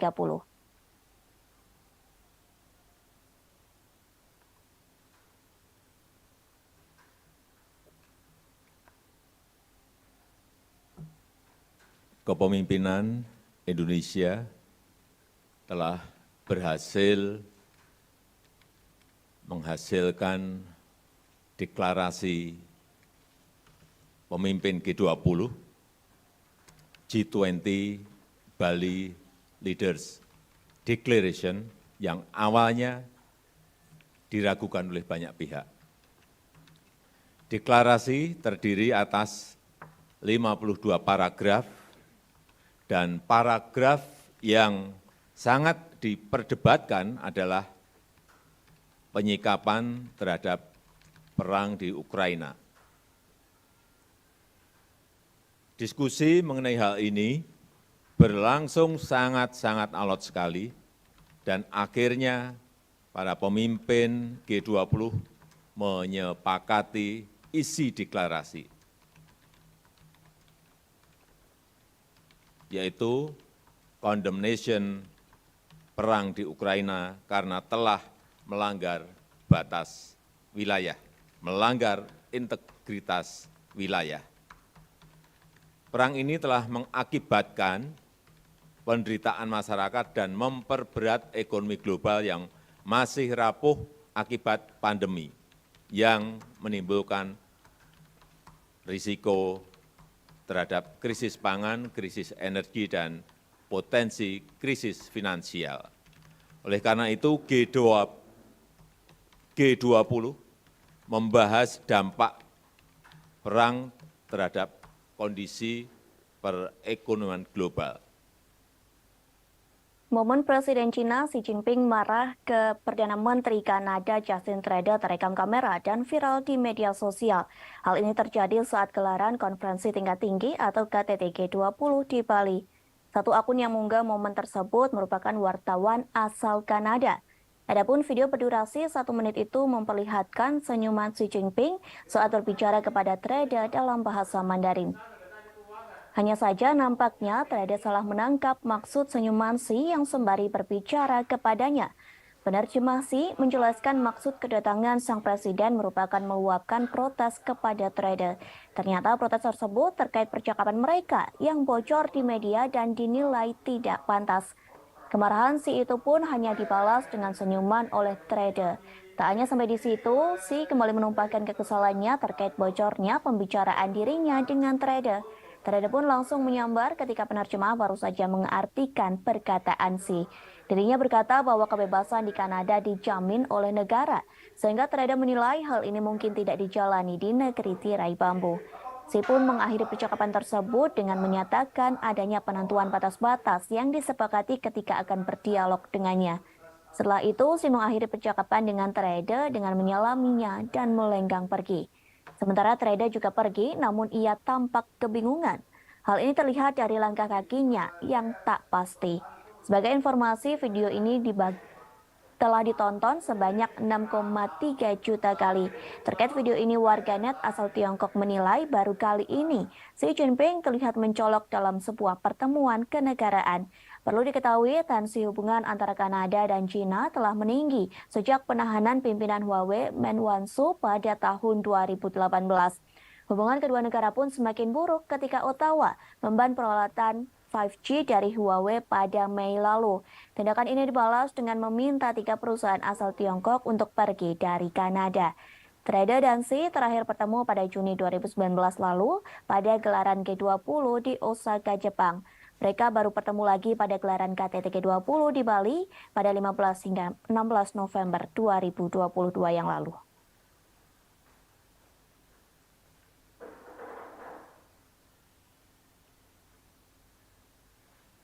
Tribuners Indonesia dan Cina menjalin kesepakatan baru selesai acara KTT G20 di Bali. Presiden Joko Widodo dan Presiden Xi Jinping melakukan kerjasama terkait pengembangan vaksin COVID-19. Hal tersebut disampaikan oleh Kementerian Luar Negeri Cina. Dalam pernyataannya, Xi mengatakan kepada Presiden Jokowi bahwa China akan mempromosikan penelitian dan pengembangan bersama pada vaksin, sehingga pihaknya terus mendukung Indonesia dalam membangun pusat produksi vaksin regional. Diketahui Indonesia telah menjadi pembeli utama vaksin COVID-19 buatan China sejak dimulainya pandemi. Sejauh ini Indonesia telah memberikan ratusan juta dosis yang diproduksi oleh Sinovac Biotech China. Pada bulan September, Indonesia mengatakan telah memberikan persetujuan menggunakan darurat vaksin mRNA COVID-19. Diketahui vaksin jenis ini dikembangkan oleh perusahaan Cina. Di sisi lain, Jokowi dan Xi Jinping terlihat sangat akrab. Selain bekerja sama dalam pengembangan vaksin, keduanya pun terlihat memiliki hubungan yang dekat. Pasalnya, Jokowi mengajak Xi Jinping untuk menyaksikan uji coba kereta cepat Jakarta-Bandung. Keduanya menonton secara virtual di sela-sela KTT G20 yang digelar di Bali. Sementara uji coba kereta cepat dilangsungkan di stasiun Tegaluar, Bandung, Jawa Barat. Dalam video yang disiarkan di YouTube Sekretariat Presiden, Jokowi dan Xi tampak duduk bersebelahan. Sebelum uji coba dimulai, Menteri Koordinator Bidang Kemaritiman dan Investasi Luhut Binsar Panjaitan menyampaikan perkembangan proyek kereta cepat. Pemerintah berharap agar kereta ini dapat beroperasi pada pertengahan 2023. Bahkan pemerintah Indonesia berharap Xi Jinping bisa menghadiri peresmian operasional kereta cepat Jakarta-Bandung. Selesai menyaksikan uji coba kereta cepat, Presiden Jokowi dan Presiden Xi menggelar pertemuan bilateral secara tertutup.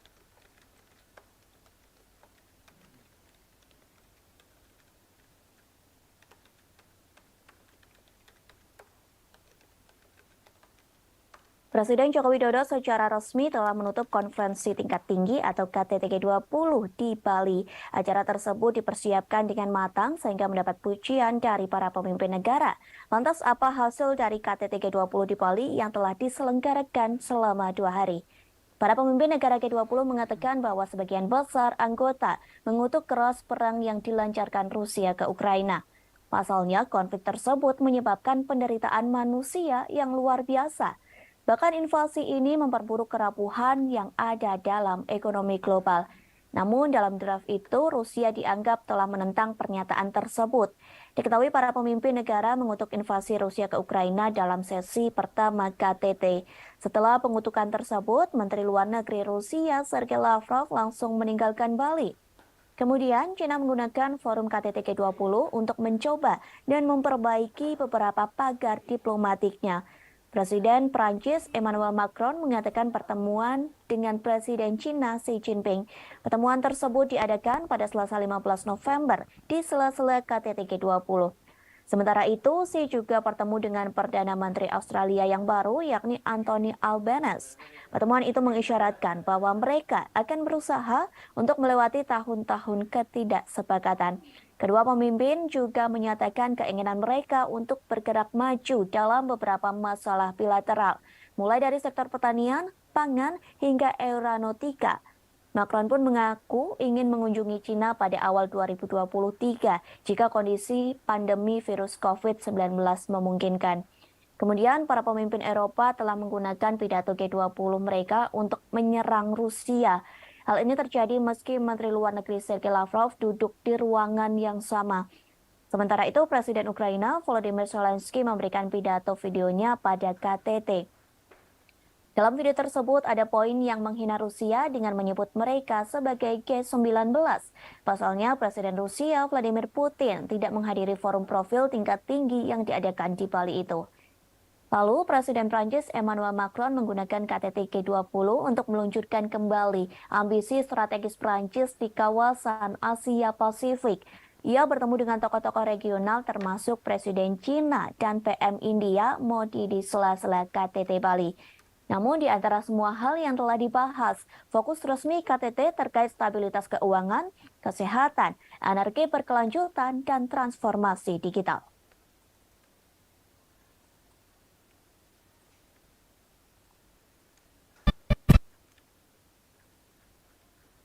Tribuners, kita beralih ke berita selanjutnya. YouTuber sekaligus pegiat sosial Inggris yakni Mahyar Tousi meminta maaf kepada masyarakat Indonesia. Permintaan maaf ini buntut dirinya yang dituding menghina batik asal Indonesia yang dikenakan para delegasi Persaingan G20. di bawah Mister Gawang PSM Makassar sangat ketat musim pada Rabu 16 November.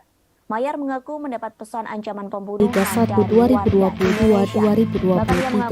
2022-2023. Komposisi kiper diisi Resaria Pratama, Rifki Mokodompit, Arlan Pemerintah Indonesia yang memberikan ancaman tersebut. Dalam permintaan maafnya, Mahyar mengaku dirinya tak berniat menyinggung tradisi dan budaya manapun. Ia menyebut semua budaya dan tradisi memiliki karakteristik keunikan masing-masing sehingga tidak boleh dihina. Mahyar Tousi mengaku hanya berniat membuat lelucon tentang Perdana Menteri Inggris Rishi Sunak dan Perdana Menteri Kanada Justin Trudeau. Sementara netizen Indonesia langsung menyerbu akun Twitter Mahyar dengan hujatan. Namun amarah warganet Indonesia tak berhenti sampai di situ. Kini netizen Indonesia gantian menyerbu kanal YouTube Mahyar Tousi yang memiliki 260.000 subscriber. Video terakhir Mahyar pada 16 November 2022 kini dipenuhi oleh komentar warganet Indonesia. Warganet yang dikenal dengan julukan netizen plus 62 itu 2023. Komposisi kiper diisi Resaria Total ada Pratama, ratusan komentar berbahasa Indonesia yang menyerukan ajakan untuk mereport akun milik Mahyar Mokodompit, Tousi. Arlan Seperti yang diketahui, apabila terkena report maka Mahyar terancam Suwardi dan kehilangan MRD. akun YouTube-nya. Sementara Wakil Menparekraf Angela Diarsyah. Heriana Tano Sudibjo ikut mengecam aksi Mahyar Tousi yang menghina pakaian batik delegasi KTT G20. Angela menuliskan kecaman tersebut di Instagram Mahyar Tousi. Sejumlah publik figur dan akun bercentang biru di Indonesia juga turut melancarkan protesnya. Diketahui sebelumnya, Mahyar Tousi diduga menghina batik Indonesia yang digunakan para delegasi G20. Hinaan tersebut telah dituliskan dalam akun Twitternya pada Rabu 16 November 2022 pagi. Namun postingan tersebut langsung segera dihapus olehnya. Mahyar mengunggah potret sejumlah pemimpin negara dalam sela-sela acara KTT G20 di Bali. Dalam acara tersebut, para delegasi G20 menggunakan batik asal Indonesia dengan berbagai motif. Kemudian Mahyar menuliskan caption di postingan tersebut yang dianggap menghina. Pasalnya Mahyar Tousi melabeli mereka dengan kata-kata kasar.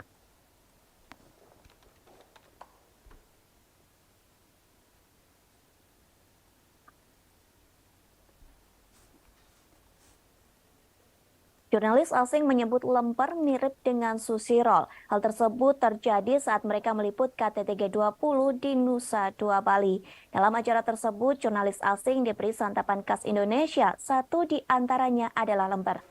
Sejumlah jurnalis asing menyatakan bahwa dari segi rasa, tekstur, dan penampilan lemper mirip dengan sushi makanan khas Jepang. Bedanya hanya pada bungkusnya. Sushi dibungkus nori dan bisa dimakan, sedangkan lemper dibalut daun pisang yang tidak bisa dimakan. Hal tersebut disampaikan oleh jurnalis Arlan Suwardi dan Ia mengaku semua makanan Indonesia memiliki rasa yang enak. Bahkan ia mengaku sering heran dengan makanan Indonesia yang enak dan banyak macamnya. Para pewarta dari luar negeri mencicipi jajanan Indonesia saat meliput di Media Center Bali International Convention atau Center BICC Sejauh ini, Nusa Dua. Jajanan disajikan sebagai makanan penutup antara lain wajik, kue apem, lemper, dan beberapa kundapan tradisional khas Nusantara lainnya.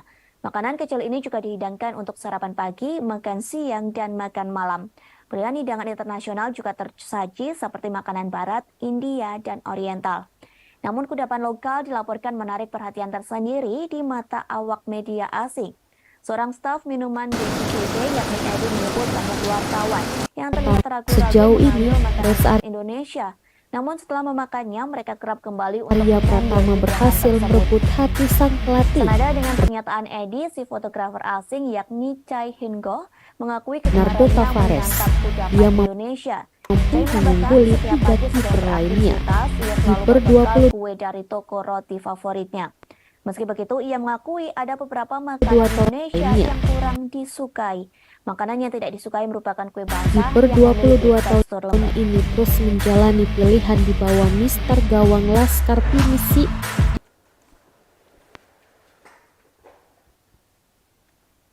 Tribuners, kita beralih ke berita yang terakhir. Sejumlah momen unik terjadi pada KTT G20 di Bali.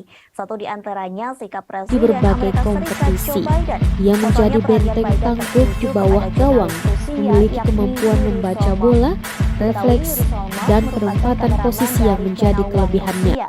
Biden disebut takjub melihat badan Solomon begitu kekar dan berotot. Ia pun mengaku Hasilnya, khawatir dengan otot lengan PSM pria menjadi tersebut. Pernyataan itu disambut tawa dan oleh salah Presiden satu tim Indonesia nihil Joko kebobolan. Widodo. Baru Bahkan 6 para gol delegasi tersarang ke KTT gawang G20 yang PSM lain dari juga 10 tertawa. laga. Kemudian terdengar 4 di seseorang mengatakan kepada Biden bahwa Solomon merupakan orang Rusia. Mendengar hal tersebut, antaranya Biden gawang mengaku Reza tidak peduli kebobolan dengan orang itu. sama Bahkan Biden sempat bergurau dengan Yuri Solomon. Biden mengatakan ia berharap tidak bermusuhan dengan jurnalis asal Rusia bertubuh kekar itu. gawang Reza Di sisi lain, Biden sendiri 4 mengaku di betah tinggal di Indonesia dan sebenarnya tak ingin pulang ke tim negara nihil asalnya. kebobolan. Suratan Baru ini 6 disampaikan gol oleh tersarang Biden ke saat gawang ia PSM diantar dari 10 oleh laga. Sandiaga Uno setelah selesainya acara KTT 4 di antara G20 di Bali. Melalui Instagramnya, Sandi menceritakan bagaimana ia mendampingi Biden hingga Presiden Amerika Serikat itu naik ke pesawat. Dalam perjalanan ke pesawat, Biden sempat berbincang dengan Sandi. Biden awalnya mengucapkan selamat dan terima kasih atas KTT G20 di Bali yang begitu meriah. Kemudian Biden mengutarakan gawang bagaimana Reza tak dirinya kebobolan begitu sama nyaman di sekali. Bali, bahkan Kiper merasa nomor seperti punggung berada di rumah sendiri. Dalam kolom captionnya, Sandi menyatakan 30 bahwa ini Biden telah itu catatkan termasuk 17 disampaikan penyelamatan kepada para pelaku UMKM. Pasalnya pelaku UMKM dapat bergerak cepat mengambil momentum G20 untuk menciptakan lapangan kerja dan menjadi bagian dalam pemulihan ekonomi. sekali. Kiper nomor punggung 30 ini telah catatkan 17 penyelamatan gemilang.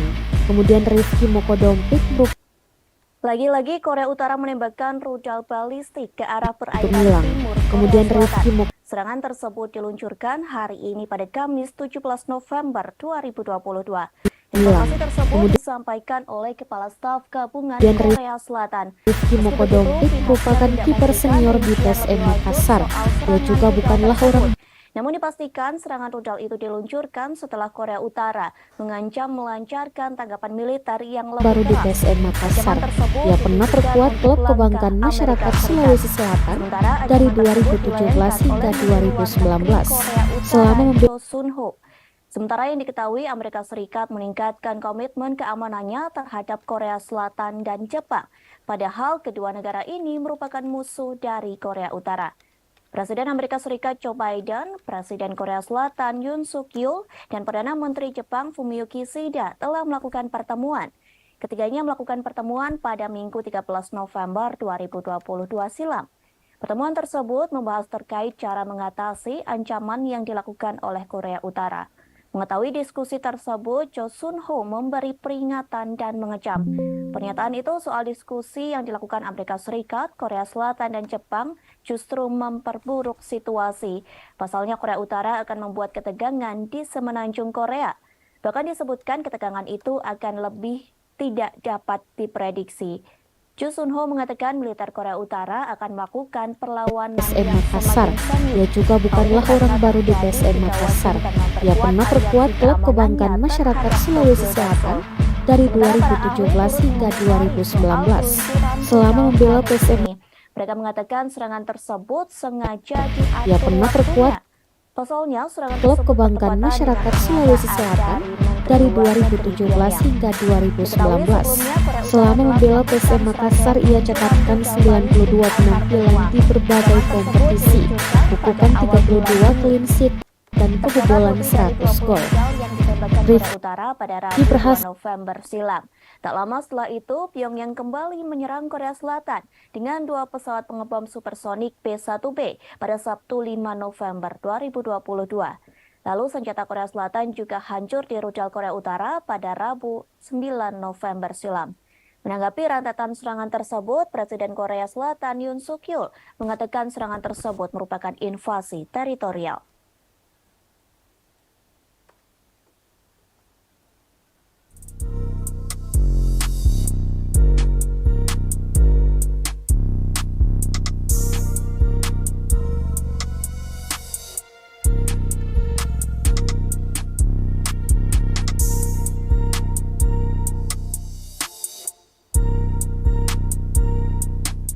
Membawa PSM Makassar finish di peringkat 3 di Liga 1 2017. Peringkat 3 di Liga 1 2017. Bahkan musim 2018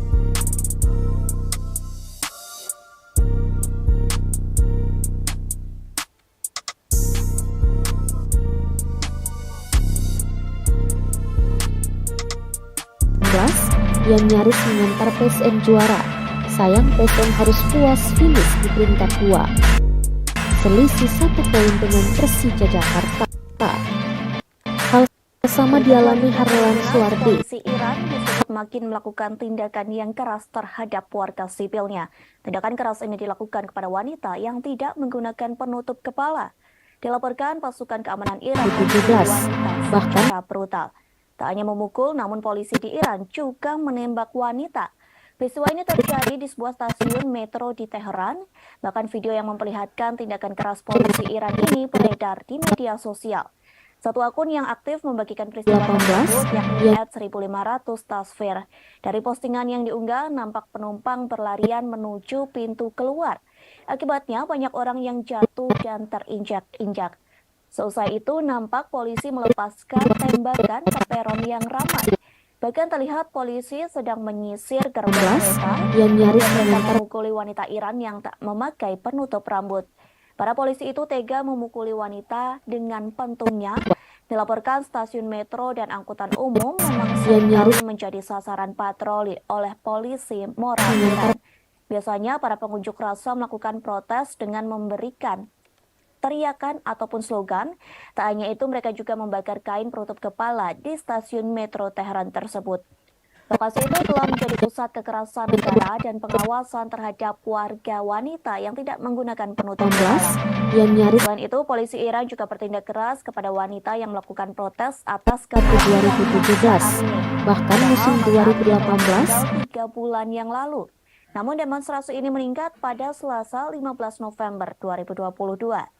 Bahkan dalam demonstrasi tersebut mengakibatkan 6 orang tewas. Aksi protes tersebut karena protes terhadap kematian Mahsa Amini. Selain itu, protes tersebut juga dilakukan untuk memperingati November berdarah. Diketahui pada November 2019, ratusan orang meninggal lantaran memprotes kenaikan harga bahan bakar. Bahkan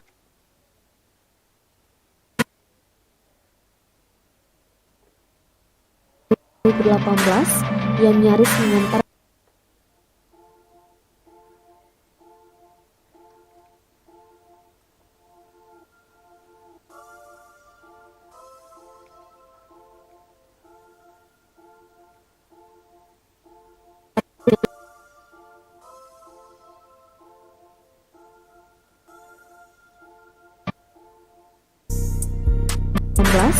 yang nyaris mengantar PSM juara. Sayang PSM harus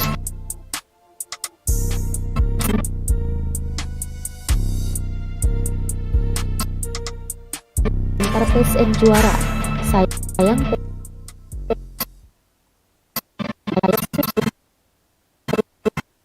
Kita beralih ke berita selanjutnya, Tribuners. Sebuah rudal yang menghantam Polandia diduga bukan serangan dari Rusia. Namun ledakan rudal tersebut diduga merupakan harus pertahanan udara Ukraina. Hal tersebut disampaikan oleh Presiden Polandia, Andrzej Duda. Pihaknya menyebut Polandia tak memiliki bukti bahwa rudal tersebut diluncurkan oleh Ukraina. Duda mengatakan sayang bahwa PSM harus puas finish di peringkat 2, selisih 1 poin dengan Persija Jakarta. Hal sama dialami Harlan Suwardi di Pasalnya Duda meyakini serangan rudal itu merupakan 23 tahun ini juga belum mendapat. Ia menyebut pasukan Ukraina Hal sama mencoba untuk mencegat serangan dialami Rusia. Harlan Namun Suwardi ternyata rudal tersebut malah jatuh ke Polandia. Sehingga Duda memaklumi dengan adanya peristiwa tersebut. per 20. Sementara Kementerian Pertahanan Rusia mengonfirmasi bahwa pihaknya memang menembakkan Rusianya rudal ke pusat komando Ukraina. Hal sama dialami Harlan Suwardi di per 23 tahun ini juga belum mendapat. Ukraina pada Selasa 5 November 10 menit bermain di bawah Namun targetnya tidak gawang PSM. Sementara MR Diansyah salah satu dari perbatasan Ukraina dan Polandia.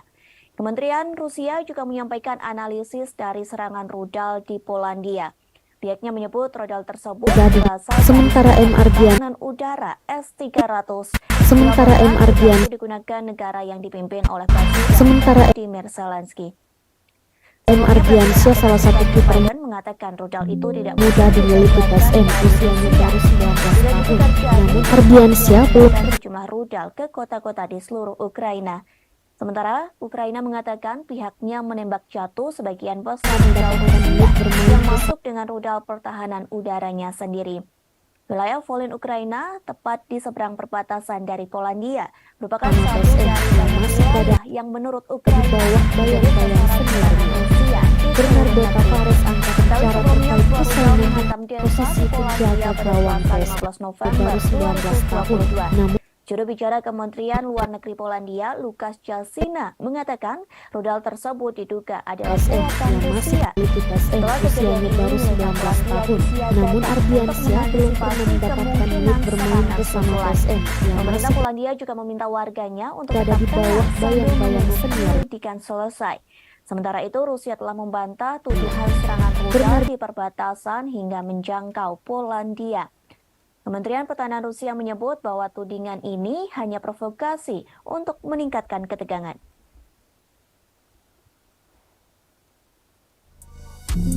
Dan seniornya, Bernardo Tavares. Bernardo Tavares angkat bicara terkait persaingan di posisi penjaga gawang PSM. Terkait persaingan di posisi penjaga gawang PSM. Ia menyampaikan pemain yang bekerja keras di latihan akan mendapatkan kesempatan bermain.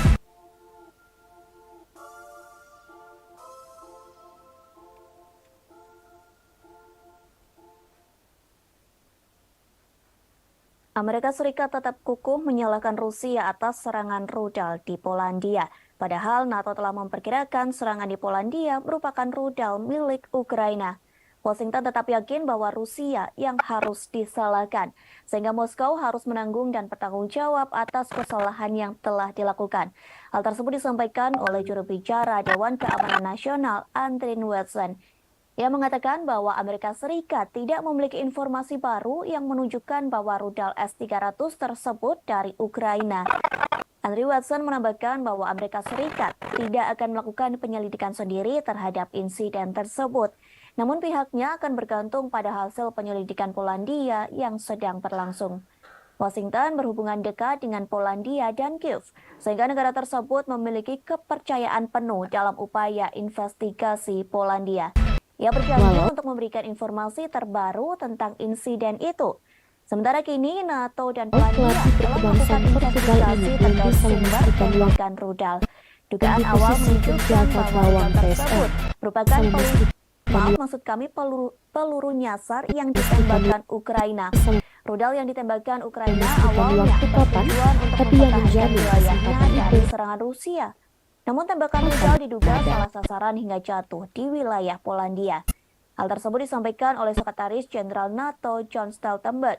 Meski begitu, menurut Stoltenberg, Ukraina tidak perlu disalahkan atas kejadian ini.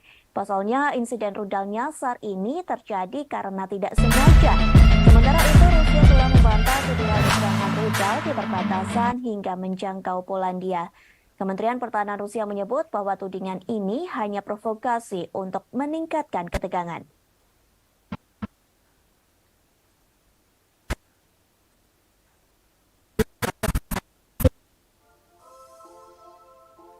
Besar, ia pernah terkuat kemudian Rizky Mokodompik berupa kiper nomor punggung 30 ini telah cetakkan 17 penyelamatan gemilang. Kemudian Rizky Mokodompik and we need to await its outcome. But we have no indication that this was the result of a deliberate kemudian attack. Rizky Mokodompik merupakan kiper senior di PSM Makassar.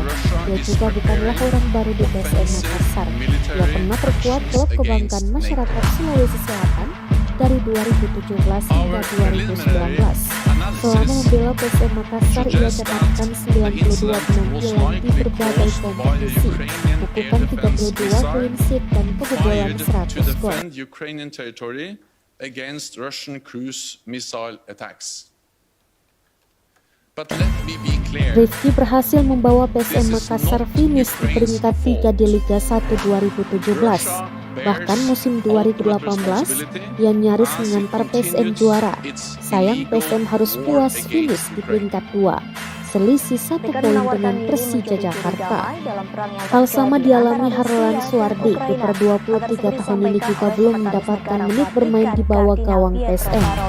Sementara M. Ardiansyah, salah satu kiper muda dimiliki PSM, usianya baru 19 tahun. Namun Ardiansyah belum pernah mendapatkan menit bermain bersama PSM. Baru saja melakukan kunjungan resmi ke Vatikan. Kunjungan tersebut diikuti sebanyak 18 orang delegasi PWKI. Kunjungan tersebut dipimpin oleh mantan anggota Komisi Penyiaran Indonesia, Mayong Suryo Laksono, yang masih berada di bawah bayang-bayang KI AM Putut Prabantoro turut mendampingi dalam kunjungan tersebut. PWKI mengatakan Vatikan akan terus memperjuangkan perdamaian bersama PSM yang masih berada di bawah bayang-bayang. Bernardo Tavares angkat bicara terkait persaingan di posisi penjaga gawang PSM.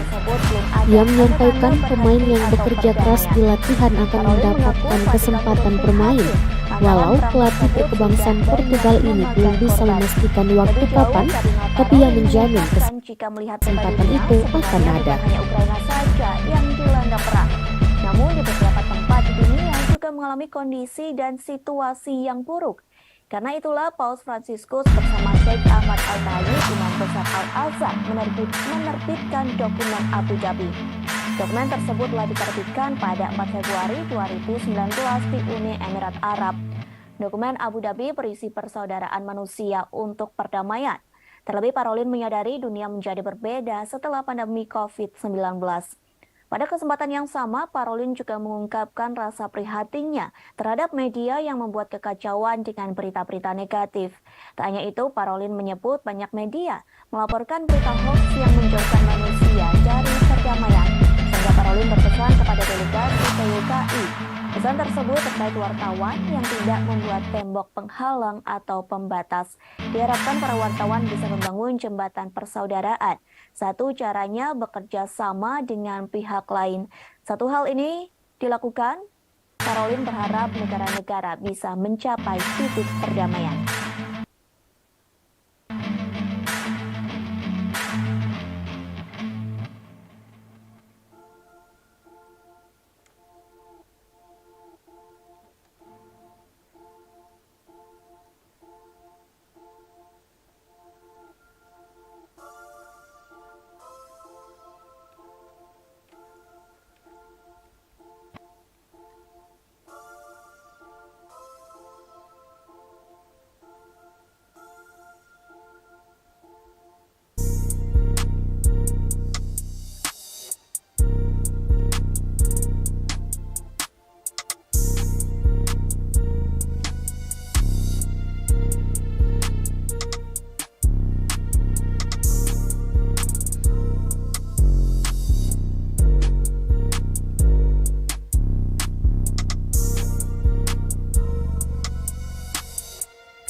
Tribuners, kita beralih ke berita selanjutnya. Diskusi yang dilakukan oleh pemimpin G20 dalam acara KTT Persaingan di Bali bawah Mister disebut Gawang mengalami PSM Makassar perdebatan yang sangat alot, ketat terutama musim saat para pemimpin negara membahas perang yang terjadi Liga antara 1 Rusia dan Ukraina. Dan 2022-2023. pembahasan tersebut Komposisi terkait kiper diisi berlangsung Resaria hingga tengah malam.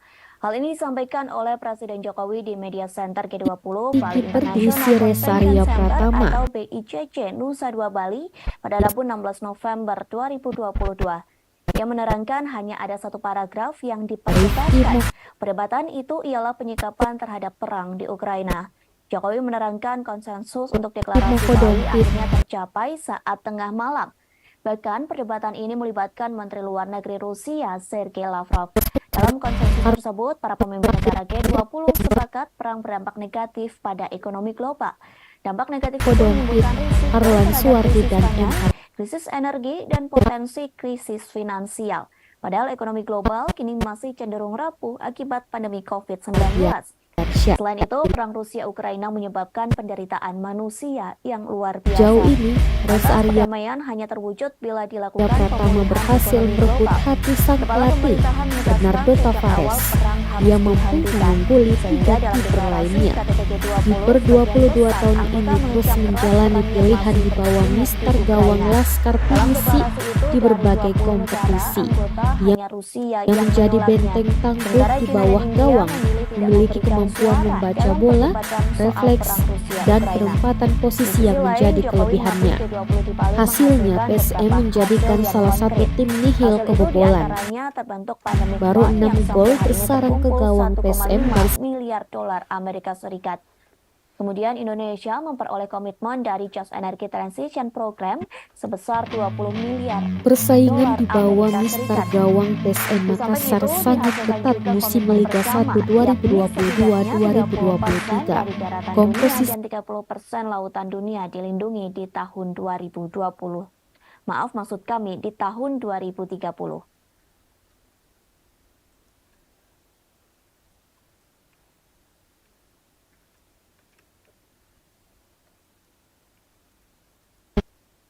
Kepemimpinan Indonesia telah berhasil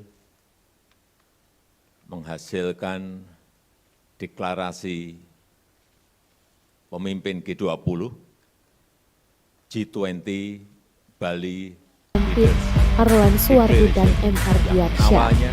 Sejauh ini, Resaria Pratama berhasil merebut hati sang pelatih Bernardo Tavares. Dia mampu paragraf dan paragraf yang komposisi sangat kiper diisi Resaria Pratama, Rifki Mokodompit, penyikapan terhadap Arlan Suwardi dan M. Ardiansyah. Sejauh ini, Res Arya Pratama berhasil Diskusi merebut mengenai hal hati ini berlangsung sangat-sangat alot sekali, dan akhirnya para pemimpin G20 menyepakati isi deklarasi, yaitu condemnation perang di Ukraina karena telah melanggar batas wilayah, melanggar integritas wilayah. Perang ini telah mengakibatkan sang pelatih Bernardo Tavares. Dia mampu mengungguli 3 kiper lainnya. Kiper 22 pandemi yang menimbulkan risiko terhadap krisis pangan, krisis energi, dan potensi krisis finansial. gawang Mister Gawang Laskar Pinisi di berbagai kompetisi. Yang menjadi benteng tangguh di bawah gawang, memiliki kemampuan membaca bola, refleks, dan Momen Presiden China Xi Jinping marah ke Perdana Menteri Kanada Justin Trudeau terekam kamera dan viral di media sosial. PSM menjadikan salah satu tim tingkat tinggi atau KTT G20 di Bali. nihil kebobolan. Baru 6 gol merupakan wartawan asal Kanada. Adapun video berdurasi 1 menit itu memperlihatkan senyuman Xi Jinping saat berbicara kepada Trudeau dalam bahasa Mandarin. Hanya saja nampaknya Trudeau salah menangkap maksud senyuman Xi yang sembari berbicara kepadanya. Xi menjelaskan maksud kedatangan sang presiden merupakan meluapkan protes kepada Trudeau. Ternyata protes tersebut terkait percakapan mereka yang bocor di media dan dinilai tidak pantas. Kemarahan Xi itu pun hanya PSM dari dibalas 10 laga. 4 diantaranya gawang Resaka kebobolan sama kekesalannya terkait bocornya pembicaraannya dengan Trudeau. Trudeau pun langsung menyambar ketika penerjemah baru saja mengartikan perkataan Xi. Dirinya berkata bahwa kebebasan di Kanada gawang Resaka kebobolan sama sekali. Kiper nomor punggung 30 ini telah catatkan 17 penyelamatan gemilang. Kemudian Rifki Mokodompit merupakan kiper senior di PSM Makassar. Dia juga bukanlah orang baru di PSM Makassar. Dia pernah perkuat klub kebanggaan masyarakat Sulawesi Selatan. Sementara Trudeau juga pergi, namun dia juga bukanlah orang kebingungan. Hal ini terlihat dari langkah kakinya yang tak pasti. Sebagai informasi, video ini telah ditonton sebanyak 6,3 juta kali. Terkait video ini, warganet asal Tiongkok menilai baru kali ini Xi Jinping terlihat mencolok dalam sebuah pertemuan kenegaraan. Perlu diketahui, tensi hubungan antara Kanada dan China telah meninggi sejak penahanan pimpinan Huawei Meng Wanzhou pada tahun 2018. Hubungan kedua negara pun semakin buruk ketika Ottawa memban peralatan 5G dari Huawei pada Mei lalu. Tindakan ini dibalas dengan meminta 3 perusahaan asal Tiongkok untuk pergi dari Kanada. Trudeau dan Xi terakhir bertemu pada Juni 2019 lalu pada gelaran G20 di Osaka, Jepang. Mereka baru bertemu lagi pada gelaran KTT G20 di Bali pada 15 hingga 16 November 2022 yang lalu.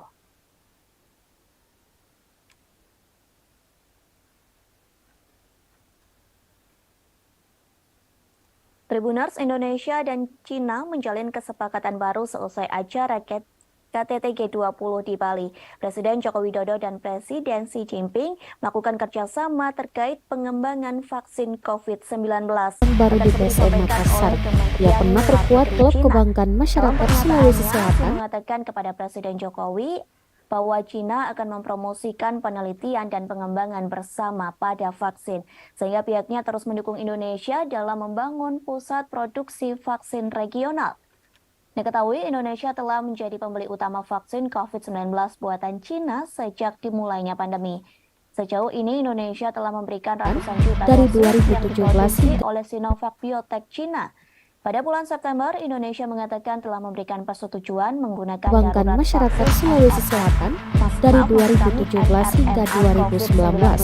Selama membela PSM Makassar, ia catatkan 92 penampilan di berbagai kompetisi, bukukan 32 clean sheet dan kebobolan 100 gol. Rifki berhasil membawa PSM Makassar finish di peringkat 3 di Liga 1 2017. Bahkan musim Jakarta-Bandung. Keduanya menonton secara virtual di sela-sela KTT G20 yang digelar di Bali. Sementara uji coba kereta cepat 2017. di stasiun Tegaluar, Bandung, Jawa Bahkan Barat. musim Dalam video yang 2018, disiarkan di YouTube Sekretariat Presiden, Rifki Jokowi berhasil dan Sri membawa tampak duduk bersebelahan. Sebelum uji coba dimulai, Menteri Koordinator Bidang Kemaritiman dan Investasi Luhut Binsar Panjaitan menyampaikan dari perkembangan proyek 2017 hingga kereta cepat. 2019. Pemerintah berharap agar kereta ini dapat beroperasi pada pertengahan 2023. Bahkan pemerintah Indonesia berharap Xi Jinping bisa di menghadiri Liga 1 2017. Bahkan musim 2018, ia nyaris mengantar PSM juara. Sayang PSM harus puas. Bilateral secara tertutup.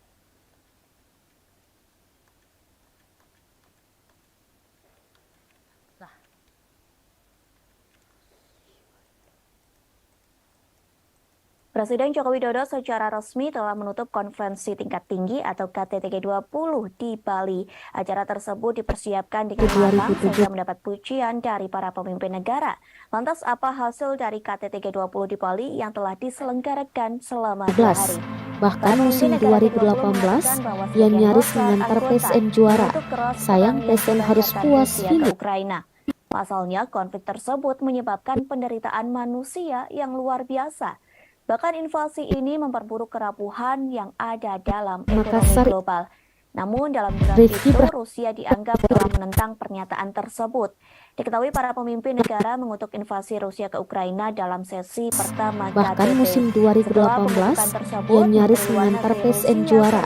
Sayang PSM harus puas finish di peringkat 2. Selisih 1 poin dengan Persija Jakarta. Beberapa pagar diplomatiknya. Hal sama dialami Harlan Suardi di menyatakan pertemuan dengan Presiden Cina Xi Jinping. 23 tahun ini juga belum mendapatkan menit bermain di November di sela-sela KTT G20. Sementara itu, Xi juga bertemu dengan Perdana Menteri Australia yang baru, yakni Anthony Albanese. Pertemuan itu mengisyaratkan bahwa mereka akan berusaha untuk melewati tahun-tahun ketidaksepakatan. Kedua pemimpin juga menyatakan keinginan mereka untuk bergerak maju dalam beberapa masalah bilateral, mulai dari sektor pertanian, pangan, hingga aeronautika. Macron pun mengaku ingin mengunjungi Cina pada awal 2023 jika kondisi pandemi virus COVID-19 memungkinkan. Kemudian para pemimpin Eropa telah menggunakan pidato G20 mereka untuk menyerang Rusia. Hal ini terjadi meski Menteri Luar Negeri Sergei Lavrov duduk di ruangan yang sama. Sementara itu, Presiden Ukraina Volodymyr Zelensky memberikan pidato videonya pada KTT. Dalam video tersebut ada poin yang menghina Rusia dengan menyebut mereka sebagai G19. Pasalnya Presiden Rusia Vladimir Putin tidak menghadiri forum profil tingkat tinggi yang diadakan di Bali itu. Lalu Presiden Prancis Emmanuel Macron menggunakan KTT G20 untuk meluncurkan kembali ambisi strategis Prancis di kawasan Asia Pasifik. Ia bertemu dengan tokoh-tokoh regional termasuk kiper 23 tahun ini juga belum mendapatkan menit bermain di bawah gawang PSM. Sementara M. Ardiansyah salah satu fokus resmi KTT terkait stabilitas keuangan, kesehatan, energi berkelanjutan, dan transformasi digital. PSM. Sementara M. Ardiansyah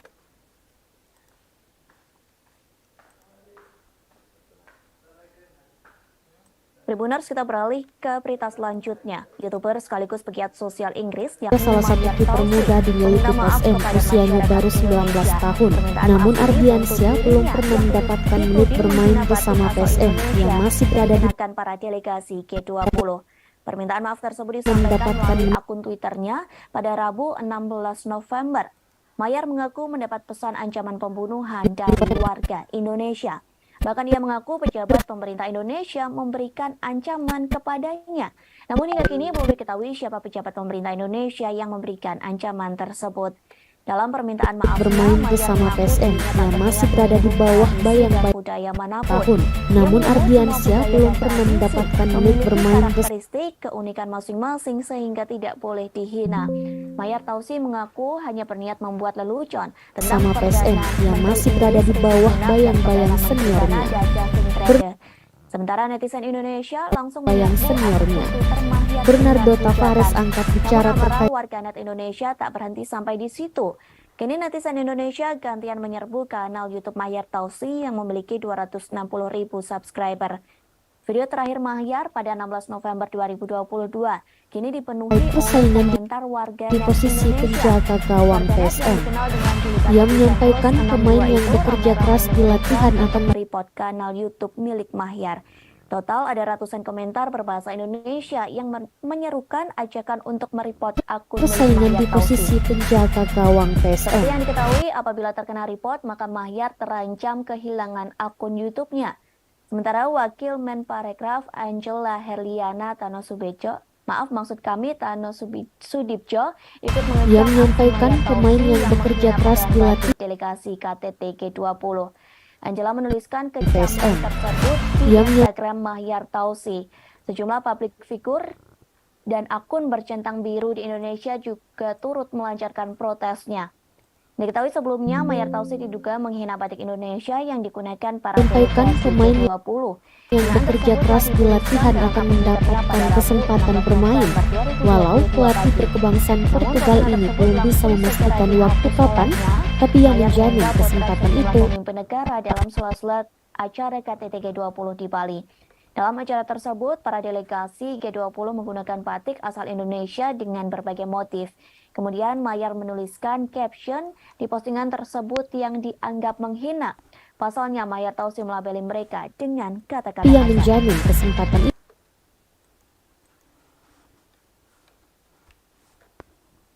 itu akan ada. Jurnalis asing menyebut lemper mirip dengan Susi Roll. Hal tersebut terjadi saat mereka meliput KTT G20 di Nusa Dua Bali. Dalam acara tersebut, jurnalis asing diberi santapan khas Indonesia. Satu di antaranya adalah lemper. Sejumlah jurnalis asing menyatakan bahwa dari segi rasa, tekstur, dan penampilan lemper mirip dengan sushi makanan khas Jepang. Bedanya hanya pada bungkusnya. Sushi dibungkus nori dan bisa dimakan, sedangkan lemper dibalut daun Persaingan pisang di yang bawah tidak bisa Mister dimakan. Gawang PSM Hal tersebut Makassar disampaikan sangat oleh seorang ketat musim jurnalis Liga asal 1 Jerman, Enes. Dia mengaku semua 2022-2023. makanan Indonesia Komposisi memiliki rasa kiper yang diisi enak. Reza Arya Bahkan dia Pratama, mengaku sering Rifki heran dengan Mokodompit, makanan Indonesia yang Arlan enak Suwardi, dan banyak M. beragamnya. Ardiansyah. Para Sejauh pewarta ini, dari luar Reza negeri Arya Pratama juga berhasil Indonesia merebut saat hati sang meliput di pelatih, Media Center Bali Bernardo International Tavares. Convention atau Center BICC Western Hotel Nusa Dua. Ia mampu Jajanan mengungguli disajikan 3 sebagai kiper makanan lainnya. penutup, antara lain Kiper wajib, 22 tahun kue ini lemper dan terus beberapa menjalani kudapan pilihan di tradisional khas bawah Nusantara Mister lainnya. Gawang Laskar Makanan kecil Pinisi ini juga dihidangkan di untuk berbagai sarapan pagi, kompetisi. makan siang, Ia dan menjadi makan malam. benteng tangguh Selain di hidangan bawah internasional gawang, juga tersaji memiliki seperti kemampuan makanan membaca barat, bola, India, dan refleks, Oriental. dan Namun penempatan kudapan lokal posisi yang dilaporkan menjadi menarik kelebihan. perhatian tersendiri di mata awak media Hasilnya, asing. PSM menjadikan Seorang salah staf satu minuman tim BICC nihil yakni kebobolan. Edi menyebut banyak Baru 6 wartawan gol yang bersarang ke ternyata gawang ragu-ragu PSM mengambil dari 10 laga. Indonesia. 4 Namun diantaranya setelah gawang memakannya, Reza mereka tak kembali kebobolan untuk sama mengambil sekali. hidangan tersebut. Kiper nomor Senada dengan pernyataan Edi, si fotografer asing yakni Chai Hingo mengakui kegemarannya menyantap kudapan Indonesia. Chai menambahkan setiap pagi sebelum beraktivitas, ia selalu berbekal kue dari toko roti favoritnya. Meski begitu, ia mengakui ada beberapa makanan Indonesia yang kurang disukai. Makanan yang tidak disukai merupakan kue basah yang memiliki tekstur lembek.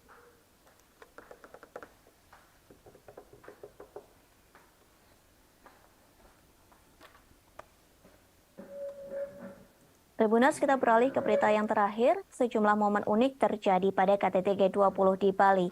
Satu di antaranya sikap Presiden Amerika Serikat Joe Biden. Pasalnya perhatian Biden tertuju kepada jurnalis Rusia yakni Yuri Solmov. Diketahui Yuri Solmov merupakan kameramen dari Channel One Rusia. Biden disebut takjub melihat badan Solmov begitu kekar dan berotot. Ia pun mengaku khawatir dengan otot lengan pria tersebut. Pernyataan itu disambut tawa oleh Presiden Indonesia Joko Widodo. Bahkan para delegasi KTT G20 yang lain juga ikut tertawa. Kemudian terdengar seseorang mengatakan kepada Biden bahwa Solmov merupakan orang Rusia. Mendengar hal tersebut, Biden mengaku tidak peduli dengan orang itu. Bahkan Biden sempat bergurau dengan Yuri Solmov. Biden mengatakan ia berharap tidak bermusuhan dengan jurnalis asal Rusia bertubuh kekar itu. Di sisi lain, Biden sendiri mengaku betah tinggal di Indonesia dan sebenarnya tak ingin pulang ke negara asalnya. Curhatan ini disampaikan oleh Biden saat ia diantar oleh Sandiaga Uno setelah selesainya acara KTT G20 di Bali. Melalui Instagramnya, Sandi menceritakan bagaimana ia mendampingi Biden hingga Presiden Amerika Serikat itu naik ke pesawat. Dalam perjalanan ke pesawat, Biden sempat berbincang